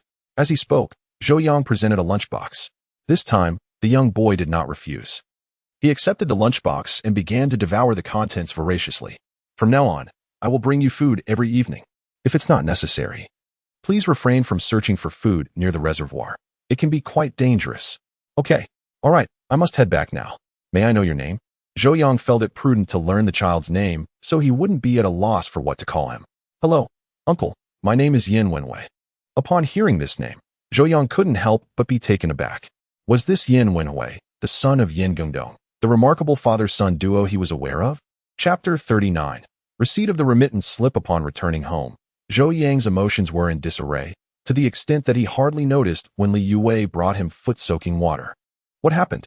How did a trip to the livestock shed change you so drastically?" Li Yue asked, puzzled. Zhou Yang initially contemplated revealing the astonishing identities of Yin Gongdong and his son to Li Yue, but he feared it might frighten her. Moreover, given that Yin Gongdong was currently in disgrace, no one would suspect that he would later be reinstated and rise to such lofty heights. Speaking of this now would indeed be inappropriate. After some thought, Zhou Yang sighed and said, "I met the child. He truly is in a rather pitiable situation. It's dangerous for him to be seeking wild duck eggs by the reservoir at such a late hour. Alas, these are individuals who have erred. It's only natural for them to endure hardship." Li Yue remarked with a sense of detachment, recognizing that times were tough for everyone. "I want to help that child." "Do you think it's possible?" Zhou Yang proposed. "How do you intend to help?" Li Yue frowned. "There's little else we can do. I've promised to bring him food every evening." Zhou Yang replied. "Why not send him some grains so he can prepare his own meals?" Li Yue hesitated, not due to a lack of compassion, but because when the father and son arrived in the village, the commune issued a notification advising all members to limit their interactions with them to avoid repercussions. That young boy cannot cook, and besides, he lacks the necessary pots and utensils. "I shall deliver the food myself." Seeing Li Yue's hesitation, Zhou Yang understood her concerns and reassured her, "It will be fine. I will wait until he's nearly asleep to go, ensuring that no one sees me. Just be careful not to be spotted," Li Yue urged. Though the situation was not as tense as it had been in previous years, it was far from resolved, and any reports could lead to significant trouble. "I will be cautious." Recognizing Zhou Yang's determination to assist the father and son, Li Yue sighed. She knew her partner's temperament all too well. Once he set his mind on something, not even 8 oxen could pull him back. At home, there were still some old quilts and clothes. "Shall we send them over to him? It's quite pitiful for a child to live in such conditions," Li Yue suggested. "Let's do it tomorrow." After a night of silence, Zhou Yang was awakened early the next morning by the sound of the work whistle. One must admit that the citizens of this era had a remarkably healthy routine, going to bed early and rising at dawn. This was quite an adjustment for Zhou Yang, who was accustomed to sleeping in, struggling to rise from his warm bed. He hurriedly washed up and took a quick bite to eat. Soon after, the family of 3 stepped out. Li Yue first needed to take Bauer to her family's old residence to be cared for by her mother-in-law, so Zhou Yang went to the brigade office alone. As usual, he diligently recorded the tasks for the members. Subsequently, he commenced his translation work, having previously encountered the formidable achievements of the Chen family. Both Chen Jining and Chen Gang now kept their distance, allowing Zhou Yang some peace. Throughout the morning, he translated over 10,000 words. After some calculation, including the pieces completed that morning, he had nearly amassed 100,000 words during this period. It was time to send them over to Old Su. So he resolved to visit the commune in a couple of days to mail the manuscripts along with the original periodicals. However, before Zhou Yang could set off, the postman arrived in the afternoon. The postal service of the United Commune consisted of 8 individuals, and the young postman, Liang, in his 20s, was responsible for the Bao Liang Brigade. Having dealt with Zhou Yang previously, he headed straight for the brigade office. "Comrade Zhou, I have a letter for you." Upon hearing his voice, Zhou Yang promptly exited his office. Seeing Liang, he smiled and said, "Thank you for your hard work. Come in for a drink before you leave." Liang, while retrieving the letter, replied, "No need. I have more letters to deliver, the furthest going to Shaojingzi village. I can't afford to delay. Soon enough." Liang found the letter, handed it to Zhou Yang, and rode off on his bicycle. Back in his office, Zhou Yang cautiously tore open the envelope. Inside, he discovered a thin slip of paper alongside several receipts. Extracting the note, he was greeted by the prominent seal of the People's Bank of China. Upon closer inspection, it turned out to be a remittance slip. Checking the amount, he noted it totaled 58 yuan, which he had earned during his last day of translation work in Ning City. At that time, due to time constraints, he had submitted the manuscript to Old Su without review, and now that it had been approved, the payment had been sent. He then examined the receipts, which included local grain vouchers, 5 pounds of rice, 5 pounds of flour, a voucher for 1 pound of sugar, and one for 3 feet of cloth. Although it wasn't a large sum, it brought him joy. Unfortunately, the remittance slip could not be directly used. It needed to be exchanged for cash at the county bank. Otherwise, Zhou Yang could have simply handed the translated manuscripts to Liang, saving him the trip to the county. In this era, where travel depended solely on one's legs, the 40-kilometer round trip was indeed arduous. Unless absolutely necessary, Zhou Yang was reluctant to endure such a journey. Nonetheless, receiving remittances is always a positive development. As noon approached, Zhou Yang organized the remittance slip and grain coupons before heading home to prepare lunch. To alleviate Li Youwei's workload and ensure both of them could enjoy a hearty meal, Zhou Yang had taken on the responsibility of cooking during this period. Although his mother-in-law, Zhang Guiying, had repeatedly offered to help with their meals from the old residence, Zhou Yang declined, recalling her frugal cooking style, sparing on both oil and salt. While accepting her assistance would have simplified matters, it would have also compromised their quality of life, which Zhou Yang was reluctant to accept. After distributing the meat last night and receiving the remittance today, Zhou Yang was in high spirits and decided to prepare an extra dish for lunch. He expertly washed and rinsed the rice before steaming it. While the rice cooked, Zhou Yang ventured into the yard to pluck a few scallions and dice 2 tails of meat. Once the rice was steamed and allowed to cool, he heated oil in a wok, sautéed the meat, and combined it with the rice. Before long, a fragrant dish of stir-fried meat and rice was ready. He portioned the delectable meal into 2 containers and filled a jug with cool boiled water. After securing the door, Zhou Yang set off with the lunch boxes towards the small river bend where Li Youwei was working. Chapter 40. Purchasing liquor at the supply and marketing cooperative at the eastern end of the village at the small river bend. Li Youwei was busily gathering pig fodder alongside 3 sisters-in-law, each having filled 2 large baskets. The ground was too muddy for any other tasks, so the men were occupied at the livestock shed while the women were assigned to gather fodder. In the production team, unless a heavy rain fell, work was typically continuous. Whenever there was a moment of respite, the leaders ensured that tasks were assigned to the members. It is often said that 3 women can create a scene, and with 4 women together, the atmosphere was even livelier. Moreover, these 4 women were related by marriage, adding a unique dynamic to their interactions. Noticing Li Youwei's delicate figure, her second sister-in-law, Sun Lu, playfully remarked, "Xiaowei, you seem even more beautiful lately.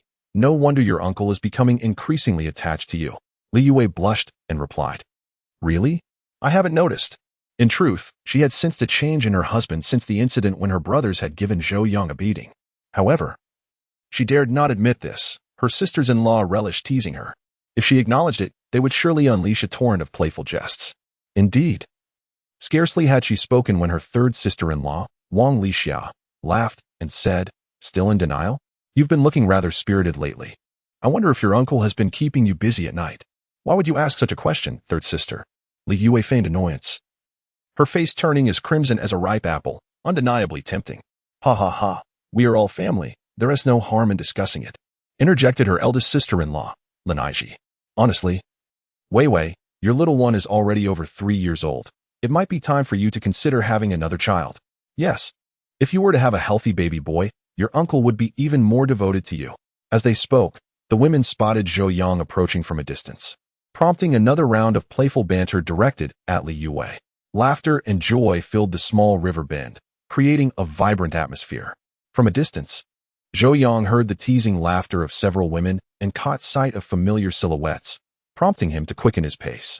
Upon reaching the small creek, he greeted a few sisters-in-law before inquiring, "Have we completed the tasks? If so, let us return for a meal." Li Yue promptly responded, "We have indeed finished. But I wish to earn a few more work points." Zhou Yang refrained from elaborating, although he regarded the 3 pennies per work point as trivial. He preferred to let his wife rest a while rather than labor further. However, he understood that such sentiments should remain unvoiced. For the young woman was already prone to anxiety, and voicing his thoughts might lead her to unwelcome conclusions. "Let us eat first, and then we can continue," he suggested. "All right." After exchanging pleasantries with several sisters-in-law, Li Yue washed her hands in the creek and joined Zhou Yang beneath the large willow tree for lunch. Given the modest preparation, Zhou Yang did not invite the sisters-in-law to join them, nor did they take offense. During such times of hardship, even relatives seldom hosted each other for meals. Under the willow tree, Li Yue gazed at the golden, fragrant rice in her lunchbox, instinctively swallowing. "Is it delicious?" Zhou Yang inquired with a smile. "It is indeed fragrant. But is this not a bit extravagant? If we continue to eat like this, our family will soon be impoverished." Li Yue expressed her concerns. "Nonsense. We won't be impoverished."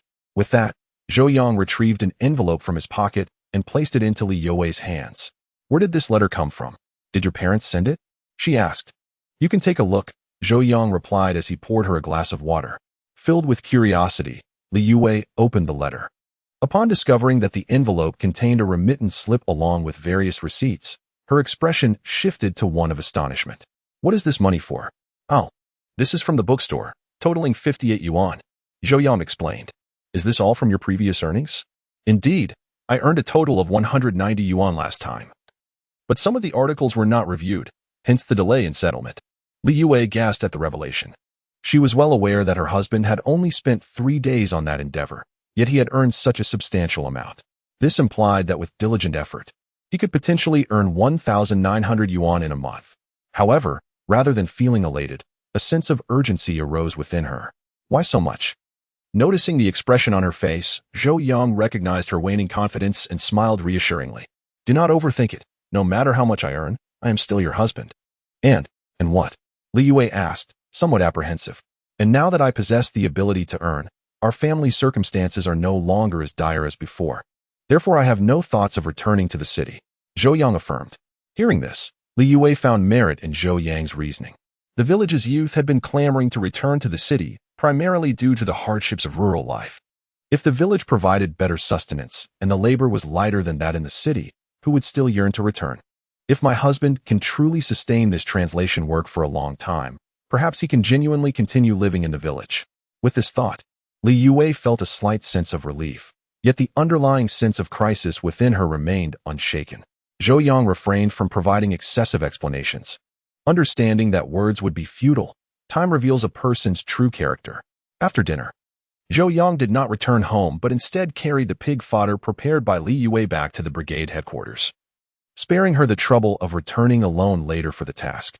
Throughout the afternoon, Zhou Yang diligently translated documents at the headquarters, and by 4 o'clock, when the members gradually submitted their tasks, he completed an additional 8,000 characters.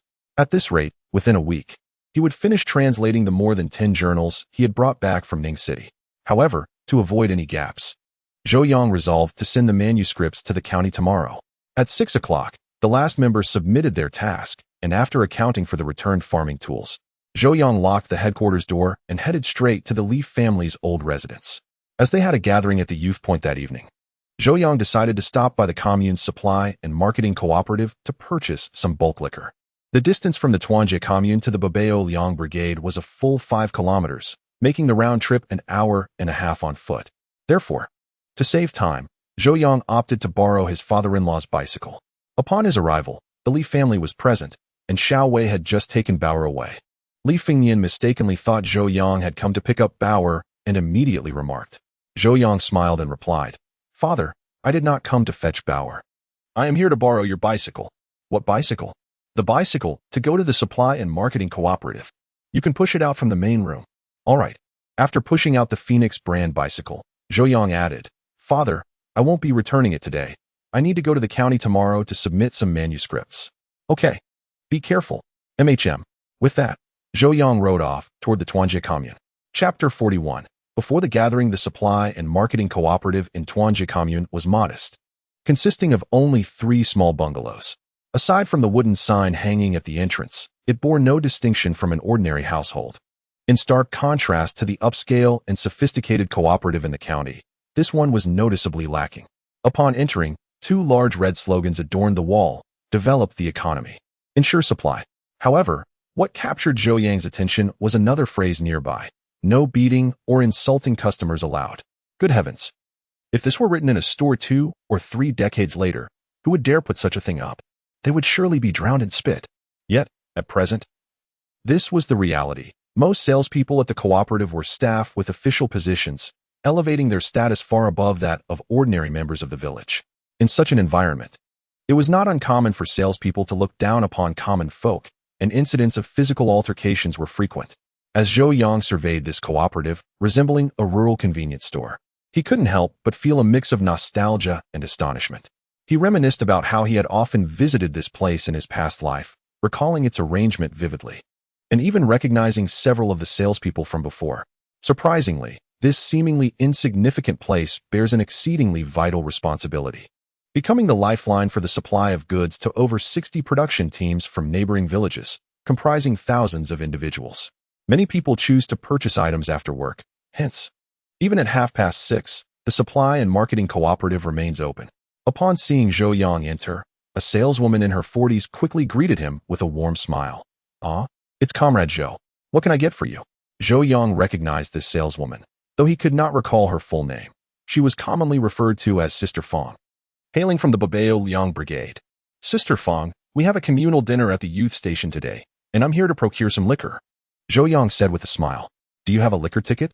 she inquired. "Yes, but only a little, just over a pound." "A pound is still quite a bit. But is that enough? Our youth station has quite a number of people. If each person gets half a pound, that would amount to 4 or 5 pounds. If you have a ticket, it's 2 dimes per pound. Without a ticket, it's a bit pricier, at least 3 dimes. All right. I have a ticket for 1 pound and 2 ounces. Additionally, please get me 5 pounds without a ticket." "All right, that totals 1 yuan and 74 cents. I didn't bring a container for the liquor. Sister Fong, could you provide me with a plastic bucket or something similar to hold it? Just add the cost to my bill," Zhou Yang requested. "We don't have plastic buckets, but I do have a 10-pound wine jar you can take for now and return later." "That works. If you have peanuts, please give me 2 pounds as well." "Certainly." Empty-handed when entering the store, Zhou Yang emerged carrying a wine jar and a bulging net bag. Despite acquiring a substantial amount of food, he spent less than 3 yuan, prompting him to marvel at the remarkably low prices of this era. By the time he pedaled back to the village, it was nearly 7 o'clock. However, Zhou Yang did not head straight to the youth station. Instead, he first prepared a meal of stewed vegetables at home and grabbed 2 large steamed buns. Making his way to the livestock shed, Yin Wenwei, a future military magnate, was eagerly awaiting his meal. Before delivering the food, Zhou Yang took some of the snacks he had just purchased from the cooperative, leaving a little for Bauer and Li Yue, and also providing the young Yin Wenhui with a handful of flour beans and some candy.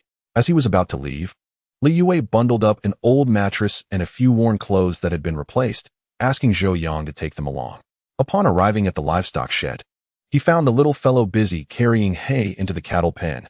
This was their usual labor task. Previously, it had been Yin Gungdong's responsibility. But now that he was hospitalized, the duty had fallen to Yin Wenhui.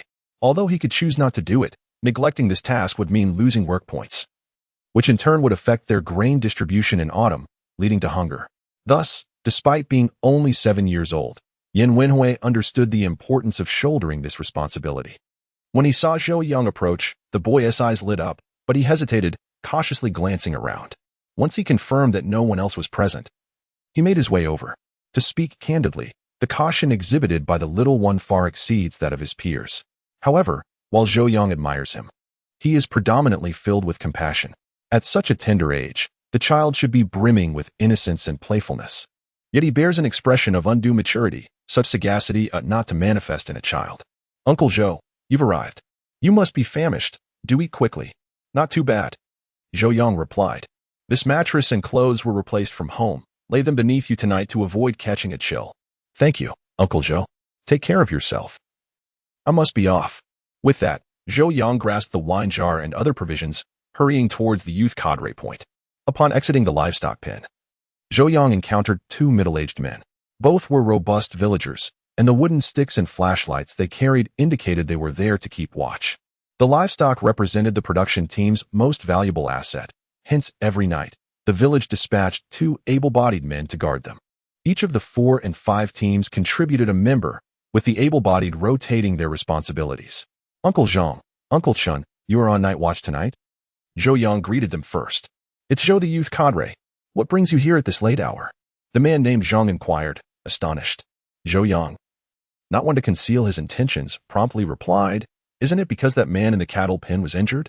My father is concerned that the child might perish from starvation. So he sent me to deliver some food. Indeed, Comrade Li has a good heart. If it were someone else, who would care if he lived or died? Zhang Tinia chuckled. We cannot be indifferent. If that little one were to perish from hunger on our watch, the reputation of the Babao Liang Brigade would be tarnished. Interjected Chen Fugui, holding a pipe. My father is worried about this as well. Although they are all individuals who have made mistakes, the higher authorities have entrusted them to our brigade. We cannot let them die under our care, can we? Zhou Yang said with a smile. That is true. Yet I have heard that the man's injuries are quite severe. I wonder if he will survive? Zhang Tiniu remarked. Well, we have sent him to the hospital and he has undergone surgery. Whether he survives now rests on his fate, Zhou Yang replied. Uncle Zhang, Uncle Chen. There is a gathering at the youth cadre point tonight. I must not delay our conversation any further. Then do hurry along. Both men replied in unison. As Zhou Yang departed, Zhang Tinia sighed. Aside from his inability to endure hardship, Zhou the youth cadre is commendable in every respect. It would be a shame for him to leave our village. What a pity. He has a father-in-law who is a secretary. Even if he were to fare poorly, it would be better than our lot. Truly, one can only fret while eating radishes. Indeed, I have heard that Zhou the youth cadre purchased over 100 jin of pork last night. Can that be true? It wasn't pork, it was merely some unwanted bones. Well, bones are better than pickled vegetables and cornbread. True enough, but it is rather extravagant, over 40 yuan. He truly is generous. Why concern ourselves with whether he is generous or not? Chapter 42. Under scrutiny, noticing that the sky had darkened entirely and recalling that the gathering at the youth cadre point was about to commence, Zhou Yang hastened home, clutching the wine jar and various odds and ends as he made his way to the gathering. Due to the anticipation of an evening spent imbibing, Zhou Yang refrained from riding his bicycle. It was not out of concern for the consequences of drinking and driving. After all, in this era, such matters were seldom scrutinized. Rather, his apprehension stemmed from safety considerations. The dilapidated roads of the village required utmost caution even during daylight. With no streetlights illuminating the path at night, the prospect of riding under the influence posed a significant risk of tumbling into a ditch. It was wiser to avoid such troubles. The gathering of the educated youth was set to take place at the local primary school, as their accommodations consisted merely of a few ordinary dormitories devoid of tables and chairs for communal dining. Thus, each meal was hosted at the school, where they could make use of the available space. By the time Zhou Yang arrived at the school, it was already 20 minutes past 7, and preparations were nearly complete. Unbeknownst to him, as he stepped inside, a shadowy figure emerged from the distance, peering intently. After waiting a few moments without seeing Zhou Yang emerge, the figure hurriedly departed towards the outskirts of the village, oblivious to being watched. Zhou Yang was captivated by the enticing aromas wafting from a makeshift kitchen that had been erected nearby. Although he could not discern the specific dishes being prepared, the tantalizing fragrances were irresistibly alluring. Upon entering, carrying a jar of wine and a package in hand, he was warmly greeted by Cui Qianjin. Brother Yang, you've arrived. Cui exclaimed. Indeed, I've brought a jar of wine for everyone to enjoy tonight. Zhou Yang replied with a smile. That is splendid. I managed to procure a little this afternoon as well, but collectively we only have 2.5 tickets worth of wine. I was worried it might not suffice. Cui said, his face lighting up with joy. I purchased 6 jin and 2 liang, and with 18 of us present, even the ladies can each have half a jin. Zhou Yang remarked cheerfully. Excellent. Come on, let us take our seats. The meal will be served shortly. Before long, The dishes were ready, consisting of 2 main courses and a soup. The centerpiece was braised pork with potatoes, served in a basin typically used for washing one's face, filled to the brim. The accompanying dish was stir-fried bean sprouts with meat, also overflowing in a large bowl. The soup, a tomato and egg concoction, remained in the pot, unserved. As for the staple, there were ample steamed buns, piled high in 2 large baskets. With both meat and vegetables, soup, and a staple food, this feast was indeed a luxury during this transitional season. After days of foraging for wild vegetables and eating humble steamed buns, everyone's eyes sparkled at the sight of the meat. Even before the dishes were placed on the table, many could hardly resist swallowing in anticipation. Yet, no one would mock another. Since the new year, most had not tasted meat, and it was impossible to gaze upon the enticing, glistening braised pork without salivating. Under Chui Qianjin's guidance, the meal was fully laid out, and the task of serving was entrusted to Su Sipin, who was unanimously recognized for his fairness in distributing portions. Meanwhile, Chui Qianjin poured drinks for the youth partaking in the festivities. In an instant, the small classroom was filled with the delightful aromas of food and wine. With the dishes served and glasses filled, the gathering commenced in earnest. As the initiator of this gathering and the temporary leader of the youth group, Chui Qianjin stood up first to deliver a heartfelt speech. Comrades, in response to the national call, we, the vibrant students, have departed from our parents and the comforts of the city to embrace the vast classroom of the countryside. We have immersed ourselves in rural life, undergoing re-education alongside the hard-working peasants, sharing both hardships and joys, braving the winds and rains, and enduring the trials of summer and autumn. During these challenging years, we have forged profound bonds with the villagers, while also tempering our iron will, elevating our ideological consciousness, and establishing a correct outlook on life and values. His impassioned address stirred applause among the youth, including Zhou Yang, who, despite differing in some of his views, was moved by Chui's optimistic, open-minded, and fervent attitude towards life, compelling him to join in the applause. Once Chui finished speaking, everyone eagerly picked up their chopsticks, marking the official commencement of the feast. With an abundance of drinks available, the youth indulged freely, exchanging toasts amidst the lively atmosphere. Zhou Yang, feeling particularly joyful that day, found himself drinking a few extra glasses. Just as the revelry peaked, Shenlu approached Zhou Yang, holding a porcelain cup. The emotional entanglements and various rumors surrounding them hushed the surrounding crowd, all eyes fixated on the pair. Unfazed by their scrutiny, Shenlu stepped closer and directly spoke. Brother Zhou Yang, may I propose a toast to you? Don't you usually abstain from alcohol? Zhou Yang furrowed his brow in response. I used to, but today I wish to drink. Before he could voice further concerns, Shenlu continued. I have reflected deeply on what you said the other day. If your words hold truth, then indeed, there is no possibility for us. I have already written to my parents for confirmation. Should their response validate your claims, I shall arrange for a medical retirement and remove myself from your sight. Though she had yet to receive a reply from her parents, she believed Zhou Yang would not deceive her regarding this matter. Thus, it is likely I will soon depart from here. I harbor no other desires, but I wish to share a drink with you before I leave. Seeing the unguarded sadness in her eyes, Zhou Yang ultimately refrained from uttering any refusal. All right, I shall drink with you, he acquiesced. Furthermore, I want to say that while I cannot forgive Shenjinghua, I sincerely wish for your happiness. A flicker of pain crossed Shenlu's gaze. Yet she resolutely raised her cup, declaring to happiness, cheers. With that, she downed the contents of her porcelain cup in one swift motion. Zhou Yang mirrored her actions without hesitation, draining his cup as well. To alleviate the tension and enliven the atmosphere, Chui Qianjin raised his cup and proclaimed, to happiness, cheers. Cheers. Cheers. Cheers. With their enthusiastic encouragement, the joyous ambience within the small classroom surged once more, filled with laughter and merriment. The gathering persisted until approximately 10 o'clock, concluding only after all the beverages had been consumed. After assisting in the cleanup of the classroom and returning the tables and chairs to their rightful places, Zhou Yang finally made his way homeward. Little did he know that as he exited the school gates, several shadowy figures stealthily followed him from the darkness. Chapter 43. Ambush in the dead of night. On his way home, in high spirits, Zhou Yang could not resist the urge to sing a traditional Peking opera. The enchanting melodies resonated along the rural paths, echoing. I stand upon the city tower, gazing at the mountain splendor, listening to the turmoil from beyond the walls. Flags fluttering, casting shadows in the air. It turns out to be the troops dispatched by Sima. This gathering had been profoundly rewarding for Zhou Yang. Not only had it strengthened his bonds with others in the know, but it also marked a preliminary resolution to the entanglement with Xinqianlu. Despite the suffering the Zhou family endured for nearly a decade due to Xinjiang's actions in a past life, Xinqianlu dedicated her entire existence to compensating the Zhou family. For the first 20 years, she patiently awaited his response, even when he offered none. In the subsequent 2 decades, she selflessly cared for his parents until her life was tragically cut short in the summer of her 56th year. During this time, she tended to the elderly couple with the devotion of a daughter, and even though they were aware of her ties to the Xin family, they forgave her, often suggesting that he marry her. To prevent the history between the Zhou and Shun families from becoming a barrier, his parents even forgave Xin Zhenghua. Thus, regardless of past or present, Zhou Yang harbored no hatred for Xinqianlu, only compassion. He had his own wife and daughter, unable to offer her any promises. Nor did he wish to impede her life.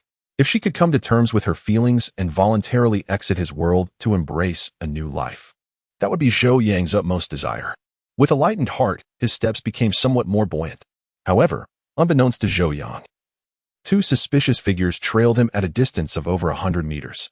One, a portly individual, whispered to his lean companion, "Monkey, he's singing now. He must be drunk. Let us make our move. Let us wait a bit longer. There are some large trees ahead where we can conceal ourselves. We'll strike there." The heavy-set man replied, "All right, let us hurry. We can't keep the boss waiting." The tranquil night enveloped the countryside in serene beauty. The moon hung like a rare pearl in the sky, casting soft, silvery light that embraced the village, bathing it in a gentle glow. A refreshing night breeze whispered through the air, stirring the wild herbs and towering trees into a joyful rustle. In the fields, the chorus of frogs and insects rose and fell, intertwining to create a melodious symphony of rural life. Walking along the fragrant paths lined with earth and blossoms, Zhou Yang reveled in the ethereal beauty of the countryside at night, feeling as though the world had narrowed down to the steady rhythm of his heart and the soft patter of his footsteps. As Zhou Yang was nearing his home, he was suddenly startled by the sound of hurried footsteps behind him. Before he could turn to see what was happening, a sharp whoosh pierced the air, and he felt a heavy blow strike his shoulder. The force of the blow sent him stumbling, and he fell onto the dirt path. It seemed his assailant had no intention of granting him a chance to resist. As soon as he hit the ground, another strike came his way. However, Zhou Yang had already become alert after the first hit. Before the assailant's weapon could make contact, he rolled swiftly to his right, evading the attack. Seizing the opportunity, Zhou Yang sprang to his feet, fixing a determined gaze on his attacker. Despite his unsteady steps, his mind remained sharp. Though he had indulged in some potent sorghum liquor, the mere half a pound was inconsequential to him. It was merely that his body had not yet acclimated to the effects of alcohol that made his movement slightly falter. In his previous life, such a quantity would have barely served to wet his throat. Zhou Yang had expected to find the Qin father and son behind the assault.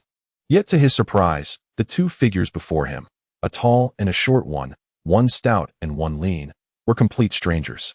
Were they robbers? Were they intent on murder?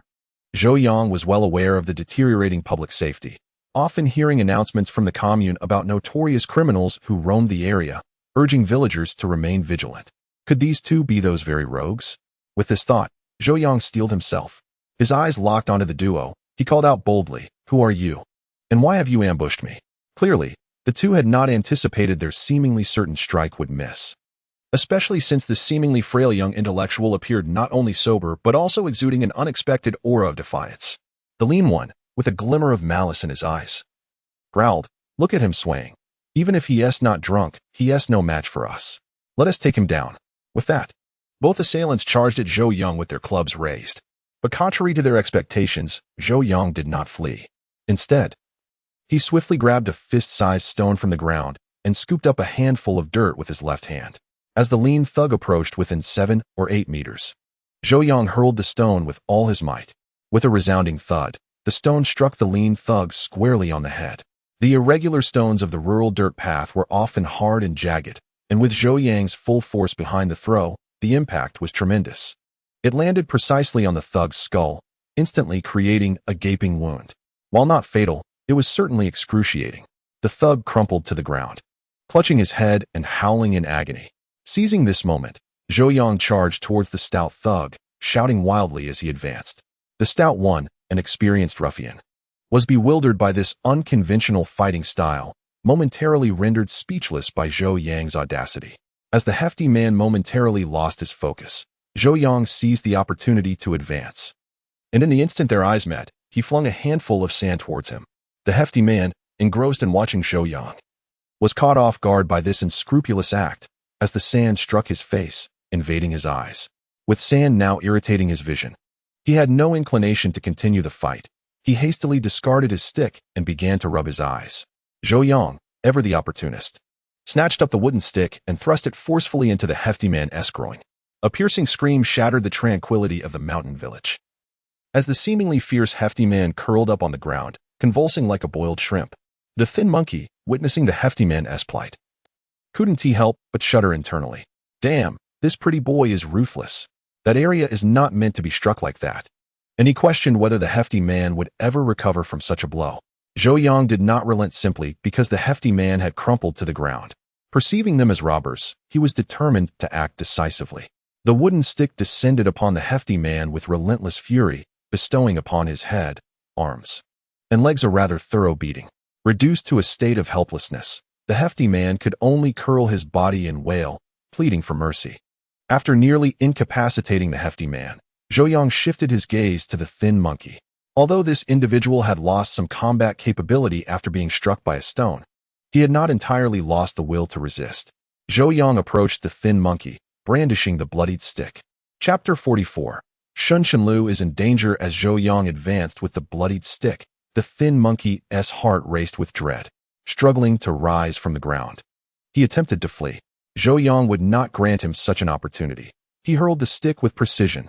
The stick struck the thin monkey's calf, and his running posture abruptly transformed into a comical fall, landing heavily on the ground.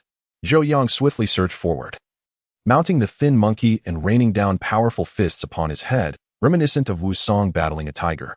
1 punch, 2 punches, 3 punches, dozens of blows rained down, transforming the thin monkey's visage into a grotesque mask of blood, with crimson staining his nose, mouth, and forehead. Zhou Yang himself was splattered with blood, creating a rather macabre scene under the moonlight. Observing the thin monkey collapsed on the ground, Zhou Yang, concerned for the potential consequences, ultimately ceased his assault. Speak. Where do you despicably roam as fugitives? Zhou Yang demanded in a stern voice. The thin monkey, dazed and confused, was baffled by Zhou Yang's inquiry. They were merely here to abduct someone, not to be labeled as notorious criminals. Seeing the thin monkey still reluctant to cooperate, Zhou Yang's fist once again descended upon his head, accompanied by a fierce admonition. Confess.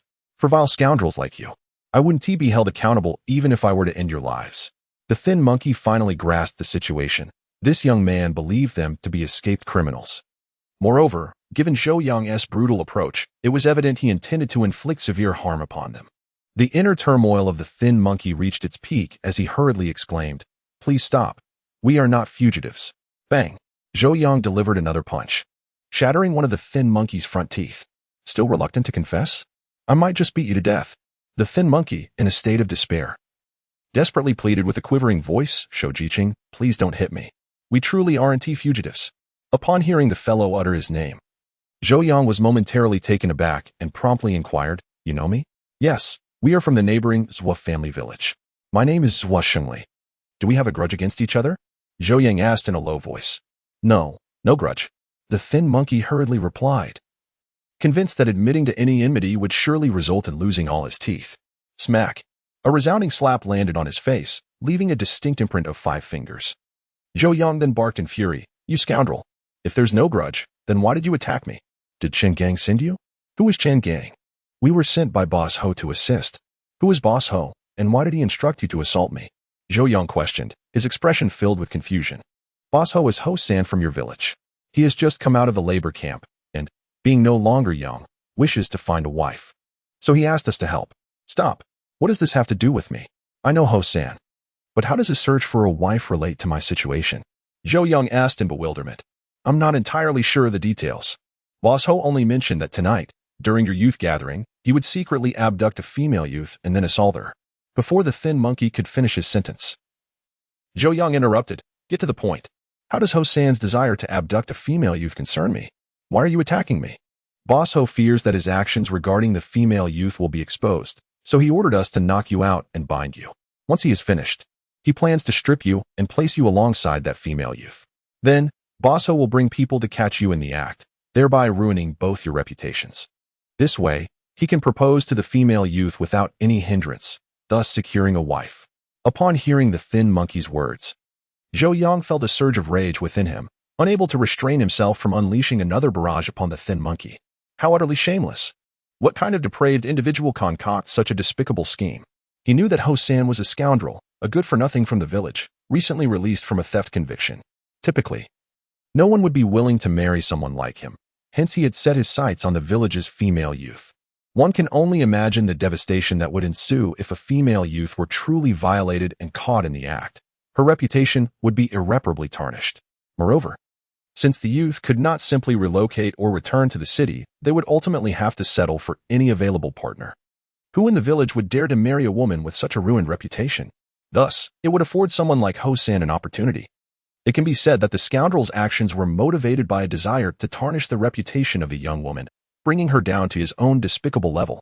Zhou Yang, in this instance, was merely a scapegoat, for in the end, someone must be held accountable for the rape of the young woman. One cannot dismiss the notion that falsehoods cannot be true, in this era devoid of technology and video surveillance. Should one find themselves stripped and cast upon the bed of the young woman, it would be akin to a stain of mud in one's trousers, unmistakably foul. With so many villagers around, why did that scoundrel, Ho-san, choose me? Zhou Yang inquired once more. Ho, the elder, remarked that since you harbor disdain for your wife, even if you fail to marry the young woman, he could still create discord between you two, perhaps even win your wife for himself. What else?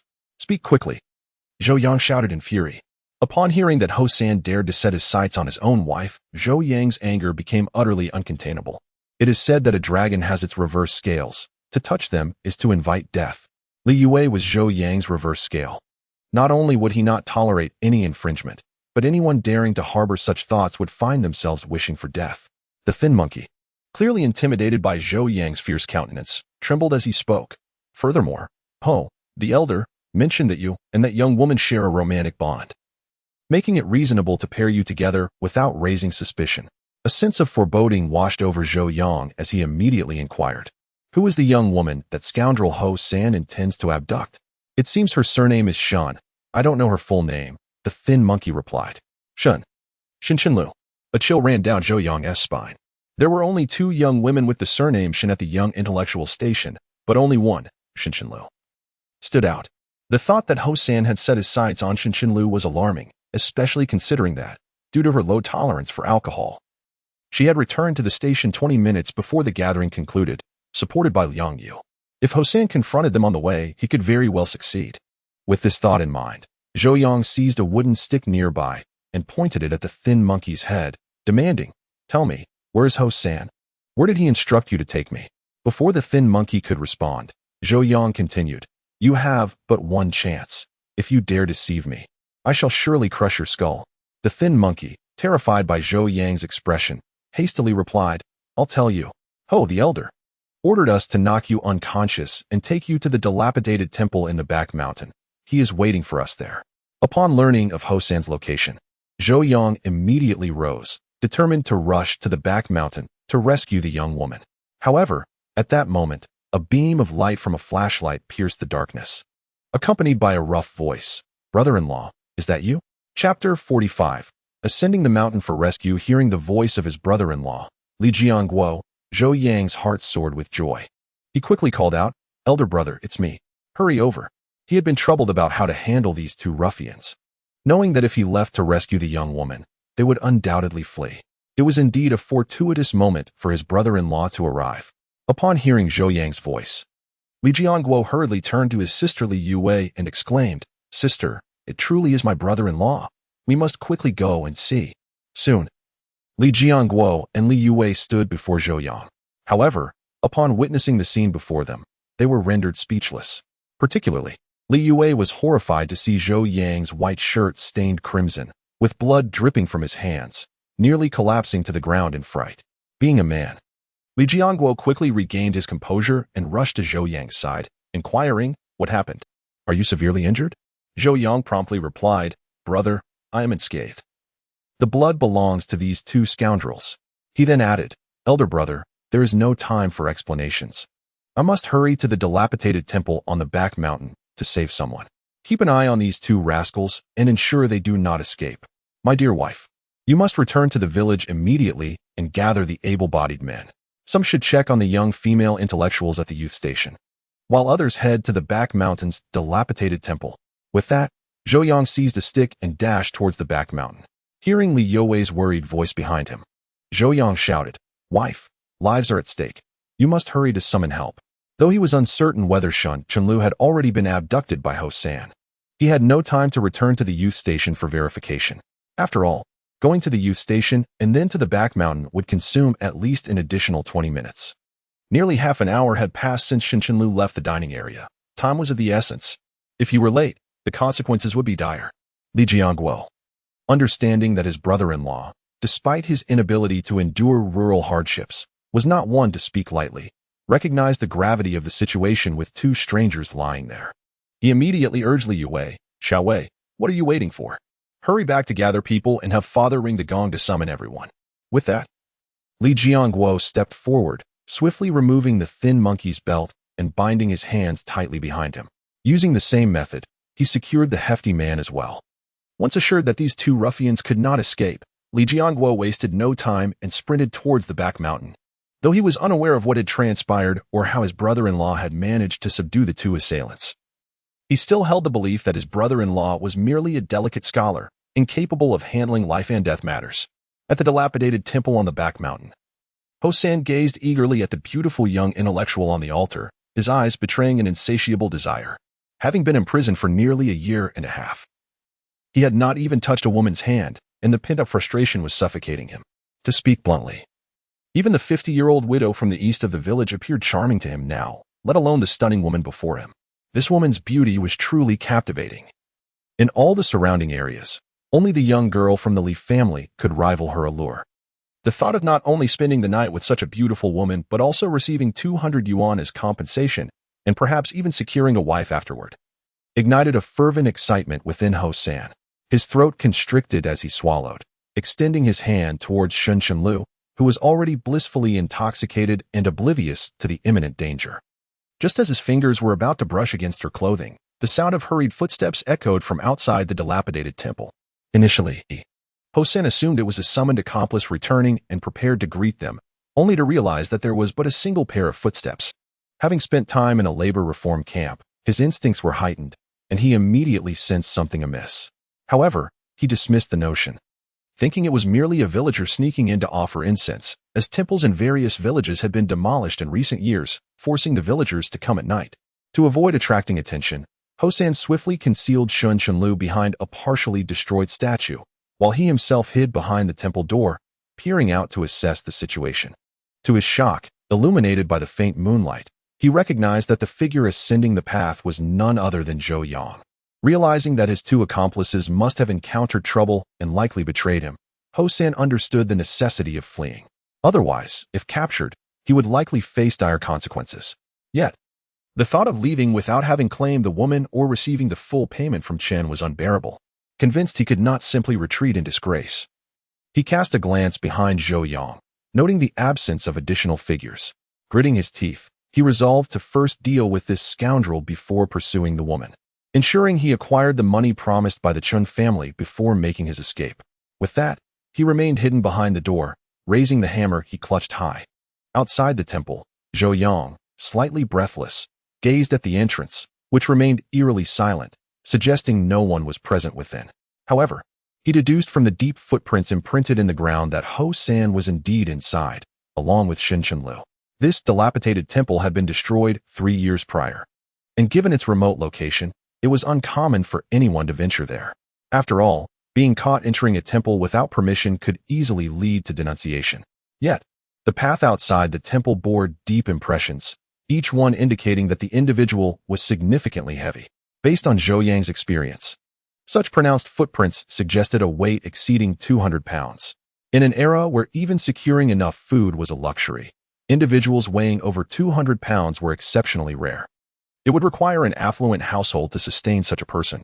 At the very least, no family in the Baobao Brigade had that capacity. Thus, Zhou Yang was certain that the footprints were the result of two individuals, one carrying or supporting the other, based on the information previously gathered from the lean monkey. Hosen had undoubtedly succeeded in abducting Xin Shenlu and bringing her to this dilapidated temple. Now, the interior was eerily silent, which could signify two possibilities. Either Ho-san had vacated the premises, or he was lurking in the shadows, poised to deliver a fatal blow. Contemplating this, Zhou Yang cautiously approached the entrance of the decrepit temple and forcefully kicked the ajar door. Chapter 46. Unrestricted Combat Bang. The temple's door was thrust backward with a powerful kick, catching Ho-san, who had been hiding behind it, completely off guard. Feeling a warm trickle from his nose, Ho-san realized he was undoubtedly bleeding. Wiping the blood with his sleeve, he emerged from the shadows, his voice seething with anger as he exclaimed, "Zhou, you dare to find this place? You truly have guts." Outside the temple, Zhou Yang coldly fixed his gaze on Ho-san, who resembled a malevolent spirit, and demanded loudly, "Where is Xin? What have you done to her?" "Ha ha ha, are you worried about your beloved? Unfortunately, you are too late. I have already had my way with her." Ho-san retorted with a smirk, his demeanor exceedingly lecherous. "You scoundrel!" Enraged, Zhou Yang disregarded any danger and charged at Ho-san with a stick in hand. Seeing Zhou Yang's impulsive reaction, Ho-san's face broke into a sinister grin, reveling in the success of his cunning plan. Resolutely gripping his hammer, he was unperturbed by the potential escalation of the situation. He had resolved to incapacitate this meddlesome youth. However, what he did not anticipate was that upon entering, Zhou Yang did not immediately attack. Instead, he circled around Ho-san with the stick, shouting fervently. This bewildered Ho-san. Was this lunatic trying to intimidate him? Little did he know, Zhou Yang was employing unrestricted combat techniques, where such vocalizations were par for the course. The martial arts of Huagua emphasize lineage and tradition. But unrestricted combat was the only school with recorded fatalities since the establishment of the nation. Speaking of unrestricted combat, one must mention its founder, Chen Hegao. Although diminutive in stature and not particularly robust, once he struck, he could swiftly target an opponent's weak points. His movements were far from conventional, leaping from side to side, accompanied by various shouts. Thus his fighting style was dubbed Mad Dog Fist. Despite its erratic and unpredictable nature, the Mad Dog Fist possessed astonishing combat prowess, leaving chaos in its wake wherever its practitioners roamed. In 2005, in Shenzhen, a man named Luo Xingguan encountered 3 thieves while waiting for a bus. He boldly confronted them, causing the thieves to scatter in disarray. However, mere minutes later, the thieves returned armed, seeking vengeance. Luo Xingguan instantly entered a combat stance, brandishing scissors and shouting as he lunged at the thieves, ultimately resulting in 1 thief dead and 2 severely injured. Subsequent investigations by the Shenzhen Public Security Bureau classified the incident as justifiable self-defense. Subsequently, another disciple of Chen Hegao, Feng Jianhan, bravely confronted 12 street thugs single-handedly, emerging unscathed after leaving 1 dead and 2 injured in his wake. Furthermore, Chen Hegao's foremost disciple, Zhang Zizhong, displayed remarkable prowess in battle, achieving a staggering record of 1 fatality and 4 injuries while grappling with 11 assailants. This series of impressive victories undeniably attests to the formidable combat effectiveness of this obscure martial art. By a twist of fate, Zhou Yang encountered the ferocious dog boxing, as one of his close bodyguards happened to be a devoted admirer of Chen Hegao. After being introduced to this fighting style, Zhou Yang found himself captivated. The practicality of the technique appealed to him, and the spirited shouts during training provided an excellent outlet for emotional release. Despite having devoted a lifetime to practicing ferocious dog boxing in his previous life without a single opportunity for real combat, he unexpectedly found himself employing it shortly after his rebirth. Having effortlessly dispatched 2 minor thugs moments ago, Zhou Yang's confidence surged, rendering him unafraid in the face of the notorious Ho-san, a man with a criminal past. Observing Zhou Yang's apparent reluctance to strike first, Ho-san found himself increasingly agitated by Zhou Yang's vocalizations, fearing that the commotion might attract unwanted attention. In a fit of rage, he swung a hammer at Zhou Yang's head. Undeterred, Zhou Yang swiftly dodged to the right as the hammer descended, thrusting his wooden stick towards Ho-san's groin. Startled, Ho-san was taken aback. This seemingly upright youth employed a tactic so base that it surpassed even his own unscrupulous methods. Such an assault could easily incapacitate a man. However, Undiscouraged by the initial failure, Zhou Yang redirected his stick upward, aiming directly for Hosan's face. With a resounding thud, the wooden stick, as thick as a child's arm, struck Hosan's already injured nose with brutal force. A piercing scream erupted from Hosan as his body toppled backward. The nose, though not as vulnerable as the groin or eyes, is still a sensitive area, and a severe blow there can be excruciating. Yet, having endured the rigors of a labor camp, Hosan did not cower in fear. Rather, the taste of blood ignited a ferocious rage within him.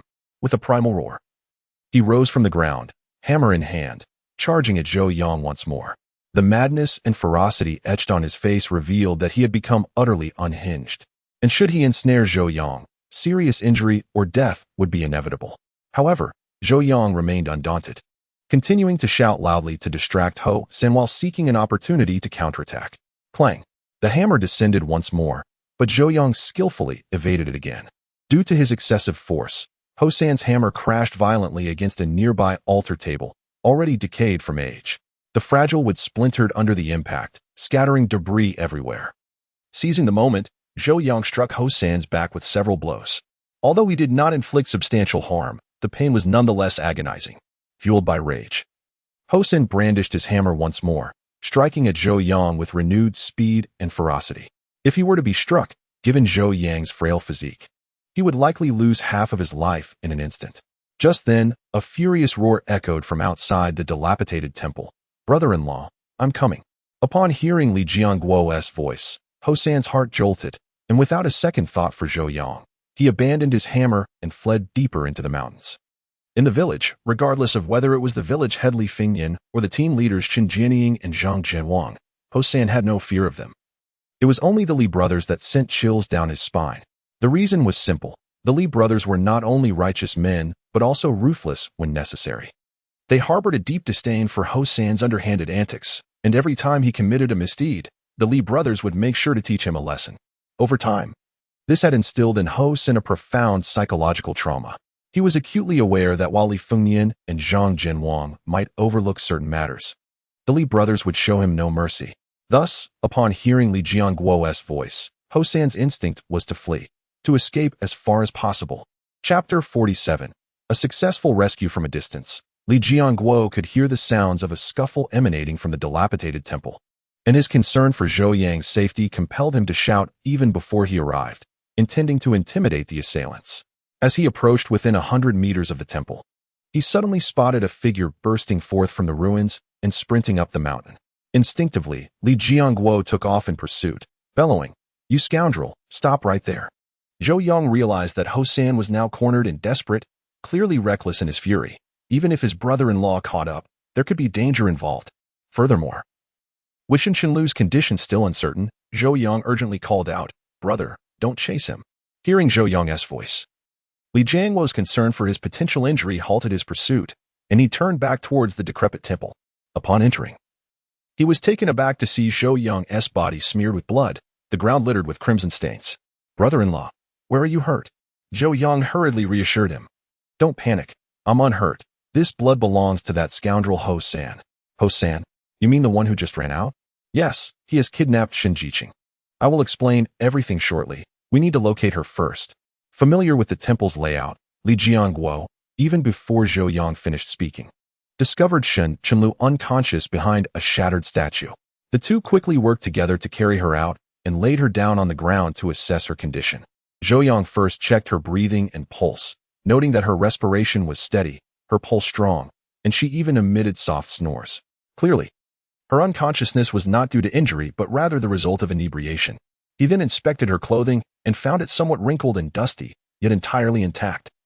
Showing no signs of harm, Zhou Yang let out a sigh of relief. Their arrival had been timely. Had they been any later, the consequences could have been dire. "Brother-in-law, what on earth has transpired?" Li Jiangguo inquired as he noticed Zhou Yang's expression had relaxed. "It is as follows. This evening, the educated youth gathered for a dinner at the primary school. On my way home, I was suddenly assaulted by two strangers." Zhou Yang recounted the events of the night in meticulous detail. Upon hearing that Hosan intended to kidnap Shen Qinlu and frame Zhou Yang afterward, even having the audacity to target his own younger sister, Li Jiangguo was instantly incensed. "Damn it, that scoundrel dares to commit such acts. Clearly, that year's reform through labor has been of no consequence. With that, he picked up the hammer discarded by Ho San and strode towards the temple's exit. Brother, where are you going? That scoundrel has fled towards the back mountain. I must pursue him. He cannot be allowed to escape, Li Jiangguo declared, his fury palpable. Brother, do not chase after him. Why not?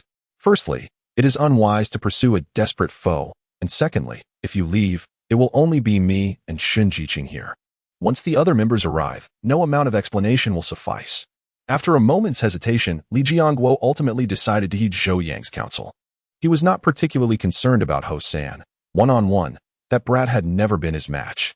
However, leaving his brother-in-law and Shun Jiqing alone in the temple did indeed seem precarious. Previously, there had been whispers about their connection, leaving these two young individuals, both intoxicated, alone in the temple could lead to complications. Moreover, the sound of urgent gongs echoed from below the mountain, indicating that the members would assemble shortly. It would be inappropriate for anyone to discover the two of them in the temple together. What shall we do now? Li Jiangguo asked. Zhou Yang pondered for a moment before responding. When Shun Jiqing departed, she was with Liang Yu. Now that we have only found Shun Jiqing, we must search nearby to see if Liang Yu has been hidden away by Ho San. Though Zhou Yang held little fondness for Liang Yu, after all, the gossip between him and Shinlu had likely originated from her, and she had once harbored unwelcome affections for him. He could not turn a blind eye to the potential danger. Then let us search. With that, they carefully placed Shinlu in a safe spot and began to scour the small temple.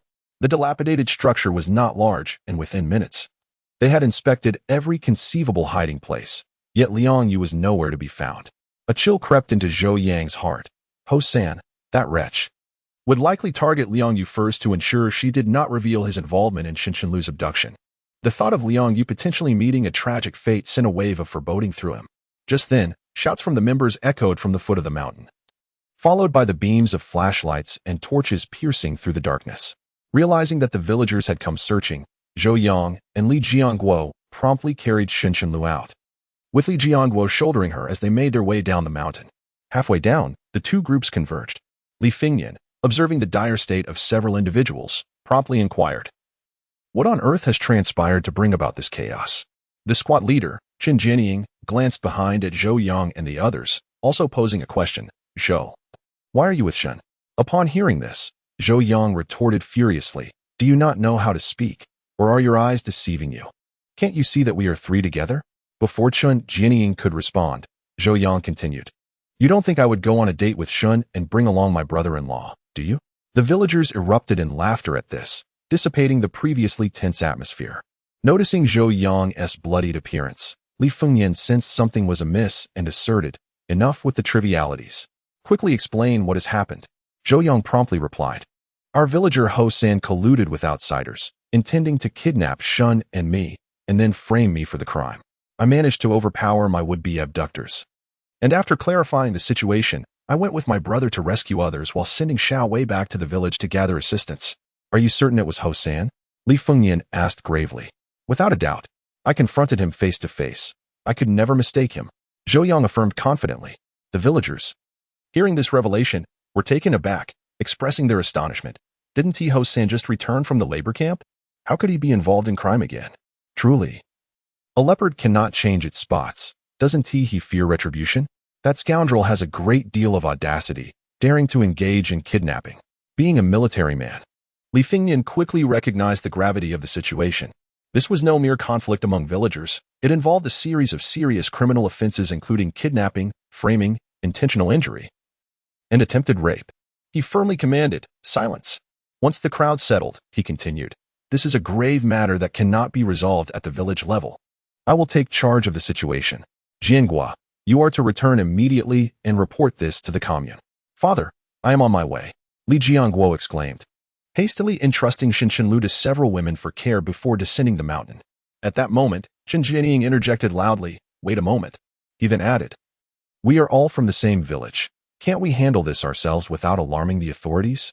As soon as he finished speaking, voices from the crowd echoed in agreement. "Exactly. If we alert the authorities, that lad from the Ho family will only be apprehended again, and it will ultimately bring shame upon our 8 Treasure Liang Brigade. We can resolve our village's issues ourselves without needing to involve the authorities." Can't we just capture him and give him a beating? Surely, alarming the authorities is excessive. Chapter 48. Reporting and searching the mountain, witnessing the villagers express their opinions. Li Fengyan found himself wavering. However, Zhou Yang's voice rang out resolutely. No, we must alert the authorities. Before anyone could counter, Zhou Yang reiterated. While it is commendable to consider the honor of our village, we must not allow good intentions to lead to disastrous outcomes. How are we being misguided with good intentions? A villager questioned. The transgressions committed by Ho San have far exceeded the imaginations of those around him. They constitute serious criminal offenses. More importantly, there remains a young female educated youth whose fate is uncertain. She may have already fallen victim to heinous acts. If we continue to prioritize our village camaraderie over reporting this crime, we are, in essence, shielding the perpetrator and must bear the consequences of such an action. Zhou Yang then reiterated, moreover, have we considered the implications? If Ho San is capable of colluding with outsiders to abduct a young educated woman, what prevents him from targeting your daughters in the future if he is forgiven? Upon hearing this, a profound silence enveloped the gathering. The villagers hesitated to report the crime, rationalizing that they belonged to the same village and that it was unnecessary to imprison one of their own for an outsider.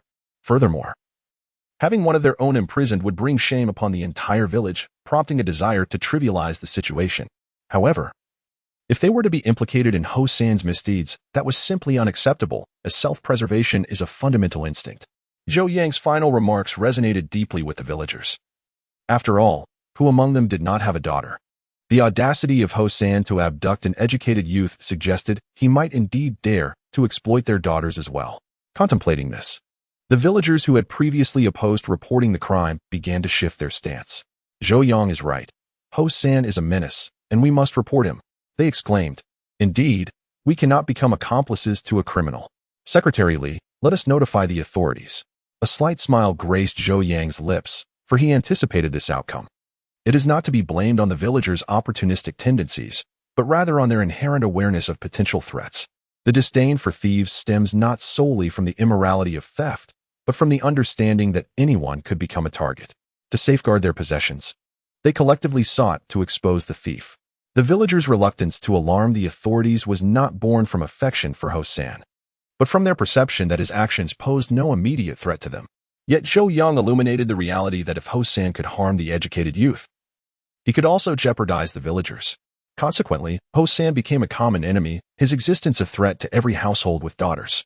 Li Fengyan decisively proclaimed, "This is no ordinary brawl. We must report it. Anyone who dares to obstruct this will have to justify their actions to the authorities when they arrive." Captain Chen, what is your stance? Shun Jianying's complexion fluctuated from pale to green, ultimately conceding with a hint of embarrassment. Well, I only meant well. Since everyone feels we must report this, then let us proceed. Li Fengyan reiterated, reporting is essential, but we must not sit idly by. Zhou Yang mentioned that there is still a young, educated woman unaccounted for.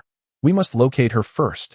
Furthermore, since Ho San has fled to the back mountains, we must apprehend him, for none can predict when this scoundrel might retaliate. Zhang Jinwang, take your team to search the village. We must leave no stone unturned. Chun Jianying, lead your team to scour the mountains. We must capture him and hand him over to the authorities. Understood. Under the meticulous arrangements of Li Fengyan, over 300 young men and women from the two production teams of Babao Liang village were mobilized, some searching for individuals while others scoured the mountains. The once tranquil night was suddenly filled with commotion. Zhou Yang was equally occupied. After his father-in-law had allocated tasks, he escorted Shin Chenlu back to the youth station, entrusting her care to other female young intellectuals. Just as he emerged from the youth station, he spotted several villagers hastily approaching, carrying a person. Although the details were unclear, Zhou Yang discerned the name Liang Yu amidst their hurried conversation, indicating that the loathsome woman had indeed been found. Soon, the villagers arrived at the entrance of the youth station, and upon seeing Zhou Yang, one of them greeted him. Zhou Yang promptly called out to one, "Go Sheng. Where did you find Liang Jijun?" Go Sheng replied, "We discovered her in the small ditch behind the youth station. She had been knocked unconscious and was bleeding profusely from her head." Zhou Yang stepped forward to take a look and confirmed that Liang Yu indeed had a gash on her forehead, blood oozing steadily. Her head and face were smeared with blood, and though she once possessed a semblance of beauty, she now resembled a vengeful specter escaped from the depths of hell. However, Upon noting her injury, Zhou Yang's brows furrowed in concern, a sense of apprehension blossoming within him. Yet, considering the improbability of any connection between Liang Yu and Ho San, he dismissed the unsettling thought that had arisen. Suppressing the conjecture, he turned towards home. He had not seen Li Yue among the crowd, and he surmised that she remained at home, anxious that Bauer might awaken and cry out in the absence of familiar faces. Nevertheless, he knew the girl must be quite worried about him. Thus, despite his desire to join the other villagers in pursuing Ho San up the mountain, he resolved to return home to comfort his beloved wife first. At that moment, Li Yue was indeed restless within their home, though her body was present. Her heart had already ventured outside. Each time she envisioned her husband standing before her, covered in blood, her heart would tremble uncontrollably. Although Zhou Yang had insisted that the blood belonged to the assailants, she remained skeptical of his words. After all, her husband lacked any prowess in combat and was notably inept in physical altercations. At times, she even wondered if he could best her, a frail woman, in a fight. How could someone like him possibly emerge unscathed from the assault of two adults? Creak. Just as Li Yue's mind raced with disquieting thoughts, the door to their home swung open. Upon seeing Zhou Yang standing before her, alive and unharmed, she could no longer restrain herself. Tears streamed down her face as she rushed into his embrace. Zhou Yang hurriedly cautioned, "Stay back. Be careful not to get blood on you." Yet, Li Yue paid no heed, throwing herself into his arms and weeping uncontrollably. "Oh dear, you frightened me terribly. What would happen to Bauer and me if anything were to happen to you?"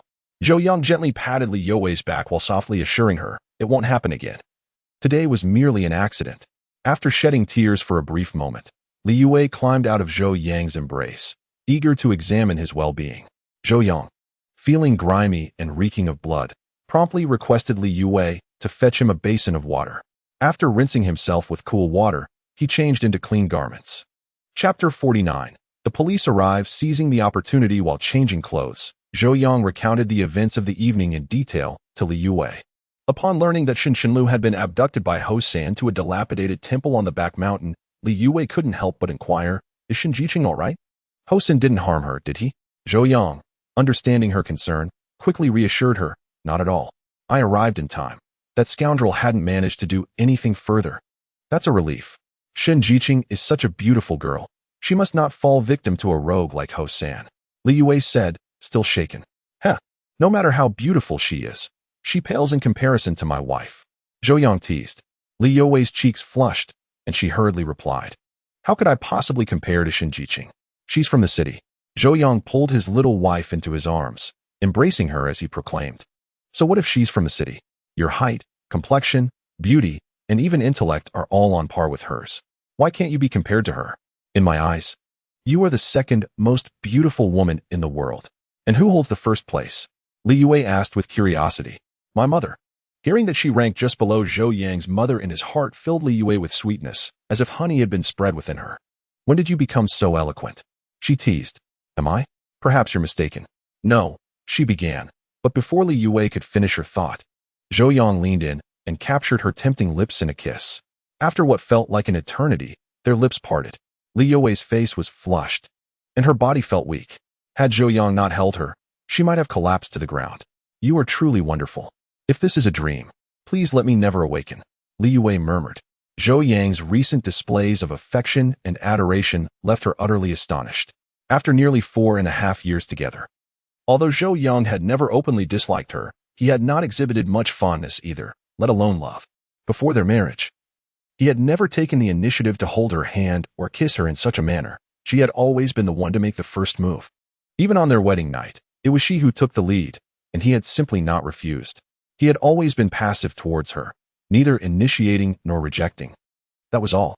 But now, he not only took the initiative to care for her and shower her with affection, but he also prepared her meals, earned money for her, and even sought intimacy. He had even suggested obtaining a marriage certificate, something she had never dared to wish for. Previously, Li Yue had believed his words were mere comfort, a fade of care.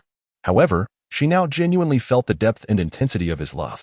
As the atmosphere within the room teetered on the brink of chaos, a sudden, piercing wail of police sirens echoed from outside. Zhou Yang instantly regained his composure, gently placing Li Yue onto the kang and declaring, "The police have arrived. As a party involved, I must step forward. You should rest for now." All right, but do take care. Li Yue replied obediently, with a brief acknowledgement. Zhou Yang made his way towards the exit, carefully closing the door behind him. Upon stepping outside, Zhou Yang beheld 3 beams of light cutting through the darkness on the main road leading from the village to the commune, accompanied by the flickering lights of police vehicles. In these times, only public institutions could afford vehicles, and the police were the most commonly seen. Without hesitation, he proceeded towards the village entrance.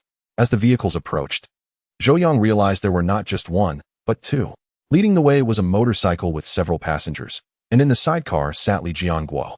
Following closely behind was a 212 Jeep, a vehicle of legendary status, though the number of occupants within remained obscured. Upon spotting Zhou Yang at the village's edge, Li Jiangguo instructed the motorcycle officer to halt. "Brother-in-law, what brings you here?" Zhou Yang promptly replied, "I just visited the educated youth station and noticed the lights and sirens. So I came to see if you needed assistance."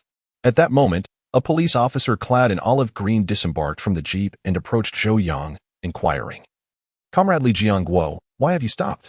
"Director Zhang, allow me to introduce you. This is my brother-in-law, Zhou Yang. He apprehended those 2 criminals," Li Jiangguo began. Before he could finish, Zhou Yang interjected, "Director, I am Zhou Yang, an educated youth and one of the parties involved in this heinous incident.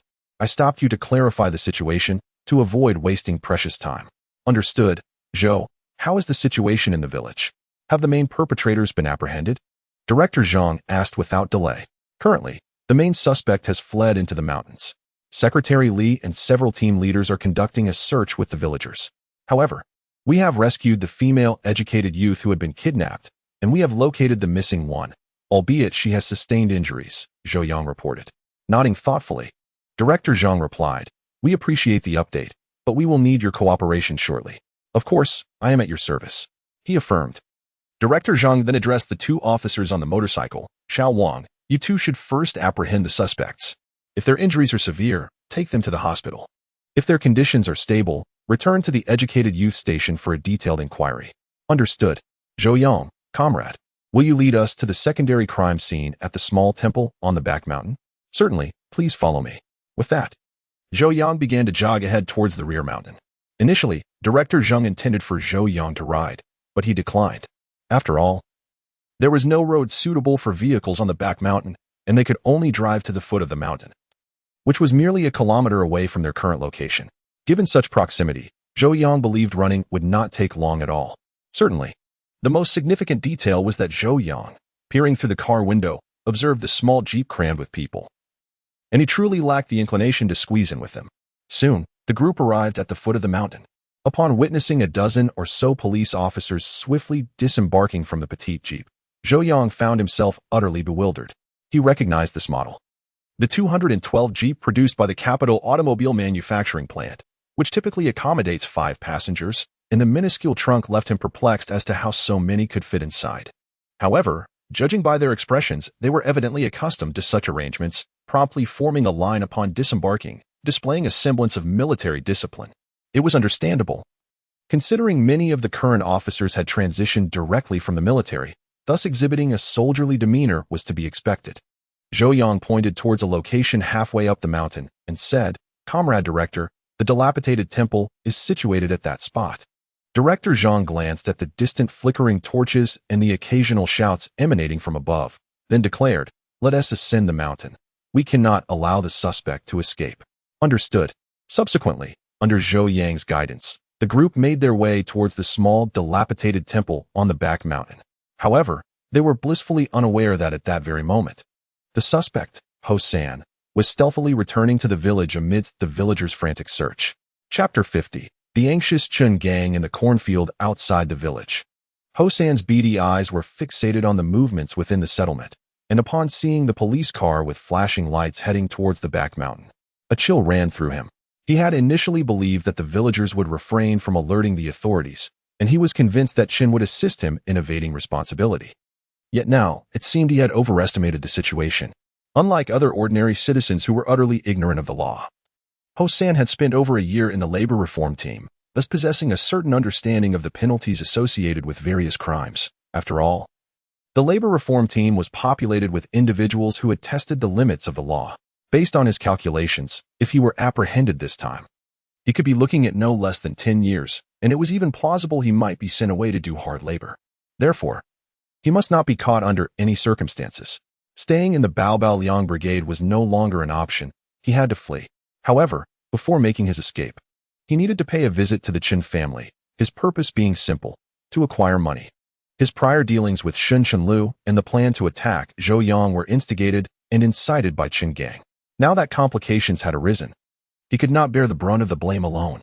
Moreover, after fleeing the Bao Liang Brigade, it was unlikely he would return. In the outside world, one could not survive without resources. Qin Gang, the instigator, had brought this calamity upon himself. How could he remain at home in comfort while Ho San was forced to abandon his family and suffer in exile? Ho San had resolved that the Chun family must provide him with 500 yuan, otherwise he would expose the entire affair. Convinced that Qin Gang would not dare to refuse him, resolute in his decision, Ho San stealthily entered the village, making his way towards Qin Gang's residence. Meanwhile, within his home, Qin Gang was as restless as an ant on a hot pan. This scheme had been meticulously plotted by him and his father. They intended to use Ho San to frame Zhou Yang, and once Ho San had executed his part, they would lead a group to the dilapidated temple to catch him in the act.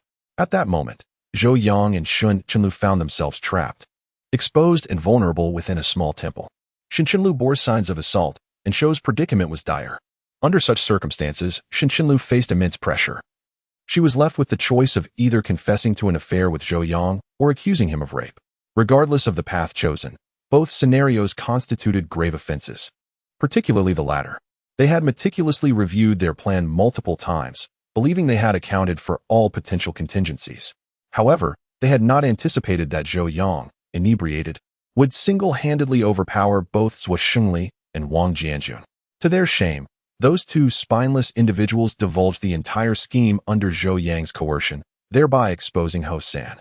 Consequently, Zhou Yang rescued Shen Jiqing and injured Ho San, resulting in the complete unraveling of their scheme and the looming threat of imprisonment.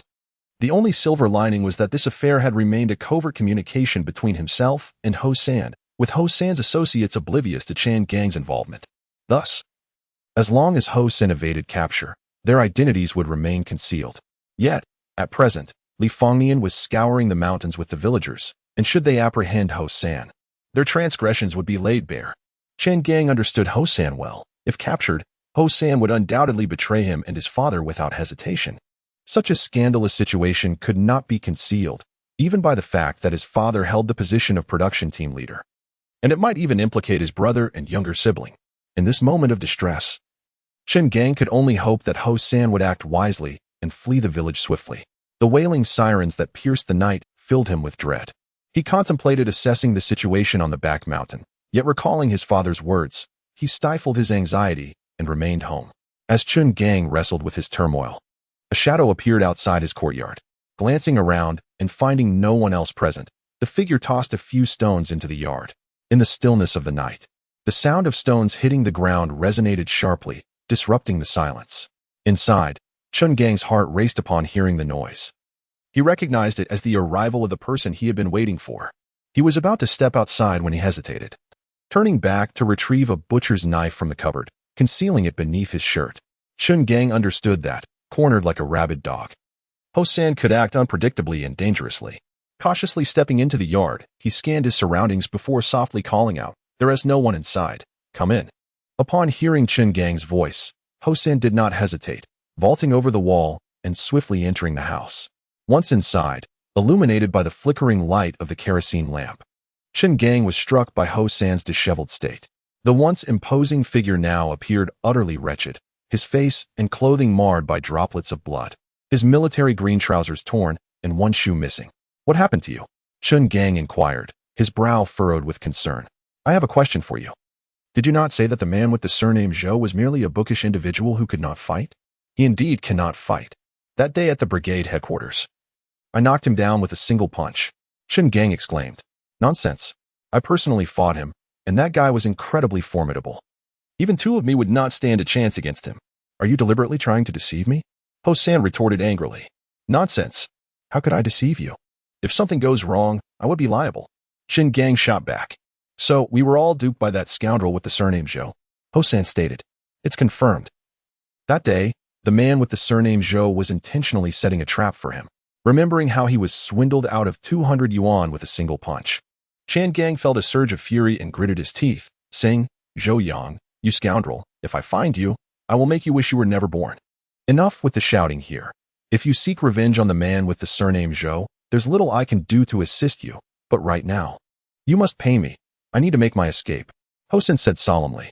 Fine, I promise to give you 200 yuan, but you still owe me 100. Take the money and leave Yinshan County quickly. 100 yuan, and you dare to present that? Are you treating me like a beggar? Hosan's face twisted in rage. Keep your voice down. If someone hears us, we're finished. Chen Gang urgently replied. Enough of this chatter. 500 yuan. If you don't give me 500, I won't leave. Hosen declared. What? 500 yuan? Where would I get that much money? Chen Gang shouted furiously. Your family, the Chens, can't even cough up 500? Who are you trying to fool? Then, with a mocking expression, Hosan continued. Do you need me to remind you? 2 years ago, I merely stole 3 chickens from the production team, but when it was reported to the commune, it somehow turned into 50 chickens and 2 pigs. Otherwise, would I have been sentenced to a year in prison? That incident was handled by you and your father. Tell me, where did all those pigs and chickens go? If you dare say you don't know, I will immediately go to the back mountain and confess to the police.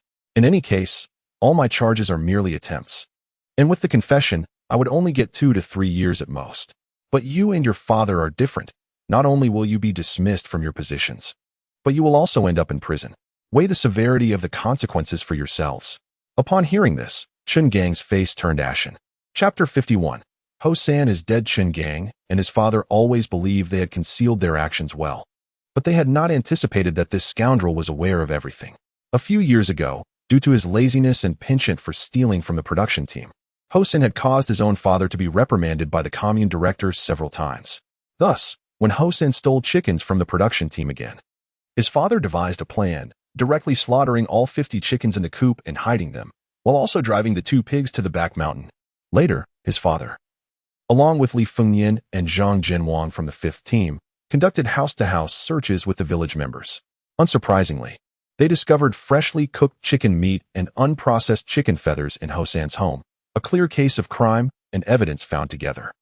Despite Hosan's persistent claims that he had merely stolen 3 chickens and that the rest had nothing to do with him, who would believe a habitual offender? Ultimately, due to the substantial amount involved in the theft, Hosan was sentenced to a year in prison. As for the pigs and chickens, they were ultimately dealt with by the Qin family, bringing in nearly 1,000 yuan. However, Chen Gang was also a formidable character. He chose not to linger on the matter, stating, Fine, 500 yuan it is. Take the money and leave immediately, never to return. Yet, what Chen Gang did not anticipate was Hosan's sudden shift in tone as he declared, I believe 500 yuan is still too little. It must be 1,000 yuan. Additionally, I demand a letter of introduction, or I shall refuse to leave. 1,000 yuan? Are you trying to extort us? Chen Gang exclaimed angrily. Haha, what can you do about it? You made me spend a year in prison and forced me out of my village. 1,000 yuan is a bargain for you. Now, having nothing left to lose, Hosan felt liberated to speak his mind. Chen Gang realized that Hosan had likely harbored resentment against the Chun family for quite some time. Even if this situation were resolved, it would leave endless repercussions. It was time for him to make a decisive choice. With that thought, he quickly regained his composure and said, The Chun family will provide the 1,000 yuan, but you must leave the Baboliang brigade tonight. As for the letter of introduction, we will agree on a location, and I will deliver it to you once it is prepared. Upon hearing that he would indeed receive 1,000 yuan, Hosan, naturally, would not contest this further and replied, All right, have it delivered to the small dilapidated house by the reservoir. I will collect it myself. Then it's settled. You should go clean the blood from your face outside while I fetch the money, Chen Gang stated in a low tone. Hurry up. With that, Hosan turned and walked toward the main hall outside. However, at the very moment Hosan turned, Chen Gang suddenly drew the slaughtering knife from his waist and, without warning, plunged it into Hosan's back. The sharp blade pierced through Hosan's body, and the excruciating pain elicited a piercing scream from him as he painfully turned his head to say, Chen Gang, how could you be so ruthless as to kill? After delivering the fatal blow, Chen Gang felt a wave of trepidation wash over him. As the blade penetrated Hosan's body, he became momentarily dazed. Yet, Hosan's anguished cry and subsequent words jolted him back to reality. It was as if he had been provoked. He violently withdrew the knife and began to stab Ho-san repeatedly. At first, Ho-san struggled a few times, but under Chun Gang's frenzied assault, he quickly became still. After killing him, Chun Gang slumped to the ground for a while before gathering himself to clean up the aftermath. He first retrieved a stack of cash from the cabinet where he hid his money and stuffed it into Ho-san's pocket. Then, he placed the slaughtering knife in Ho-san's hand, making him grip it tightly, finally gritting his teeth. He used the knife to make 2 long but shallow cuts on his own body. Once he completed these actions, Chun Gang then raised his voice and cried out for help. At that moment, Li Jiangguo had just returned with another team of police officers from the youth station after gathering information. As he stepped outside, he heard cries for help and immediately rushed towards the sound. Ho-san had died, and tragically, it was within the village. When this news reached Zhou Yang, he was in a dilapidated temple collecting evidence with Director Zhang and others. Subsequently, the group hurriedly made their way from the temple to the village. Upon arriving at Chun Gang's home and witnessing Ho-san's lifeless body, resembling a discarded rag doll, Zhou Yang was profoundly shaken. Just an hour prior, this man had fiercely battled against him, but now he lay utterly deceased. Observing Chun Gang, who was restrained by the police nearby, Zhou Yang found himself perplexed. Why had Ho-san appeared at Chen's home, and why had Chun Gang killed him here? The entire situation felt bizarre and utterly incomprehensible. After a brief inquiry, a preliminary explanation emerged. A few minutes earlier, Ho-san had stormed into Chen's home, brandishing a knife and demanding all the money. Under Ho-san's threat, Chun Gang had no choice but to surrender the mere 400 yuan he had. Yet, even after obtaining the money, Ho-san was not appeased. He harbored resentment over Chun Gang's father having sent him to prison years ago, vowing to ruin Chun Gang. After sustaining several stabs, Chun Gang, in a desperate counterattack, managed to wrest the knife away and ultimately killed Ho-san. Since Li Jiangguo and several other officers had witnessed the incident, everyone accepted Chun Gang's account. Furthermore, as Chun Gang had sustained significant injuries, he was promptly taken to the county hospital following a brief statement. Meanwhile, Ho-san's body was placed in a vehicle and transported back to the commune. Given the fatality, all individuals involved, including Zhou Yang, Liang Yu, and Li Jiangguo, were summoned to the commune's police station for questioning. Concerned that these individuals might face unfair treatment at the station, Li Fingyan, Qin Jianying, and Zhang Jinlong accompanied them. In a flash, the key figures of the Baobao Liang Brigade had gathered at the commune, but the atmosphere was charged with tension rather than merriment. However, the incident was swiftly classified. Ho-san had met as just deserts, while Chun Gang had acted in self-defense. With Ho-san's parents long deceased, and his uncles having severed ties with him due to his failures, this murder case lacked a grieving party. Additionally, the circumstances surrounding the event were relatively clear. The interactions between Ho-san, Zhou Yang, and Shun Chenlu had been deemed as kidnapping, intentional injury, and attempted rape. Villagers had already reported the matter to the police before Ho-san was killed. Moreover, he had been pursued by the villagers prior to his assault on Chen's home, making his attempt to rob the village understandable. Furthermore, during the investigation, the police discovered that it was indeed under Qin Jianying and his son's influence that Ho-san had been imprisoned years ago, providing him with a motive for revenge. After interrogating Ho-san's 2 accomplices, they confirmed that Ho-san had indeed expressed animosity towards the Qin family. Various signs indicate that Ho-san was fatally stabbed by Chun Gang during the course of a robbery, a fate he deserved. Although Chun Gang committed murder, it was in the context of defending himself against unlawful aggression. Thus, he should rightly be considered to have acted in self-defense. Chapter 52. The outcome. When Zhou Yang emerged from the police station, it was already the afternoon of the following day. Despite his lingering suspicions regarding the case, he could not discern the critical details. Fortunately, the villain had met his fate, which alleviated Zhou Yang's need for further inquiry. Upon returning home, he found Li Yue had not gone out to work in the fields. As Zhou Yang's figure appeared in the courtyard, Li Yue promptly emerged, holding a brazier, which left him momentarily stunned. What is this about? He wondered. Li Yue ignited the scraps of paper and kindling within the brazier, exclaiming, "Jump over the brazier to dispel the bad luck." Zhou Yang felt somewhat speechless. He had merely been summoned for questioning, not imprisoned. What is the purpose of this? I was merely cooperating with the investigation. He protested. After all, someone has died. It's only fitting to ward off misfortune. Li Yue's words, imbued with genuine concern, warmed Zhou Yang's heart. Following her instructions, he boldly leaped over the brazier and then swept Li Yue into his arms as he carried her into the house. At that moment, their daughter Bauer was playing on the kang. Upon witnessing her father embracing her mother, she immediately protested, stretching out her little arms and declaring, "Daddy." Bauer wants a hug too. Zhou Yang set Li Yue down on the kang and then lifted his precious daughter, playfully responding, all right, Daddy will hug Bauer." He twirled around with her in his arms, eliciting peals of laughter that rang like silver bells. "Is this matter truly behind us? Will the police return?" Li Yue asked, a hint of worry in her voice. "For now, it seems settled, but if there are any developments, they might summon me again for further cooperation." Zhou Yang replied. "Could that lead to trouble?" She inquired anxiously. "Not at all. Once the questioning is over, there should be no issues. Moreover, this matter has already been classified. And even Qin Gang, after his recovery, will return." Zhou Yang reassured her. "He can come back? Why isn't that troublemaker apprehended?" Li Yue exclaimed, her face a picture of indignation. "Qin Gang acted in self-defense, thus he bears no criminal responsibility," Zhou Yang explained. "Let us not dwell on him. You haven't eaten yet, have you?" "There are buns in the pot," Li Yue said, somewhat disappointed. She clearly remembered how Qin Gang had assaulted her husband that day. Although the Qin family had compensated them with 200 yuan afterward, the memory still left her feeling aggrieved. Zhou Yang, however, smiled, unfazed by her feelings. Although Qin Gang was not a good person, he had done little wrong in this instance. One could only say that Ho San had brought this upon himself. Thus, the police station classified Qin Gang's actions as heroic, a conclusion Zhou Yang found perfectly acceptable. With this thought in mind, he gently placed Bauer back on the kang, then headed to the kitchen to fetch a bowl and lift the pot lid.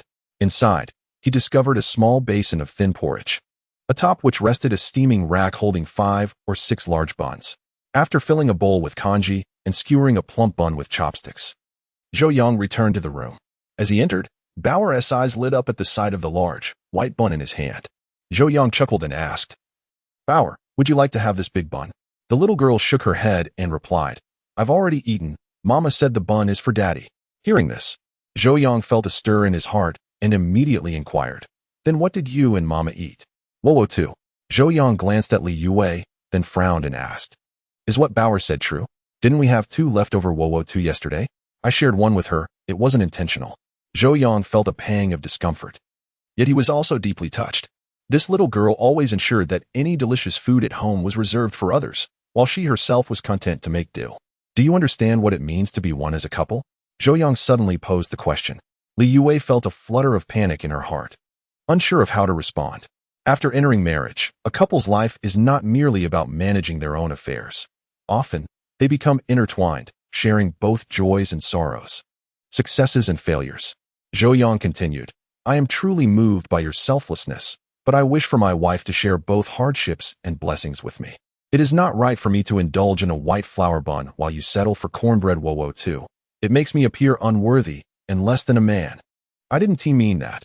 I just..." Before Li Yue could finish her explanation, Zhou Yang interrupted her, saying, "From now on, whatever you and Bao eat, I shall eat as well. Can you do that?" "Yes." "Good. I see there are 5 or 6 buns left in the pot. You and Bauer can each have one." Without waiting for Li Yue's response, Zhou Yang set down the bowl and went out to fetch buns for the mother and daughter. Upon seeing the buns, Bauer's big eyes squinted with joy, and her mouth even watered, adorably charming. Meanwhile, Li Yue held the buns brought by her husband, her eyes brimming with tears. Her husband had truly changed.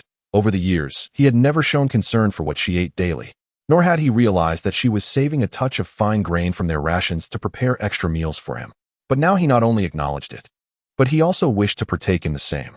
What warmed Li Yue's heart the most was the phrase "one as a couple." Indeed, they were married and had obtained their certificate. They were true partners now. After their simple yet heartwarming lunch, Li Yue suddenly asked, "By the way, Shen Jichen came by this morning." Although Shen Qinlu was involved in the matter, she had been quite drunk the previous night and was unaware of anything. So the police had not called her in for questioning. "What did she come for?" "She first asked if you were back. Then she spoke to me about some other things." What could she possibly discuss with you?" To be honest, Zhou Yang felt a twinge of anxiety. After all, from a woman's perspective, Shen Qinlu and Li Yue were rivals in love. It is often said that when enemies meet, their eyes blaze with animosity. Zhou Yang genuinely feared that Shen Qinlu might utter some hurtful words about Li Yue. However, Li Yue blushed slightly and responded with a smile. It's nothing much. She merely mentioned some matters concerning the two of you from before. What is there for us to discuss? If she speaks ill of me, you must not believe her. Zhou Yang insisted. Li Yue chuckled and said, there is nothing unpalatable. Shenjiqing told me that you two grew up in the same courtyard. And she has followed you closely since childhood, always dreaming of marrying you. Yet, fate has played its hand, and you both have ended up like this. It is evident that she truly cares for you, deeply and profoundly. Zhou Yang hurriedly replied, that is all in the past. Between us, it is impossible now. At the very least, she cannot overcome the obstacle of my parents. Yes, she mentioned this to me as well. She said she intends to leave here and wishes to ask me for one thing before she departs. What is it? Zhou Yang asked hastily. She insisted that I must take good care of you. Did you agree? Zhou Yang frowned. No. Li Yue gazed at Zhou Yang and declared, I will certainly take good care of you because you are my man, Li Yue. It is my responsibility to look after and cherish you, not to care for someone else. Upon hearing these words, Zhou Yang felt a surge of emotion, unable to contain himself any longer. And disregarding the presence of his beloved daughter, he pulled Li Yue into his embrace and kissed her tender lips directly. Meanwhile, the little girl watched her parents sharing affectionate moments with a look of innocent wonder. Chapter 53. The father-in-law's discovery after a night of tossing and turning. Followed by a lengthy interrogation from the police during the day, Zhou Yang was utterly exhausted. Consequently, after finishing his meal, he collapsed into slumber. To ensure that Bauer would not disturb his rest, Li Yue took her to the old residence.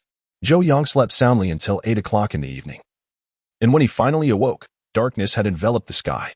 Remembering that Yin Wenwei had not yet eaten, Zhou Yang hastily reheated the leftover porridge from lunch, grabbed a few buns, and headed straight to the livestock pen. Upon arrival, he spotted the little fellow squatting at the entrance of the cow pen. As he drew nearer, he realized that Yin Wenwei was busy peeling the shells of wild chicken eggs.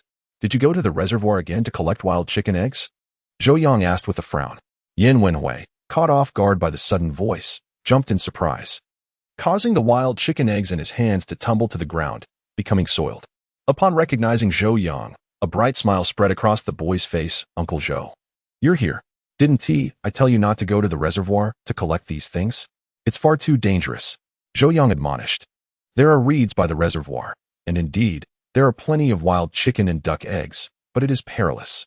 Just a few years ago, someone drowned while trying to collect wild chicken eggs. Uncle Zhou, I heard that you were taken away by the police, and I thought you wouldn't return tonight. So I made a trip. Well, do not go to the reservoir again. Continuing, Zhou Yang remarked, if I cannot come for some reason, you can quietly go to my house. I will have your aunt prepare a meal for you. Wouldn't that implicate you and your aunt? It doesn't matter, after all. My background is not pristine. Besides, I have already settled here, and others truly cannot hold anything over me.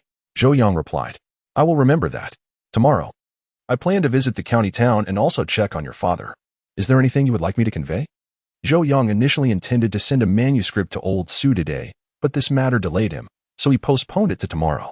Uncle Zhou, if you see my father, please tell him that I am well, that I have enough to eat every day, and that he should rest easy while recovering. Yes, I understand. I will certainly convey your message. With that, Zhou Yang tidied up the lunchbox and departed from the livestock shed. Upon returning home, Li Yue and Bauer were already back. Seeing Zhou Yang enter with a lunchbox in hand, Li Yue realized he had been to the livestock shed again. Perhaps I should deliver meals to that child instead. It may not be suitable for you to be seen. Zhou Yang smiled and replied, there is nothing inappropriate about it. We are not engaging in anything heinous. What harm could come from being seen? Despite his words, he knew that being observed could ultimately be disadvantageous. Zhou Yang refrained from arguing, understanding that his wife's concerns came from a place of kindness. The ideological struggles of this era were still quite intense. Actions that may seem innocuous in later generations could be overly interpreted or exaggerated in this time. Once embroiled in such matters, it could become quite troublesome. However, he could not bear to watch a 7- or 8-year-old child suffer from hunger, risking life and limb to collect wild duck eggs from the reservoir. That was simply beyond him. Not wishing to dwell on the matter, Zhou Yang promptly shifted the topic. Well, I plan to visit the county town tomorrow. Would you like to join? Is there something you need to do? Yes. I want to cash that remittance slip and also send the translated manuscript I have been working on. Zhou Yang responded. I will not go, if you leave. No one will keep track of the work points. and I need to oversee things. Li Yue stated. Very well.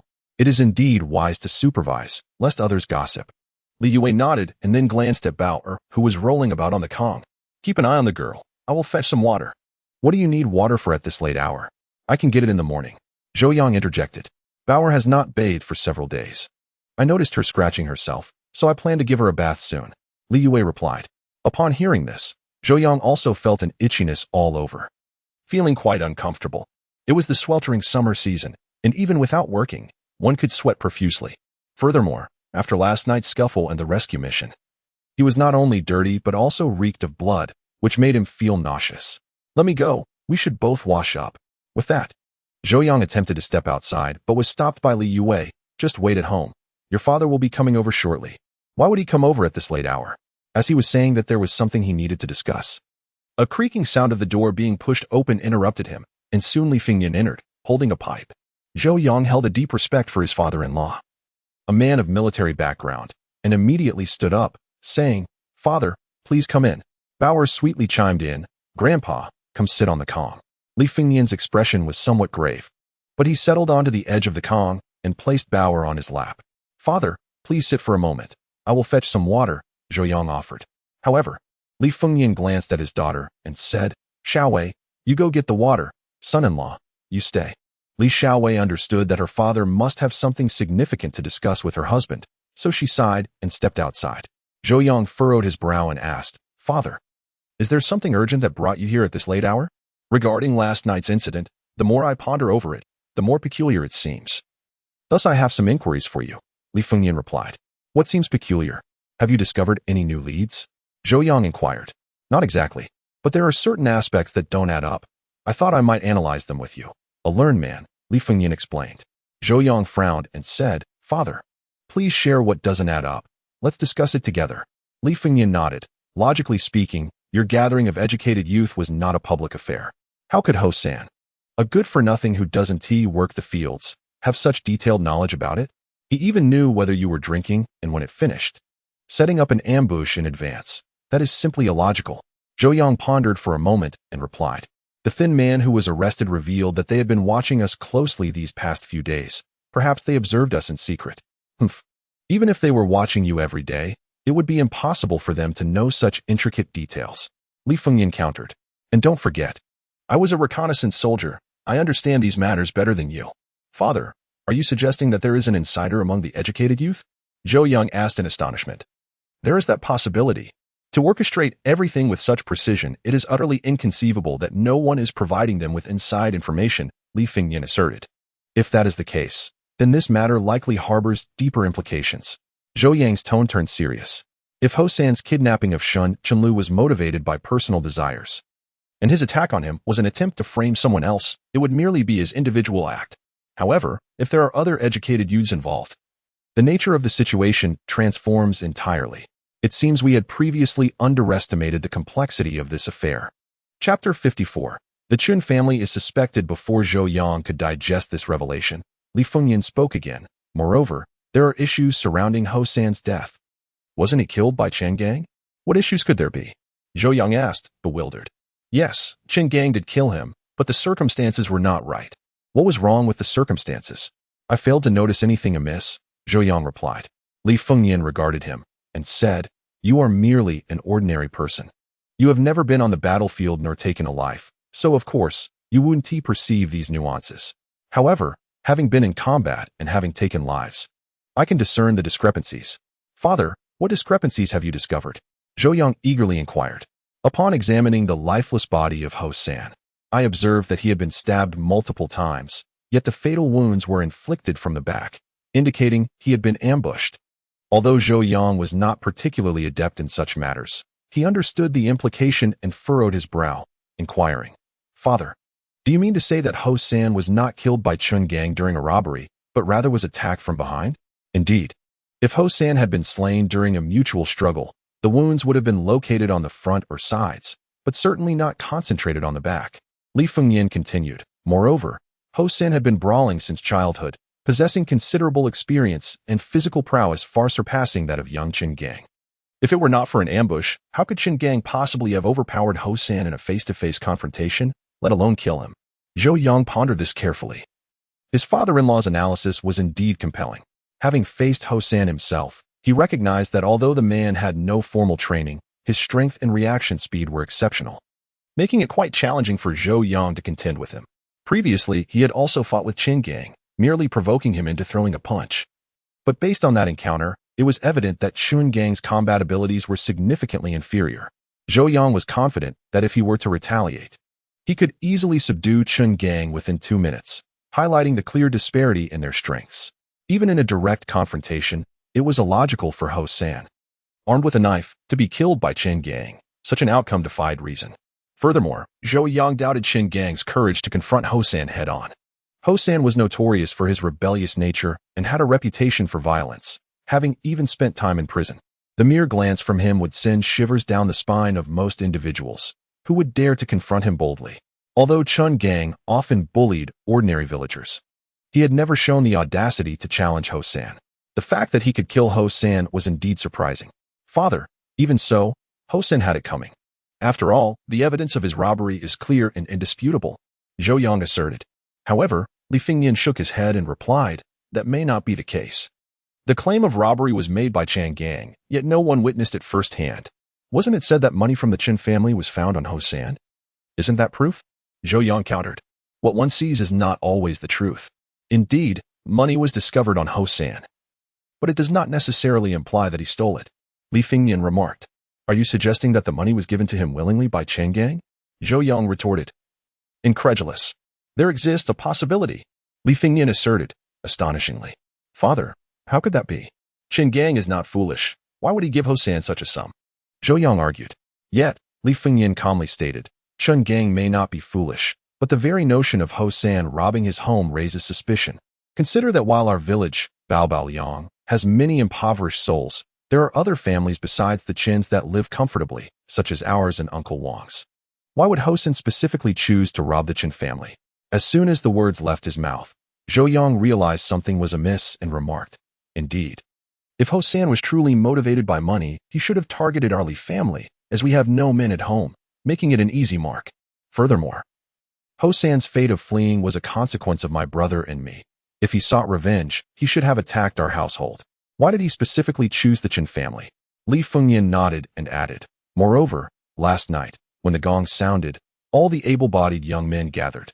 Yet Qin Gang was conspicuously absent. Father, are you suggesting that Qin Gang deliberately stayed home?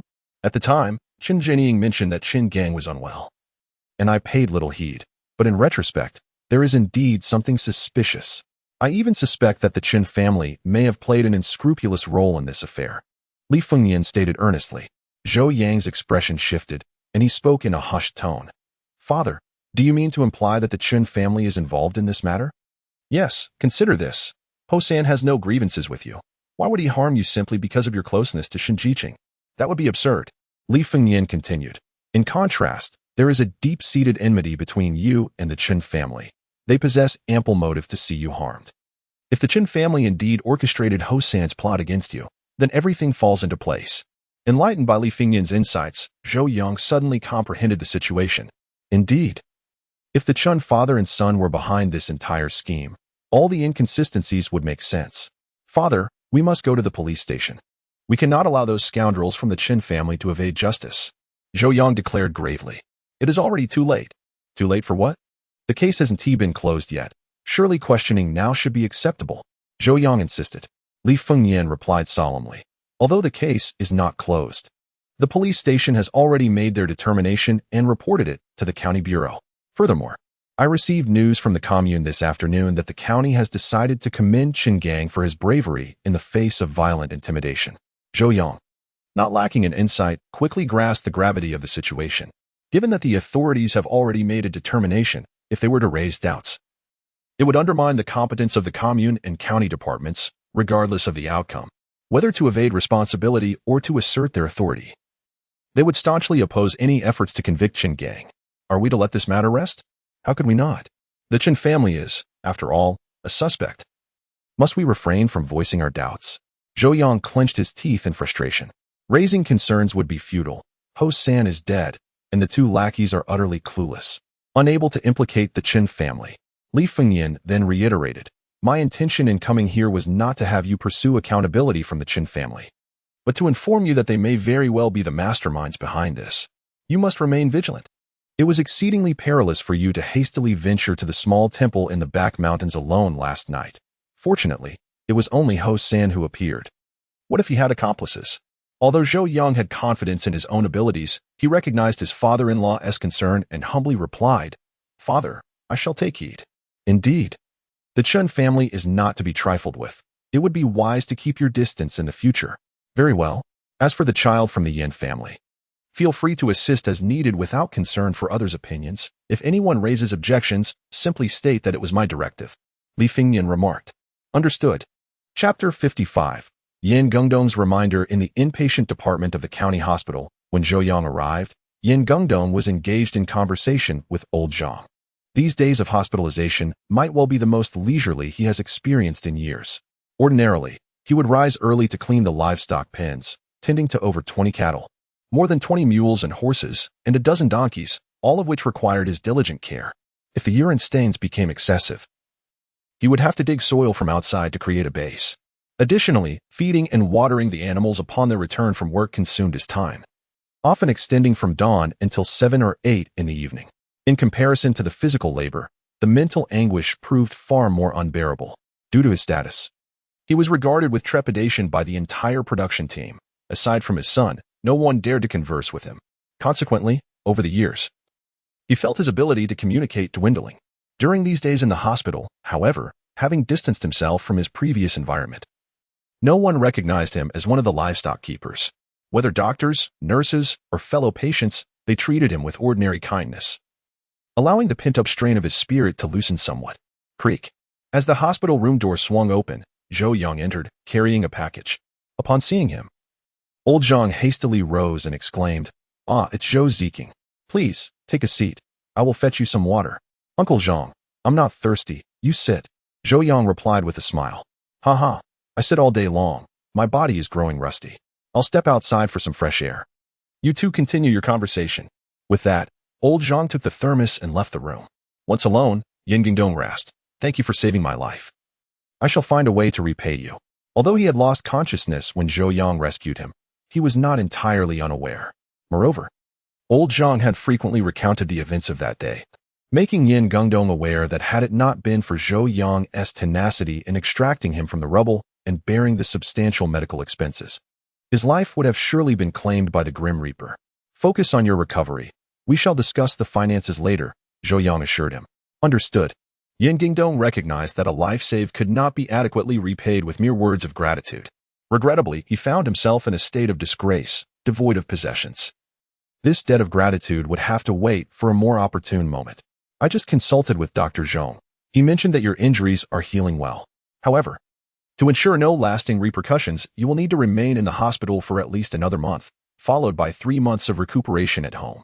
Yin Gungdong frowned slightly and remarked, "If that is the case, it will be at least 4 months before I can return to work, by which time the autumn harvest will likely be over." Zhou Yang understood the source of his concern and promptly remarked, "You need not worry about the work points.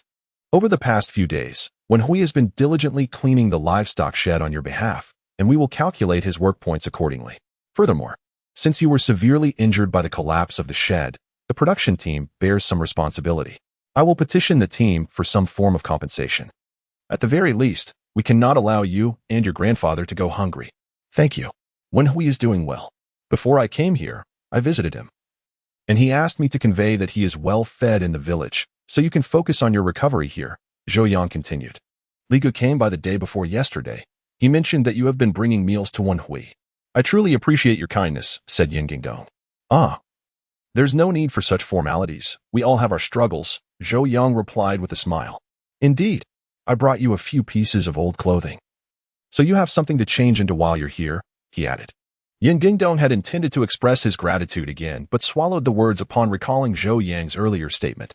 Did Shou Jiqing graduate from high school before going to the countryside? Yin Gingdong suddenly inquired. Yes, he graduated and was planning to attend university.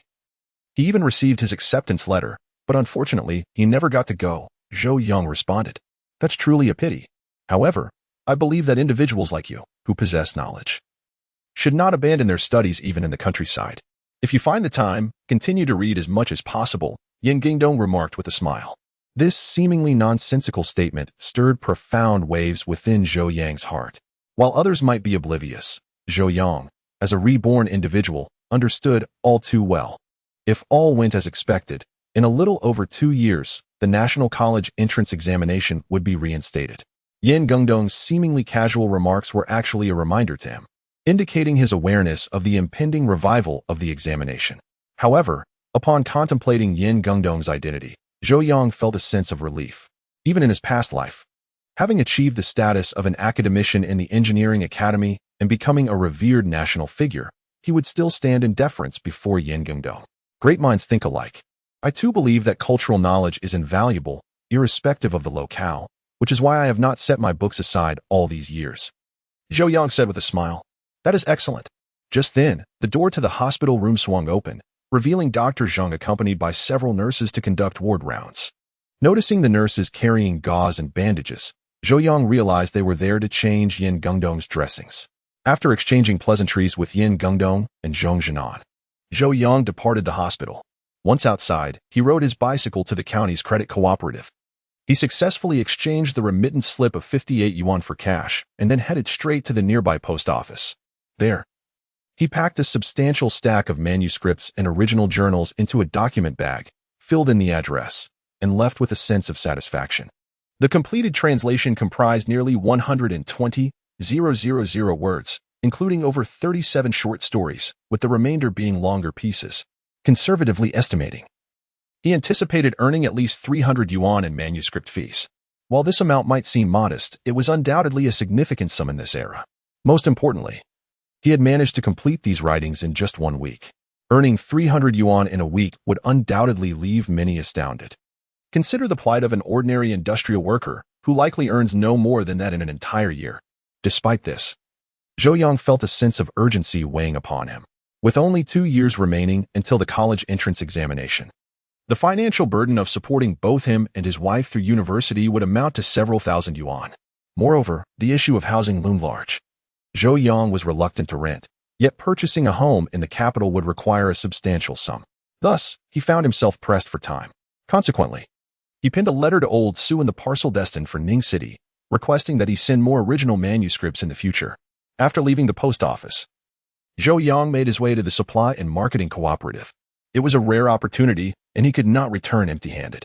However, with ample rice, flour, oil, and meat already at home, and with the need to save money, he only purchased a pair of small leather sandals for Li Yue and a wind-up green frog for Bauer, refraining from any further purchases. Chapter 56.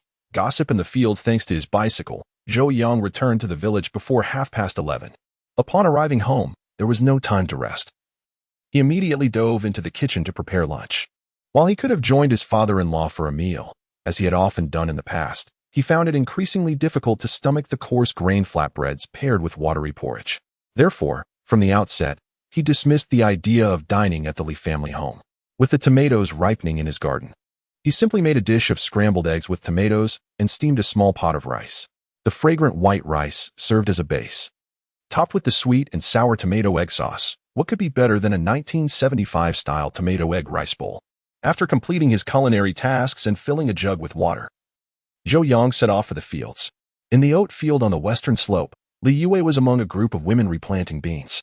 This spring had seen little rainfall, resulting in many of the sown oats failing to germinate. To avoid wasting land, they could only replant quicker-growing crops after the rains. It is often said that 3 women create a play, and with a dozen women gathered, gossip was certainly in abundance. The most significant event in the village recently had been the kidnapping of Shun Chunlu by Ho San, which had been pinned on Zhou Yang, only for Chun Gang to turn the tables and retaliate. As Zhou Yang's legitimate wife, Li Yue naturally became the center of attention. Xiao Wei, may I ask you something? Were those 2 ruffians from Zhou village truly taken down by your man? Indeed, Xiao Wei replied. I had never heard of Zhou Jiqing being a fighter. How did he become so formidable? My husband mentioned that those 2 rascals were thoroughly beaten by Zhou Jiqing, especially the hefty one. Apparently, he had 10 ribs fractured. Li Yue herself harbored some doubts. In her eyes, her husband's physical prowess was rather ordinary. However, that day she witnessed her man single-handedly take on 2 adversaries. reducing the notorious troublemakers to a state of utter disarray. At that moment, she could hardly believe her eyes. Initially, she intended to inquire about Zhou Yang, but the overwhelming events of recent days had caused her to forget. With so many people asking her today, she found herself at a loss for words. Fortunately, several of her sisters-in-law were present, and the eldest sister-in-law, Lin Aiji, promptly interjected. It was actually my husband who defeated those two ruffians while my uncle merely assisted. Is that so?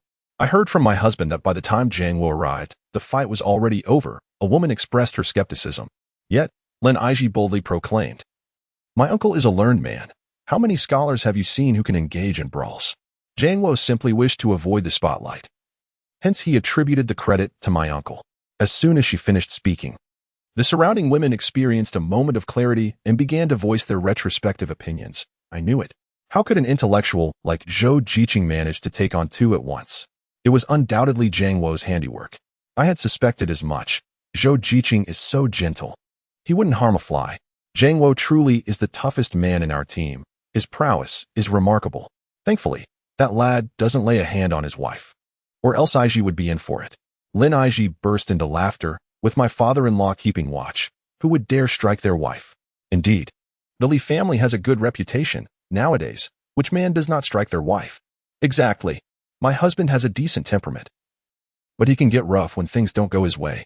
Aiji is truly fortunate. Jiang Wo has always under Lin Aiji's playful banter. The women shifted their focus away from Zhou Yang's altercation, which relieved Li Yue somewhat. Just then, a girl working in the fields with her mother suddenly exclaimed, Sister Xiaowei, there's father has brought you lunch. Li Yue looked up and indeed saw her husband leisurely approaching with a lunchbox in hand, only a few hundred meters away. The women nearby erupted in excitement. Xiaowei, your man has arrived. Hurry over. Xiaowei is truly blessed. Look how considerate Zhou Jiqing is, bringing her lunch every day. Unlike my husband, who expects me to cook no matter how late it gets. Li Yue, already shy by nature, turned crimson under the playful teasing of the aunts and elder women.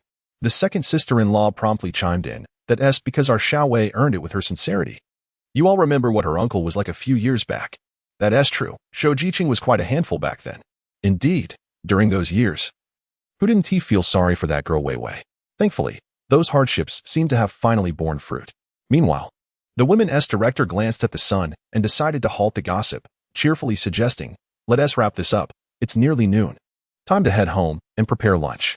Upon hearing the director's words, the women ceased their tasks, stood to shake off the dirt, and then, in groups of 2 or 3, walked back to the village, chatting and laughing. As Zhou Yang passed by, many people greeted him, and he responded amicably to each one. Soon, he reached the field but did not approach. Instead, he called out loudly, I will wait for you beneath that large tree. Li Yue acknowledged him and exchanged a few words with several of the women before making her way towards Zhou Yang. Observing the young lady's flushed face, glistening with sweat and dust on her forehead, Zhou Yang felt a pang of tenderness and said, why don't we skip work from now on? I can support you. How can we not work? Besides, being idle at home feels unbearable. Li Yue replied, her heart warmed by her man's concern. However, the notion of not working was simply out of the question. In the entire Babao Liang brigade, few could afford such a luxury. Those without special circumstances who chose not to work would be the subject of ridicule. Over time, they could even be reported for hindering socialism, a fate she wished to avoid. Zhou Yang understood her stubborn disposition. Simple admonishments would likely be ineffective. He decided to devise another approach later. Let us wash our hands and eat, he suggested. What delicious food have you prepared today? Li Yue inquired with a smile. Guess. I smell eggs. Did you make scrambled eggs? It's a pity you're not working as a sniffer dog. Zhou Yang chuckled as he opened the lunchbox and handed it to Li Yue. The sight of golden eggs paired with vibrant red tomatoes filled the air with an enticing aroma, prompting Li Yue to exclaim joyfully, I actually guessed right. However, upon seeing the lunchbox brimming with eggs, she felt a twinge of concern and chided, you must have used up all the eggs at home. This is too wasteful. Yet, Zhou Yang dismissed her worries, saying, it's all going into our stomachs. How can that be considered waste? Quite frankly, he had no qualms about the 8 cents per pound for eggs. As long as it filled their bellies, he believed it sufficed. They were not capitalists who could afford only the finest. This meal is hardly that of a capitalist. We aren't even reaching a moderately prosperous standard. You'll see what a true capitalist is like. Zhou Yang laughed. I have no desire to witness that. I am quite content with being able to eat white rice daily. Ha ha. Indeed, from now on, we shall have white rice every day? Ha ha. Then I shall be in for a treat. Chapter 57. Commendation Conference. In the following days, life was rather tranquil. Zhou Yang spent his time working and translating manuscripts during the day, and in the evenings, he began teaching Bauer to read and count, occasionally sharing tender moments with Li Yue, leading a simple yet happy life. However, that morning, their serene existence was abruptly interrupted by a loudspeaker's urgent call. Attention all members. All laborers are to gather at the brigade office immediately. The announcement echoed 3 times before Li Fengyan finally turned off the broadcast. Upon hearing the call, Zhou Yang immediately set aside his pen, gathered his manuscript, and stepped out to assess the situation. As he emerged, he saw his father-in-law exiting the brigade's broadcasting room, his expression dark and foreboding. "Father, what is happening that requires everyone to gather urgently?" Zhou Yang inquired.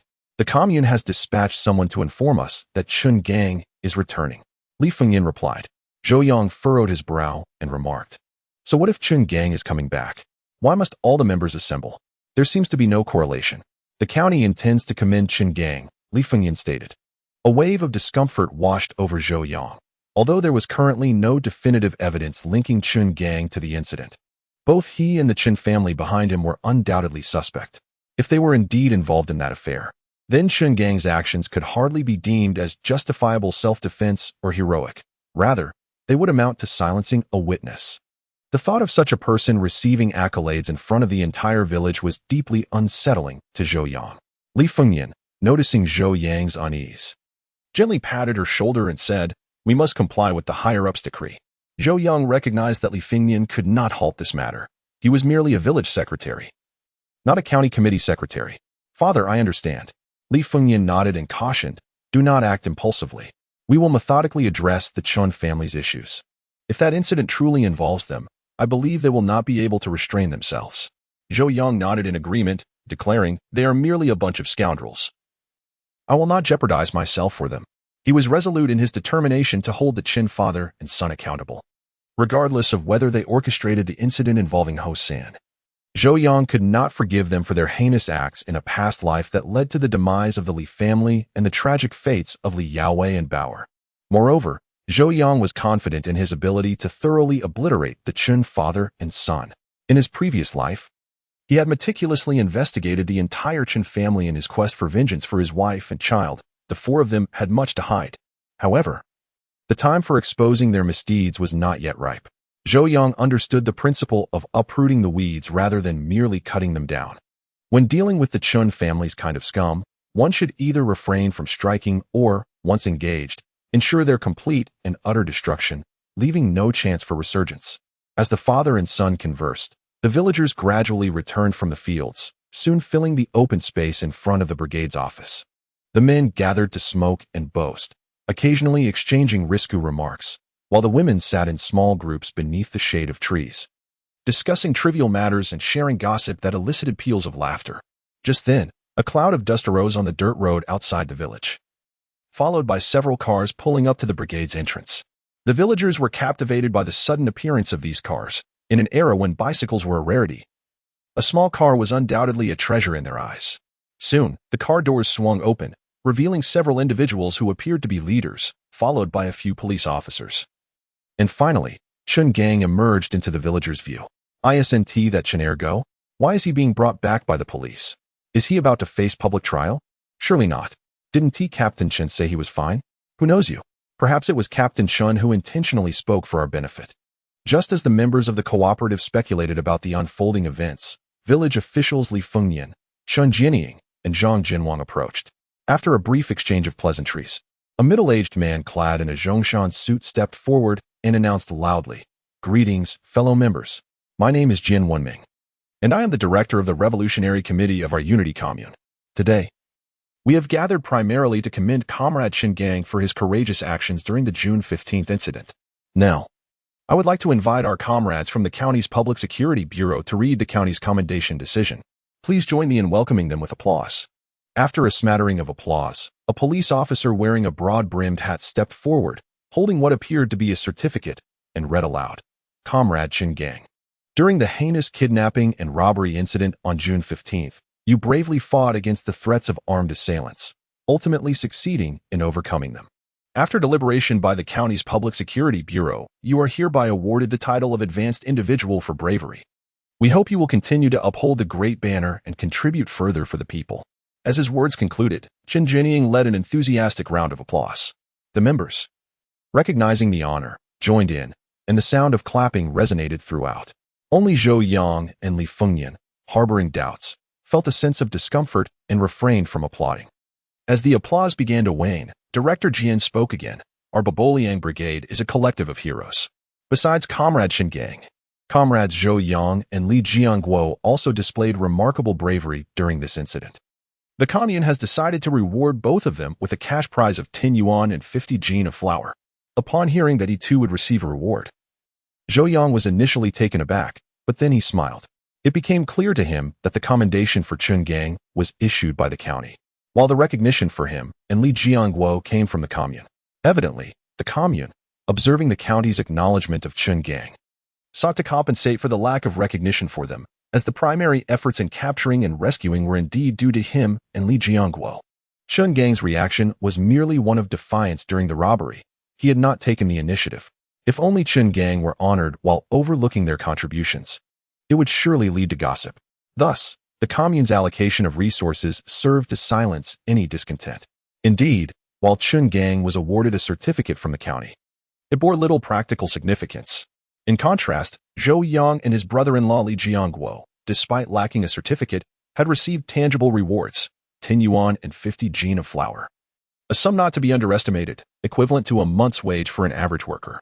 Unsurprisingly, Chen Gang's earlier smugness faded, his complexion darkening upon realizing that those surnamed Zhou and Li were now wealthier and more esteemed, rendering his certificate less appealing.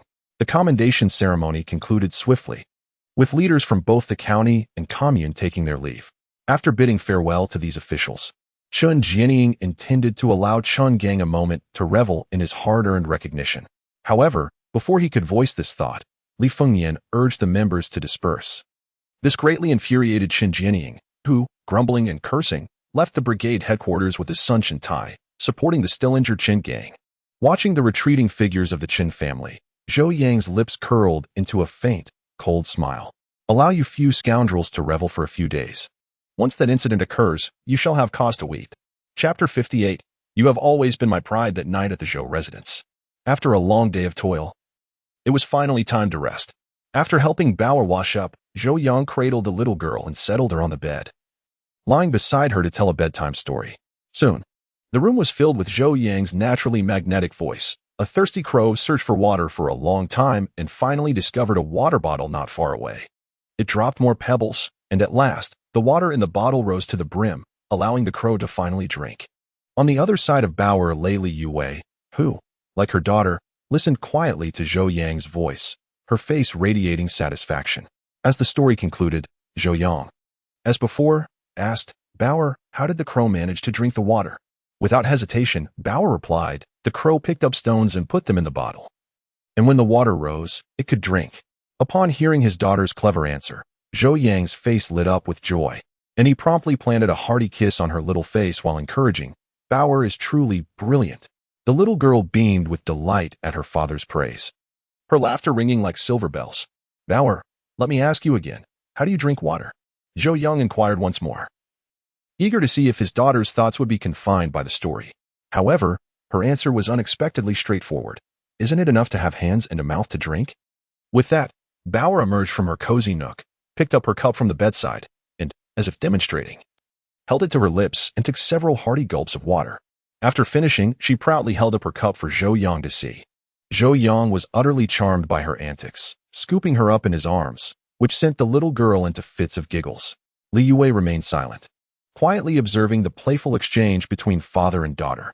This warm and blissful scene was one she had envisioned countless times in her dreams. Yet each time she awoke to find her man bearing an icy demeanor, though he had never struck or scolded her. The emotional scars inflicted by his coldness were no less painful than physical blows. Yet now, everything had changed. Her husband was not only kinder to her, but had also shown greater concern for Bauer. He did not merely purchase fabric to make clothes for her. He brought her delightful treats, toys, and consistently shared bedtime stories with her. Li Yue could sense that his love for their daughter was no less than her own, and she even glimpsed regret, sorrow, and guilt in Zhou Yang's eyes. She surmised that he had perhaps realized how much he had previously neglected Bauer and had now awakened to this truth, hence his newfound behavior. Regardless, the recent changes in her husband's demeanor brought Li Yue joy. She finally understood the taste of happiness. The exuberance of childhood comes swiftly and departs just as quickly. After frolicking in her father's embrace for a brief while, the little girl soon succumbed to yawns and quickly drifted into slumber, lulled by Zhou Yang's gentle lullaby. He carefully placed her on the wall side, tucking her in with a light blanket. Then, with a swift motion, Zhou Yang drew Li Yue into his own warm cocoon. As seasoned partners, Li Yue was well aware of her husband's intentions, and with a soft sigh, she closed her eyes. In the aftermath of their passionate encounter, the two lay entwined, basking in a rare moment of tranquility.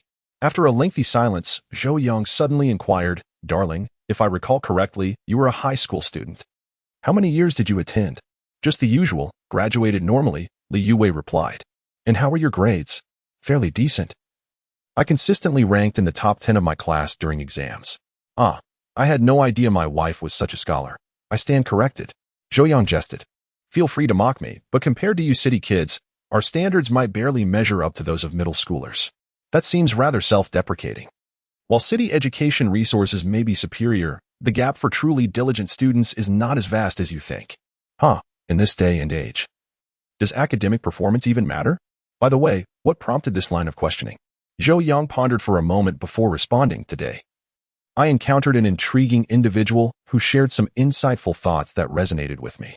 "What intriguing person? What did they say?" Li Yue queried, her curiosity piqued. "They mentioned that we young people should never forsake our books, for knowledge is ultimately acquired for oneself and can be invaluable at any time." I found their words quite profound. Zhou Yang refrained from mentioning that it was Yin Gungdong who had spoken, as his current position was rather delicate. Li Yue sighed.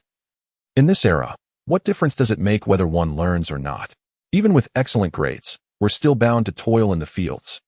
Zhou Yang understood that his wife's outlook reflected the sentiments of many in their society. In the short term, that may be true, but have you considered the future? The future? Yes. Setting aside current circumstances, I've been translating articles and books for the relevant authorities lately. Among the works I've translated, some are quite specialized, including a textbook on physics from the UK. Li Yue furrowed her brow. "What does that signify?" Gently stroking her head, Zhou Yang replied earnestly. "It suggests that the authorities may soon introduce specialized physics courses at or above the college level." Above the college level? Does that mean university? Suddenly, Li Yue sat up, her eyes brimming with longing as she gazed at Zhou Yang. "Is that true?" "Indeed, although there is no official word yet. I believe it will happen within the next couple of years." Zhou Yang was cautious not to mention that the college entrance examination might be reinstated in 2 years, as it would complicate matters. His current aim was to prepare Li Yue for her studies, with the process being of secondary importance. "Are you suggesting we should pick up our books again?" "Yes, opportunities are reserved for those who are prepared." Continuing, Zhou Yang remarked, "You are aware that I have always yearned to return to the city, yet now I have you and Bauer, both of whom are treasures I cannot bear to part with. If I were to return alone, I would refuse. However, if the nation reinstates the college entrance examination, you could utilize that pathway to accompany me back to the city." Upon hearing these words, Li Yue's eyes sparkled with hope, her voice trembling as she asked, "Is that truly possible?" "Indeed. I hope that when that day arrives, you will be able to keep pace with me." Zhou Yang replied, "All right, I will study diligently. Tomorrow, I shall return to the ancestral home to retrieve my previous textbooks and start from the beginning," Li Yue declared. Zhou Yang nodded in agreement, saying, "Very well." At that moment, Li Yue suddenly expressed a hint of anxiety. "But what if?" Zhou Yang, sensing her worries, quickly interjected, "Even if my assumption proves incorrect and the nation does not reinstate the examination, I still believe that acquiring knowledge is a commendable pursuit. A cultured and educated individual possesses a charm and grace that surpasses that of an unlettered person at any given moment. Learning is a lifelong endeavor. And I hope that in the future, when my wife stands beside me, people will genuinely praise her as an educated woman, rather than merely a beautiful one." Gazing into Zhou Yang's eyes, Li Yue earnestly vowed, "I will strive to keep up with you and become a woman you can take pride in." Zhou Yang gently kissed her and tenderly remarked, "You have always been my pride." Hearing her beloved's affectionate words, Li Yue felt her heart melt. Chapter 59. To the county town days slowly slipped away in tranquility and happiness, and before long, half a month had passed. As July arrived, the farm was no longer as bustling as before, yet there was still no time for rest. Unfortunately, this era did not truly allow for leisure in farming. When the busy season arrived, the laborers toiled in the fields. When it was less hectic, they turned to other livelihoods.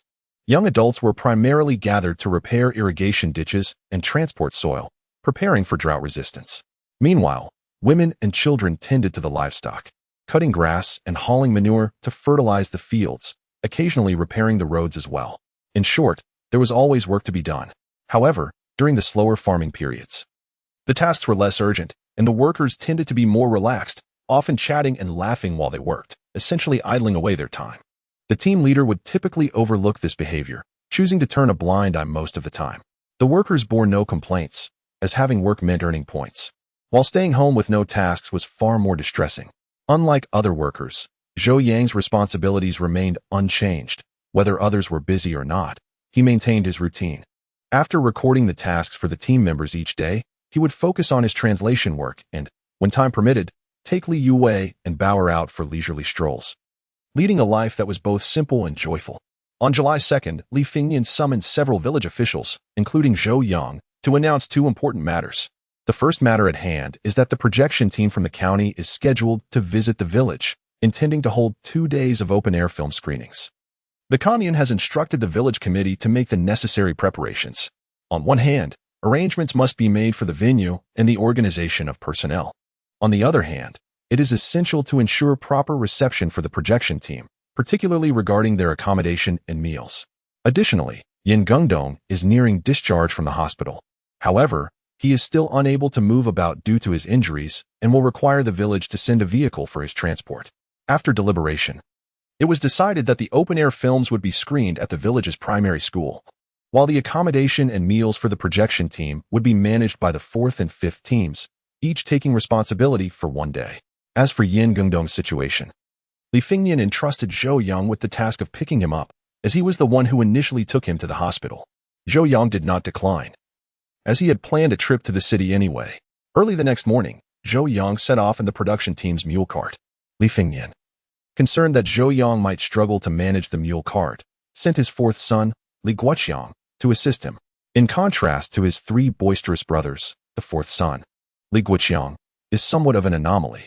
Perhaps due to being a twin, he and Li Yue inherited their mother's admirable traits, standing tall and strong, yet possessing a somewhat delicate appearance. In modern terms, he embodies a blend of a muscular man and a youthful beauty. Additionally, unlike his 3 brothers, Li Guoqiang's temperament is relatively steady. However, this is only in comparison, after being influenced by his impulsive brothers for a prolonged period. He is not far removed from their demeanor. While on the cart, Li Guoqiang, feeling rather bored, turned to Zhou Yang and said, "Brother-in-law, may I ask you something?" "What is it?" Zhou Yang replied. "Why hasn't Ti Xiaowei been to the old house lately? Is it that you don't allow her to go?" Li Guoqiang inquired with a furrowed brow. Zhou Yang was taken aback and responded, "Has she not gone? I was unaware. It's been nearly half a month now. Previously, she would visit at least 3 times a day, but during this period, she hasn't gone even once." Li Guoqiang expressed with a hint of melancholy. As a devoted brother, he felt a pang of longing from not seeing his sister for so long. Zhou Yang suddenly recalled that Li Yue had been engrossed in her studies whenever she had free time and thus had little opportunity to visit the old house.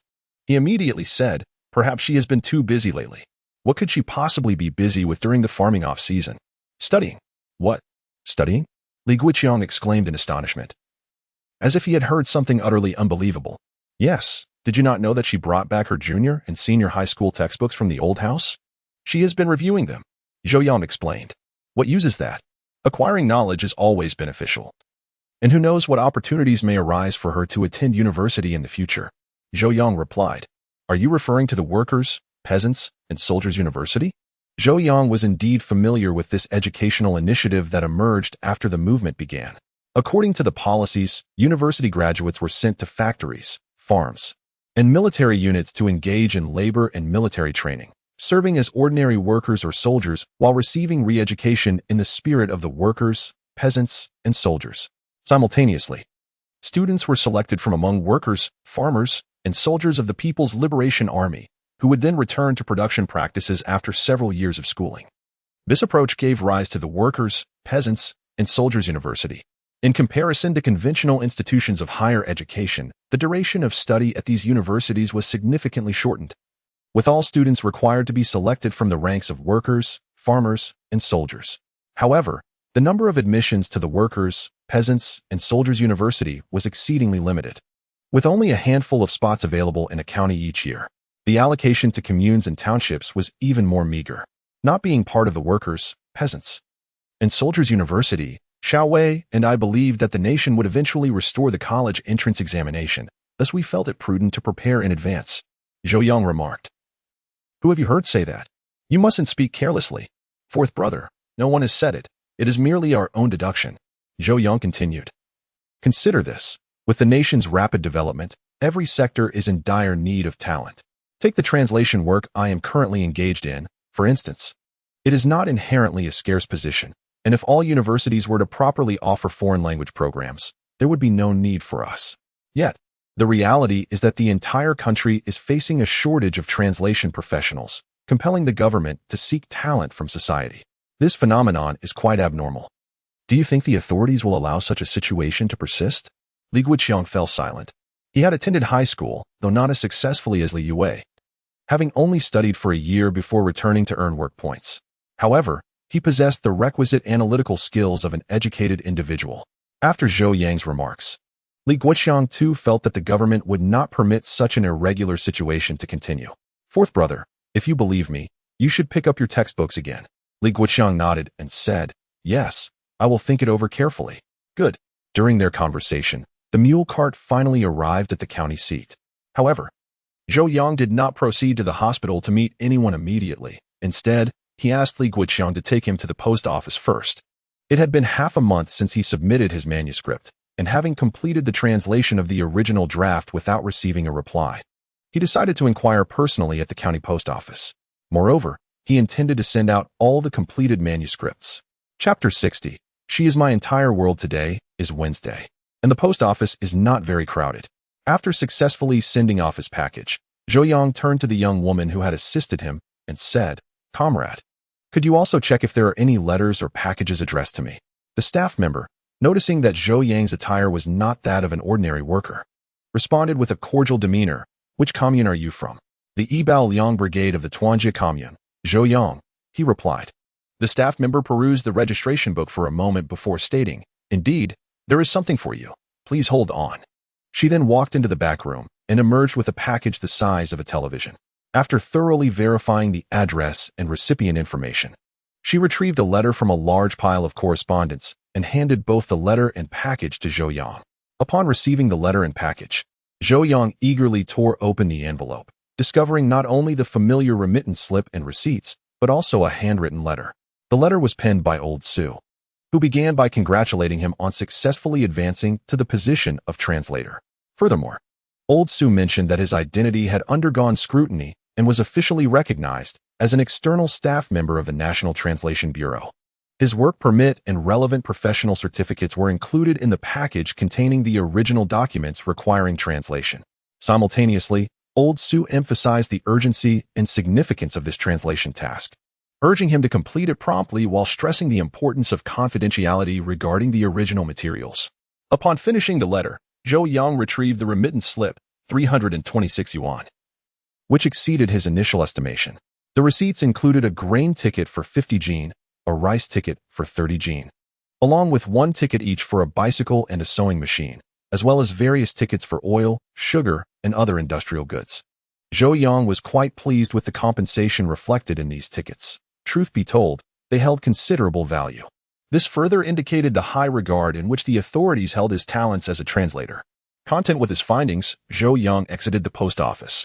He then placed the package onto the mule cart, entrusting it to Li Guiqiang for safekeeping, while he personally headed to a nearby credit cooperative to exchange the remittance slip for cash. However, Zhou Yang did not bring all the money home. Instead, he opened a savings account for 300 yuan, retaining only some change for himself. After completing these tasks, Li Guiqiang assumed Zhou Yang was heading to the hospital, but unfortunately, he was mistaken once more. Upon hearing that Zhou Yang intended to visit the supply and marketing cooperative first, Li Guiqiang couldn't help but comment, "I say, brother-in-law, is this really wise? People are waiting for you to handle the discharge procedures, and you're just wandering around the city." Yet Zhou Yang merely smiled and replied, "What's wrong with that? There is no rush. We can return to the village tonight." With that, he disregarded Li Guiqiang's perplexed expression, flicked the reins, and directed the mule cart straight to the cooperative. The sales staff at the cooperative had grown accustomed to Zhou Yang's presence. Upon his arrival, someone promptly greeted him, "Comrade, you're back again." Zhou Yang chuckled in response, "Indeed, I have returned. What can I get today? I'd like 50 jin of flour, 30 jin of northeast rice, and a bit of vegetable oil. 5 jin will suffice. Also, 2 jin each of brown and white sugar, and 2 packs of Dabaitu candy." As Zhou Yang emerged from the cooperative, laden with parcels, Li Guiqiang stood in stunned silence. "Brother-in-law, have you robbed the cooperative?" he exclaimed. Zhou Yang chuckled, explaining, "Today is payday, so I decided to indulge a bit." Li Guiqiang realized Zhou Yang had just visited the post office and credit cooperative to withdraw cash, but hesitated to inquire about the exact amount. However, upon witnessing the substantial haul, he could no longer contain his curiosity. "Brother-in-law, be honest, how much did you receive this time?" "Not much. Just a little over 300 yuan, Zhou Yang replied. "How much precisely?" "To be exact, it was 326 yuan, plus some tickets, totaling around 360 yuan. "My goodness! How could it amount to such a sum?" Li Guiqiang was genuinely astonished. Considering that Zhou Yang had only been working as a translator for a little over a month, he had nearly earned 500 yuan in total.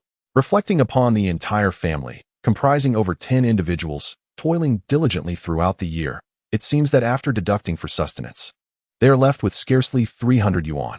This implies that the collective efforts of the family for an entire year yield less than what the brother-in-law earns in just a month. Amidst this shocking realization, Li Guiqiang could not help but grow concerned for his sister. With such a capable and good-looking brother-in-law, who possesses considerable knowledge, how could he be content to remain in this small mountain village with his sister? Noticing the sudden silence of her brother-in-law, Zhou Yang could not restrain her curiosity, inquiring, "What is wrong? Feeling disheartened?" "Not particularly, just a bit worried," Li Guiqiang sighed in response. "Worried about what?" "I know your marriage to Xiaowei wasn't born from true affection. Given your remarkable earning capacity, I wonder if you even require the protection of the Li family anymore. Will you forsake Xiaowei?" Li Guiqiang spoke solemnly. Zhou Yang chuckled lightly. "So, are you suggesting that I should forever remain complacent and live off others? Would that bring you peace of mind?" "Although I am reluctant to admit it, it seems that is indeed the case." He laughed heartily. "All right, Xiaowei and I have already registered our marriage." Then, with a serious demeanor, Zhou Yang added, "Moreover, I can say with utmost sincerity that I like Xiaowei, but I do not merely love her. For the world, she is but an individual, yet for me, she constitutes my entire universe." Seeing the sincerity in Zhou Yang's words, Li Guiqiang responded earnestly, "Thus, you shall not abandon my sister?" "I shall not. Even if one day I must depart from Baboliang village and leave Yinshan County, I will take Xiaowei and Bao with me," Zhou Yang affirmed. "Very well. I hope you remember the words you have spoken today." Once finished, Li Guiqiang urged the mule cart onward, carrying Zhou Yang towards the hospital. At the hospital, Yin Gungdong had already prepared everything, awaiting Zhou Yang and the others to complete the discharge formalities. Since the procedures required the attending physician's signature, Zhou Yang brought along some items and personally headed to the office of Dr. Zhang Zhenan. Upon seeing Zhou Yang enter, Zhang Zhenan greeted him with a smile. "Ah, it's young Zhou. Are you here to discharge the patient?" Dr. Zhang was quite impressed with Zhou Yang, finding the young man's perceptiveness astounding, which led to a favorable impression. "Uncle Zhang, I would like to inquire about his recovery. Is he truly fit for discharge?" Zhou Yang asked. "His recovery is quite satisfactory. Returning home for further rest is advisable, but do remember, he must not engage in any labor to avoid potential after effects." Dr. Zhang cautioned. "Yes, I understand," Zhou Yang replied. He then placed the bamboo basket he was carrying onto the table and continued, "Uncle Zhang, I am grateful for your care for brother Yin during this time. I wasn't certain what you might need, so I brought some nutritional supplements. Please do not think ill of it."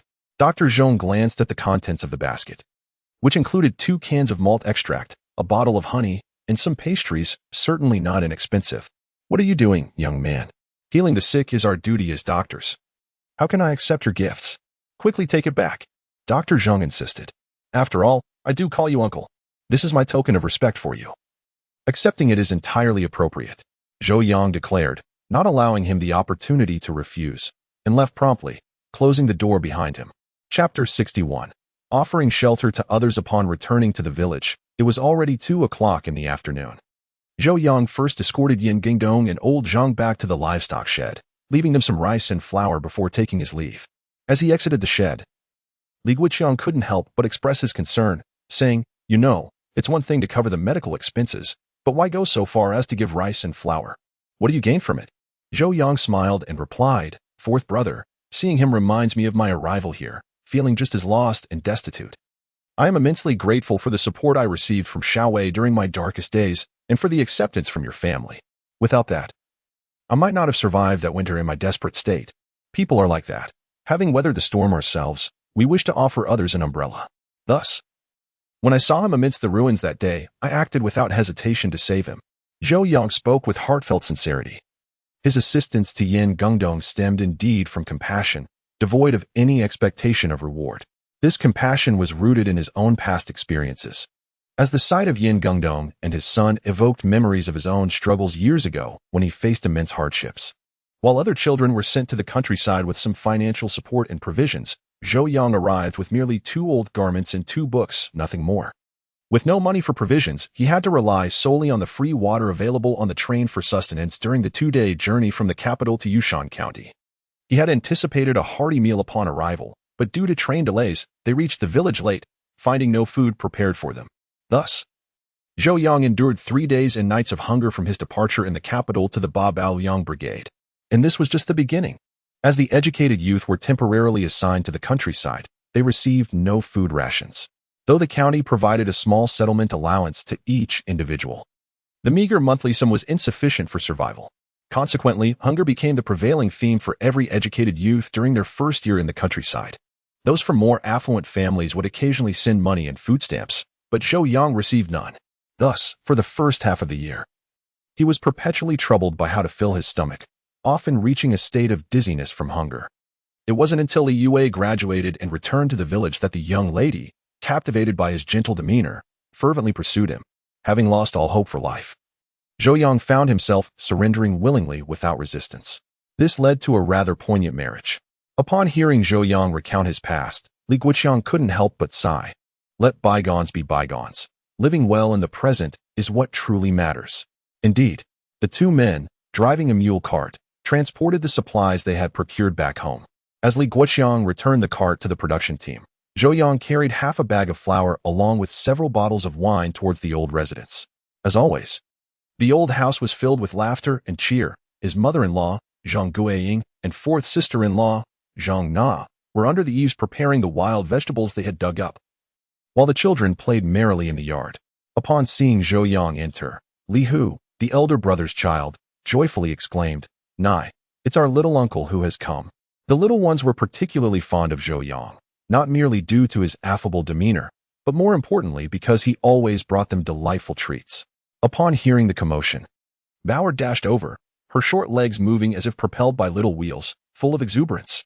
"Bauer, slow down," Zhou Yang called out, concerned that his daughter might stumble. However, the little girl paid no heed, quickly reaching Zhou Yang's side and sweetly asking, "Daddy, hug." Zhou Yang chuckled and replied, "Daddy's hands are full. I can't hug you right now." Before she could display any disappointment, Zhou Yang retrieved a packet of white rabbit candy from his pocket and handed it to her. "Bauer, go share these delicious sweets with your brothers and sisters." Upon seeing the white rabbit candy, the little girl instantly forgot about the hug, took the candy, and ran towards the group of children. Under Li Hu's guidance, she began distributing the treats. Zhang Guiying observed Zhou Yang carrying flour and holding bottles of liquor, and she curiously inquired, "What on earth are you bringing these for?" "Mother, today I received my manuscript fee, so I bought some flour for the old house and 2 bottles of wine for Dad." Zhou Yang replied with a smile, "We have enough grain at home. Why waste money on that?" Although Zhang Guiying feigned annoyance, a satisfied smile graced her face. Her son-in-law was thoughtful, earning money and showing filial piety. Proving their support for the young couple over the years was not in vain. Zhang Na, with an expression of astonishment, remarked, "Is that erguo too? A bottle costs a yuan. Upon hearing that such a small bottle of liquor cost a yuan, Zhang Guiying felt a pang of regret and said, "That old man can make do with some cheap liquor. He can't afford such expensive drinks. Come on, mother, dad is still a village secretary. We can't deny him even a yuan's worth of liquor." Zhou Yang continued, "Once I earn more, I'll buy him Maotai every day." Before his mother-in-law could respond, Sister 4 covered her mouth and said, "I know about Maotai. My brother once bought it through someone for over 4 yuan a bottle. Heavens above. For yuan a bottle of wine, I doubt even the county officials can afford that." Zhou Yang chuckled, saying, "For yuan is not expensive." To Zhou Yang, "For yuan for a bottle of Maotai was indeed not pricey. Considering the future, this Maotai would fetch thousands and be in short supply. For yuan is still too much. You cannot buy such expensive liquor. I will be upset." Zhang Guiying quickly interjected, "I want to buy it, I want to buy it." As he spoke, Zhou Yang placed his belongings in the main room and washed his hands before returning. "Uncle, where is my spouse? Why didn't he come back with you?" Zhang Na asked while sorting wild vegetables. "Fourth brother went to return the vehicle. He should be back soon." "Ah, he went to return the vehicle. I thought he was out working in the fields again," Zhong Na replied. Zhou Yang glanced at Zhong Na's noticeably rounded belly and suddenly recalled something, promptly asking, "Sister 4, is your due date approaching?" "Yes, at the end of the month." "Sister C, I must say that your abdomen appears rather large. I fear that the process of childbirth may not be easy for you. Perhaps it would be wise to consider delivering at the large hospital in the county when the time comes." In her previous life, when Zhong Na gave birth, Zhou Yang had already departed. It was only later, while investigating the Li family's circumstances, that he learned of Zhong Na's near-tragic experience during childbirth, where both mother and child almost perished. Although she ultimately managed to deliver, the child suffered from asphyxia due to a lack of oxygen, leading to cognitive impairment. Zhong Na herself nearly lost her life, sustaining injuries that rendered her incapable of conceiving again. However, Zhong Na dismissed Zhou Yang's concerns with a smile, saying, "Why go to a big hospital? It's an unnecessary expense. This is my second child. I'll be just fine." Zhou Yang recognized that his words would fall on deaf ears, so he refrained from further persuasion. Nevertheless, he had already resolved to ensure that Sister C was taken to the hospital before she gave birth to prevent any potential tragedy. Chapter 62. The Talisman. Upon returning from the ancestral home, Zhou Yang eagerly unwrapped the package sent by old Su. What came into view was a document envelope, sealed and adorned with a prominent red stamp. Upon opening it, he discovered 2 red booklets, one larger and one smaller. The larger one was a professional qualification certificate, its red cover embossed with golden letters, Foreign Language Translation Qualification Certificate, English. The contents spanned 2 pages. The first page bore Zhou Yang's name and his designation as a translator. The second page indicated that the certificate had been issued by a specific department and was strictly for personal use, among other details. In summary, this professional certificate was both formal and exquisitely crafted, suggesting a significant level of prestige. The smaller red booklet was a work permit. In contrast, this one appeared considerably more rudimentary. The red plastic cover was printed with the words National Translation Bureau Work Permit, and inside was a folded piece of stiff paper. The left side recorded the permit number along with Zhou Yang's basic information, including his name, gender, age, service unit, and the date of issuance. There was even a stamped photograph of Zhou Yang taken years ago at his high school graduation, which he had long since lost track of. He marveled at how they managed to obtain it. Nonetheless, this served to affirm that the relevant authorities had indeed conducted a thorough examination of his identity. Holding the 2 red booklets in his hands, Zhou Yang felt a wave of reassurance wash over him. These small volumes constituted the foundation of his standing in this era. The professional qualification certificate would allow him to avoid relying on labor points for income, empowering him to confront the future with greater confidence. The work permit provided an additional layer of protection to his identity. With it, he was no longer merely a common youth worker but rather a state employee. Possessing this talisman meant that, regardless of the challenges he might face, he need not fear unjust treatment. Carefully stowing the 2 booklets away, Zhou Yang then perused the other contents of the package: 8 half-inch thick books, 2 substantial stacks of official manuscript paper, and a hero fountain pen. To his astonishment, upon examining the books, he discovered they were all textbooks from the University of Oxford, covering subjects such as mechanics, architecture, and physics. Upon encountering these textbooks, Zhou Yang felt an uncontrollable thrill within him. Recently, he had merely engaged in casual conversation with Li Yue. never anticipating that the relevant authorities would indeed commission him to translate university textbooks. This indicated that preparations were underway to reintroduce related university courses, and the resumption of the college entrance examination had been placed on the agenda. Undoubtedly splendid news for him. After tempering his excitement, Zhou Yang retrieved a mechanical engineering textbook and, armed with paper and pen, made his way beneath the grand poplar tree outside the courtyard.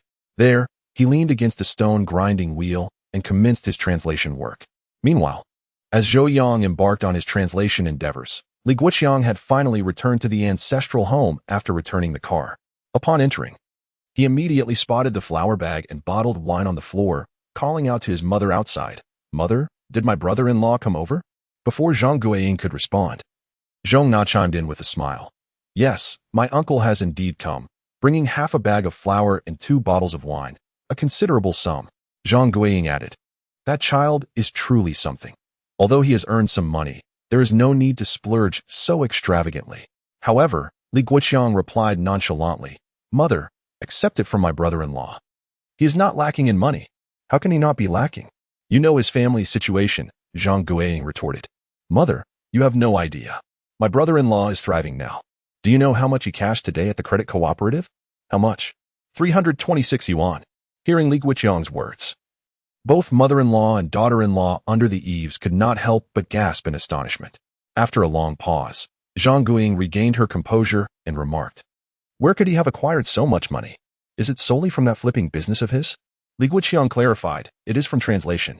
This time, the authorities not only provided him with over 300 yuan, but also sent a plethora of various receipts, including a bicycle ticket. I recall that my uncle had already received 2 payments previously. If he has received another so soon, doesn't that mean he could earn 500 to 600 yuan a month?" Zhong Na asked, astonished. "I believe it could be even more, if he focuses solely on translation. Earning 1,000 yuan is entirely plausible." Li Guoqiang responded, "My heavens, no wonder my uncle brought home so many items at once. He has truly prospered." Yet, Zhang Guiying stood up to look outside the courtyard and, with a serious expression, cautioned, "You two can keep this to yourselves, but do not speak of it carelessly." Zhong Na, puzzled, replied, "Mother, when my uncle was struggling, people often gossiped. Now that he has succeeded, should we not speak of it?" Zhang Guiying cast a glance at her daughter-in-law and replied, "You are still too young. You do not understand that there exists a malady called envy." "Mother, are you concerned that someone might be envious of my uncle?" Zhong Na pondered aloud. "If my son-in-law were merely earning a meager sum of 20 or 30 yuan as pocket money, there would be no harm in discussing it. However, now he earns a sum equivalent to what others might make in 2 or 3 years. Who could bear to hear that without feeling envious?" Zhang Guiying, having experienced the tumultuous times of denunciation and betrayal, was acutely aware of the potential consequences should such information be disclosed. "Mother is right. We must keep our lips sealed and let this matter remain buried within us." Li Guoqiang, being a perceptive man, readily concurred. "Understood. I shall not speak of it." Zhang Na quickly nodded in agreement. Li Guoqiang glanced at his wife's prominent belly, a gentle expression gracing his face as he inquired, "Is the little one kicking today?" "How could it not? I don't know what's going on, but the little one has been quite active these past few days." Zhang Na replied with a smile. "Could it be that this little one is eager to arrive ahead of schedule?"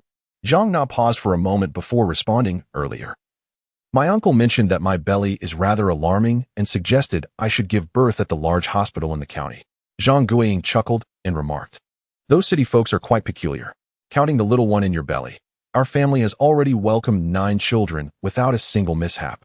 Why would we need a hospital? It would be a needless waste of money." However, Li Guoqiang felt a stir of concern. He understood that while his brother-in-law may not endure hardship well, his wisdom was undeniable. Since he had expressed such a sentiment, there must be merit to it. Furthermore, his wife's belly was indeed much larger than during her first pregnancy, and should complications arise, it could become troublesome. With this in mind, Li Guoqiang promptly said, "Your belly does seem a bit daunting. When father returns this evening, I will mention it. If necessary, we shall go to the large hospital for the delivery." Zhang Na merely intended to voice her thoughts, but she was taken aback to find that her husband was genuinely considering this option. Chapter 63. Shinchenlu is departing as dusk fell. Zhou Yang, busy in the kitchen, suddenly heard a commotion outside. Leaning out to take a glance, he saw that Li Yue had returned, cradling the chattering Bower in her arms.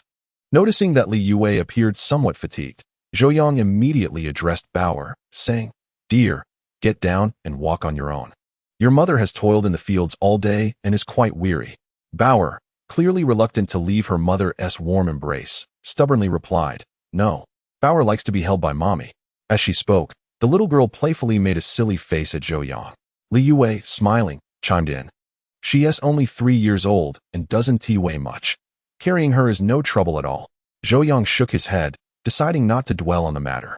Instead, he urged, "Just indulge her a bit. Hurry and wash your hands. Dinner is ready." Li Yue promptly took Bauer to the small water basin under the eaves, where they both began to wash up. While the mother and daughter were occupied, Zhou Yang set the prepared dinner on the small table in the courtyard. The heat inside the house was unbearable, so the family had been dining outdoors for some time. When the two of them approached the dining table, they were instantly astonished by the sumptuous spread before them: braised pork with potatoes, cold bitter greens, tomato, and egg soup, accompanied by steaming white rice. Even though they had been enjoying fine grains daily, such a lavish dinner made them both swallow in anticipation. "Mommy, there's meat," Bauer exclaimed in her sweet voice. "Yes, Daddy has made your favorite braised pork, so what should Bauer say?" Li Yue seized the opportunity to initiate her daily lesson. "Thank you, Daddy." Zhou Yang happened to come over with a bowl and chopsticks in hand. Upon hearing his daughter's gentle voice, he felt all the fatigue of the afternoon dissipate. And in that moment, all his efforts were justified. "Bauer, you are so polite.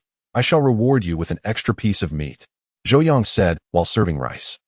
Li Yue took the bowl filled with white rice that Zhou Yang handed her and couldn't help but ask, "It's neither a festival nor a special occasion. Why such a lavish meal today? Is it wrong to indulge a little?" "All right, whatever you say," Li Yue replied with a smile. Zhou Yang chuckled and explained, "I received my payment today, so I thought I'd celebrate." "Really? How much?" Li Yue inquired excitedly. Zhou Yang promptly pulled out a passbook from his jacket pocket and handed it to Li Yue, saying, "Take a look for yourself."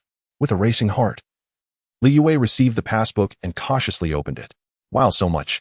A total of 326, and there are still quite a few receipts. I saved the whole amounts and spent only the change."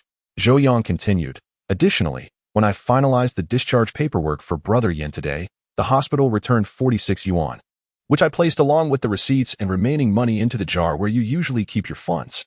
Li Yue joyfully exclaimed, "Finally, our family has some savings. How wonderful." After saying this, she placed the passbook back in front of Zhou Yang. However, Zhou Yang did not take it back. Instead, he placed it back in Li Yue's hands. "What are you doing? You should keep the passbook from now on. The financial authority of our household is entrusted to you. I certainly cannot handle this amount of money." Though delighted, Li Yue hesitated to accept it, knowing her gentle nature made her unsuitable for managing finances. "This amount isn't substantial. There will be more for you to manage in the future. Just take it," Zhou Yang insisted, directly tucking the passbook into Li Yue's pocket, demonstrating his stance through action. "All right then, just tell me whenever you need money," Li Yue said, somewhat touched. Zhou Yang nodded and added, "Also, I wanted to let you know that I bought quite a bit of rice, flour, and cooking oil today. I saved some for Brother Yin and sent half a bag of flour to the old house, along with 2 bottles of good wine for Dad." Upon hearing that her man had sent half a bag of flour to her family and good wine for her father, Li Yue felt as if her heart was coated in honey. She didn't care about the monetary value of what Zhou Yang sent to the old house, rather. It was his considerate attitude that mattered. They say love encompasses all, and this gesture of sending gifts to her family unequivocally proved his genuine affection for her. "You are truly wonderful." However, just as their relationship seemed to be warming, the courtyard door was pushed open, and a young girl walked in. As they focused their attention, they realized it was Xinshinlu. Upon seeing her, a hint of discomfort crossed Li Yue's face. Despite Xinshinlu having previously stated her decision to withdraw, Li Yue knew deep down that Xinshinlu did not willingly let go. She still harbored feelings for her man. With such a potential threat lingering, Li Yue felt an innate apprehension towards her. Zhou Yang felt a sense of calm as he exchanged reassuring glances with Li Yue before rising to his feet. "What brings you here? Have you eaten?" This marked Zhou Yang's first encounter with Xinshinlu following the Ho Sen kidnapping incident, and he noticed that she appeared even more emaciated than during their last meeting. Furthermore, her demeanor suggested a troubling state of health, as she seemed almost frail. "I've already eaten, Brother Zhou. There are a few things I wish to discuss with you, if that is all right." Xinshinlu spoke with a hint of apprehension. As soon as the words left her lips, she felt they might be misconstrued, promptly adding, "You can disregard that, Sister Wei. In truth, I have come to bid farewell to Brother Yang, so please don't think too much of it." Li Yue nodded and turned to Bauer, saying, "Mommy will take you for a bath now. Let Daddy have a chat with Aunt Shin." After Li Yue departed with Bauer, Zhou Yang turned his gaze back to Shinshinlu. "Are you preparing to leave?" "Yes, my father has arranged for my medical retirement, and the approval has come through from the capital," Shinshinlu replied in a subdued tone. "Returning is for the best. This place is indeed unsuitable for a girl like you." Shinshinlu offered a bittersweet smile. "Honestly, I don't fear hardship. It's just that I no longer have a reason to stay." Zhou Yang felt compelled to express his apologies, for it was indeed moving that such a delicate and beautiful young woman had traveled such a distance to seek him out, enduring 4 years in this desolate locale. Yet, as the words lingered on his lips, he found himself unable to voice them. The damage inflicted upon the Zhou family by Xinzhengguo was profound. Truly a devastation that could be likened to the ruin of a family. Presently, the two families were not merely estranged, they were irrevocably at odds. Enmity as deep as the ocean. In such circumstances, how could he possibly accept Shinshinlu? "Brother Yang, I am sorry." Shinshinlu bit her lip as she spoke. Initially, she had refused to believe that her father could commit such despicable acts. But his reactions to her letters had unmistakably linked him to the troubles faced by the Zhou family. Thus, before her departure, she wished to convey her apologies on behalf of her father. However, Zhou Yang replied coolly, "I have said before that you are not your father, and he is not you. I hold no grudges against you, but I will not forgive him." "Brother Yang," Shinshinlu began. But Zhou Yang raised his hand to interrupt her, asking, "When do you intend to leave? The commune and county have already approved it. The paperwork should be finalized by Friday at the latest.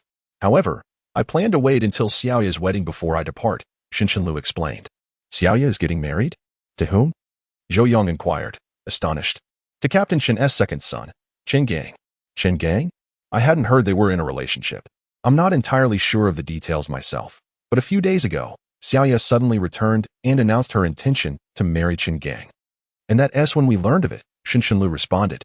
Upon hearing this news, Zhou Yang felt an inexplicable discomfort settle within him. Nevertheless, he chose not to dwell on it, instead addressing Shinshinlu, "Do let me know when you leave. If I have the time, I will come to see you off." "All right." Yang Gu observed that tears had already welled up in Shinshinlu's eyes, her voice trembling slightly.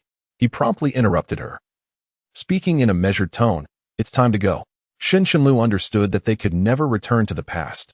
She nodded and turned to run towards the door, leaving behind a trail of tears. Chapter 64. A mother's worth inside the room. Li Yue, though occupied with bathing the child, found her thoughts drifting elsewhere. While she trusted Zhou Yang as a woman, she instinctively sensed a looming threat. Creak. The door swung open, revealing Zhou Yang entering with leftover food in hand. "Don't move. Let me take care of this," Li Yue said as she continued to wash the child. "Why should I leave it all to you? Whoever can manage should take care of it," Zhou Yang replied with a smile. "Has Shinjiqing left?" "Yes, she has." Li Yue wanted to inquire about their conversation, but the words caught in her throat. She hesitated, uncertain if her question would irritate her partner, even though he rarely lost his temper with her. Noticing her indecision, Zhou Yang preemptively remarked, "Shinshinlu is leaving." "Leaving? Where to? The capital?" "Yes, her family has arranged for her medical retirement, and the paperwork is complete." Upon hearing this news, a wave of inexplicable relief washed over Li Yue, though she was reluctant to admit it. Shinshinlu's presence had indeed imposed a considerable burden upon her. Not only was Shinshinlu well-born and beautiful, but her extensive knowledge and the fact that she and Zhou Yang had grown up as childhood sweethearts made it impossible for Li Yue to ignore her. Now that she was finally departing, it would be disingenuous for Li Yue to feign displeasure. With this thought, her worries dissipated, and a faint smile began to grace her lips, prompting Zhou Yang to chuckle inwardly. "Are you pleased?" Zhou Yang inquired, feigning a serious expression. Li Yue's heart raced, and she hastily clarified, "No, I don't want you to be upset." Zhou Yang softened his serious demeanor, gently ruffling her hair as he said, "I was merely joking. In truth, I am quite relieved that Shinshinlu is leaving, and you should feel the same. Are you truly happy?" "Indeed. You must understand that marriage is not merely a union of two individuals. It encompasses two families, even two lineages. Although contemporary society advocates for love based on freedom, a marriage lacking the blessing of family is destined to be fraught with challenges. Our family circumstances are particularly intricate. My parents would never accept a woman from the Shun family as my wife, making our relationship devoid of hope. Do you not find it regrettable, considering how beautiful, gentle, and devoted Shinjiching is? Even I, as a woman, can see her merits, Li Yue remarked. Zhou Yang chuckled. Perhaps I do. But I refuse to dwell on such thoughts. Why not? Because I have found a woman far superior to Shun Qinlu. She is beautiful, gracious, gentle, and kind, capable of tolerating all my bad temper and flaws, and she is willing to bear my children. With her, I feel utterly content, Zhou Yang said tenderly. Upon hearing such a heartfelt confession, Li Yue felt her heart race uncontrollably, and her cheeks flushed with a rosy hue. Just as she pondered how to respond to Zhou Yang, their little one, Bauer, suddenly piped up in a sweet voice, "Daddy, who is that woman you mentioned? Have I met her?" "Yes, you have. Her name is Li Yue," Zhou Yang answered earnestly. "Isn't that Mommy?" "Indeed. Mommy is the best woman in the world and also Daddy's most beloved." However, before Li Yue could bask in the warmth of this revelation, the next scene left the young couple both amused and bewildered. Bauer suddenly wore a serious expression, her eyes welling with tears, and pouted her little lips, saying, "Daddy is bad. Bauer is Daddy's most beloved person." Zhou Yang couldn't help but burst into laughter. Indeed, she was his little darling, speaking such heartwarming words. Meanwhile, Li Yue looked at her precious daughter with a mix of exasperation, wondering if she had inadvertently given birth to a little rival who was now envious of her mother's affection. Seeing Zhou Yang chuckling beside her, Li Yue playfully scolded, "This is all your fault." Zhou Yang lifted their daughter from the basin, wiping her dry while soothing her. "Bauer, be good. Mommy is Daddy's most beloved woman. And you are Daddy's most cherished girl." The little one, still struggling to grasp the distinction between a woman and a girl, curiously asked, "Daddy, am I not a woman?" "You are still a little child. You'll become a woman when you grow up." "Then I must grow up quickly." Watching Zhou Yang earnestly reassure their daughter, Li Yue couldn't help but shake her head, her heart sweetened like honey. After giving Bao a bath, the couple took a quick shower themselves. Subsequently, Li Yue organized the items Zhou Yang had brought home that afternoon, while Zhou Yang continued to translate his manuscript. "Why did you buy so much candy?" "We still haven't finished the last batch," Li Yue asked, glancing at the 2 bags of candy on the floor with concern. Zhou Yang smiled and replied, "The candy is for fourth sister. She will soon be in confinement, and you can deliver it to her." "Yes, you are so thoughtful." Li Yue continued, "Yesterday, Mother mentioned that with 2 pregnant women at home needing nourishment, the brown sugar is running out quickly. She wanted to get some sugar tickets, but it was hard to arrange. I didn't expect you to have already prepared it. Indeed, our parents and siblings have supported us immensely in the past. Now that I can earn a living, I naturally cannot forget them," Zhou Yang said with a smile. "Right. By the way, since things have been relatively quiet lately, should we pay a visit to your parents?" Li Yue suggested suddenly. Zhou Yang was tempted by the idea, but recalled an impending event, shaking his head. "Let's wait a bit. This manuscript is urgently needed. Once I finish the translation, we can go." "That works. Since you know the address, why don't you write a letter to inform them of our well-being?" Li Yue proposed. Zhou Yang considered it and agreed, thinking it was a good idea. After all, he has been married for over 4 years, yet his parents remain unaware of the existence of Li Yue and Bayer. It is high time to inform them, lest we catch them off guard later. "I will take care of it. In a few days, our family will make a trip to the county town and send them a family portrait," Zhou Yang declared. "Indeed, that is only proper." After saying this, Li Yue suddenly blushed and asked, "What kind of person is my mother-in-law? Will she dislike me?" Zhou Yang set down his pen, smiled, and replied, "My mother comes from a prominent family and indeed hoped I would find a girl of equal standing. In the past, she would not have favored someone like you." "Then what should we do?" Li Yue asked nervously. However, Zhou Yang quickly reassured her, "But now you need not worry. The Zhou family has fallen on hard times, and my mother will no longer hold such prejudices regarding social standing. Moreover, my mother has always been fond of me. If she learns that you have been caring for me all these years, she will undoubtedly adore you." "Really?" Li Yue exclaimed. "Of course. And let us not forget our trump card," Zhou Yang added. "What trump card? I'm not aware of it." Zhou Yang pointed to the little girl playing with a wind-up frog on the kang and said, "Look at her. Who could resist such a beautiful and adorable child? Even for Bayer's sake, my mother would not dare to put you in an awkward position." Upon hearing this, Li Yue couldn't help but chuckle and remarked, "I never imagined I would have a day where my status is elevated by my daughter." That night passed without a word.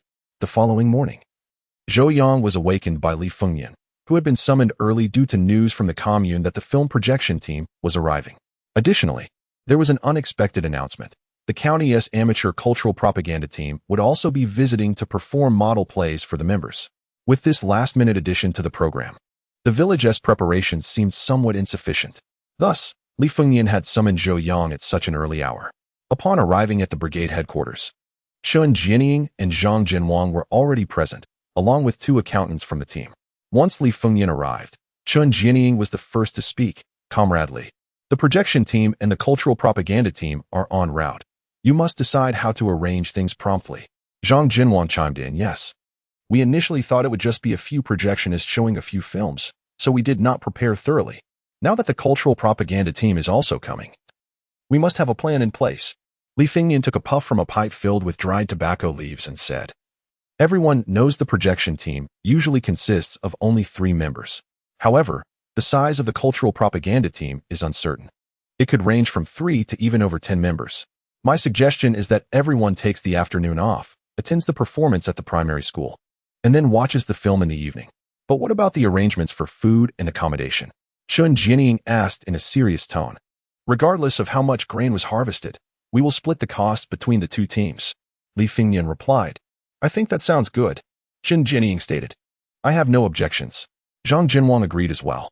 With the main officials in agreement, the others naturally had no dissenting opinions. Soon, the village's loudspeaker announced that work would proceed normally in the morning, but the afternoon would be devoted to rest, culminating in a film screening in the evening. Upon hearing this news, the entire village, young and old alike, was filled with immense joy. In an era sorely lacking in entertainment, the prospect of watching model operas and open-air films was a rare and exciting event. Throughout the morning, villagers of all ages engaged in lively discussions about the upcoming festivities. Brimming with anticipation, around 10 o'clock, the projection team and the artistic propaganda troupe arrived, a group of 11 individuals driving 4 horse-drawn carts. Following a brief welcoming ceremony, they busied themselves at the designated venue in the village. By the time lunch arrived, a makeshift stage had been erected. The meal was served at the commune's headquarters, consisting of a hearty stew accompanied by steamed buns. The fare was not extravagant, yet it was satisfactory. As soon as they finished their meal, the villagers braved the scorching sun to head to the primary school, eager to secure good seats. Zhou Yang, however, chose not to join the throng. Instead, he gathered a few brothers-in-law and brought several iron buckets to the school, filling them with refreshing well water. He genuinely worried that some villagers might suffer from heat stroke in the sweltering midday sun. At 2:30 in the afternoon, the performance officially commenced. According to the schedule set by the artistic propaganda troupe, 2 model operas were to be staged that afternoon in Baobaoliang village. The first was the classic The White-Haired Girl. The tale of the white-haired girl is widely known among the populace, yet its appeal remained strong. And even before the performance began, the area in front of the stage was packed with eager spectators. As the familiar music began to play, the actors emerged slowly from behind a simple curtain, signaling the start of the show. The north wind blows, snowflakes flutter down, snowflakes drift down as the year arrives. My father left to hide from the debt for 7 days, and he still hasn't returned by New Year's Eve. As the beloved melody filled the air, the audience could not help but hum along, and the atmosphere grew increasingly vibrant. When they witnessed Huang Shuren's brutality towards Sierra at the White Tiger Hall, many in the crowd were moved to tears. By the end of the first half, the audience was already in tears, with some villagers weeping openly while others stifled their sobs, their hearts weighed down by a collective fury. While the intense performance unfolded on stage, Zhou Yang sat idly in the audience, entertaining his little girl. Although The White-Haired Girl is considered a classic, Zhou Yang had seen it no less than 10 times. In addition to this version, he had also watched the operatic and cinematic adaptations. Consequently, the makeshift stage and second-rate actors elicited little interest from him. Bao Bao, too, was disinterested. The little girl could hardly comprehend the performance, and given that she napped every afternoon, her eyelids were heavy with sleep. To avoid disturbing the engrossed Li Yue, Zhou Yang cradled his daughter in his arms for a brief respite. Just as Bao Bao drifted off to sleep, Zhou Yang spotted 2 familiar figures in the crowd, Qingang and Liang Yu. This marked the first time he had seen Qingang since his injury. After nearly 20 days of recuperation, it was evident that the injuries of this individual had healed, no longer resembling the mummified figure he was during the commendation meeting. At that moment, Chen Gang sat in one of the front rows, with Liang Yu, the young female intellectual, beside him. The sight of these two together had ceased to surprise the villagers, as they were well aware that the second son of Captain Chun had proposed to the young intellectual and that she had accepted. The villagers regarded this union with envy. For among Captain Chen's 3 sons, 2 were marrying city-bred intellectuals, a stroke of good fortune indeed. However, Zhou Yang noticed something amiss in their demeanor, an awkwardness that grew more palpable with each glance. Typically, couples who had set their engagement would be enveloped in warmth and anticipation for their shared future. Free from the mundane concerns of daily life, their eyes brimming with affection for one another. Yet, from across the crowd, Zhou Yang observed that the two exchanged no meaningful communication. Their fleeting glances barely acknowledged each other, akin to strangers. Furthermore, he could detect a hint of concealed disdain and aversion in Liang Yu's gaze. There was an underlying issue between them. While the specifics remained unclear, Zhou Yang sensed that Liang Yu did not harbor feelings for Chen Gang. This was not entirely unexpected, although Liang Yu's family circumstances did not rival those of Xin Lu. They were still quite respectable. A native of Jinsheng, her parents were legitimate steel factory workers, enjoying the rations provided by the city. With her prideful disposition, it was unlikely she would find appeal in someone like Chen Gang, a mere peasant. Moreover, Zhou Yang recalled that Liang Yu had once pursued him, expressing her fondness for cultured, educated individuals who possessed good looks. Clearly, Chen Gang, a semi-literate who had not even completed middle school, did not fit her criteria. Yet, if that were the case, why would she agree to marry him? To dislike someone yet proceed with marriage implied coercion. Considering the family dynamics of the Chen household, Zhou Yang deemed this possibility highly plausible. After all, the Chen family had a history of forcing young intellectuals into such arrangements. Years ago, Chen Gang's elder brother, Chen Tai, had similarly resorted to underhanded tactics to secure a wife. However, Liang Yu was not Lin Wan. She was not of the frail disposition that would allow the Chun family to manipulate her. In an instant, Zhou Yang found himself lost in contemplation. Chapter 66, Writing to Parents. The second performance featured the play Taking Tiger Mountain by Strategy, which, in contrast to the tear-jerking white-haired girl, was primarily characterized by its fervent and suspenseful narrative. Yet, Zhou Yang remained uninterested, having watched this production countless times, to the point of memorizing portions of its dialogue.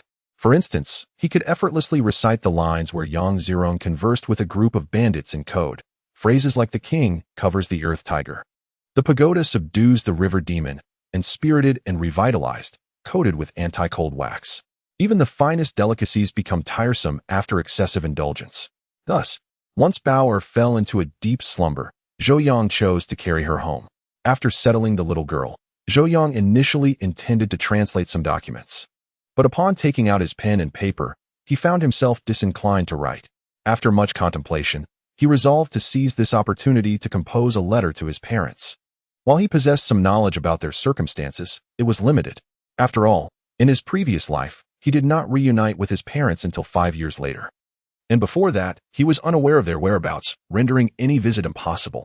As for their life at Dongguan Farm, he had only heard snippets from them in later years, though they were often reluctant to discuss that chapter of their lives. For them, that period was shrouded in darkness, and each recollection felt like reopening old wounds. However, even the few words they shared painted a vivid picture of their hardships. Unlike Zhou Yang, who had a relatively normal experience, his parents' situation was somewhat unique, akin to that of Yengengdo. To make matters worse, Zhou Yang later learned that the Dongguan farm where they resided was no ordinary farm. The conditions there were exceedingly harsh, and the environment was dire.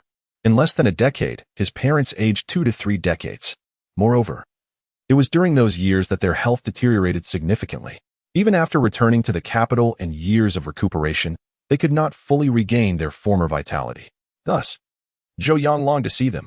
He wished to alleviate their yearning for their child and to provide them with financial support and supplies to improve their living conditions. Given his current earning capacity, he could easily support both of them. However, upon contemplating the impending event concerning the Laochen family, he hesitated. That event not only pertained to a precious life, but also represented the best opportunity to decisively address the Chun family's malefactors. If he were to leave at this juncture, he would miss the chance to dismantle their nefarious influence once and for all. Therefore, he resolved to wait. The letter paper was thin, yet his heart felt heavy as he lifted the pen. In both this life and the last, this was Zhou Yang's first letter to his parents. Previously, he did not know their address, and later, with the advent of modern communication, letters became unnecessary. Grasping the fountain pen, he found himself unable to write. There were countless words of longing he wished to express, yet he did not know how to begin. After a considerable time, Zhou Yang calmed his agitated heart and finally wrote a line. Dear Mom and Dad, this is Zhou Yang. Seasons have changed, and 5 years have passed since we last parted. After half an hour, Zhou Yang completed the letter. He first inquired after his parents' well-being and then shared aspects of his life, informing them that he was doing well, had married, and had a remarkably intelligent and lovely daughter. He also mentioned that once things settled down, he would bring his wife and daughter to visit them. Beyond this, he refrained from discussing other matters, such as policies or their future. It was not that he did not wish to speak of these topics, but rather that he could not. Zhou Yang was acutely aware of the unique circumstances surrounding his parents, where every letter was subject to scrutiny. Once such matters are inscribed in a letter, there is a considerable likelihood they may be intercepted. Moreover, certain conversations are best held face-to-face with one's parents, as they are ill-suited for written correspondence and could easily provide ammunition for others. Bauer slept soundly until 5:30 in the afternoon, and by the time she awoke, Zhou Yang had already prepared dinner. Meanwhile, Li Yue had yet to return. The enthusiastic applause emanating from the primary school indicated that the splendid performance was still underway. Around 6 o'clock, the model opera concluded its performance. Through the courtyard wall, Zhou Yang observed the villagers making their way home in small groups, each carrying a stool. Their faces adorned with joyous smiles as they recounted the earlier show. Zhou Yang couldn't help but reflect on how easily satisfied the common folk of this era were. Considering the abundance of material wealth in later generations, with a plethora of cultural products and entertainment options at their disposal, it is striking that their spirits remain unfulfilled. It would be beneficial for everyone to return to this time and experience the predecessor's understanding of happiness, knowing that his wife was on her way home. Zhou Yang promptly set the table and prepared the water, ready to serve dinner upon Li Yue's return. Sure enough, it was not long before she arrived. Her radiant smile revealed that the afternoon's performance had been delightful, filling her with joy. You're back. Was the show enjoyable? Zhou Yang inquired while serving the meal. It was exceptionally entertaining, particularly taking Tiger Mountain by strategy. Truly magnificent. Yang Zirong is indeed a towering hero, Li Yue exclaimed, realizing that her husband had sacrificed witnessing such a captivating performance to care for their daughter. She felt a pang of guilt. I should have taken care of Bauer this afternoon, she admitted. Zhou Yang smiled gently, interrupting her. Do not blame yourself. In truth, I am not particularly fond of these two plays. I have seen them several times while in the capital, and I have grown weary of them. Is that so? She asked, intrigued. Indeed. I could recite the plot by heart. He then cleared his throat and, in front of Li Yue, began to enact the most thrilling segments. Bandit. Moru, which way are you sneaking? What is your price? Yang, whatever you wish for, it shall come to pass. If you desire milk, your mother will come. If you long for your family, your uncle shall arrive.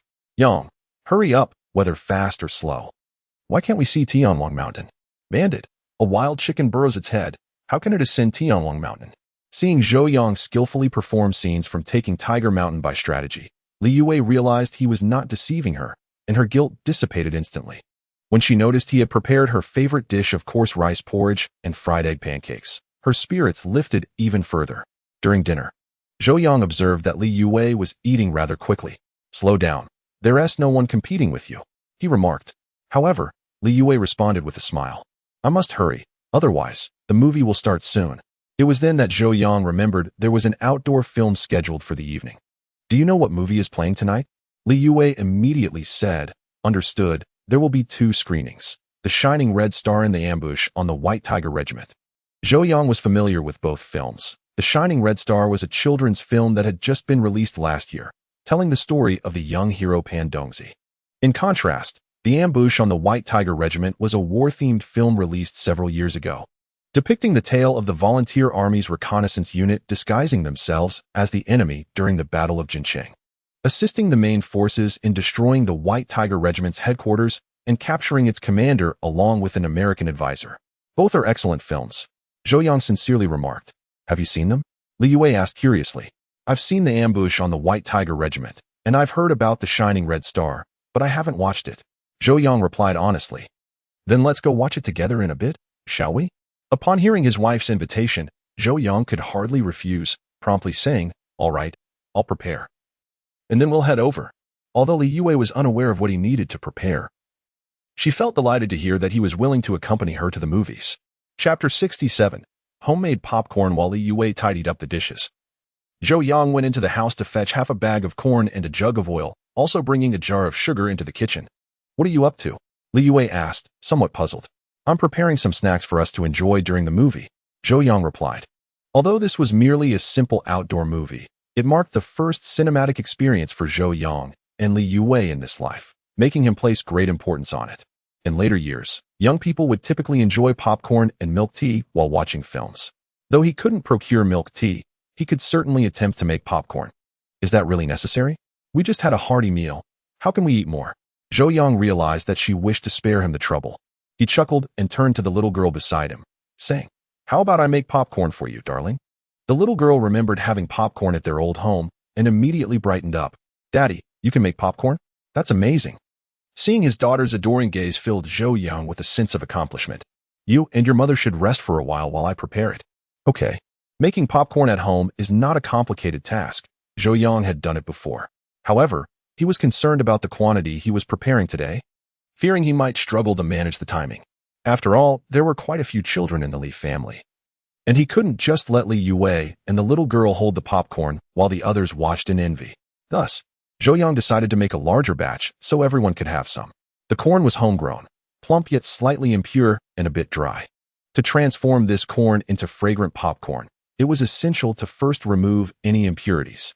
This step was straightforward, and Zhou Yang completed it quickly. Next, he used a damp cloth to rub the carefully selected corn kernels, ensuring they were cleaner while retaining some moisture to prevent them from becoming too dry. Zhou Yang understood that the best approach would be to wash the corn thoroughly and then let it dry. Regrettably, that approach proved to be too time-consuming. And with less than an hour remaining until the film screening, it was evident that such a method would not suffice. Thus, Zhou Yang had to resort to alternative measures. He then commenced the critical process of heating the pot. This step required patience, as it was imperative for the pot to heat evenly. The more uniformly the pot warmed, the more consistently the popcorn would pop, ensuring that all kernels would burst rather than some remaining unpopped. Once the pot reached the desired temperature, Zhou Yang began to add sugar. Although it was possible to add sugar after the popcorn had popped, Zhou Yang preferred to combine the oil, popcorn, and granulated sugar in the pot from the outset, believing that this method would impart a delightful caramel flavor to the finished product. As the oil and sugar warmed slightly, he added corn in a ratio of 1:2, ensuring that the kernels were just enough to cover the bottom of the pot. He then maintained a high flame, stirring continuously to ensure even heat distribution. When the first kernel began to pop, he swiftly covered the pot and reduced the heat. Before long, the first batch of popcorn was ready. As Zhou Yang lifted the lid, the mother and daughter duo watching nearby widened their eyes in astonishment. The large iron pot was filled to the brim with popcorn, each piece the size of a thumb and exuding an irresistible aroma. Both Bauer and Li Yue could not help but swallow in anticipation. Zhou Yang transferred the freshly made popcorn into a prepared bamboo sieve and placed it outside. As the caramel-coated popcorn was sticky to the touch, Zhou Yang cautioned, "Don't rush to eat. Let it cool first." However, the little girl, already salivating, pleaded with her mother for a taste before it had even fully cooled. Li Yue, unable to resist her daughter's enthusiasm, relented and allowed her to sample a few pieces. The sweet and fragrant popcorn was utterly delightful, and the little girl was instantly enchanted by the treat. Zhou Yang felt a deep sense of satisfaction seeing his beloved daughter enjoying the snack. Recognizing her fondness, he decided to prepare another batch. After completing 2 pots of popcorn, Zhou Yang turned his attention to creating a beverage. In his view, crafting drinks was not a matter of great skill, but rather a blend of chemical elements. Given sufficient ingredients, he could concoct any flavor of drink, including cola and Sprite. Unfortunately, he was left with only water and sugar, so he opted for a simple fruit tea. Dissolving sugar in water, he sliced cucumbers and borrowed 2 peaches from the neighbor, Old Yang, dicing them into small pieces. He combined all the ingredients into a bowl, resulting in a rudimentary fruit tea. Of course, on a sweltering summer day, a drink without ice lacked soul. Knowing that his father-in-law had nitrate at home, Zhou Yang filled a bamboo sieve with popcorn, covered it with a steaming cloth, and headed to the old residence. Do not inquire how Zhou Yang was aware of the Li family's possession of nitrate. It was common knowledge that the clumsy Burly fellows from the Li family often ventured to the back mountain reservoir with their homemade black powder to fish. Black powder is not available for purchase and must be made in-house, and without nitrate, how could one create black powder? When Zhou Yang arrived, I had just finished dinner with my family, all gathered under the eaves, engaged in lively conversation. Upon seeing Zhou Yang approaching with a bamboo sieve, my sister-in-law, Lin Aiji, quickly inquired, "Uncle, have you eaten? We still have porridge and bread inside." Zhou Yang promptly replied, "I've already eaten. I made some popcorn earlier out of sheer boredom and brought it for the children to try." Popcorn. Everyone was taken aback, as they had never heard of a popcorn maker in the village. The children, however, were oblivious to such details and flocked over at the mention of popcorn. Zhou Yang placed the bamboo sieve on the small dining table and instructed my sister-in-law to distribute it among the children. As the steaming cloth was lifted, everyone was astonished.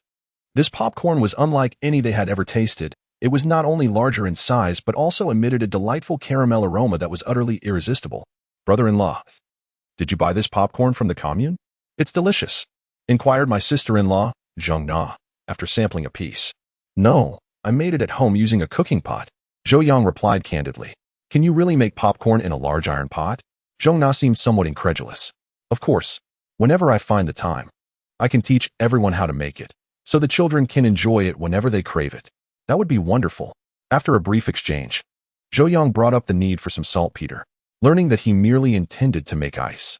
Li Fengyan said nothing further and instructed Li Jianguo to fetch a small packet for Zhou Yang. Content with his acquisition of saltpeter, Zhou Yang left the old residence with satisfaction. Upon returning home, he diligently set about making ice. At last, just as the movie was about to begin, his ice was ready. He placed the ice cubes into a military green thermos and poured in the prepared fruit tea, thus crafting his homemade chilled beverage.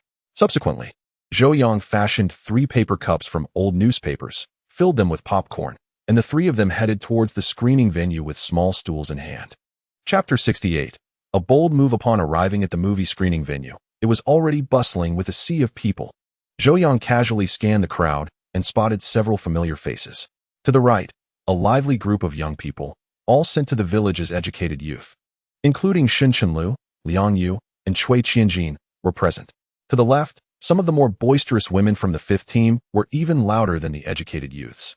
In a less conspicuous corner behind, Zhou Yang noticed a few individuals of particular standing residing in the livestock shed, including that little rascal, Yin Wenhui.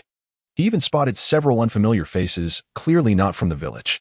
It must be said that the allure of outdoor cinema in this era was truly immense. As Zhou Yang approached, Li Jianguo immediately called out, "Xiaowei, over here." Li Xiaowei, knowing her brother had saved her a spot, eagerly pulled Zhou Yang along. When the family of 3 reached the front, they indeed found 2 stools saved by Li Jianguo. After settling down, Zhou Yang recalled the little rascal Yin Wenhui and turned to the girl in his arms, saying, "Bauer, shall we share some popcorn with that big brother over there?" "Okay. Mommy says we should share delicious food with our friends," Bauer replied sweetly. Zhou Yang subsequently exchanged a few words with Li Yue before cradling Bauer and moving towards the side. Upon reaching Yin Wenhui, Zhou Yang noticed that he hadn't even brought a small stool. However, considering the situation at the livestock shed, it was likely that there were indeed no tables or chairs available. "Uncle Zhou." Upon seeing Zhou Yang, Yin Wenhui greeted him enthusiastically. "Have you eaten?" Ever since Yin Gungdong's return, Zhou Yang had ceased to deliver meals to them. This was partly because he had left them a substantial amount of rice and flour, which could sustain them for nearly half a month if rationed properly. Moreover, their status dictated a certain distance. Growing too close would inevitably invite gossip. Thus it was prudent to maintain some separation. "I've eaten, just made some porridge." The little one claimed it was porridge, but it was evident that it consisted solely of that. Zhou Yang couldn't help but feel a pang of sympathy.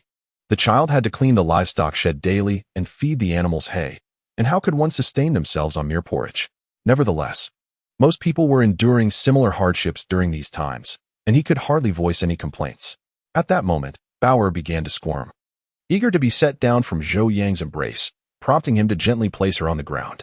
Almost immediately, the little girl extended the paper cup she was holding towards Yin Wenhui, her sweet voice ringing out, "Big brother, this is for you."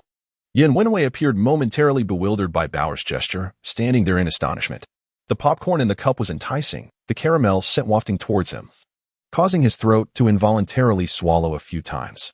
However, The little girl shook her head, saying, "Thank you, little sister, but you should eat it." Zhou Yang observed this thoughtful child and couldn't help but nod in approval. It was no wonder that he later rose to such a high position. Such integrity was truly admirable. "Go on, this is for you from Bauer. If you don't accept it, she will be sad," Zhou Yang urged. After a brief moment of hesitation, Yin Wenwei took a few kernels from the cup and expressed his gratitude once more to both Bauer and Zhou Yang. However, to Zhou Yang's surprise, Bauer directly handed the cup to Yin Wenwei, earnestly insisting, "Take it all." Noticing Yin Wenwei's inclination to decline, Zhou Yang interjected, "Just take it. We have more at home." The little girl, this time, did not refuse and finally accepted the cup from Bauer's hands. Having fulfilled the popcorn delivery, Zhou Yang did not linger and returned to his seat with Bauer in his arms.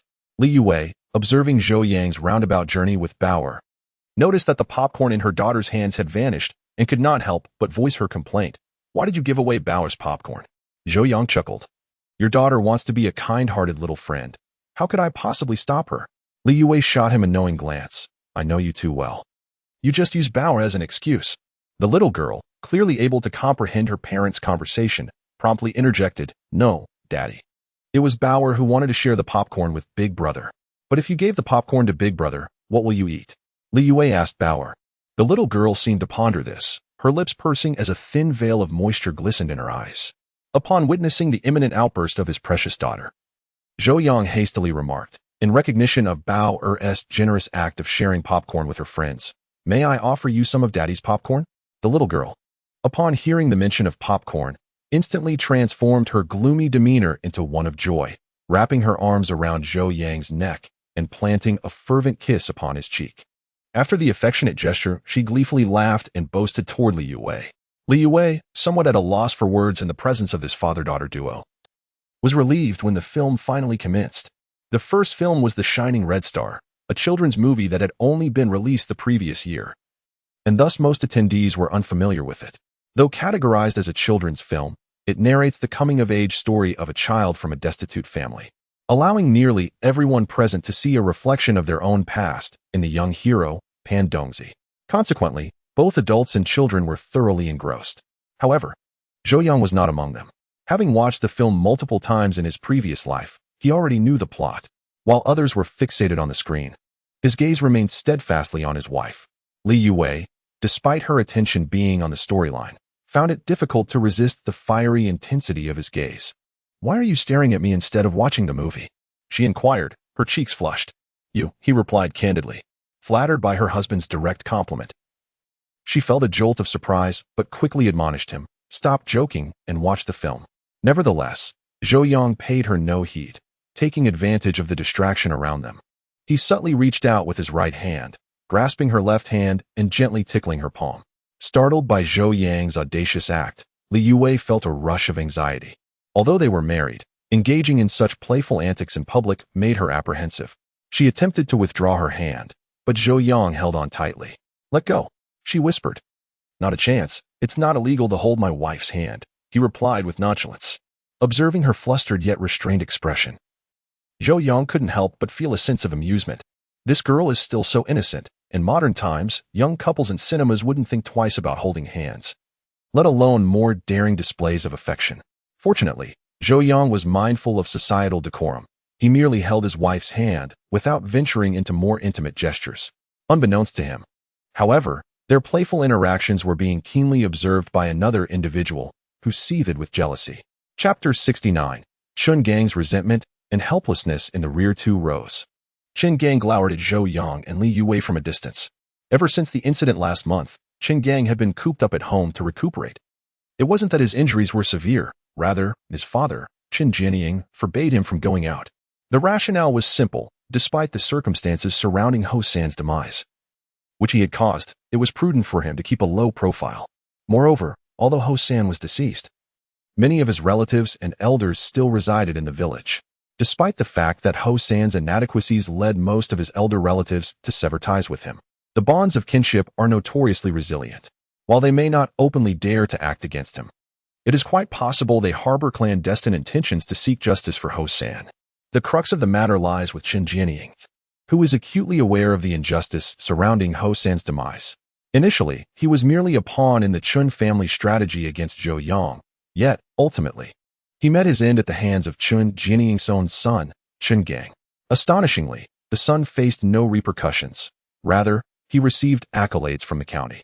Had Hosan been privy to such an outcome, he would likely have been enraged enough to overturn his own coffin.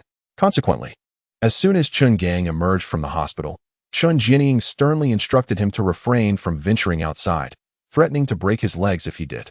Today, after much anticipation, Chun Gang was in high spirits. However, upon spotting Zhou Yang and Li Yue ahead, his mood soured considerably, as they were exceedingly bothersome to him. Chun Gang had harbored feelings for Li Yue since childhood, and as an adult, he implored his father to propose to her family. Regrettably, the Li family looked down upon him, and Li Yue herself treated him with disdain. Ultimately, he was compelled to watch as Li Yue married the outsider Zhou Yang.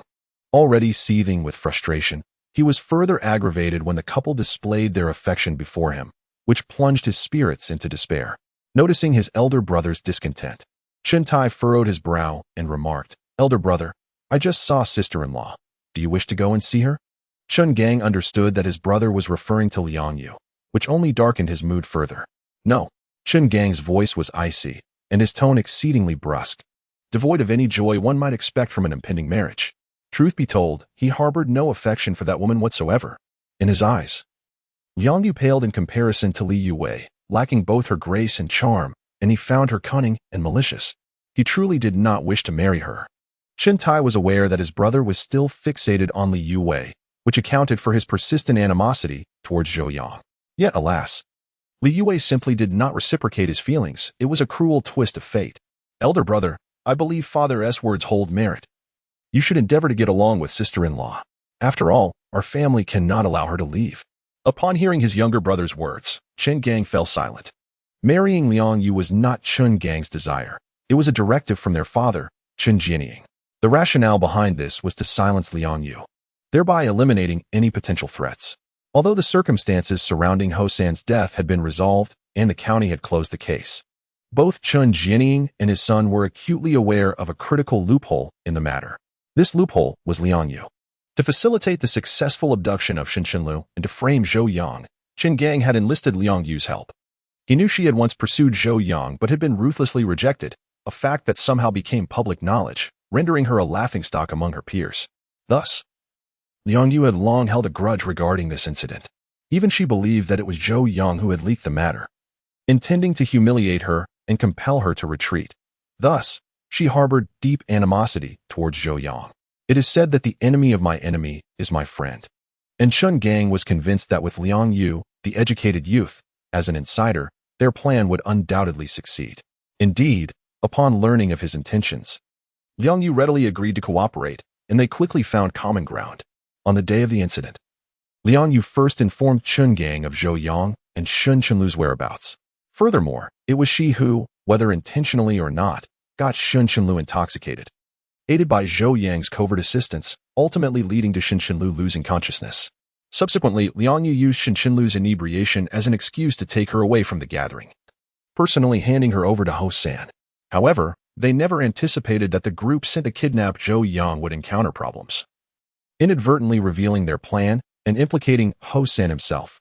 When the entire village gathered to search for Hosan, in a moment of panic, Liang Yu struck herself with a stone and feigned unconsciousness to distance herself from the entire affair. Even more unexpected was Chun Gang's choice to resort to murder to safeguard his secret. Ultimately, Hosan was killed, and the two young men he had brought along were beaten to the brink of death before being captured. With Hosan silenced forever, he could not speak. But Liang Yu could, and she possessed a general understanding of the entire situation, knowing that Hosan had been summoned by Chun Gang. It was not difficult to deduce that his death was indeed a result of Chun Gang's murderous intent. Consequently, after Hosan's demise, Liang Yu deliberately avoided the Chun family. Chun Jianying realized that Liang Yu had uncovered the truth. If she were to disclose the events, not only would his second son face dire consequences, but he himself, as the production team leader, along with his eldest son working at the granary and his youngest son teaching at the elementary school, would also suffer. To eliminate this threat, Chun Jianying personally approached Liang Yu, threatening her with a choice: either marry Chun Gang and become a daughter-in-law of the Chun family, or face mutual destruction. In his view, only by marrying into the Qin family would Liang Yu keep this secret safe. Left with no choice, Liang Yu reluctantly accepted Chun Jianying's proposal to marry Qin Gang. Thus, arrangements were made for the Qin family to present a betrothal gift, and preparations for the wedding commenced. After a prolonged silence, Qin Gang sighed and said, "I understand. I will go look for her shortly." In truth, Qin Gang felt that his father's actions were somewhat excessive. After all, Liang Yu had participated in the affair, making her an accomplice, and it was unlikely she would divulge the matter to others. However, his father was the absolute authority at home. If he insisted that Qin Gang marry Liang Yu, there was no room for dissent. "Brother, I actually think that sister-in-law is quite good. She is fair-skinned and comes from a good family, plus she is a high school student. What more could you want?" Qin Tai comforted him. "If she is so wonderful, why don't you marry her?" Qin Gang retorted coldly. He was well aware that his youngest brother, despite appearing as a timid scholar, harbored a devious mind, and many of their father's ideas were instigated by him. "Brother, I don't oppose marrying the educated youth Liang, but father does." Qin Tai replied nonchalantly. "Why does he disagree?" "He desires for me to pursue the daughter of Director Jian," Qin Taidao remarked. "Isn't Director Jian's daughter that rotund girl with a uniform girth?" Qin Gang inquired, his face a portrait of astonishment. He had encountered the daughter of Jian Wenming, the chairman of the Commune's Revolutionary Committee, and found her appearance rather unremarkable. Standing at a mere 5 feet tall and weighing around 200 pounds, she resembled a gas canister from a distance. "Well, how about we exchange?" Qin Gang's expression underwent a series of transformations before he ultimately declared, on second thought, that plump girl is even less desirable than Liang Yu. Though Liang Yu may possess a few cunning traits and cannot be deemed gentle or kind, at least she is somewhat tolerable. However, Jian's daughter truly is an eyesore. Even in the dark, she would remain unappealing.